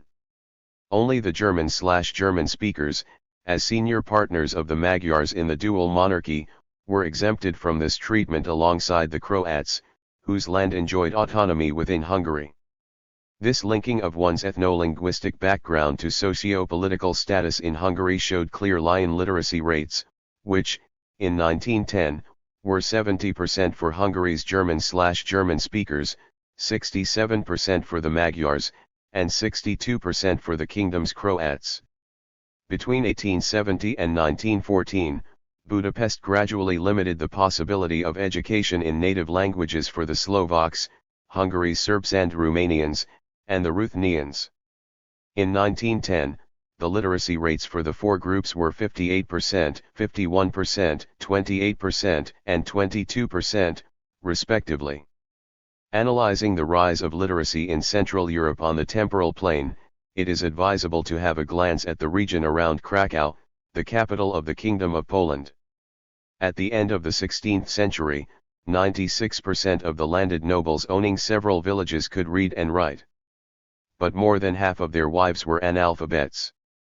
They began to catch up with their husbands only during the next century when 78% of them gained literacy. The situation was different among the lower rank landed gentry owning one or, at most, two villages. There were 22% illiterates among these male proprietors in the 16th century, and 16% in the following one. But in 1564, as many as 91% of nobles were illiterate if they did not possess any serfs. 147. It seems that in the early modern period, literacy was much more common around Krakow than even in the best developed western regions of Royal Hungary. The regional differences, however, remain vast. During the 17th century, in the voivodeship of Lublin only 65% of the wives of the generacji could write, and 30% of nobili were analphabets. In eastern Galicia, populated by Orthodox and Uniat peasants, and with nobles accounting for 2 to 4% of the population, illiteracy was prevalent. At the beginning of the 18th century, 11% of generacji remained illiterate and 72% of nobili. In 1764, only one-third of all the male members of the Polish-Lithuanian estates could read and write. Similar differences obtained in the various regions of the trisected Kingdom of Hungary. A qualitative jump in the ratio of literacy between Western and Central Europe should be contextualized by the situation in Russia and the Balkans. In Muscovy, there was no special educational institution for preparing Orthodox priests until the mid-18th century. In 1719, literacy was decreed mandatory for the children of the nobility and the clergy, but the regulation was often observed in the breach, because 110 exclusively private elementary schools catered to the educational needs of about 2,000 pupils in 1724. The construction of a state educational system began in the late 18th century. Between 1782 and 1800, the number of state elementary schools increased from 8 to 315. The number of students enrolled at Russia's universities grew from 975 in 1808 to 34,500 in 1912. In 1801, when Russia's population was 37.5 million, only 45,000 students attended all types of schools in the country. The ratio was 175 million to population 9.5 million students in 1914.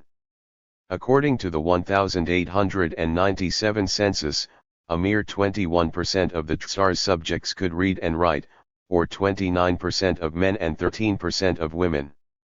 In the empire, literacy was quite high in the Vistula land where 34% of men and 27% of women were literate, and lowest in Siberia and Central Asia with the relevant percentages of 19 and 5, and of 8 and 2, respectively. The situation improved prior to World War I. In 1880, 3/4 of the conscripts were analphabets but only 32% in 1913. However, conscripts were not drawn from among all the ethno-religious communities and the creation of schools did not keep up with the growth of the population. Hence, the general average of literacy was not more than 20 to 25% in 1914. During the 17th century, literacy was a rare phenomenon in the Balkans. In Moldavia and Wallachia, even some Orthodox bishops could read only with difficulty. The same situation prevailed in Dalmatia, Bosnia, and the Albanian-speaking provinces of the Ottoman Empire. Hardly any leader of the Serbian uprising could read or write. The Serbian Prince Miloš Obrenović, originally a cattle shepherd, was probably a literate head of state in Europe at that time. In 1866, 96% of the Serbian 148 population were analphabets, which improved to 83% at the end of the 19th century. Similarly, in 1900, the level of illiteracy was 87% in Bosnia, 78% in Romania, 72% in Bulgaria, and 60% in Greece. The gap in the degree of literacy between men and women was stupendous, for instance 50 and 18%, according to the Greek census in 1907. Apart from the western half of Central Europe where the ideal official literacy was achieved before the 20th century, this success was repeated elsewhere in the region as well as in Eastern Europe and the Balkans only in the first half of the 1950s, mainly thanks to the communist ideology imposed by the Soviet Union. The totalitarian system of the communist state required control over all the population. This, in turn, entailed extensive bureaucracy and demanded citizens to comprehend a plethora of decisions issued by the authorities in writing. The communist ideology was to permeate every sphere of social, political, and economic life, an impossible task without achieving the precondition of full literacy. Accordingly, in the Soviet Union, the rate of literacy jumped to 51% in 1926, and to 81% before the outbreak of World War II, an astounding achievement, even if one allows for the fact that Soviet statistics were frequently massaged to deliver what the leadership required. On the other hand, the disappearance of illiteracy was slower in Greece and Turkey, which did not fall under Soviet control. In 1981, 10% of the inhabitants of Greece were illiterate, and the Western European level of literacy was achieved there in 1991, when the number of illiterates dropped to 5%. In Turkey, literacy stood at a meager 9% in 1924, but thanks to the Kemalist reforms it grew rapidly to 30% in 1937, 65% in 1975, and 87% in 2004. The persisting phenomenon of illiteracy is limited to Kurds and unschooled rural women. The female-to-male illiteracy ratio at 5% to 20%, as recorded in 2004, is quite surprising. 3. The broader linguistic and cultural context of Central Europe. People belong to a nation because they believe so, and likewise, people simply speak a language they believe that they speak, and name it as it suits them or as they have become used to. Ranko Bugarski, professor of linguistics, University of Belgrade. By contrast with natural, oral speech, writing is completely artificial. There is no way to write naturally. All languages are almost always semi-artificial constructs and occasionally, like modern Hebrew, virtually invented. Is Macedonian really a language? Is there a Bosnian language which is distinct from Croatian and Serbian? Because of the discreteness and continuity problem, there is no way we can answer these questions on purely linguistic grounds. Ironically, it seems that it is only linguists who fully understand the extent to which these questions are not linguistic questions. There is no real distinction to be drawn between language and dialectationalist ethnography concerned not merely with codifying peasant custom, linguistic and other, so as to use it as the base for a new national culture which was in the process of construction, but also to establish that a given dialect really was a version of Ruritanian, and not, as was shamefully and meretriciously claimed by jealous and unscrupulous braggadocian politicians and intellectuals, a dialect of Middle Braggadocian. 149. 150. The success of an orthographic scheme is a function less of its quality than of the extent to which it is promoted. Are you a Sorb? If yes, you should be happy, because it was God himself who gave two languages. Frico Rocha, a Sorbian author writing in Lower Sorbian. Central Europe is an extremely malleable concept. It denotes a region whose political shape has been changing dramatically throughout the last millennium since the emergence of the first polities. This work focuses on the rise and political uses of Czech, Magyar, Polish, and Slovak. But this would mean tearing away the roots of the socio-linguistic reality that surrounds and has deeply interacted with the everyday realities of Slovak, Polish, Magyar and Czech speakers. The resulting picture would agree with the predominant ethno-national thinking about Central Europe as an area neatly divided among the nation-states that contain the corresponding nations speaking exclusively in their own languages. But despite the gigantic and tragic 20th century feats of social engineering to this end, such an ideal has never been achieved. What is more, this tight overlapping of nation-state, and language as proposed by Central European nationalists would baffle most of the Central European rulers, elites, and the population at large prior to the mid-19th century. Thus, if this work's main goal is to analyze the patterns of nationalistic uses Tohic language has been put, it would be inexcusable not to have at least a cursory glance at the emergence of the other languages that have, to a varying degree, influenced Czech, Hungarian, Polish, and Slovak. As a caveat, I must add that the present-day correspondence, one person, one language is a gross overstatement. 2. People neither are somehow inalienably bound to languages nor vice versa. And the phenomenon of multilingualism, rather than an exception, was the norm in Central Europe until 1945.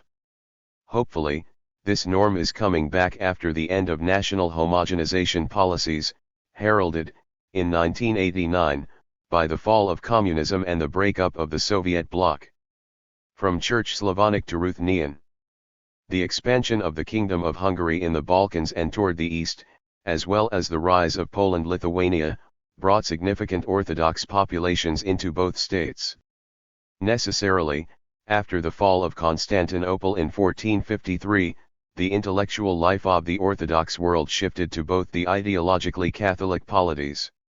The successful Ottoman subjugation of most of the 151 Hungarian lands in the first half of the 16th century left the Catholic state of Poland-Lithuania as the major cultural and book-producing center of Orthodox Christianity. The Polish-Lithuanian monarchs did not choose to emphasize this status, while Muscovy was much interested in becoming the next leader of Orthodoxy and taking over Byzantium's cultural and political role in order to legitimize its statehood and expansionist aspirations.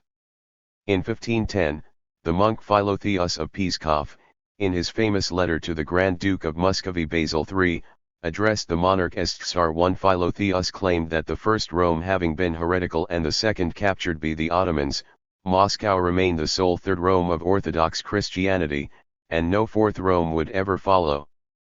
Basil's son, Ivan IV the Terrible, was crowned Tsar in 1547 according to the full Byzantine crowning ritual. Despite the gradual elevation of Muscovy as the political center of the Orthodox world, the first 5 Cyrillic liturgical book titles in Church Slavonic were printed at the Polish capital of Krakow in 1491. Only 8 years earlier, the first Church Slavonic book, a Glagolitic Missal, had come off the press probably in Kosinje in Croatia. In Vienna, a Slavonic book was printed in the Latin script in 1490.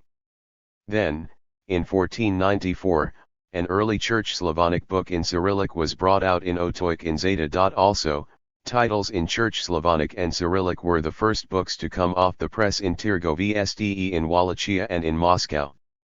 Between 1483 and 1575, a mere 12 book titles were published in Church Slavonic or Vernacular Slavic in the Balkans, with a further 9 for consumption in this region published either in Venice or in the Holy Roman Empire.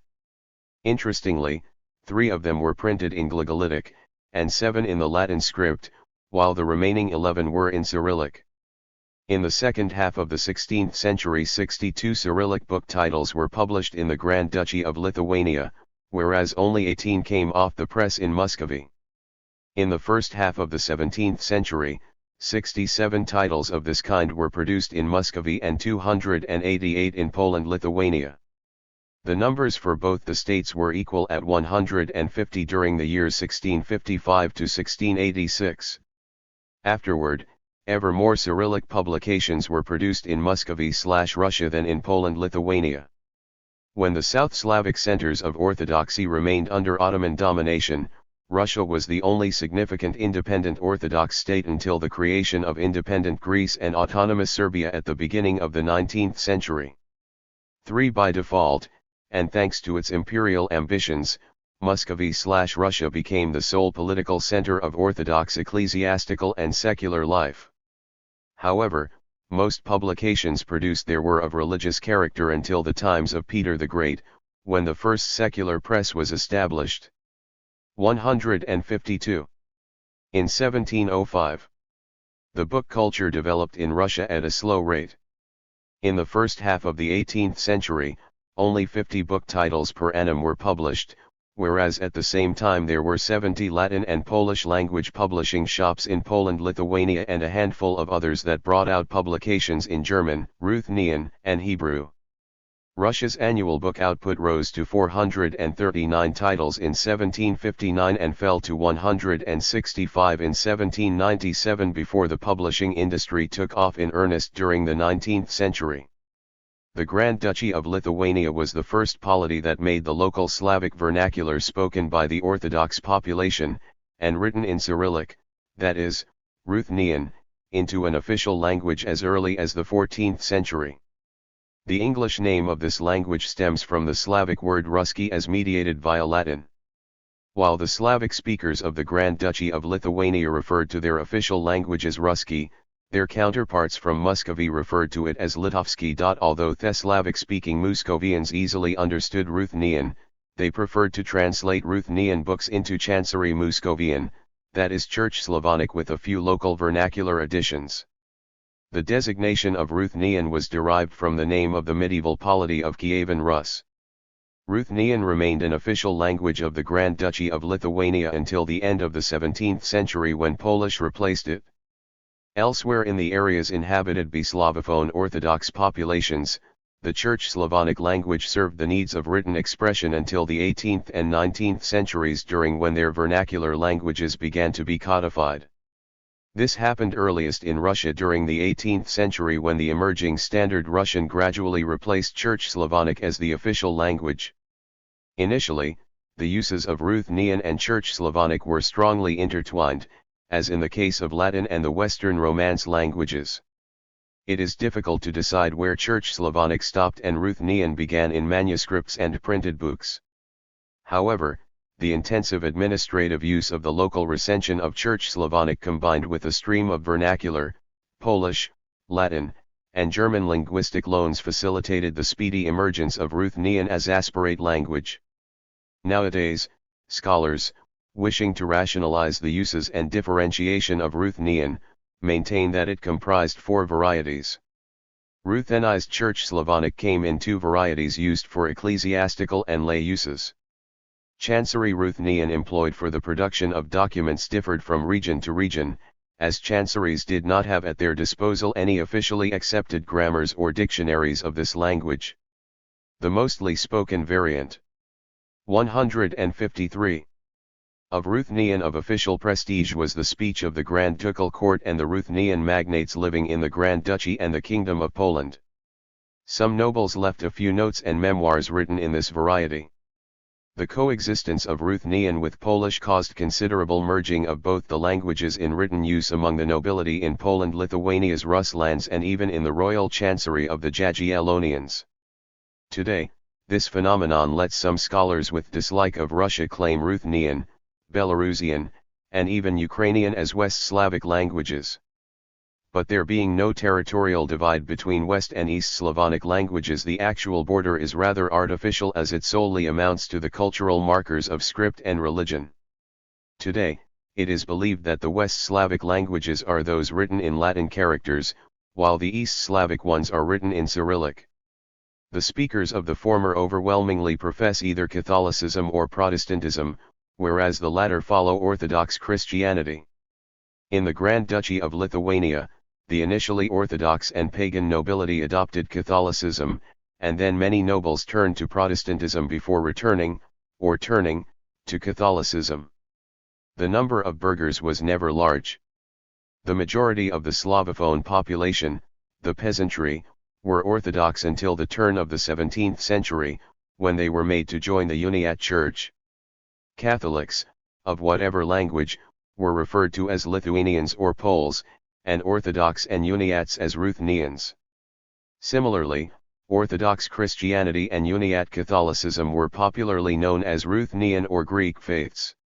Each of these changes in religion and self-identification influenced language choice in liturgy, schooling, and often in ecclesiastical and local temporal administration.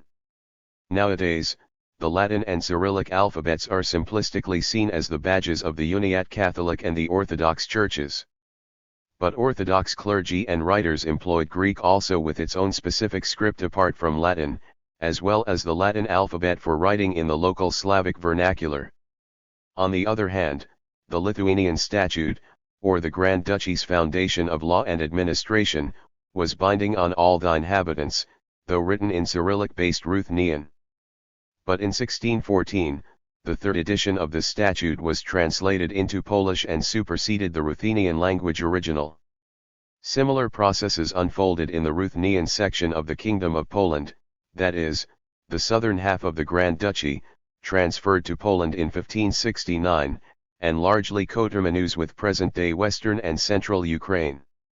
Taking into consideration various combinations of the aforementioned factors, modern scholars interpret and justify the line purportedly separating the East and Slavic languages in many different ways. However, the popular, though not explicitly emphasized, consensus is that Cyrillic-based languages belong to the Eastern group and they're Latin-based. 154. Counterparts to the Western group. This is quite an arbitrary decision if one remembers how frequently the scripts used for writing the same vernacular were changed. Ruthenian was much closer to the local Slavic speech than Church Slavonic, which had sprung up from the 10th century South Slavonic usage of Thessaloniki. But the undeniable link of Ruthenian to Church Slavonic kept the former from becoming a straightforward written reflection of the Slavic dialects of Wilno or Kijo, where the chanceries of the Grand Duchy of Lithuania's and Poland's Ruthenian lands were respectively located. Francisc Scarina published his Ruthenian translation of the Bible in Prague during 1517 to 1519. The Orthodox hierarchy perceived it as heretical because he drew on the Catholic Vulgate in translating the Holy Writ. Scarina continued to print more Ruthenian religious books at the Lithuanian capital of Vilnius in 1519 to 1525. Later, he went to Moscow to spread his books in Muscovy and with the view of establishing a lucrative printing business there. But his Ruthenized Church Slavonic and the very technology of printing were deemed diabolical and Scarina's books were publicly burnt. The Law Code of the Grand Duchy of Lithuania promulgated in 1529, 1566, and 1588 was also done in Ruthenian, but its first two versions remained in manuscript. The third one was published in 1588 in Vilnius and its Polish translation came off the press in 1614. Beginning in 1562, Simon Budny, a radical Protestant preacher and printer, published religious books in the simple language, or the local Slavic vernacular. Under his influence, between 1570 and 1580, another Protestant, Wasyl Tsiepinski, wrote, translated and published religious books and the Gospels in the version of Ruthenian that was much closer to the spoken vernacular than the language of Scarina, who still employed numerous Church Slavonic usages. Tsiepinski also published books in Church Slavonic, which clearly marked the border of usage between it and Ruthenian. Between 1581 and 1611, officially inspired pogroms, directed against Protestants and Orthodox Christians, terminated the fledgling popular tradition of Ruthenian literacy. Despite these setbacks, Ruthenian remained an official language of the Grand Duchy. Hence, the first grammars of Ruthenian, referred to as Slavic, were published in Wilno and Lwów for official use. The 1618 grammar authored by Melity I Smotricki I served as the model for Russian grammars in the 18th century, including Mikhail Lomonosov's famous grammar of 1755. The first Church Slavonic Ruthenian dictionaries came off the press in Vilnius and Kiev. Both lexicographic works inspired a groundbreaking Church Slavonic Greek-Latin dictionary published in Moscow. In 155. Secular Ruthenian literature, translations of popular Western European chivalric literature dominated.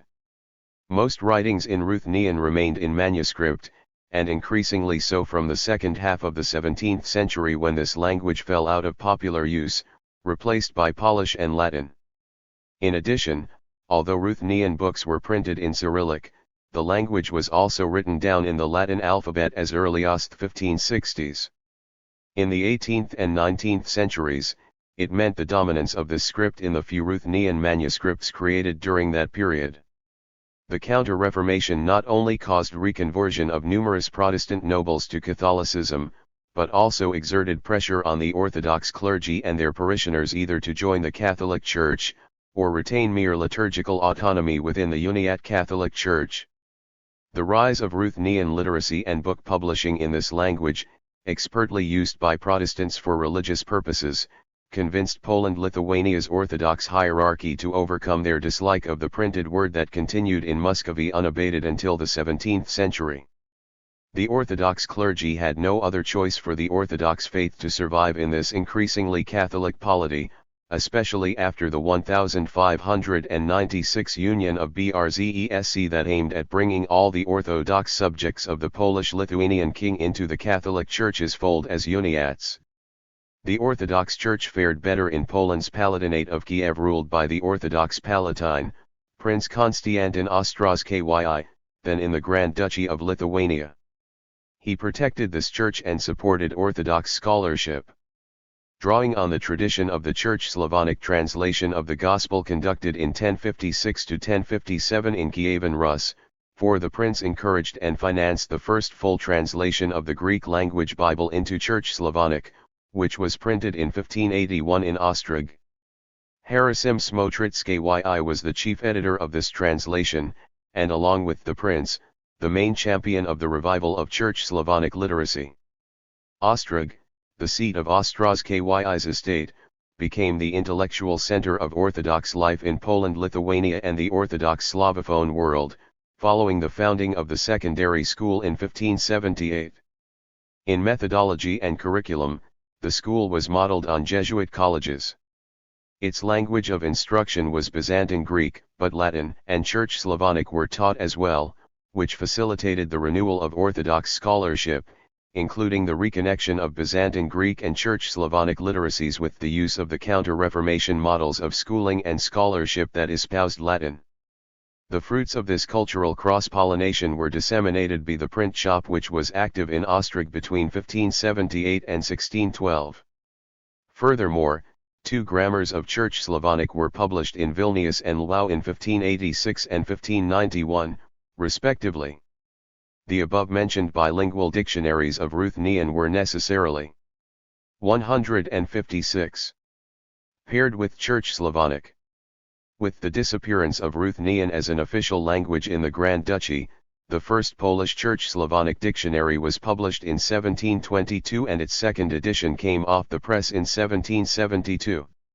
Obviously, local dialectolinguistic loans made inroads into Church Slavonic as employed in Poland's Ruthenian lands, and the Ruthenian Chancery, active in Kiev until 1569, also exerted its influence on the Church Slavonic of the local Orthodox Church and the Ostrog press.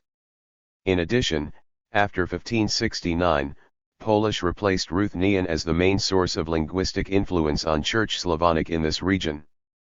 But the graphic difference of Polish written in the Latin script, and its association with Catholicism, reaffirmed the boundary between this language and Cyrillic-based Church Slavonic, which was unambiguously bound to the Orthodox Church. Prior to 1569, Cyrillic-based Ruthenian, employed in administration, acted as a bridge between the Orthodox clergy and ideologically Catholic polity. This bridge survived in the territorially smaller, post-1569 Grand Duchy until the end of the 17th century, which fostered the continuation of the vernacular tradition of Ruthenian literacy. On the contrary, in Poland's Ruthenian lands, Church Slavonic literacy developed as an opposition to Roman and Uniate Catholicism ideologically bound up with Polish and Latin, both written in the Latin script. The excesses of the Counter-Reformation, which unfolded at the turn of the 17th century, were finally moderated and, in 1632, the existence of the Orthodox Church did not merge with the Catholic Church in the 1569 Union, was officially accepted. Also in 1632, Archimandrite Petro Mohyla, son of Hospodar of Moldavia and Wallachia Simeon Mohyla, was nominated Orthodox Metropolitan of Kiev. In 1633, to counteract the religious and cultural influence of the Jesuits, he founded, on the Jesuit model, the Orthodox Academy with Greek, Church Slavonic, and Latin as the media of instruction. It was the sole university-level institution of Orthodox education in Poland-Lithuania.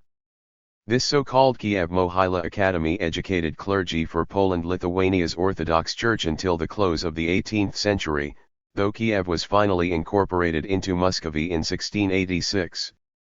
In the 17th century, the school was also the most renowned academy in the Orthodox Slavophone world, which provided necessary cadres for the reform of Muscovy's Orthodox Church between the 1650s and 1680s. The differences in language and politics brought about by the transfer of the southern Ruthenian lands from the Grand Duchy of Lithuania to the Kingdom of Poland deepened the regional differences in Ruthenian literacy as practiced in the north in Vilnius and in the south in Kiev. In the 20th century, Belarusian and Ukrainian linguists interpreted these differences in 157.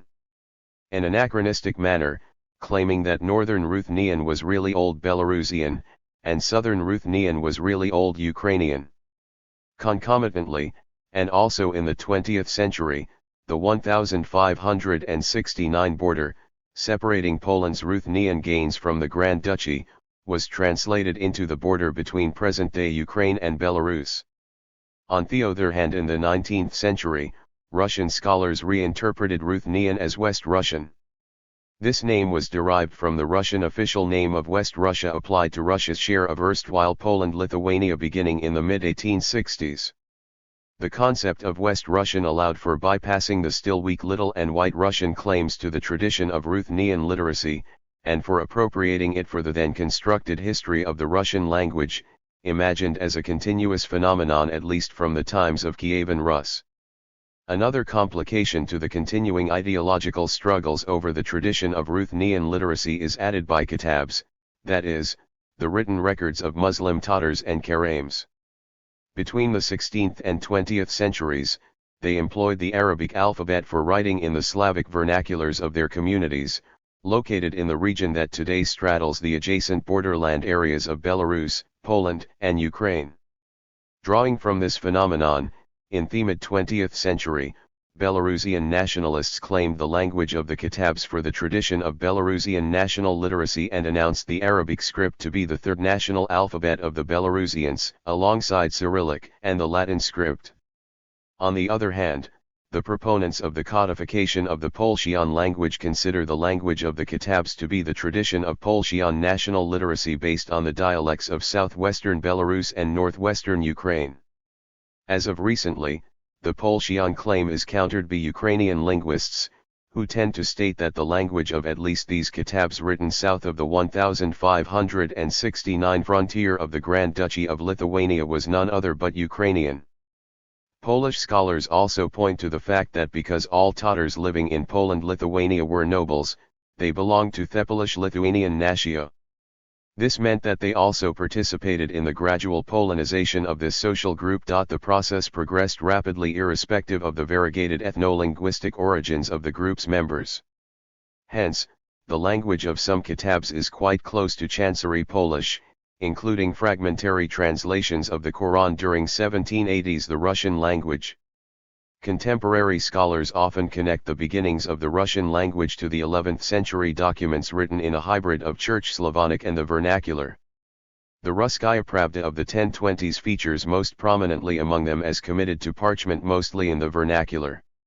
This law code was produced in Kiev, at the court of Yaroslav I the Wise, the ruler of Kievan Rus.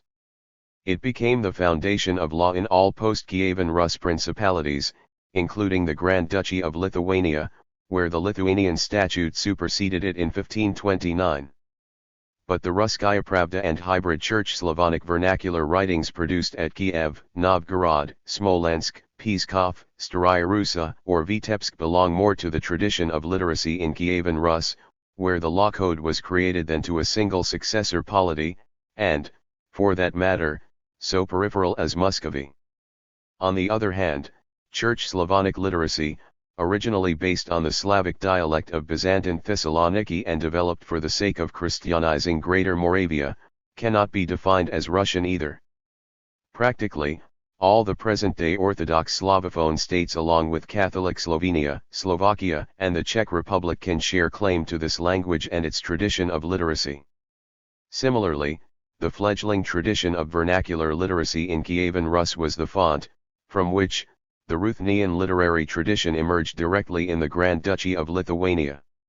After its decline at the turn of the 17th century in Poland-Lithuania, Ruthenian literacy inspired the gradual shift from Church Slavonic to the vernacular, which gave the beginning to the Russian language in the 18th century. The Belarusians and the Ukrainians also laid claim to the Church Slavonic literacy of Kievan Rus and the Ruthenian literacy, because the most significant centers of both these literacies were located on the territories currently included within the borders of present-day Belarus and Ukraine. In Muscovy, the use of Church Slavonic was grounded in the Bulgarizing South Slavic usage and not in the local vernacular. Between the 12th and 18th centuries, Church Slavonic was popularly referred to as Slavic and Bulgarian, or Old Bulgarian.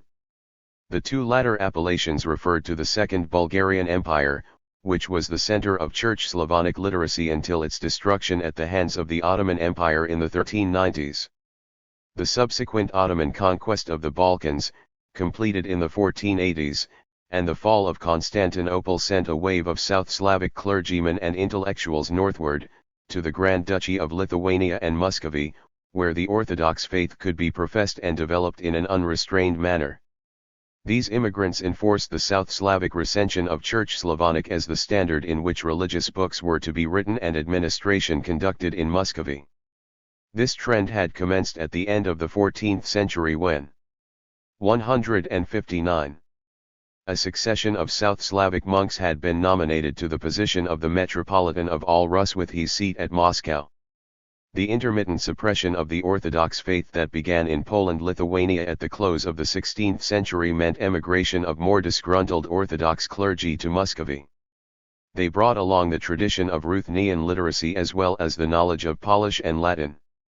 Obviously, Latin as the language of the devil did not exert any significant imprint on the forming of Russian vernacular, but it allowed educated intellectuals to maintain contact with Western Europe. For less educated individuals, this experience of the West and Latin was mediated via the Slavic languages of Polish and Ruthenian. Although early Russian borrowings from German and the Romance languages bear the distinct marks of Polish pronunciation, the influence of Ruthenian offered the model of vernacular literacy to be emulated. In Muscovy, the Orthodox tradition defined Church Slavonic as the language of the true Christian faith. As a result, the Orthodox hierarchy watched the possibility of committing the Holy Scripture to the vernacular with horror. Similarly, they strongly opposed the introduction of printing as opposed to the well-established tradition of rewriting religious books by hand. Patriarch Nikon championed minor changes in church rite and the spelling of biblical names. Tsar Alexis gave him full support in this task. What ensued was the 1667 schism.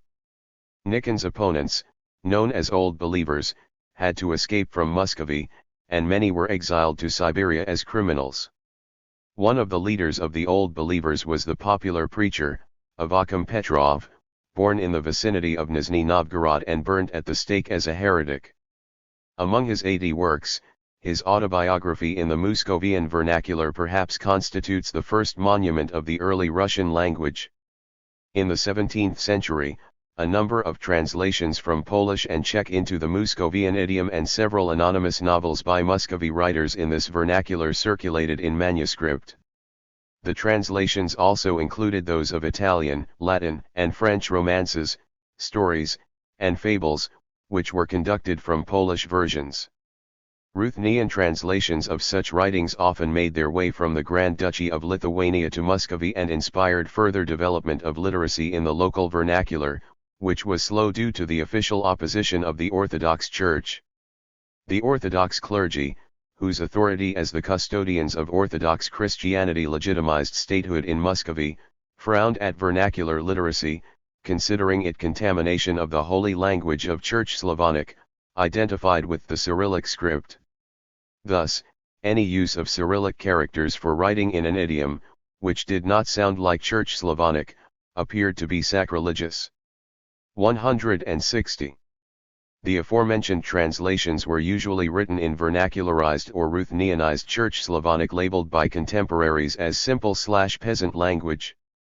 The straightforward use of the vernacular, as that in Avvakum's autobiography, dangerously smacked of heresy, and was better avoided. On the other hand, sticking to a local dialect made a translation less intelligible to the literati from other regions, who, by the sake of their education, shared the knowledge of Church Slavonic and/or Ruthenian with the translator. The officially espoused change in favor of the vernacular dates to the reign of Peter the Great. The modernization he enforced on Muscovy also extended to literacy. The shapes of letters in the traditional Cyrillic were modified for the sake of legibility and simplicity as defined by Antiqua, used for writing and printing in the Latin alphabet in the Romance languages and Polish. The Antiqua versions of the Latin and Greek scripts served as the model for a new Cyrillic. In addition, several letters, employed for the more faithful rendering of direct Greek loans in Church Slavonic, were discarded. In 1708, this reformed Cyrillic was introduced under the name of civil script for writing and printing all non-religious texts. Despite the modern-day associations with the term civil, most of the texts initially printed in Grajdanka were textbooks for military use. The coexistence of two graphically differentiated versions of the same script or of two separate ones for writing the same language in the secular and religious contexts had a long tradition. For instance, the 5th century Georgian alphabet is known as ecclesiastical. The Georgian clergy continues to use it to this day. In the 11th century it gave rise to the military alphabet that has been employed for lay texts. Today, it is the regular script in which the Georgian language is written. The Petrine reform simplified spelling, yet introduced a degree of chaos.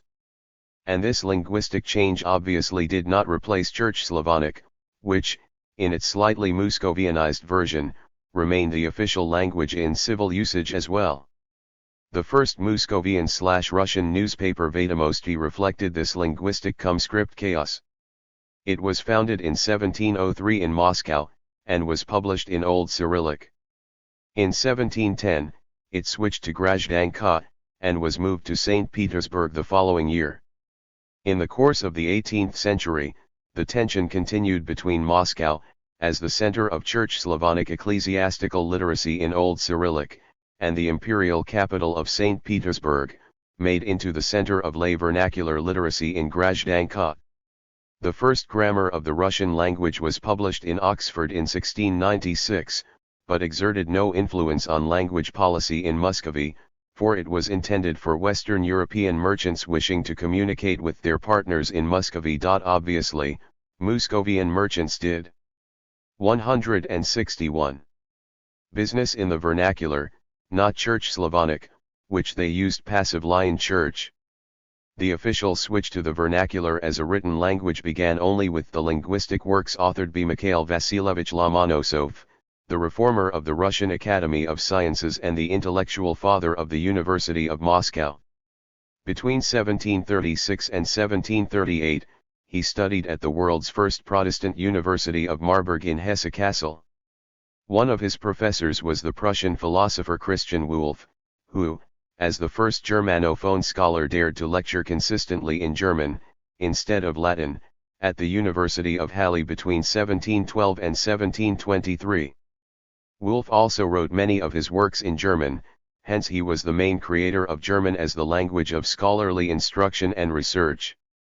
His novel insistence on teaching in German contributed to the 50% increase in matriculation figures at the University of Marburg between 1723 and 1728. In addition, in 1715, Peter the Great corresponded with Wolff in connection with the plan of founding an Academy of Sciences in St. Petersburg. The possibility of teaching and doing research in one's native language was of formative influence on Lomonosov, who had to master Latin in order to obtain secondary and university education. In 1755, Lomonosov's Rossiyskaya Grammatika came off the press and was followed by a study titled Predislovie opolznig Tsirkovnik v Rossiyskym Yazyk 2 years later. The former work created foundations for the further standardization of Russian as based on the Moscow dialect, while the latter settled the social status of this language. Lomonosov distinguished three styles of Russian. The high style was characterized by the dominance of Church Slavonic words, the middle style was the vernacular usage with an admixture of Church Slavonicisms, while the low style meant the vernacular. He intended the high style for church and official use, the middle style for education and literature, and the low style for elementary education and popular literature. The 6-volume Slovar Akademii Rossiyskoy largely reflected Lomonosov's high style with a few concessions to the middle style, and the second edition, published between 1806 and 1822, did not change much in this regard.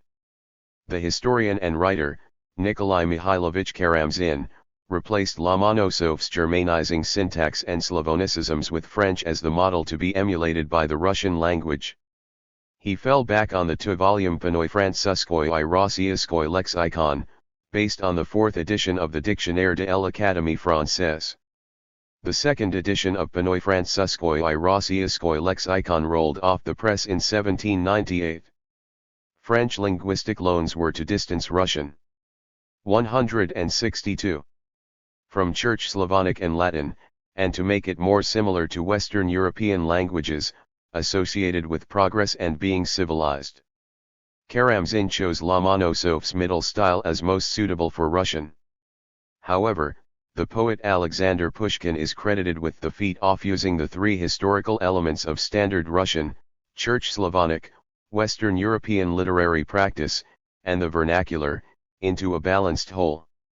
This usage was reflected in Alexander Christoforovich Vostokov's Russkaya Grammatika, republished many times, and in Vasily Ivanovich Dal's 4-volume Tokovai I Slovars Hivogo v Likaruskago Yazyka, whose revised and enlarged editions followed in 1880 to 1882, 1903 to 1911, 1912 to 1914, and 1935.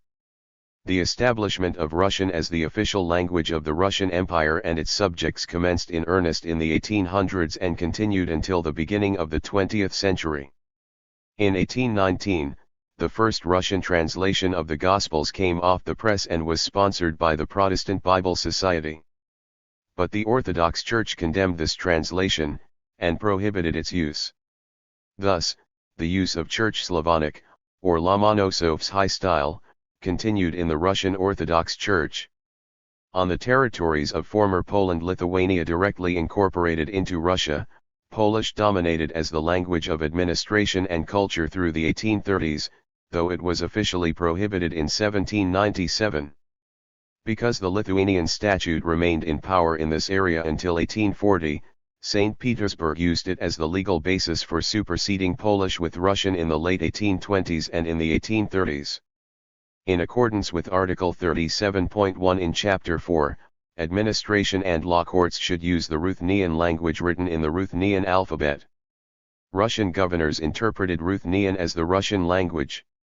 Ruthenian for the Ruthenian language is Ruski, and at the turn of the 19th century, Russian for the Russian language was Rossiyskaya, or, much less frequently, Russkaya. The latter form allowed the authorities to claim that the Ruthenian and Russian terms were identical. The lands of the former Grand Duchy of Lithuania were of crucial importance for the modernization of the empire, because most of the Tsar's literate subjects lived there. Thus, the attempt to legitimize the official use of Russian in the duchy in line with the Lithuanian statute was an important step, which, in the wake of the crushing of the anti-Russian uprising staged by the Polish-Lithuanian nobility in 1830–1831, also brought the shift in the official name of the Russian language from Rossiyski to Russkaya. The shift began in earnest in the mid-1830s and was completed by the mid-19th century. In the same 163 period, Polish was finally banned from any official capacity in the erstwhile duchy. In the same anachronistic vein, the Ruthenian alphabet, as prescribed by the Lithuanian statute for use in the former Grand Duchy of Lithuania, was replaced with its Russian counterpart, or Grazdanka. Interestingly, Polish continued to be employed in administration and education even in Kiev, though the city and the territories east of the Dnieper and east of the Sinyaka River had already passed from Poland-Lithuania to Muscovy in the second half of the 17th century. Only in 1854, Russian replaced Polish in education in the Polish-Lithuania areas incorporated between the mid-17th century and the end of the 18th century. Polish survived as the language of administration in Russia's Congress Poland until the mid-1860s and in the region's educational system until 1885. Polish then remained there in the functions of the language of culture and everyday speech. And as late as 1893, in Kiev, circulars were issued forbidding the city's employees to speak Polish at work. A similar situation persisted in the Baltic provinces of Estonia, Livonia, and Courland, where Russian began to replace German in administration and public life during 1885, and the process continued until the turn of the 20th century. Nearly 2 decades later, the same measure was to be applied in Russia's autonomous Grand Duchy of Finland following the 1900 decree that made Russian the official language of Finland. But the 1905 revolution prevented the replacement of official Swedish and Finnish with Russian. In the Grand Duchy, the social displeasure with this policy culminated in the assassination of Governor-General, Nikolai Ivanovich Bobrikov, who was entrusted with the tasks of Russifying Finland's administration, education, and public life, and of merging the Finnish army with its imperial counterpart. Ironically, the Russification campaign improved the status of Finnish, which in 1902, was decreed of equal importance to Swedish in agreement with Tsar Alexander II's 1863 pledge. Similarly, the officially decreed suppression of Polish and German as official languages permitted the gradual emancipation of Lithuanian in the former case, and of Estonian and Latvian in the latter case. But the replacement of other languages used in the administration of the Russian Empire, by Russian, was not the end of the story.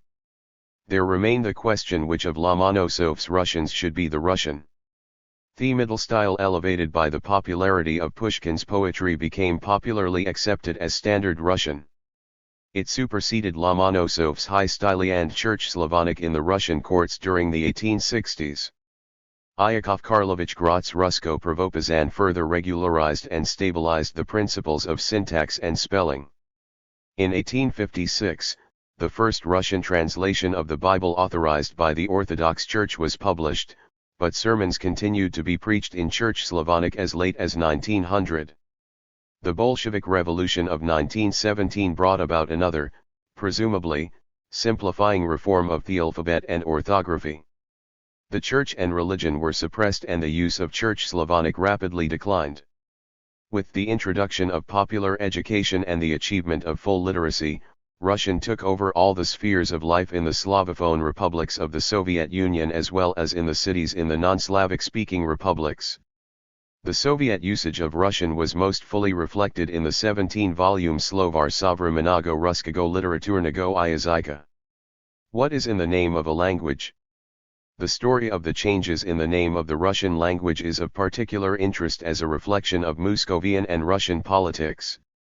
In the 17th century, the vernacular was branded as peasant, or simple speech in opposition to prestigious Church Slavonic or Church language. At the end of the 17th century, the Oxford Grammar of the Russian language labels it Ruskaya. But this adjective, spelled as Ruski in Polish and Ruthenian, was reserved for the Ruthenian language. Therefore, in order to emphasize the difference between Poland-Lithuania's Ruthenian and Russia's Russian, throughout the 18th century, the official name of the Russian language was Rossiyski before being replaced through the adoption of the adjective Ruskaya during the first decades of the 19th century. All of these labels were derived from the name of Kievan Russian. 6 Ruski and Ruski come from the Slavic adjectival form of Rus. The former is written so in the Polish use of the Latin script and the Ruthenian use of Cyrillic, while the latter is a transliteration from the Cyrillic version current in Church Slavonic influenced by Byzantine Greek. This explains the difference in spelling, which also shows up in transliteration from Ruthenian and Church Slavonic. The name Rus in Byzantine Greek was Rossia. The Constantinople Patriarch's documents relating to the Rus lands within the borders of the Grand Duchy of Lithuania and Muscovy were issued in Greek. As of the end of the 16th century, they referred to Lithuania's share of Rus as Mikro-Rossia and to that of Muscovy as Macro-Rossia. These adjectives little and great differentiated between the Grand Duchy as a Catholic state and Muscovy that remained the sole independent protector of Orthodox Christianity after the fall of Constantinople. In 1721, Peter the Great changed the name of Muscovy to that of the Russian Empire, preferring the Greek usage of Rossia to 165. The Church Slavonic of Russian. Peter's decision drew on the popular alternative name of Muscovy, Russia, which conflated Slavic Rus with Greek Rossia. A similar form Rosia was employed for the first time in 1558, and Slavicized Greek Rossia in 1517. Peter's was a logical decision, which emphasized the role of Russia as the successor of the Orthodox Byzantine Empire, enshrined in the ideology of Moscow as the third and last Rome. The shortened name of the Russian Empire, Rossia, gave rise to Polish Russia for Russia. English Russia is derived from Russia. Rossia, or a re-Slavicized Greek rendering of the Church Slavonic place name of Rus, allowed to clearly distinguish the new empire from Poland-Lithuania's Rus lands, and also the coalescing Russian language from declining Ruthenian. Peter the Great, as the subsequent Tsars, set out on the course of ingathering the lands of Russian. Their task mostly completed after the final partition of Poland-Lithuania, the Russian language could be safely renamed Ruskaya in order to reflect St. Petersburg's claim to the entire political, ecclesiastical, and cultural heritage of Kievan Rus.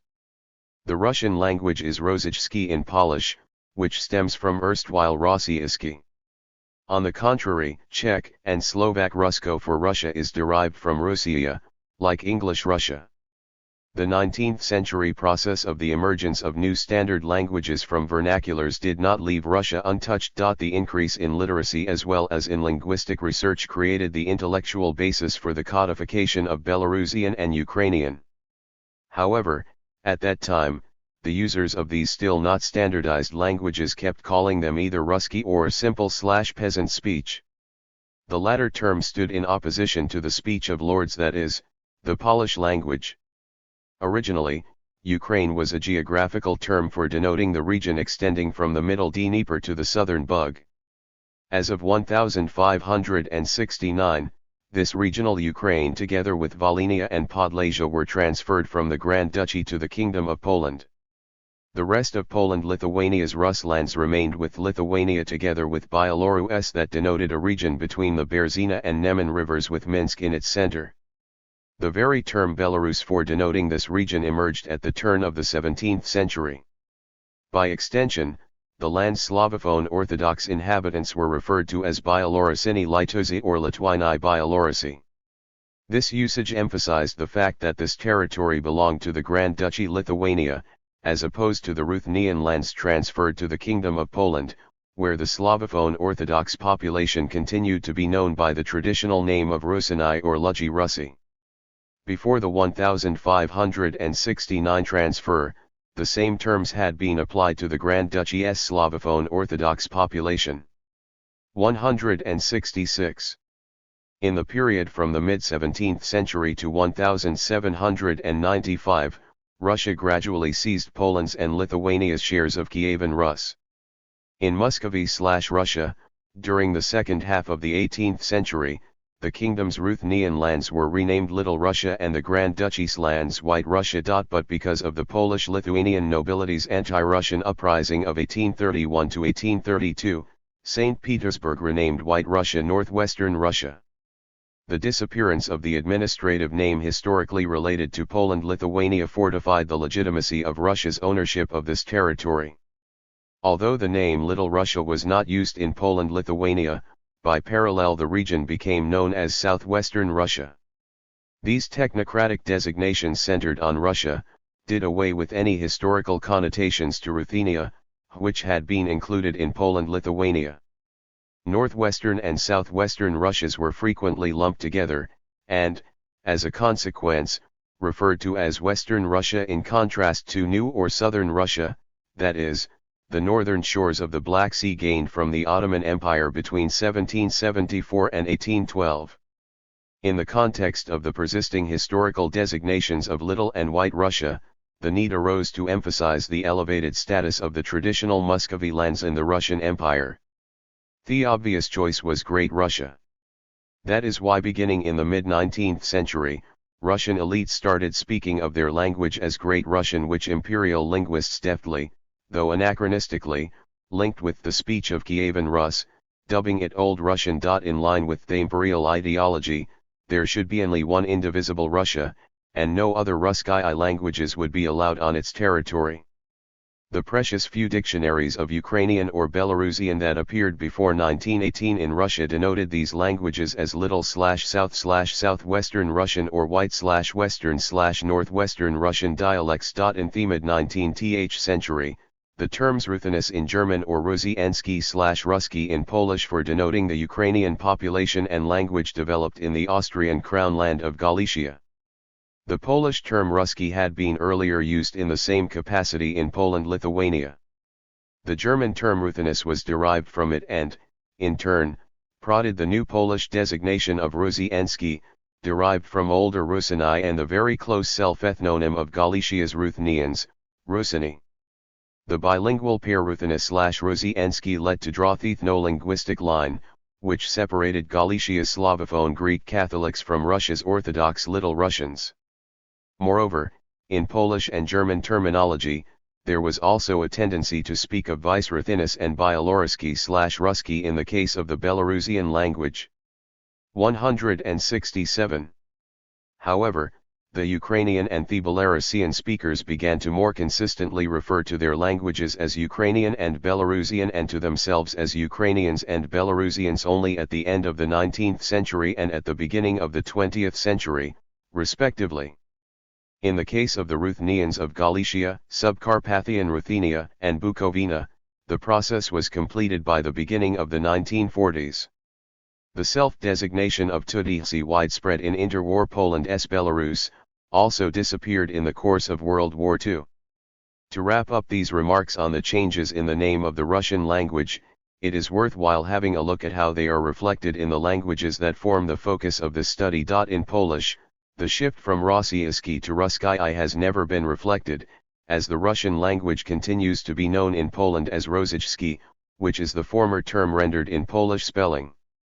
That is so because Warsaw took over the Galician usage during the interwar period and continued to call the Ukrainian language Ruski or Rusienski. On the other hand, Polish linguists did not agree to concede the Polish-Lithuanian tradition of Ruthenian literacy to the Russians. These considerations were absent among the Czechs and the Slovaks who, through their support for Panslavism, actually played into the hands of St. Petersburg's imperial policies. The Magyars did not have any significant territorial or cultural conflicts with Russia either. Hence, All the three national languages accepted Adjective Russkaya as an appropriate name for the Russian language. Accordingly, Russian is known as Ruski in Czech and Slovak and Orosz in Hungarian. But as Slavophone Greek Catholic population resided in the northeast of the Kingdom of Hungary, Budapest adopted the terms Ruthen/Russin. Similarly, the common Czech and Slovak counterpart, Rusinski, developed too, for the region, known as Subcarpathian Ruthenia, was incorporated into interwar Czechoslovakia. Belarusian and Ukrainian. In pre-modern times, there were no permanent polities that could be associated exclusively with present-day Belarus or Ukraine. The Ukrainians, however, claim the tradition of the sometime independent Hetmanate as their early state, more readily identifiable with Ukraine than medieval Kievan Rus. The Hetmanate coalesced after 1648 and persisted under 168. Muscovy/Russia's control from 1654 to 1722. Finally, these lands were directly incorporated into Russia in 1786. Belarusian national historians point to the medieval Kievan Principality of Polotsk and the post-1569 Grand Duchy of Lithuania as the historical predecessors of Belarusian statehood. What mattered most for the establishment of the contemporary separate states of Belarus and Ukraine was the 1569 division of the Rus lands between the Grand Duchy of Lithuania and the Kingdom of Poland. This internal border within Poland-Lithuania survived unchanged till the dissolution of the state at the close of the 18th century. Then it continued in the Russian Empire as the divide between the northwestern and southwestern gubernias. During World War I, the establishment of the German administrative region of the Land Ober-Ost composed from the territories of the erstwhile Grand Duchy of Lithuania reinforced this division. After 1918, this old administrative boundary was translated into the border between the Soviet republics of Belorussia and Ukraine. This border continued westward across the Polish-Soviet frontier as an administrative one between the voivodeships of Polzia in the north and Volhynia in the south. An international border that split the Belarusian ethnic area was a new phenomenon, while the Ukrainian ethnic area had been divided like that since the partitions of Poland-Lithuania, in the course of which Galicia had been awarded to Austria. The ethnic areas were a novel concept that was defined only after the first Russian imperial census of 1897. It registered mother tongue as a potential indicator of nationality. Obviously Byelorussian 7 and Little Russian were noted as dialects of the Great Russian language. However, that was enough to give numerical arguments to the Belarusian and Ukrainian national movements. In addition, the ethnic boundary thus constructed between the Belarusians and Ukrainians reinforced the old administrative political border, which was of much importance as no significant mountain range separated the territory of future Belarus from that of Ukraine to be. Actually, dialects gradually changed from the Belarusian ethnic area to the Ukrainian one without any obvious discontinuity as they still do today. The penetration of literacy and national identity was the slowest in the impoverished and sparsely populated region of the Pripet marshes. Because of this, there was no way to say which village was Belarusian and which Ukrainian. That is why, after World War I, this area was claimed both for Belarusian and Ukrainian nation-states. Furthermore, prior to 1918, an attachment to Lithuania as a historical region coinciding with the borders of the erstwhile Grand Duchy of Lithuania still survived.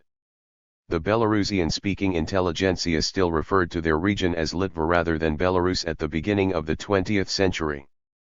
The Slavic speakers from the territory of the erstwhile Grand Duchy. 169. Tendeterfer Themselveses Litvini or Litovci.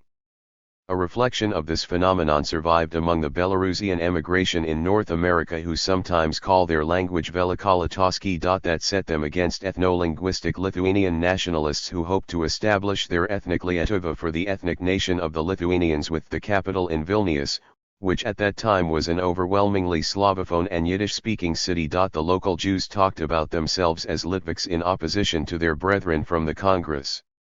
Kingdom of Poland, Polonez, and from Galicia, Galicianers. There was also a serious evolution of scholarly views about what the Ruski dialect of the former Grand Duchy was.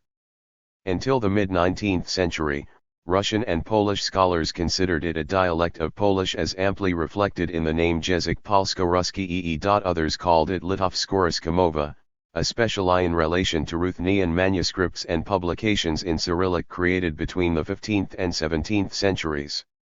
In the 18th and 19th centuries, most texts, nowadays defined as Belarusian, were written or printed in the Latin script known as the Polish alphabet in opposition to Cyrillic or the Russian alphabet. The 1859 prohibition of the use of the Latin script to publish anything in Belarusian was accompanied by the official pronouncement that marked the switch in classification of Belarusian from a dialect of Polish to a dialect of Russian. But despite the 19th century tradition of classifying Polish as a Western Slavic language and Russian as an East Slavic one, there is no sharp linguistic discontinuity between them. Actually, the Belarusian-speaking area is the transitory dialectal region between Polish and Russian. In the absence of any obvious linguistic or geographical border, it is the extra-linguistic features of Orthodox Christianity and Cyrillic that are implicitly used to separate the East Slavic languages from the West Slavic ones, written in the Latin script by populations that are predominantly Catholic. Accordingly, an official tendency developed to regard peasants speaking the same local Slavic idiom as Poles when they confessed Catholicism or as White Russians if they were Orthodox Christians.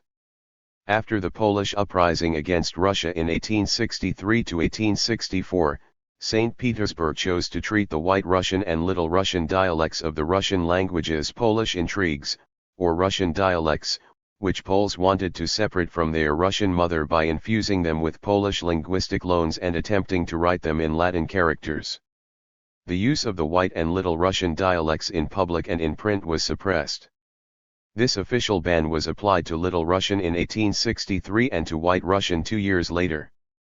The immediate cause of the 1863 ban on Little Russian prints was the publication of the Little Russian 170 translation of the New Testament in 1862, much to the outrage of the Orthodox hierarchy, who, only 3 years earlier, had grudgingly accepted the publication of the Russian translation of the Bible, and had no wish to allow another translation of the Holy Writ for the single Russian Orthodox Church, let alone one into a legally non-existing language. In the case of Little Russian, the earlier ban was appended by the 1876 proscription on the importation of Little Russian publications from Austria-Hungary's Galicia, where Ruthenian took off as a written language in public life and even in administration already in the late 1860s. The 1876 decision also banned the use of Ukrainian orthography, Kulishivka, developed by Panteleimon Kulish, who authored the first Little Russian novel published in 1857 in Moscow. The ban on the public use of Little Russian was broadened in 1881, when the organization of exclusively Little Russian theaters and actor troupes was prohibited, in 1892, when the ban on translations from Russian into Little Russian was introduced, and in 1895, when henceforth the publication of children books in Little Russian was not allowed any longer.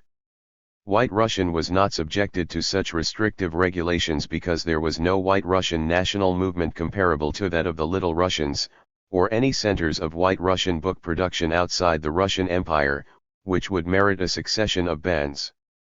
In 1863, the press opined that the Little Russian language has not, does not, and cannot exist. In the 1880s, a similar opinion claimed that the White Russian language does not and has never existed, and that to create it artificially would be nothing else but doctrinarism.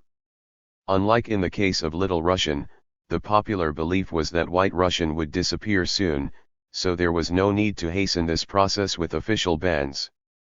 When an issue of some rare White Russian book appeared, a local censor usually barred it from publication. In 1905, St. Petersburg lifted these restrictions on the use of Belarusian and Ukrainian in public and the publishing industry. The following year, the crucial periodical of the Belarusian national movement started appearing, Nationalism. From its inception until 1912, the periodical was published in 2 versions, in Cyrillic for Orthodox readers and in Latin characters for Catholic ones. Beginning in 1909, not unlike earlier in Lithuanian, the polished diagraphs and /sh/and/ch/ were replaced with Czech graphemes, and so as to make the Belarusian version of the Latin script alphabet different from the Polish alphabet. Later, Cyrillic won the day, especially following the split of Belarus between Poland and the Soviet Union in 1918. In Poland, the Cyrillic script allowed Belarusian nationalists to emphasize their difference vis-a-vis the Polish language and culture invariably associated with the Latin alphabet, while 171. Across the border, the Soviet authorities used the Cyrillic to make Belarusian ever more similar to Russian. Arguably, the first modern book in the Belarusian language was printed in 1835 in the Latin script, though Belarusian linguists tend to claim for their language the Grand Duchy of Lithuania's Church Slavonic and Ruthenian tradition of literacy that dates back to the 13th century. They maintain that documents and books from those times were written in the Old Belarusian language. But those linguists who worked in the Soviet Union necessarily gave priority to the Russian language. The entire corpus of writings in Church Slavonic and Ruthenian, created between the 11th and 17th centuries, on the territory of Kievan Rus, was anachronistically claimed for an Old Russian language, a concept originally developed in the 19th century. The scheme has it that modern Russian is the direct continuation of this Old Russian language, while Belarusian and Ukrainian constitute its modest offshoots that eventually might be reunited with Russian in its role of the language of communication among nationalities in the Soviet Union. It was Russian that was to become the only language of the first communist nation/people, the Soviets. This opinion survives to this day in the popular belief widespread in Russia, Belarus, and eastern Ukraine that Belarusian and Ukrainian are peasant idioms, which should not be used by the educated and in cities. Thus, Russian is the true language of culture and civilization, which by default makes Belarusian and Ukrainian into Russian's dialects, slated for extinction, when most of the population achieve secondary or university education, and move to cities. The two significant dictionaries of the White Russian dialect appeared in 1845 and 1870. In the field of literature, an Vrat had preceded these dictionaries. This anonymous work was the first one wholly composed in the Belarusian vernacular. It appeared at the beginning of the 19th century and circulated widely in painstakingly rewritten manuscripts. Only a small part was published in 1840. This parody of Virgil's Aeneid was an emulation of a similar humorous epic poem Aeneida by Ivan Kotlyarevsky, which was published in Russian and Little Russian in St. Petersburg in 1791–1796 and 1803, respectively. The Little Russian version was hailed as the first book in modern Ukrainian. The author, however, committed most of his other writings to papers exclusively in Russian. It seems that Kotlyarevsky considered Little Russian appropriate merely for jocular writings, a quality easily evoked, as the cultivated reader was astounded to find the speech of his serfs recorded. 172. On the printed page. Wincenty Dunin Marcinkiewicz, known as Vykiency Dunin Marcinkiewicz in the history of Belarusian literature, wrote mostly in Polish. Significantly, he translated the Polish national epic, Pantudeus by Adam Mickiewicz into Belarusian. Unfortunately, in 1851, the Russian authorities seized this work when still in the printing shop, so it could not leave any significant imprint on standard Belarusian. The offense was that it was printed in Polish letters. After 1905, the trickle of Belarusian publications created the basis for the German occupation administration of the Land Oberost to recognize White Ruthenian as an official language of this territory alongside German, Polish, Lithuanian, Latvian, and Yiddish. All the languages were written in the Latin script, with the exception of Yiddish noted in Hebrew characters. Russian and its Russian script, or Cyrillic, were prohibited. Interestingly, the Gothic script was recommended for German and Latvian, whereas Antiqua was used in Polish, Belarusian, and Latvian publications. But despite official pressure, Belarusian publications in Cyrillic continued to be produced. For the first time in history, Belarusian became a language of instruction in schools in 1915 to 1918. Not surprisingly, Russia being the enemy of Germany, the exclusive use of the Latin script was prescribed for this language. Belarusian orthography mainly followed the Polish model with a few graphemes borrowed from Czech, and the specific Belarusian letter. The first grammar of the Belarusian language appeared in 1918, the first edition in Latin characters and the second one in Cyrillic. After the incorporation of briefly independent Belarus into the Soviet Union, Cyrillic won the day, and in turn, the Latin script was banned. But Belarusian nationalists staged their small revenge when, safely beyond Soviet control, a Belarusian Muscovian dictionary was published in Vilnius in 1919, and a Muscovian Belarusian dictionary followed 3 years later. Obviously, Muscovian meant the Russian language. A group of these nationalists also proposed to distance the name of their language from Russian through the use of the novel glottonym Krivitian. It was derived from the early Slavic ethnic group of the Krivitians, to whom some historians trace the lineage of the Belarusians. This glottonym was in rare use among Belarusian émigrés in interwar Lithuania and until the 1950s in North America. The period of cultivating the national specificity as allowed and encouraged by Moscow lasted from the early 1920s to 1933. The 1933 reform aimed at weeding Polonisms, ate and overhauled the Belarusian spelling and syntax to make the language similar to Russian. In addition to that, Polish and Yiddish functioned along Belarusian and Russian as co-official languages of Soviet Belorussia between 1920 and 1938. 173. What followed was the gradual replacement of Belarusian with Russian in administration, schools, and cultural and public life. The process was complete by the mid-1950s. In interwar Poland's section of Belarus, the pre-1933 version of Belarusian in Cyrillic persisted, but Warsaw also suppressed the use of this language, while the Neo-Uniat and Catholic clergy encouraged the use of the Latin over Cyrillic script, for writing in Belarusian. In 1929, a Belarusian Polish dictionary was published, in which the Belarusian words were given in both Cyrillic and Latin forms. Between 1941 and 1944, when the Third Reich occupied entire Belarus, the paradoxical revival of Belarusian was observed. The occupation allowed the Belarusians from both Polish and Soviet sections of pre-war Belarus to cooperate, and freed their language from the Polonizing and Russifying pressure. The German authorities only encouraged the production of Belarusian publications in the Latin script, which, in 1943, was duly reflected in the new wartime principles of orthography and grammar, published exclusively in Latin characters. Cyrillic smacked too much of Russian, the language of the Third Reich's Soviet archenemy. This brief flowering of Belarusian under German occupation actually sealed the language's post-war fate, when it was branded as the language of traitors. After World War II, entire Belarus was incorporated into the Soviet Union.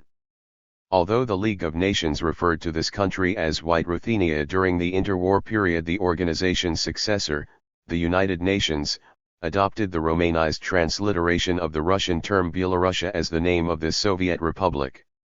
In the post-war years, like in Ukraine and elsewhere in the Soviet Union, Russification gathered speed in Belorussia as well. The goal was the merger of the Soviet nationalities into a Soviet nation united by communism and the common classless language of Russian. Thus in 1954, 428 Belarusian and 305 Russian book titles appeared in Belorussia. But, by 1960, the ratio had already been in favor of Russian, with 425 book titles in Belarusian and 1,175 in Russian. After having achieved its goals, Russification was slightly reversed in the 1962 dictionary and the 1966 grammar of the Belarusian language. Moscow allowed the maintenance of a modicum of difference between standard Belarusian and Russian. The first authoritative multi-volume dictionary of Belarusian was finally published between 1977 and 1984. Although official communication between language communities in the Soviet Union was to be channeled exclusively via Russian, the first Ukrainian-Belarusian dictionary came off the press in Minsk/Mensk in 1980. 174. In 1990, Belarusian was announced as the state language of the Soviet Republic of Belarusia. 2 years later, independent Belarus adopted a constitution, which reaffirmed the singular official status of this language. The 1973 Belarusian translation of the Bible could at last be distributed in Belarus. But this did not amount to much in a thoroughly atheistic country. In 1995, Russian was granted the status of a second state language that, for all practical purposes, excluded Belarusian from political, administrative, public, and cultural life. In 1999, only 1/10 of book production was in Belarusian and the rest in Russian. In 2006, there was just one statewide Belarusian language daily, and only 1/5 school children attended Belarusian medium schools. On a sobering note, however, it seems that no more than 10,000 persons speak standard Belarusian in Belarus. The overwhelming majority use Russian or, much more rarely, standard Belarusian in public life. At home, an increasingly Russified local Slavic dialect is spoken, but educated parents and city dwellers tend to speak with their children in Russian because it is perceived as the language of social advancement and cultural refinement. The intensive interaction between such dialects and prestigious Russian gave rise to the Belarusian Russian Creole called Trazhenksa, originally an agricultural term denoting a mixture of grass and hay.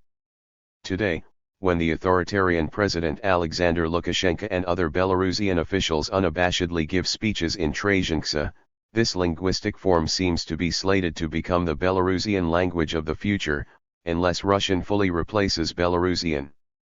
At present, opposition Belarusian language publications and periodicals employ the 1918 spelling, and their pro-governmental counterparts the Russifying 1933 Soviet spelling.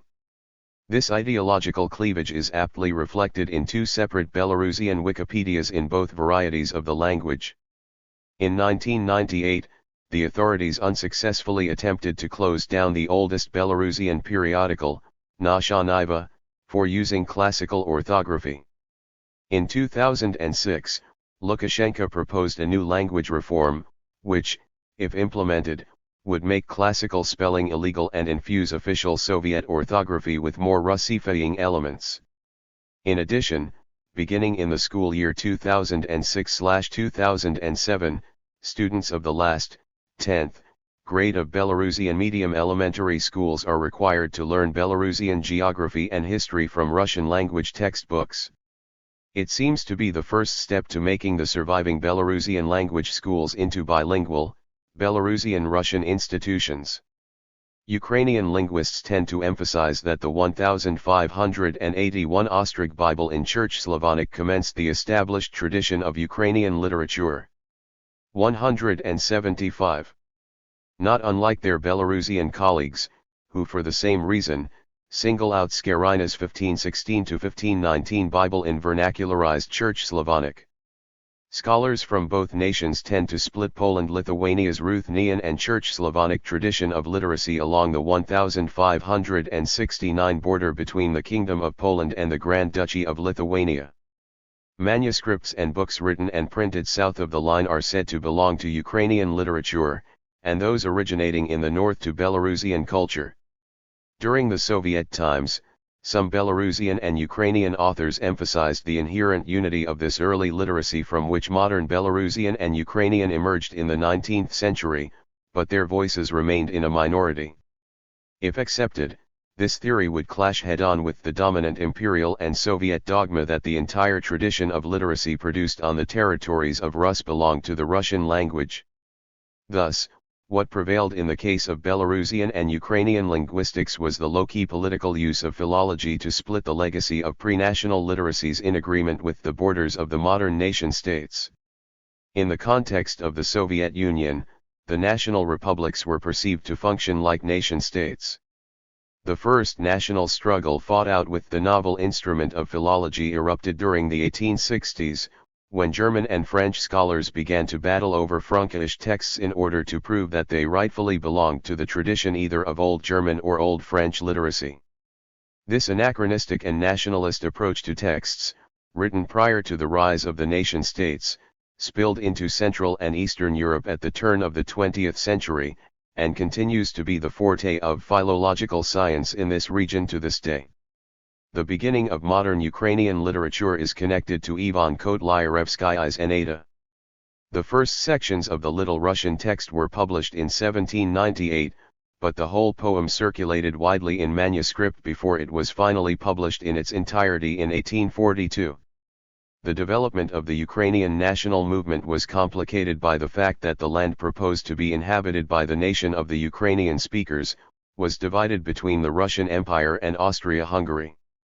In 1837, the first book of poems in the vernacular was published in Galicia.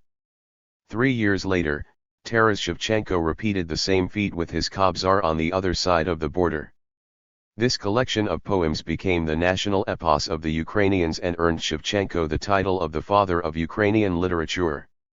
In 1818, the first grammar of the Little Russian dialect came off the press in Russia, and 5 years later, a small dictionary. The suppression of the Little Russian dialect in Russia between the late 1850s and 1905 shifted the development of the Ukrainian language to Galicia. 176. In Galicia, the language was called Ruthenian. This official name survived until 1918, also among the speakers of the language, who consistently referred to themselves as Ruthenians. In Vienna's perception, Austria's Greek Catholic Ruthenians were a separate people, different from Russia's Orthodox Little Russians, who spoke their own Little Russian language, known as Klein Russis or Klein Ruthenus in German. In the first half of the 19th century, there were repeated efforts to make the Latin script into the main one in which Ruthenian publications would be printed. The last endeavor of this kind was undertaken in 1859 by the Polish Viceroy of Galicia, Agener Galakowski, who tried to introduce a Czech-based Latin alphabet for Ruthenian. Another problem was that unlike in the Russian Empire, the Church Slavonic script persisted before the Petrine Grajdanka superseded it in the late 1850s. Interestingly, the Church Slavonic script persisted until the interwar period in Ruthenian publications produced for Slavophone Greek Catholics and Orthodox Christians in easternmost Upper Hungary and Bukovina. Beginning in the mid-19th century, the Russophile faction of Galicia's Ruthenians identified Church Slavonic as their Ruthenian language. They gradually replaced the Galician localisms in this language with borrowings from Russian. Such Ruthenian or Slavano-Ruthenian persisted at schools in eastern Galicia. The proponents of replacing Slavano-Ruthenian with the spoken vernacular as heard in the streets, disparagingly called the Russophile Slavano-Ruthenian Iyaziki, or a macaronic jargon. Russophiles themselves called their Slavano-Ruthenian language, first, Ruskii and, later, Ruskii. In Cyrillic spelling, the reader associated the first version with Ruthenian, while the latter with Russian. In the 1890s, the Russophile tendency and support for Slavano-Ruthenian largely petered out in Galicia. Vernacular Ruthenian began to dominate in all spheres of Ruthenian social life, with the exception of the Greek Catholic Church, where Church Slavonic in Ruthenian pronunciation remained in use.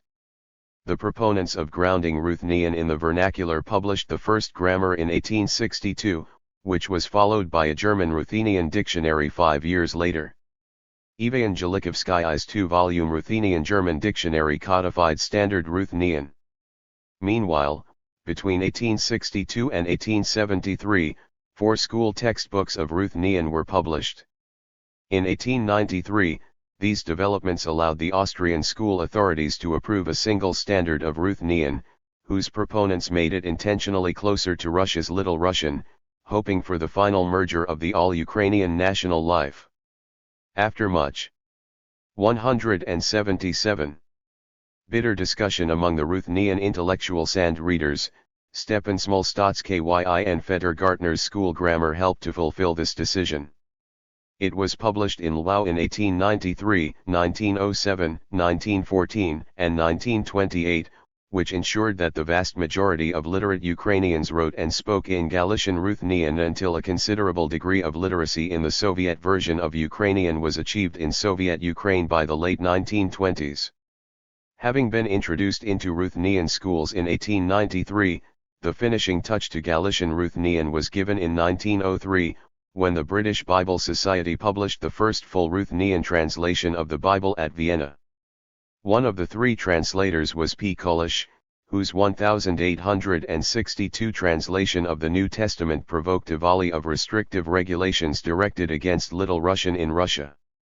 The lifting of the ban on the Little Russian language in Russia allowed for the mutually beneficial exchange with Galicia. Between 1907 and 1909, Boris Hrynchenko's authoritative four-volume dictionary was published in Kiev. Importantly, in the work's title the phrase Ukrainian language featured, the Little Russian dialect was already a thing of the past. In short-lived independent Ukraine, it was the Russian language that had to take second place, as visible in the title of the bilingual Muscovian Ukrainian dictionary. Muscovian for Russian was the Ukrainian revenge for St. Petersburg's former Little Russian for designating their own language and claiming the entire tradition of Kievan Rus for Russia alone. After World War I, the division of Ukraine continued, this time with Galicia in Poland and the rest of the land in Soviet Russia. In addition, on the basis of their own vision of the ethno-linguistic area of the Ukrainian nation, Ukrainian nationalists also claimed for their future nation-state, easternmost Upper Hungary, incorporated as Subcarpathian Ruthenia to Czechoslovakia, and the former Austrian crown land of Bukovina, granted to Romania. In the Soviet Union, Moscow granted the Ukrainians their own republic and recognized their language as Ukrainian. In Poland the territories inhabited by Ukrainians were split among 4 voivodeships, and in official documents Warsaw referred to their language as Ruthenian. After the 1926 coup that terminated democracy in Poland, Polish swiftly replaced Ruthenian in Ruthenian schools, which mostly had been made bilingual in the early 1920s. Ruthenian organizations replied with intensified cultural life, and between 1924 and 1938, the number of Ruthenian book titles published in Poland increased from 195 to 476. In defiance of Polonization, and hoping for a united Ukraine, in 1929. 178. Poland's Ruthenians adopted the 1927 spelling of Soviet Ukrainian. Following the Polish example, Bucharest gradually suppressed Ukrainian language schools and cultural life in Bukovina, officially treating Ukrainians as Romanians who forgot their mother tongue. In the interwar period, a mere 39 Ukrainian book titles were published in Romania. The special status of national autonomy enjoyed by Subcarpathian Ruthenia produced muddled results, as Prague veered between Russian, Galician Ukrainian, and the vernacular as the language of administration and education. In the latter half of the 20th century, this mixed experience contributed to the rise of the new Russian nation and their separate language. The Soviet policy of Korenizacja actively encouraged the development of the Ukrainian nation and its language until the mid-1930s, as in the case of the Belarusian nation and its language in Soviet Belarus. The gravity of Ukrainian cultural life moved from Poland's Galician capital of Lwów to the Soviet Union. The limits of Korenizacja appeared as early as 1924, when the 4th volume of the 5-volume comprehensive Russian-Ukrainian dictionary edited by Ahatan Hel Krymskyi was destroyed before it could be sent to the press. The Soviet authorities deemed it too Ukrainian. A similar fate struck the updated edition of Hrynchenko's authoritative monolingual dictionary of Ukrainian, whose publication had to be terminated with Volume 3. Whatever the slogans of Korenizacja might be, Moscow, like St. Petersburg before 1917, wanted Ukrainian to gradually converge into Russian, and not to evolve into a starkly different language. In 1933, the new, officially espoused, Principles of Ukrainian Orthography and Grammar were published, with the intention to make this language more similar to Russian. A new 1937 Russian-Ukrainian dictionary reflected this line and presented Ukrainian as a language very close to Russian, but it did not spare the dictator's repressions, because the authorities still saw the dictionary as an unjustified expression of Ukrainian bourgeois nationalism. The share of Ukrainian book titles in the overall production jumped to unprecedented 64.4% in 1918 in independent Ukraine. In Soviet Russia, it first tumbled down to 29.3% in 1922, before soaring to 76.9% in 1931, and falling to 43% in 1939. After World War II, this Russifying trend continued unabated, as amply reflected in the new extensive monolingual dictionary of the contemporary Ukrainian literary language published between 1970 and 1980. The tradition of Ruthenian in eastern Galicia and of the vernacular in Subcarpathian Ruthenia were extinguished, because both regions along with Bukovina were incorporated into Soviet Ukraine. An Orthodox translation of the Bible into Ukrainian came off the press in 1962 and a Greek Catholic one followed a year later. Both were published in the West. The Bible was a banned book in the Soviet Union, while the officially recognized 179 Russian Orthodox Church proscribed the use of the Orthodox Ukrainian translation of the Holy Writ. The change came with the fall of communism in 1989. The Ukrainian Orthodox Church re-emerged and introduced the 1962 translation into use. The Greek Catholic Church, banned in eastern Galicia and Transcarpathia during the latter half of the 1940s, revived, and decided to employ the 1963 translation. In 1990, Ukrainian was elevated to the rank of the official language in the still Soviet Ukraine. The following year, the Ukrainians gained their own independent nation-state. At the beginning of the 1990s, the early 1930s reforms, which had made Ukrainian more similar to Russian, were overturned. The most visible sign of the re-Ukrainization of Soviet Ukrainian was the 1992 reintroduction of the specifically Ukrainian letter for the sound /g/, as distinct from /h/. During the Soviet times, the Russian character had ambiguously represented both Ukrainian phonemes, /g/ and /h/. In Russian, the sound /h/ hardly ever occurs, so there is no need to distinguish between /g/ and /h/ in writing. The 1996 Ukrainian constitution reaffirmed the official status of Ukrainian as state language, and Kiev did not give in to Moscow's pressure that Russian should be recognized as a second official language in Ukraine, as it had already been in Belarus. Ukrainian is the sole language of communication in western Ukraine. But politicians all over the country do their best to master it, and make point to speak exclusively in Ukrainian, when delivering official speeches.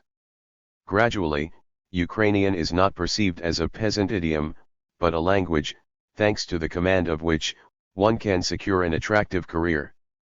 However, Russian still remains the main language of business and book production. It is also preferred in public and private life in eastern and southern Ukraine.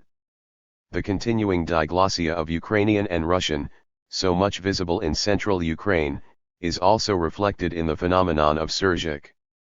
Not unlike Belarusian Trazhenksa, Surzhyk used to be an agricultural term for denoting wheat with an admixture of rye or barley. Today, the term describes the Ukrainian Russian Creole, which functions as the colloquial register of the Ukrainian language. In this dyad, Standard Ukrainian plays the role of the written register and of the language form employed in official contexts. Nowadays, the social status of Ukrainian uplifted, Surzhyk is as much despised, as Ukrainian used to be prior to 1989. This attitude, accompanied by the official dominance of Standard Ukrainian, and the social dominance of Ukrainian and Russian, is bound to eradicate Surzhyk. Quite a different fate from Trazhenksa, poised to become a future Belarusian, unless the pressure of Russian is lifted in Belarus, and the use of Standard Belarusian is encouraged by state. 180. Lithuanian. The Lithuanian language was the vernacular the Jagiellonian dynasty of Poland-Lithuania used in the family, through the reign of Kazimierz IV.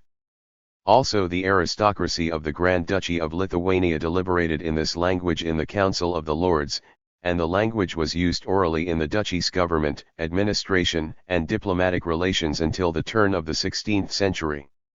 These uses never found their reflection on parchment or paper, since the official written languages of the Grand Duchy of Lithuania were Ruthenian, Polish, and Latin. Ruthenian achieved this status when at the turn of the 14th century, illiterate Lithuanian rulers began to annex large tracts of the Rus lands, where the Slavophone Orthodox population employed Cyrillic-based Church Slavonic for writing. The official employment of Latin came with the 1385/1386 personal union of Lithuania with the Kingdom of Poland, which also entailed the Christianization of Lithuania, conducted by the Catholic Church. Polish became especially popular in the Grand Duchy between 1544 and 1548, when Zygmunt II August took up residence in Vilnius in the capacity of Grand Duke before becoming Polish king in 1548, and moving to Krakow. Finally, Polish became an official language in the Grand Duchy following the 1569 union of the duchy with the Kingdom of Poland into a Polish-Lithuanian Commonwealth. Lithuanian made an appearance in court testimonies, the oldest one dates back to 1624. After the 1697 ban on the official use of Ruthenian, Polish became the sole official language of the Grand Duchy, though Latin remained the language of scholarship and international diplomatic correspondence, while German continued to be a co-official language of urban self-governments. The Reformation spread the use of Polish in the Grand Duchy at the expense of Latin. The success of the Counter-Reformation tipped the balance in favor of Latin beginning in the mid-17th century. For instance, in 1651 to 1660, 111 Latin book titles were published for the consumption in the Grand Duchy and 46 Polish. The tendency changed in favor of Polish in the first half of the 18th century. As a result of the expansion of the Teutonic Order, the Lithuanian-speaking area extending along the southeastern littoral of the Baltic Sea was divided between the state of the Teutonic Order and the Grand Duchy of Lithuania already in the second half of the 13th century. The Lithuanian national histories refer to the part included in the Grand Duchy as Lithuania Major while to theatre within the Prussian borders as Lithuania Minor. Lithuanian and Latvian remain the only Baltic languages 11 to survive to this day. Yatvingian and Kuronian disappeared in the 16th century without leaving any written traces. The last speakers of Pruthenian that gave the name to Prussia, died in the 17th century. But thanks to the 181 zeal of the proponents of the Reformation, two bilingual German Pruthenian catechisms were printed in Königsberg in 1545 and a third one 16 years later. The area where Baltic languages were spoken shrank in Prussia because of the spread of prestigious German, and in the Grand Duchy of Lithuania due to the official use of the Slavic languages of Polish and Ruthenian. Following the partition of Poland-Lithuania in the second half of the 18th century, Russian joined the picture as another prestigious written language. The situation became even more complicated with the rise of Congress Poland, which contained the southwestern sliver of Lithuania Major with the town of Suwałki. Similarly, as in the case of the Baltic languages, the use of the Finno-Ugric languages that extend north of the Baltic-speaking areas, also declined. Of the Finno-Ugric languages spoken in this area, only Finnish and Estonian are sure to survive, as their kin languages of Ingrian, Karelian, 12 Livonian, Veps, and Vodic were used at the end of the 20th century only by tiny speech communities ranging from several tens to several thousand people.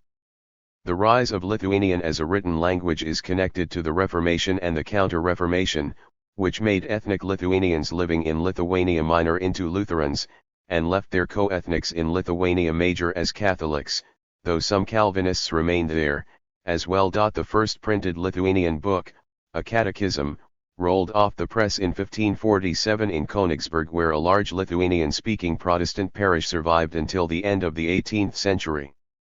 The book was in the Samogitian dialect recorded with the use of Polish orthography, because its author, Martynas Mažvydas, came to Prussia from the Grand Duchy of Lithuania. Samogitia, or the Low Country in Lithuanian, formed a distinctive administrative unit in the Grand Duchy at the Baltic littoral. The official title of the monarch of the Grand Duchy of Lithuania was the Duke of Lithuania, Samogitia, and Russian. Originally, Lithuania was another historical region that extended east of Samogitia, but the latter appellation fell into disuse when the post-1918 Lithuanian state decided on its official name as Lithuania. THIRD-WORLDIsts believed that this name was derived from the small river Lietuvka, a tributary of the Neris. Earlier, now largely abandoned etymologies of this ethnonym, derived it from Lithuanian Lietus for rain, Celtic Litha for the Atlantic coast of western Gaul, or Latin Litus for seashore. The last etymology, 182, attempted to salvage the late medieval myth that the Lithuanians' ancestors were Romans, which had been proved with the spurious form Litalia, from which Lithuanian Lietuva for Lithuania was said to have sprung. Obviously the definite article did not exist in Latin, and it is a late development connected to the rise of the present-day Romance languages of Italian, French or Spanish. The Catholic Church replied to the Protestant translation initiatives in Prussia with its own catechism in Lithuanian, published in Wilno in 1595. It was the first Lithuanian book printed in the Grand Duchy of Lithuania, and like its Prussian predecessor of 1547 employed Samogitian in Polish spelling. The first full-fledged dictionary of Lithuanian was published in 1631, also in the capital of the Grand Duchy. Its three further enlarged editions were printed in 1642, 1677, and 1713. The lexicographer, Konstantinas Servitas, employed the Eastern Oksitijyn dialect of Vilnius, in which the first book had been published in 1605. Due to the rapid Polonization of the Grand Duchy's capital and its vicinity, no more original books in this dialect came off the press after 1705. The first grammar of Lithuanian was published in 1653 in Königsberg. A fragment of the first Lithuanian translation of the New Testament came off the press 10 years later in Oxford, and was followed by another in 1701, published in Königsberg. In 1727, the first full Lithuanian translation of the Bible was published, also in the Prussian capital, but it employed the Western Oksitijyn dialect. The Catholic Church replied with the first Catholic translation of the New Testament in 1816, which came off the press in Vilnius. In the same year, a new edition of the Protestant Bible in Lithuanian was published in Prussia. Another Catholic translation, and the first one conducted from the original languages into Standard Lithuanian, appeared piecemeal between 1911 and 1937. To this day, it remains the standard Lithuanian translation of the Holy Writ. By the end of the 18th century, 268 Lithuanian book titles had been published, 40% of them in Poland, Lithuania, and 60% in Prussia, the former mostly in Samogitian and the latter in Western Oksitijyn. The ratio stood largely unchanged during 1854 to 1865, when 171 Lithuanian book titles came off the press in Vilnius. Religious publications predominated, Protestant in Lithuania Minor and Catholic in Lithuania Major. Until World War I, the divide was reinforced by the use of the 183 Gothic type in Lithuanian books and periodicals produced in Prussia. Beginning in the second half of the 17th century, Antiqua was employed for producing Lithuanian books in Poland, Lithuania. Also, the varieties of the Lithuanian language employed in these publications varied. This showed in the official Russian nomenclature variably referring to the Lithuanian language as Lithuanian, Samogitian, and Samogitian Lithuanian. The last name occurred most often in official documents and in state-approved Lithuanian language textbooks printed in Cyrillic. Until the mid-19th century, Polish authors and lexicographers preferred to speak of the Samogitian language, and there was even a movement for standardizing Catholic Samogitian as opposed to the Lutheran Lithuanian language based on the Western Oksitijyn dialect, and employed in East Prussia. In Lithuania Minor, the German authorities consistently used the term Lithuanian language. Lithuanian books produced in Germany featured numerous Germanic loans. On the other hand, the influx of Polish linguistic borrowings into texts produced in Lithuania Major was so considerable that in extreme cases it was Polish lexemes embedded in the Lithuanian syntax, that is, a kind of Lithuanian Polish Creole. Although the beginnings of ethno-linguistic Lithuanian nationalism date back to the early 19th century, the space for Lithuanian nationalism opened more widely in the wake of the Polish uprising against Russia.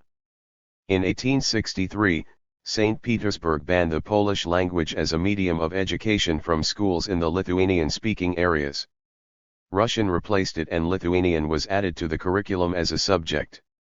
After 1872, Polish replaced Lithuanian as a subject in schools for Lithuanians in the Vistula land, and both Lithuanian and Polish as subjects were banned from the exclusively Russian medium schools for Lithuanians in the former Grand Duchy of Lithuania.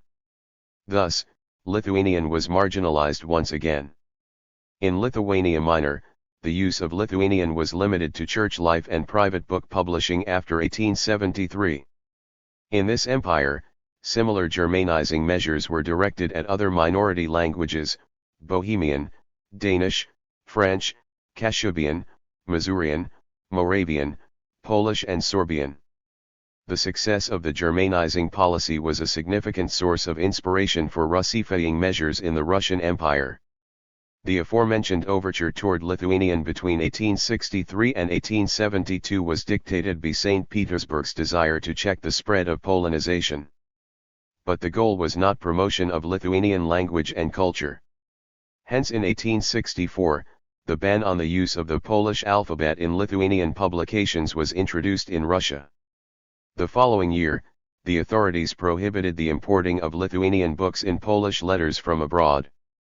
Since 1864, Lithuanian publications could be published exclusively in Cyrillic, the script of the Empire, and the Russian. 184. Orthodox Church. The clear aim was to use Cyrillic as an ideological bridge for a future Russification of the Lithuanian and Samogitian-speaking population. Although at least 54 Cyrillic volumes came off the press in Samogitian Lithuanian, Lithuanian-speaking Catholics reacted adversely and resorted to the mass smuggling of Lithuanian books from Germany. They were produced in Antiqua either on the spot in East Prussia or by the Lithuanian community in the United States, from where they were sent to Germany to be smuggled to Russia. A few of the smuggled volumes were in the Gothic type, which was technically still legal in Russia. Hence, in 1872, the ban on imports was extended to Gothic-type books in Lithuanian as well. The smuggling continued in blatant defiance of the Russian authorities.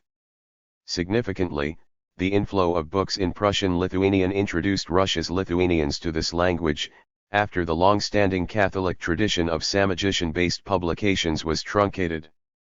14. This facilitated the emergence of Standard Lithuanian based on Western Oksitijin at the turn of the 20th century. In Lithuania Major, Polish dominated in politics, education, and culture until the mid-1860s, and henceforth, Polish alongside Russian. 15. Although the Polonization of Lithuanians in this region slowed down at the end of the 19th century, it did not stop altogether. The imposition of Russian as the sole official language of the empire did not entail any widespread Russification of Lithuanians. However, those few, who finished secondary school, acquired a good command of Russian. The ban on Lithuanian books, accompanied by the dual pressure of traditional Polonization and state-imposed Russification, did not leave space for unfettered development of the Lithuanian language. Despite the official policy of Germanization introduced in the German Empire in the first half of the 1870s, the situation of Lithuanian in Lithuania Minor was much better. First, the Protestant churches remained faithful to the Reformation ideal of evangelization in vernaculars.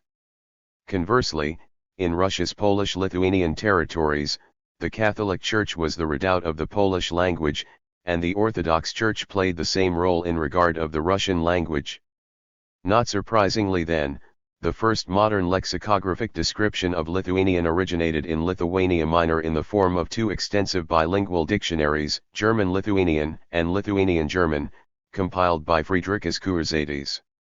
In addition, in the German Empire, the Lithuanian language was known under the unambiguous Glottonymo Litauisch. Unlike in Russia, where it continued to be known as Samogitian Lithuanian until the Bolshevik Revolution.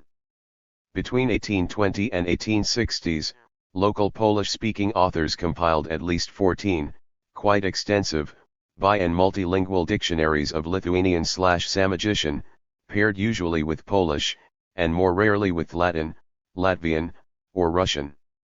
As Catholics, they did not use German in these dictionaries because they deemed German as much a Lutheran language as Russian, an Orthodox language. 185. But on the other hand, Polish remained the main language of inter-ethnic communication in Lithuania Major despite Russification. Already in the 1820s, a lexicographer from Lithuania Major postulated the need to compile an authoritative dictionary of Lithuanian, modeled on Samuel Bogomil Linda's Polish dictionary, and his colleagues renewed Thiel in the mid-19th century, adding the Brothers Grimm's German dictionary as a model to be emulated. But the ban on Lithuanian books in the Latin script, combined with the mainly anti-Polish character of the official policy of Russification in this region, made it impossible to publish lexicographic works devoted to Lithuanian, which remained in manuscript. The most extensive of all of them is a 3-volume Polish-Lithuanian dictionary, compiled between 1850 and 1856. Hence, unlike their German-Lithuanian counterparts, these dictionaries did not bear any direct influence on the development of Standard Lithuanian. A partial exception to this rule was an extensive Lithuanian Polish-Russian dictionary. Half of it was published in 3 volumes in St. Petersburg/Petrograd between 1897 and 1922. Interestingly, despite the 1864 ban, Lithuanian words in the dictionary were written in the Latin script.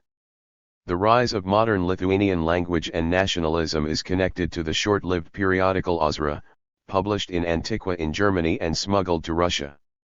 It was Jonas Bazanavičius who established this periodical, impressed by the successes of Bulgarian and Czech nationalisms.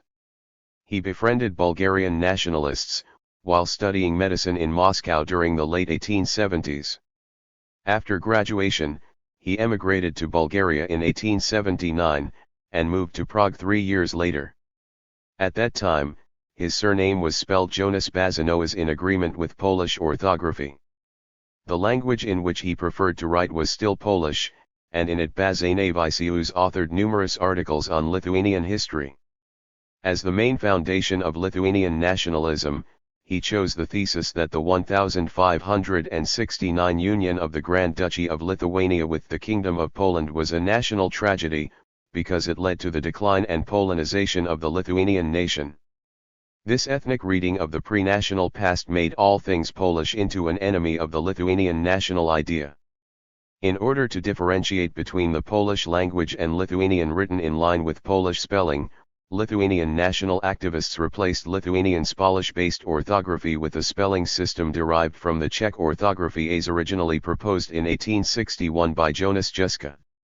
17 Hence, at the end of the 19th century, the N in Bazanavičius's surname were replaced with and in the title of Ozra with the modern Lithuanian.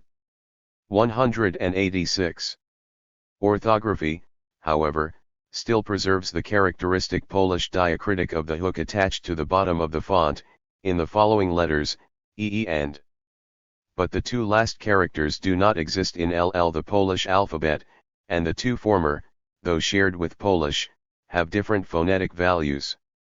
In the 1880s, when freshly formed Lithuanian nationalism turned as much against Russian influence as against Polish, the old myths came in handy to legitimize the existence and the standardization of Lithuanian as a language in its own right. In the 15th century, the nobility of the Kingdom of Poland traced their origin back to the Sarmatians, an Iranian people who had reached the Danubian border of the Roman Empire in the 1st century BCE.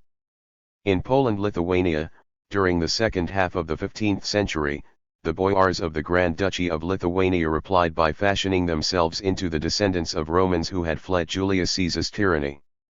By extension, the Lithuanian language was identified as a direct offshoot of Latin, or even as Latin in its pure state.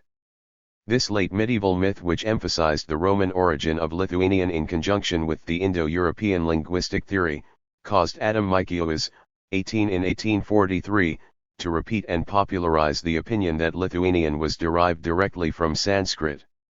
Eventually, a scholarly thesis arose, which proclaimed Lithuanian as the oldest language spoken on the European mainland. As a result, if anyone dared to snub Lithuanian by dubbing it as a peasant speech, Lithuanian nationalists could react by claiming for their language the cultural and historical legacy of Latin and Sanskrit. Others maintained that Lithuanian was closer than any other language to Greek and Hebrew, and that the Lithuanians descended from the ancient Sarmatians and the ancient Thracians. Thus, the Lithuanian language was also believed to be either modern Sarmatian or modern Thracian.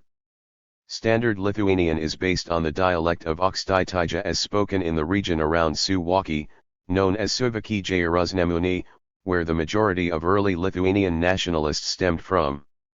Other national activists championed their local dialects for Standard Lithuanian, but lost the competition. As a result, the winning dialect from the southwesternmost corner of the Lithuanian-speaking area conveniently distanced Standard Lithuanian from Standard Latvian based on the dialect of Riga, which is coterminous with the larger part of the western half of the Latvian-speaking area, and borders directly on the northern Samogitian and western Aukštaitijan dialects of Lithuanian. This reinforced the linguistic borderland of graded incomprehensibility between the Lithuanian and Latvian dialects. Unlike Ain. 187. The case of the Slavic dialects, the separation provided by semi-comprehension or mutual incomprehension is starker in the case of the Lithuanian and Latvian groups of the Baltic dialects. The 1569 border between the Kingdom of Poland and the Grand Duchy of Lithuania was of utmost importance for the modern-day separation of the dialect areas of Ukrainian and Belarusian, prior to the transformation of these areas into the Ukrainian and Belarusian nation-states.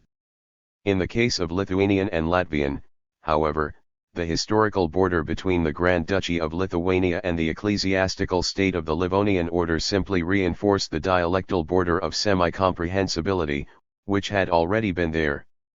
In 1561, the state of the Livonian order was incorporated into Poland-Lithuania, but the administrative border remained and separated the Grand Duchy from the Duchy of Courland. Following the partitions of Poland-Lithuania, the border continued to separate Russia's gubernias of Kovno and Courland, until it was translated into the international border between Lithuania and Latvia in 1918. The development of planned Standard Lithuanian was facilitated by the fact that Daniel Klein, whose two first scholarly grammars of Lithuanian were published in Königsberg in 1653 and 1654, chose the dialect of Aukštaitija for his codification. Most scholars, lexicographers, and authors writing in Lithuanian, who were active in Prussia, respected Klein's decision. In Poland-Lithuania, and later in Russia, no single standard of Lithuanian developed, and books appeared in the Samogitian and Aukštaitijan dialects. However, beginning in the early 18th century, the former prevailed. Those who knew Lithuanian, frequently conceptualized the two dialects as two different languages, Samogitian and Lithuanian, due to the persisting historical and regional difference between Samogitia and the rest of Lithuania Major. The aforementioned ban on imports of Lithuanian books, combined with the ban on production of Lithuanian books in Latin character, proved self-defeating. The smuggling of Lithuanian books from East Prussia to Russia was unstoppable. Between 1865 and 1904, 1,153 book titles were printed in East Prussia for the Russian market. The Russian border guards intercepted 173,000 copies of these books in the period 1891 to 1902, and the police confiscated over 200,000 copies in Lithuanian homes and shops between 1891 and 1903. In 1904, St. Petersburg decided to lift all the restrictions on the imports and publication of Lithuanian books. The main obstacle the Russian administration faced in the Lithuanian-speaking area on the way to final Russification was the continued cultural domination of Polish. The tactical encouragement of Lithuanian language culture and book production was to contribute to the depolonization of this region. And it did, but 188. Later, Russian did not replace Lithuanian, as had been planned. The 1904 lifting of the ban on publishing and importing Lithuanian books in Antiqua or the Gothic script did not revive the moribund tradition of literacy in Samogitian, but reaffirmed Prussian Lithuanian as the basis of Standard Lithuanian. On the forefront of the momentous change was the first ever Lithuanian daily, Vilniaus Žinios. A member of the daily's editorial board, the linguist, Jonas Jablonskis, authored the influential Grammar of Lithuanian, which became the foundational normative grammar of Standard Lithuanian. He also introduced the letters N to Lithuanian. Under his influence, a lot of Polish, German, and Russian loanwords and syntactic constructions were also removed from Lithuanian in the utopian search of the Žmonių kalba. Between 1915 and 1918, the German occupation administration of the Land Oberost allowed the use of Lithuanian in public and at schools. It became a co-official language along with German, Latvian, Polish, White Ruthenian, and Yiddish. At that time, the first ever Lithuanian medium secondary school was founded. Lithuanian became the sole official language of Lithuania, when this new nation-state emerged in 1918, and the first ever Lithuanian language university opened in Kaunas in 1922. Ironically, newly independent Poland became the biggest foe of Lithuania. Southern Slovakia passed into Poland, the rest of the region, overwhelmingly Lithuanian-speaking and, where Standard Lithuanian emerged, became part of Lithuania.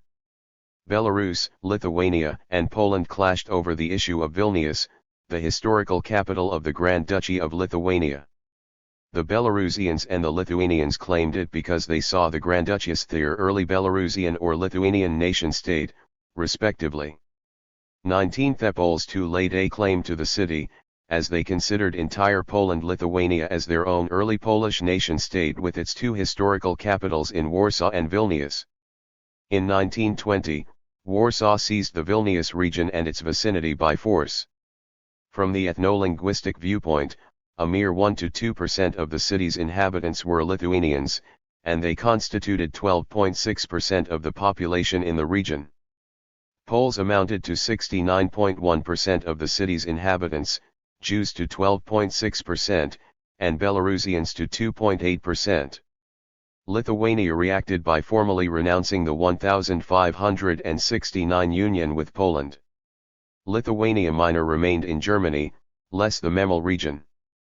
In 1920, the Allies detached this region from Germany by the decree of the Treaty of Versailles, and placed it under international administration exercised by France.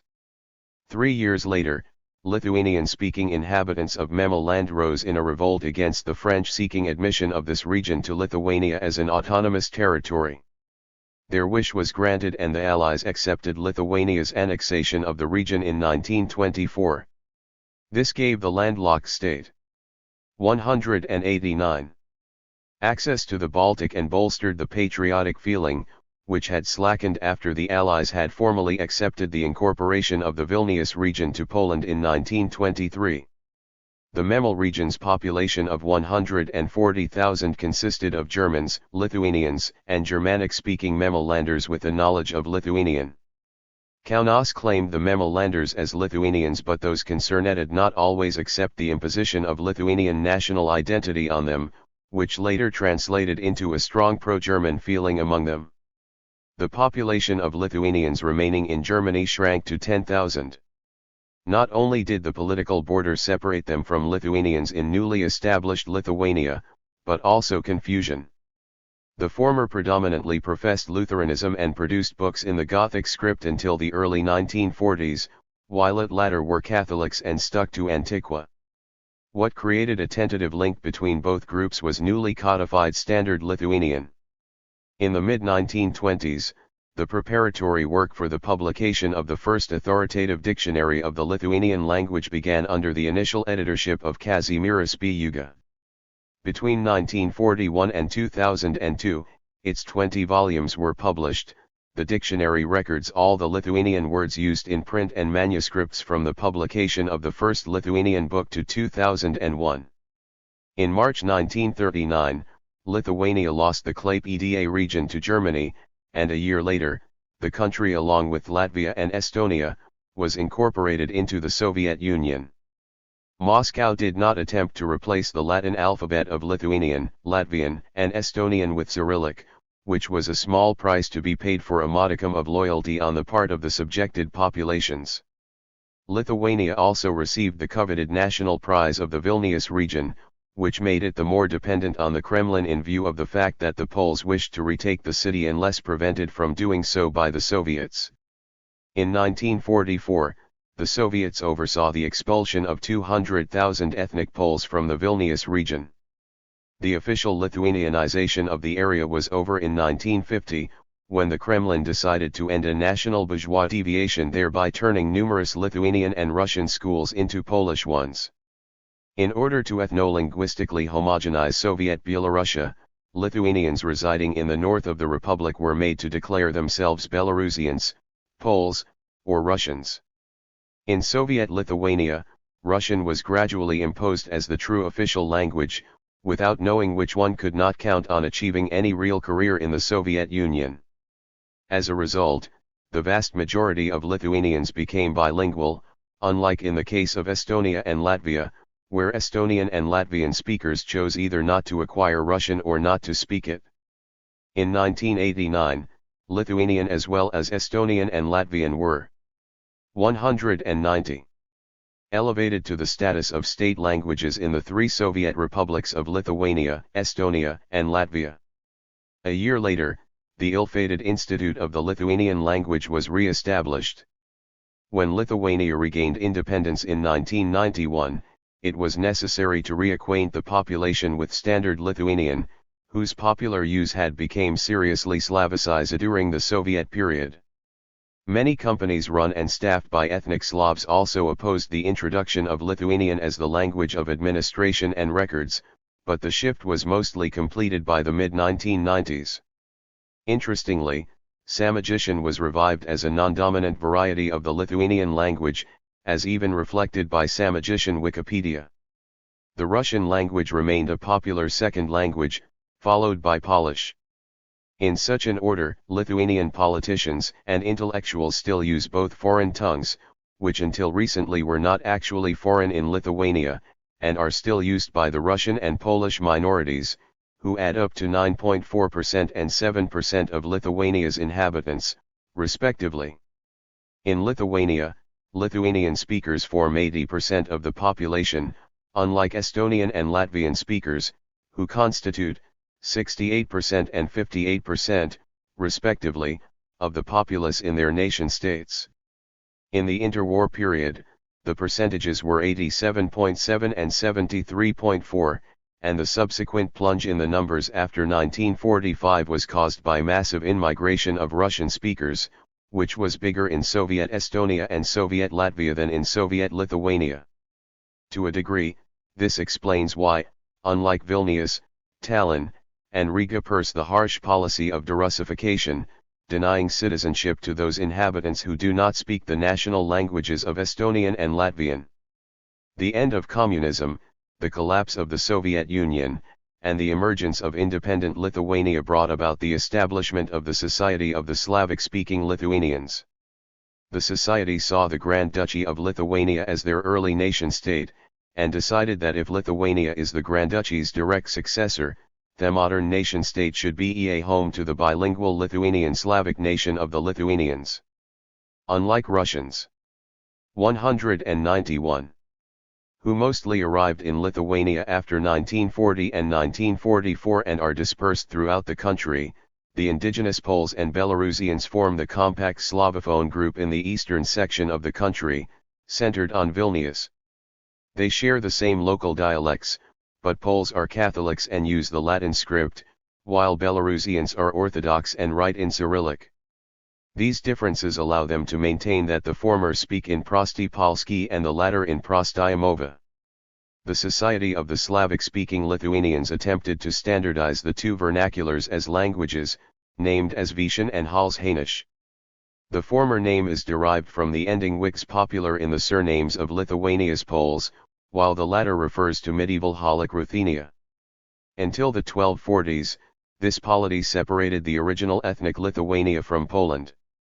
By the mid-14th century, Lithuania absorbed the northern and central sections of Halych Ruthenia, while Poland the rest. The Belarusians believe that they are different from other Slavic nations, because though Slavic-speaking, they presumably stemmed from a mixed Balto-Slavic population. Both Vishon and Halshainish are written in Latin characters. Vishon differs from Polish, because Polish digraphs, and /ch//zh/ and /sh/ were replaced with and. Polish letters, aa, and ee are not used because the phonemes, which they denote, do not exist in Vishon.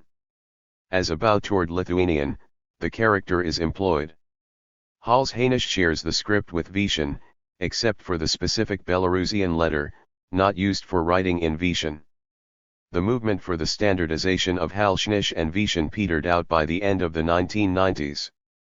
The flaring up of this initiative was similar to that for the standardization of a Cyrillic-based Polshian language which unfolded in Belarus in the mid-1980s, but subsequently lost momentum in the first half of the 1990s.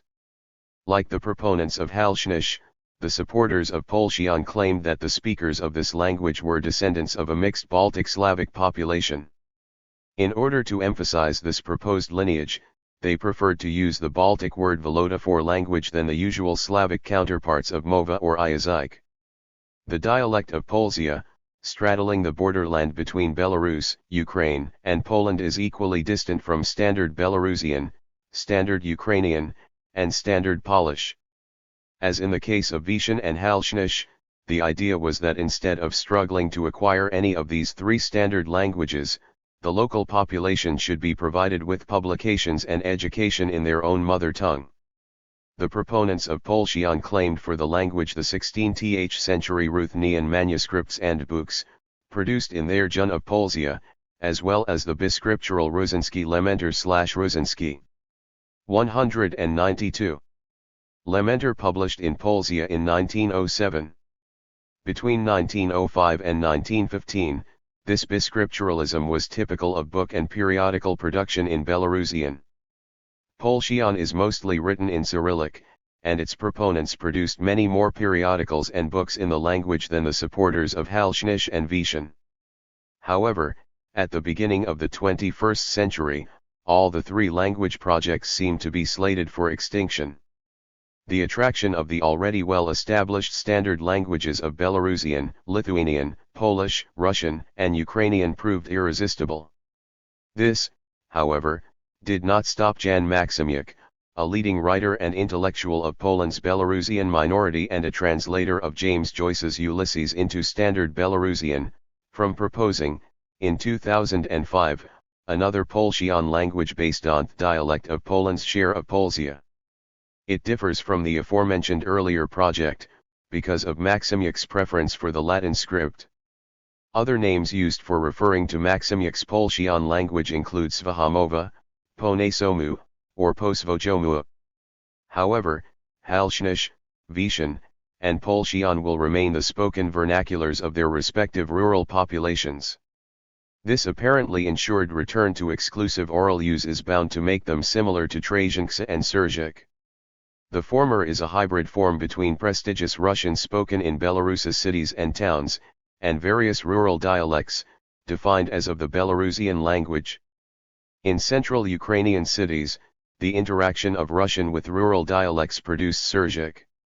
Currently, the social prestige of exclusively oral Syrzhyk and Trasianka is lower than that of Halshnish, Vishon, and Polshian.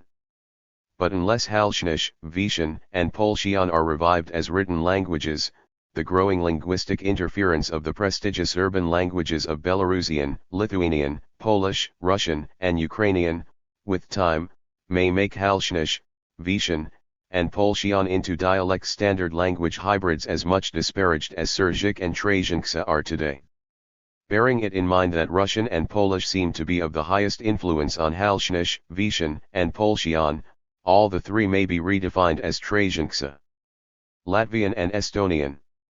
The Baltic language of Latvian and the Finno-Ugric one of Estonian shared with Lithuanian a similar course of development. In a nutshell, their rise as written languages took place in the course of the Reformation, and they never functioned as official languages before the founding of the Latvian and Estonian nation-states in 1918. The difference was, however, that in the 19th century, the German-speaking nobility encouraged the development of Estonian and 193 Latvian as written languages, while the Polish-speaking nobility suppressed the rise of written Lithuanian by aggressive promotion of Polonization. Present-day Estonia and Latvia are located on the historical territory of the crusading Livonian order, founded in 1202.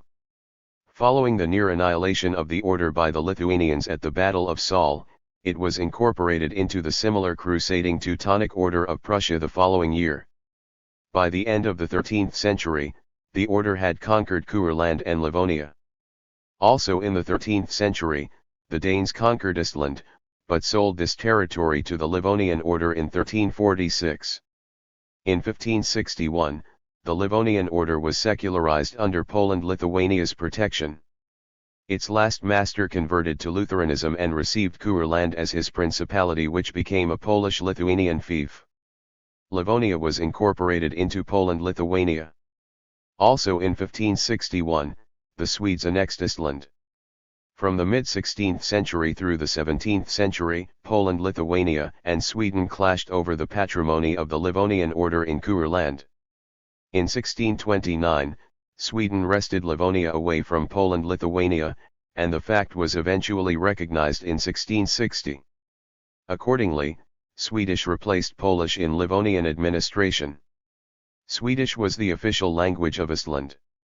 German persisted in this function in Courland, but the territory's status as a Polish-Lithuanian fief contributed to the use of Polish in diplomatic correspondence. On the whole, German remained the language of the local nobility in all the three regions, while Latin was retained as a useful lingua franca in situations when communication was required between Baltic-, Germanic-, Slavic, and Finno-Ugric speakers. The line of ethno-linguistic division between Estonian and Latvian cut Livonia in half, and was never reflected in any significant historical border. Latvian speakers inhabited the region's southern section as well as Courland, while Estonian speakers concentrated in northern Livonia and Estland. Between 1561 and 1629, the Estonian speaking north of Livonia coincided with Poland-Lithuania's voivodeships of Dorpat and Parnava. At the turn of the 18th century, Muscovy joined the competition for the Baltic lands. Moscow seized Livonia from Sweden in 1721, and this victory bolstered Peter the Great to change the name of his state to that of the Russian Empire.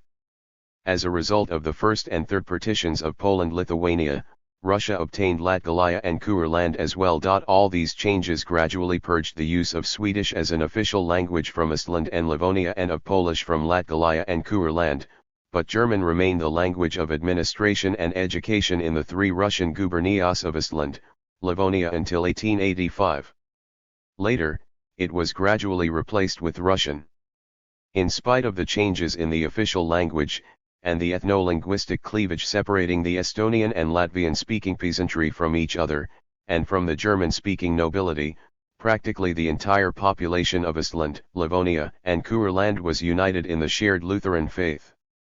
The exception was southeastern Courland, or Latgalia, where Catholicism predominated, because the region belonged to Poland-Lithuania until the first partition of the polity in 1772. The first Latvian printed book, of which no copies survive, was a Protestant manual with parallel texts in Estonian, German, and Latin.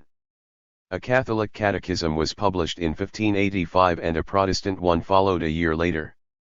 A Latvian-German dictionary came off the press in 1638 and a Polish-Latin-Latvian one in 1673. The first grammar of Latvian, written in Latin, followed in 1644. The Latvian translation of the Bible, sponsored by the Swedish King Carl XI, was published in parts between 1685 and 1692. But this language emerged from the cultural domination of German only in the second half of the 19th century. The expansion of its use in writing is associated with the rise of the Latvian national movement in the 1860s and 1870s, and with the prolific output of Jānis and Zilinis. On the other hand, the poetry of Jānis Rainis endowed this language and the national project connected to it, with a romantic aura of national revival. This romanticism stemmed from folklore, which Andrés Pumpers employed in the national verse epic La CP Elisis. Pumpers drew on the example of a similar Estonian national epic, Kalevipoeg. In 1865, the Russian administration banned the use of the Antiqua-style Latin script for publications in Latgalian, which, as in the case of Lithuanian and Samogitian publications, could be printed exclusively in Cyrillic. The continuous tradition of Latgalian publication, which had begun with the first printed Latgalian book in 1730, was severed. After 1885, the Russian authorities unsuccessfully attempted to impose the Cyrillic alphabet on the users of Latvian in Livonia. Like German, Latvian continued to be written and printed in Gothic.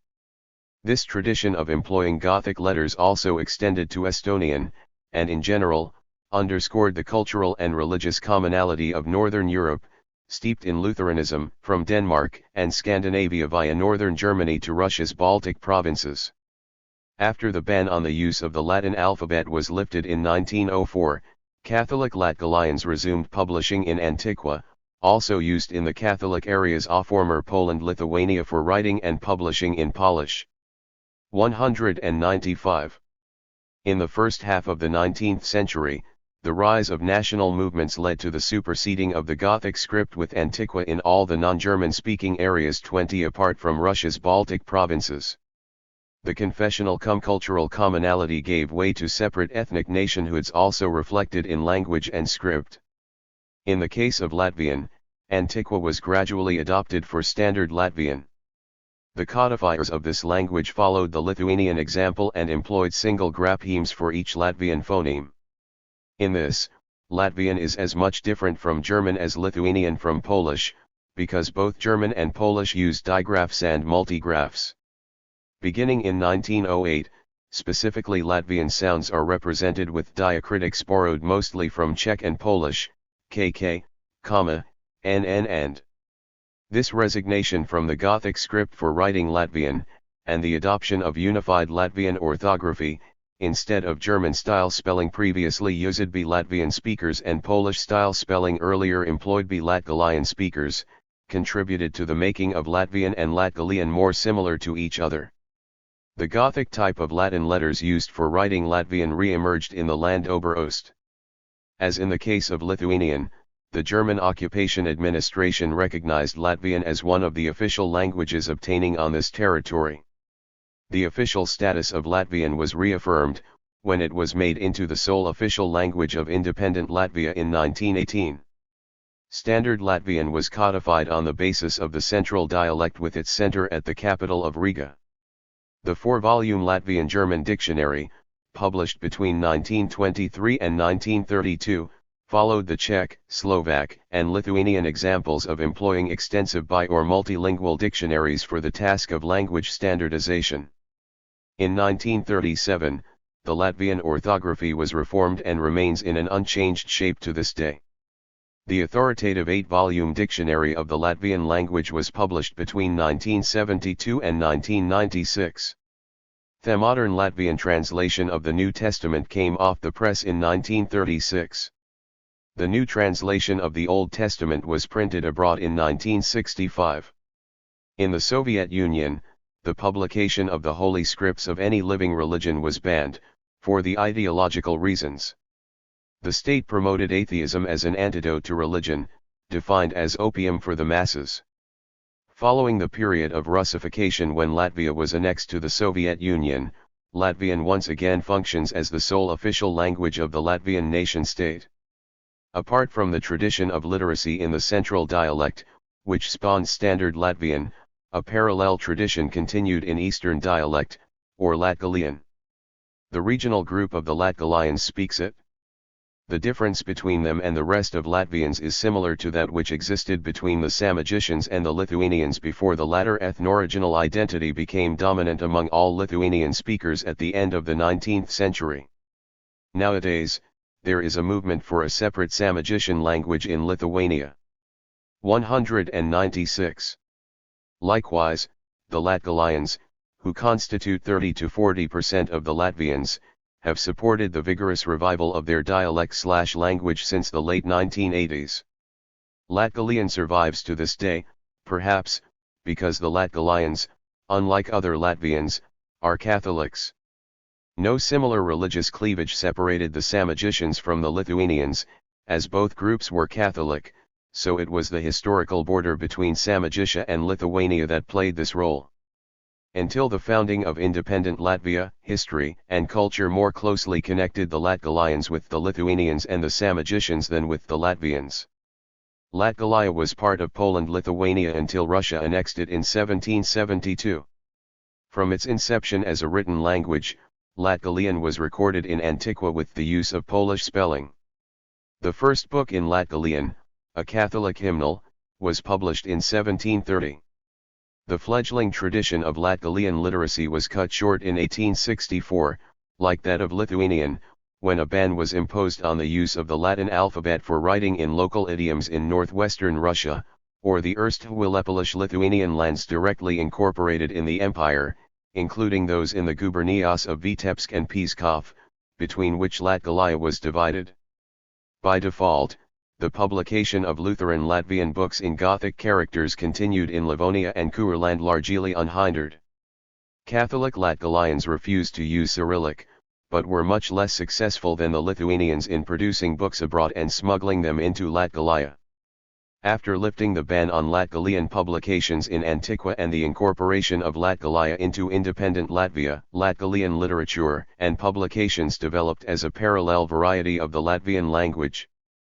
Between 1920 and 1934, Latgalian was used as a co-official language in local self-government and education in Latgalia. The tradition was crowned with the Latgalian translation of the New Testament in 1933. After a coup in 1934, this revival was cut short, because the authoritarian regime, which overthrew democracy, castigated Latgalian as an obstacle to the full ethno-linguistic unity of the Latvian nation, although this language does not differ much from Standard Latvian. For the Kremlin, which annexed Latvia, along with Estonia and Lithuania, in 1940, Latgalian presented an unwanted complication on the way to building the National Republic of Soviet Latvia. Between 1959 and 1989, no publications in Latgalian rolled off the press, except those published abroad. Today, publications in Latgalian are produced for the surviving 150,000 speakers of this language, mostly thanks to the efforts of the publishing house of the Culture Center of Latgalia in Arzen, which was founded in 1990. The speakers of Latgalian mostly consider it a dialect of Latvian and identify themselves as Latvians. The Latvian language law of 1999 obliges the state to ensure the preservation, protection, and development of Latgalian literary language, defined as a historical variant of the Latvian language. 197. In Latvia, the moribund Finno-Ugric language of Livonian, precariously survives in the vicinity of the coastal town of Koka, which faces the Estonian island of Saaremaa. Ironically, in the 13th century, the speakers of this language lived in the place, which is the northern half of Latvia today. The Livonian translation of the New Testament was published in 1942. Riga recognizes the Livonians as an indigenous people of Latvia, and proclaimed the strip of the Livonian coast, with the 12 villages inhabited by 1,700 ethnic Livonians, a cultural, historic, and protected territory in 1992. Ethnic Latvians and other non-Livonians are discouraged from settling in the area and establishing businesses there. In addition, the language law of 1999 also recognized Livonian as an indigenous language of Latvia, which allows the state to support its maintenance. The ethnonym Estonian gained currency only in the 19th century, unlike Latvian, which had become widespread already at the beginning of the 17th century. Earlier, Estonians referred to themselves as Maravas and to their language as Makiel. Russian sources refer to them also as Chuds until the beginning of the 20th century, and the term was sometimes adopted in Polish as Chudowie. Its etymology is unclear. For the first time, The ethnonym made its appearance in 6th century Latin histories on the Goths. Rus Slavic chroniclers recognized the Chuds as one of the founders of the Rus polity, alongside the Germanic Varangians and Slavs. Folk Slavic etymologies claim that the ethnonym came from Slavic chuzhoi, chud, or chudny. The Slavic speakers of Rus tended to ascribe the ethnonym Chuds to the Finno-Ugric peoples, in general. Interestingly, in 2002, in the Russian Federation, a Finno-Ugric nationality named as Chuds was officially registered. They live in the northern region of Arkhangelsk. Latin Estonia or German Estland is derived from the Germanic name of this region, Ostland, or the Eastern Land, as used by Danish and Livonian order invaders. Later, in the spirit of classicism, and in order to make the territorial gains more dignified, Latin scribes maintained that the name of Estland meant the land of the Esti. Tacitus mentioned an ethnic group named so in his Germania, and located it on the southeastern shores of the Baltic. The ethnonym Latvian stems from Latin for Latgalia, which was rendered variably as Latgalia, Lathagali, Letoia, or Letia. Hence, German Letland, Latvian Latviha, Polish Lotwe, Russian Lataia, and English Latvia. Latvian for Latgalia, Daugavpils, is derived from the river Daugava, which crosses the region. Because Riga, the center of Latvian culture, developed in the originally Finno-Ugric speaking area, in the 17th century the Livonian. 198. Term Latvies emerged for referring to Latvians. At the same time, it gave rise to Ruthenian Latish and Polish Lotis for Latvian, and the corresponding Latviskazem for Latvia. It was an informal term, as what today is Latvia, was then known as Livonia and Kurland. Under this influence, in the 18th century, Latvian Latvjazemi for Latvia emerged, and developed into contemporary Latvija, in the first half of the 19th century. The Russian administration used Latisi for Latvians, which Latvian national activists preferred to German Let, as at that time the already established self-ethnonym for Latvians was Latvijtas. To provide the Latvians with a classical genealogy in the mid-19th century, some claimed that their ancestors emigrated from Latium, or Lasehu in Latvian. This also deftly countered the Lithuanian claim that the Lithuanian language was the direct descendant of Latin. The Estonian self-glottonym Makil corresponded to Orthodox Slavic Prostiamova for local vernaculars as opposed to Church Slavonic or Ruthenian. Since the early 13th century, Denmark, the Livonian order, Sweden, and Poland-Lithuania had dominated the Estonian-speaking areas before Russia incorporated them after 1710. The name of the Estonian capital of Tallinn is a clear evidence of these early influences, because it means the city of Danes. The political upheavals changed the ethno-linguistic makeup of the region. In the 13th century, Finno-Ugric Livonians lived as far south as modern-day Riga and the southern shores of the Gulf of Riga. As in the case of Latvian, the first continuous Estonian text appeared in a now-lost quadrilingual Protestant missal. The earliest surviving text is a German Estonian Protestant catechism published in Wittenberg in 1535. The first grammar of the Estonian language was written in German and was printed in 1637.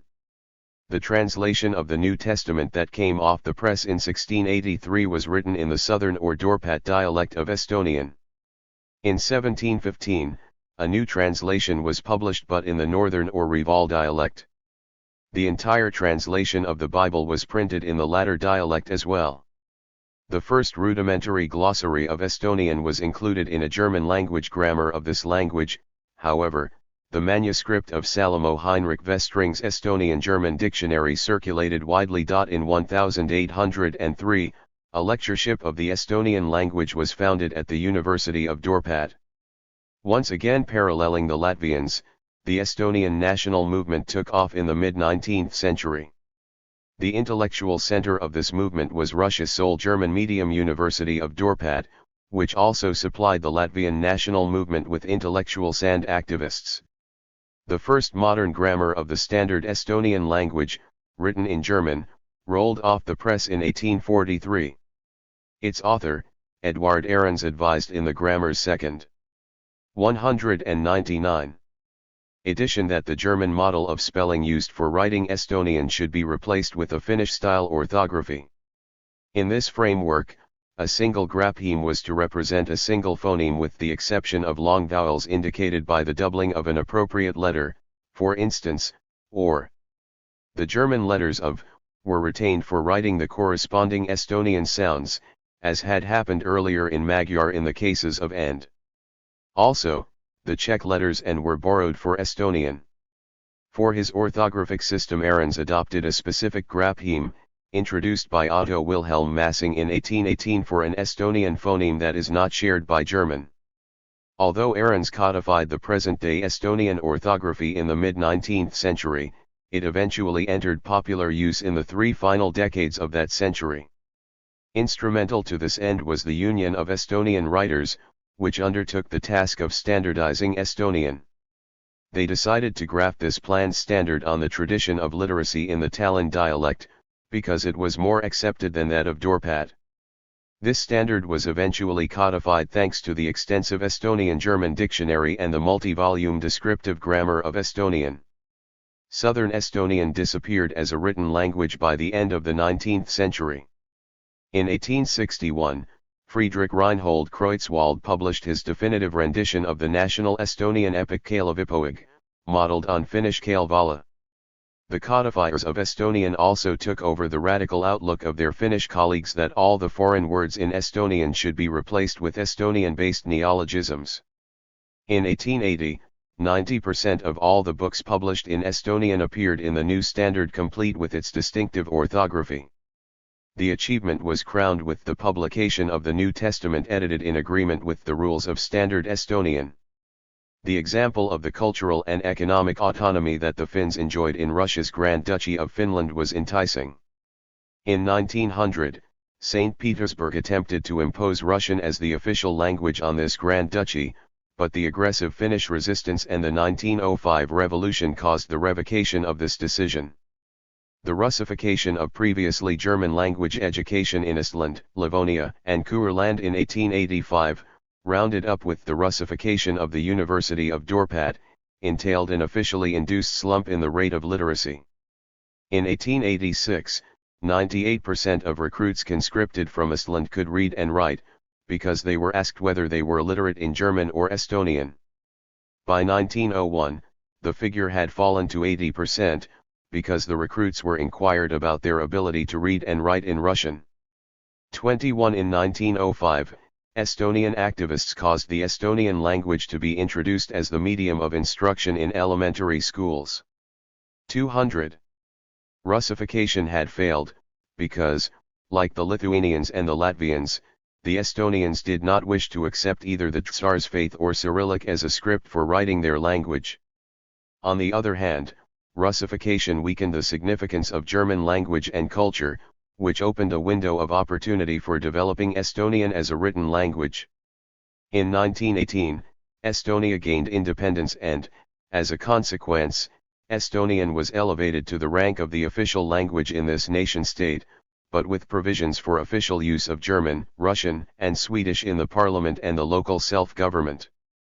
Efforts to distance the Estonian nation from their former German and Russian lords, translated into the introduction of English as the most important foreign language taught in Estonian schools.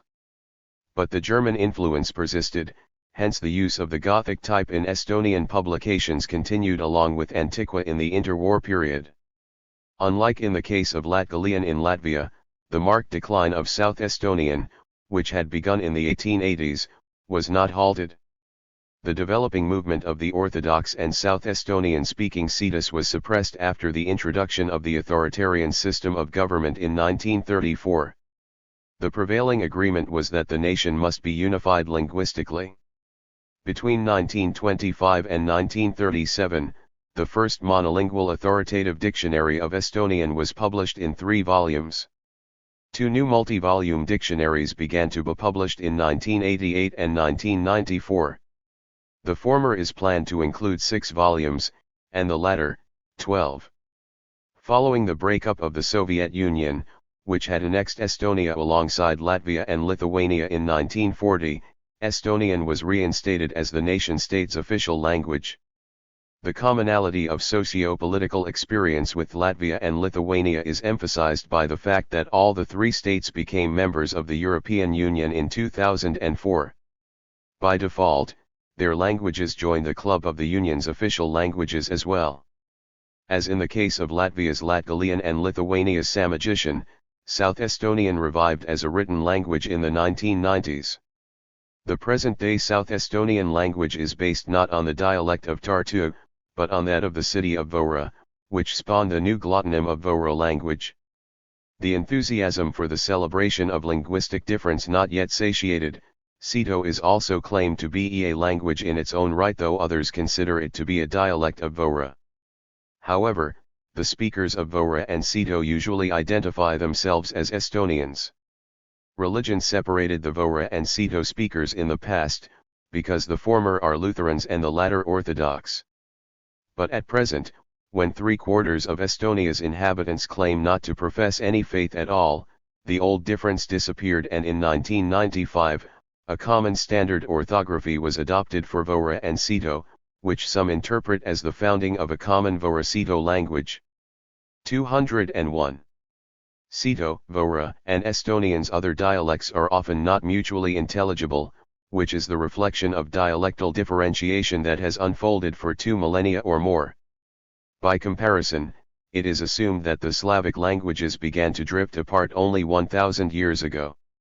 In addition, it is proposed that the original Finno-Ugric community fragmented over 10,000 years ago. Hence, unlike in the case of the Slavic languages, the EU's 3 official Finno-Ugric languages of Estonian, Finnish, and Magyar are utterly unintelligible, though Estonian is much closer to Finnish as Swedish to German. The largest Finno-Ugric speaking communities speak these 3 languages, whereas other Finno-Ugric languages are spoken by much smaller groups and face the danger of extinction. Practically, the speakers of all these endangered languages live in the Russian Federation, where they are subjected to the continuing pressure of Russification.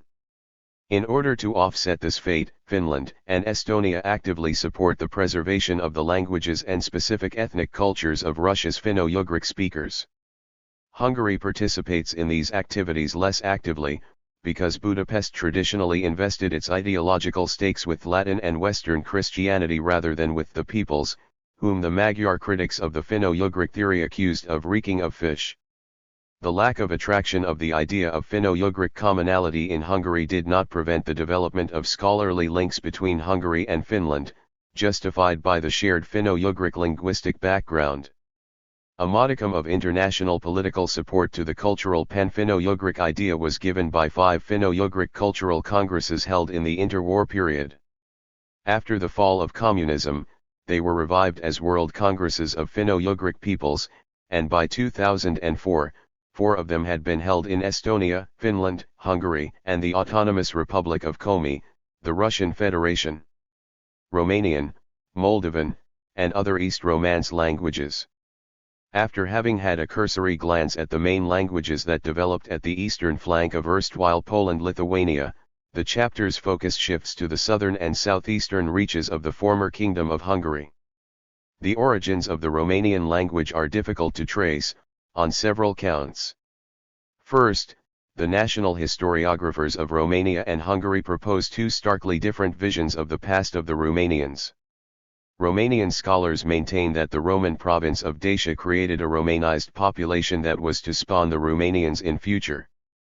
In this vision, Dacia's Romans 202 continued to live in their region despite political instability, which set in after the Roman legions abandoned the province, leaving it open to the succession of numerous invasions of Goths, Slavs, Huns, or Avars. On the other hand, Magyar historians maintain that most, if not all, of the Latin-speaking population of Roman Dacia moved south of the Danube, when the Romans decided to evacuate this province. This would mean that the Magyars seized Transylvania as an empty country, with no legitimate owners. The logic of ethnic nationalism dictates that continuous settlement of a population ethnically identified with a contemporary nation means that this nation should be the rightful owner of Transylvania. In fact, there are no documents to decide what really happened. Probably, some inhabitants of Roman Dacia remained in the province and, likewise, the Magyars did not arrive into a region completely denuded of population. It is likely that, as in other areas of the Balkans, the Latin-speaking population faced with steppe nomadic populations sought protection in fortified coastal cities and in inaccessible mountain villages. The former being absent in Transylvania, the latter solution was more workable. Living in a difficult mountainous environment required adapting to a new way of winning a livelihood. From then until the 19th century, the transhumant version of pastoral economy dominated in the region. Under the impact of renewed instability connected to the northward advance of the Ottoman Empire, this economy spread northward along the Arch of Carpathians. The population engaged in this kind of economy used to be known as Vlachs or Wallachians, irrespective of what language they might use. In the southern Carpathians, it was usually a Romance speech, while Slavic in the north of these mountains. Perhaps, Slavophone peasants have remained in close contact with Romance-speaking shepherds since the 6th century, when Slavs arrived in Central European the Balkans. Later, economic symbiosis allowed Slavic-speaking villagers to emulate the Romance speakers' transhumant way of life, when cultivating land proved too dangerous. In the 16th century, the Romance language of Dalmatian disappeared. 22 The agricultural economy of Slavic, Greek, and Albanian speakers proved more effective at producing growing populations, which engulfed the static populace of Romance-speaking shepherds. As a result, the formerly larger area of their residence shrank to demographic islands located in the mountains of the Balkans. These islands evolved into the Aromanians in Greece, Albania, Macedonia, and Bulgaria, the Istro-Romanians in Croatia section of Istria, and to the Megleno-Romanians in northern Greece. The Aromanians, also known as Macedo-Romanians, traditionally were referred to as Vlachs, like the Romance-speaking forefathers of the contemporary Romanians. The latter called themselves Wallachians, which was also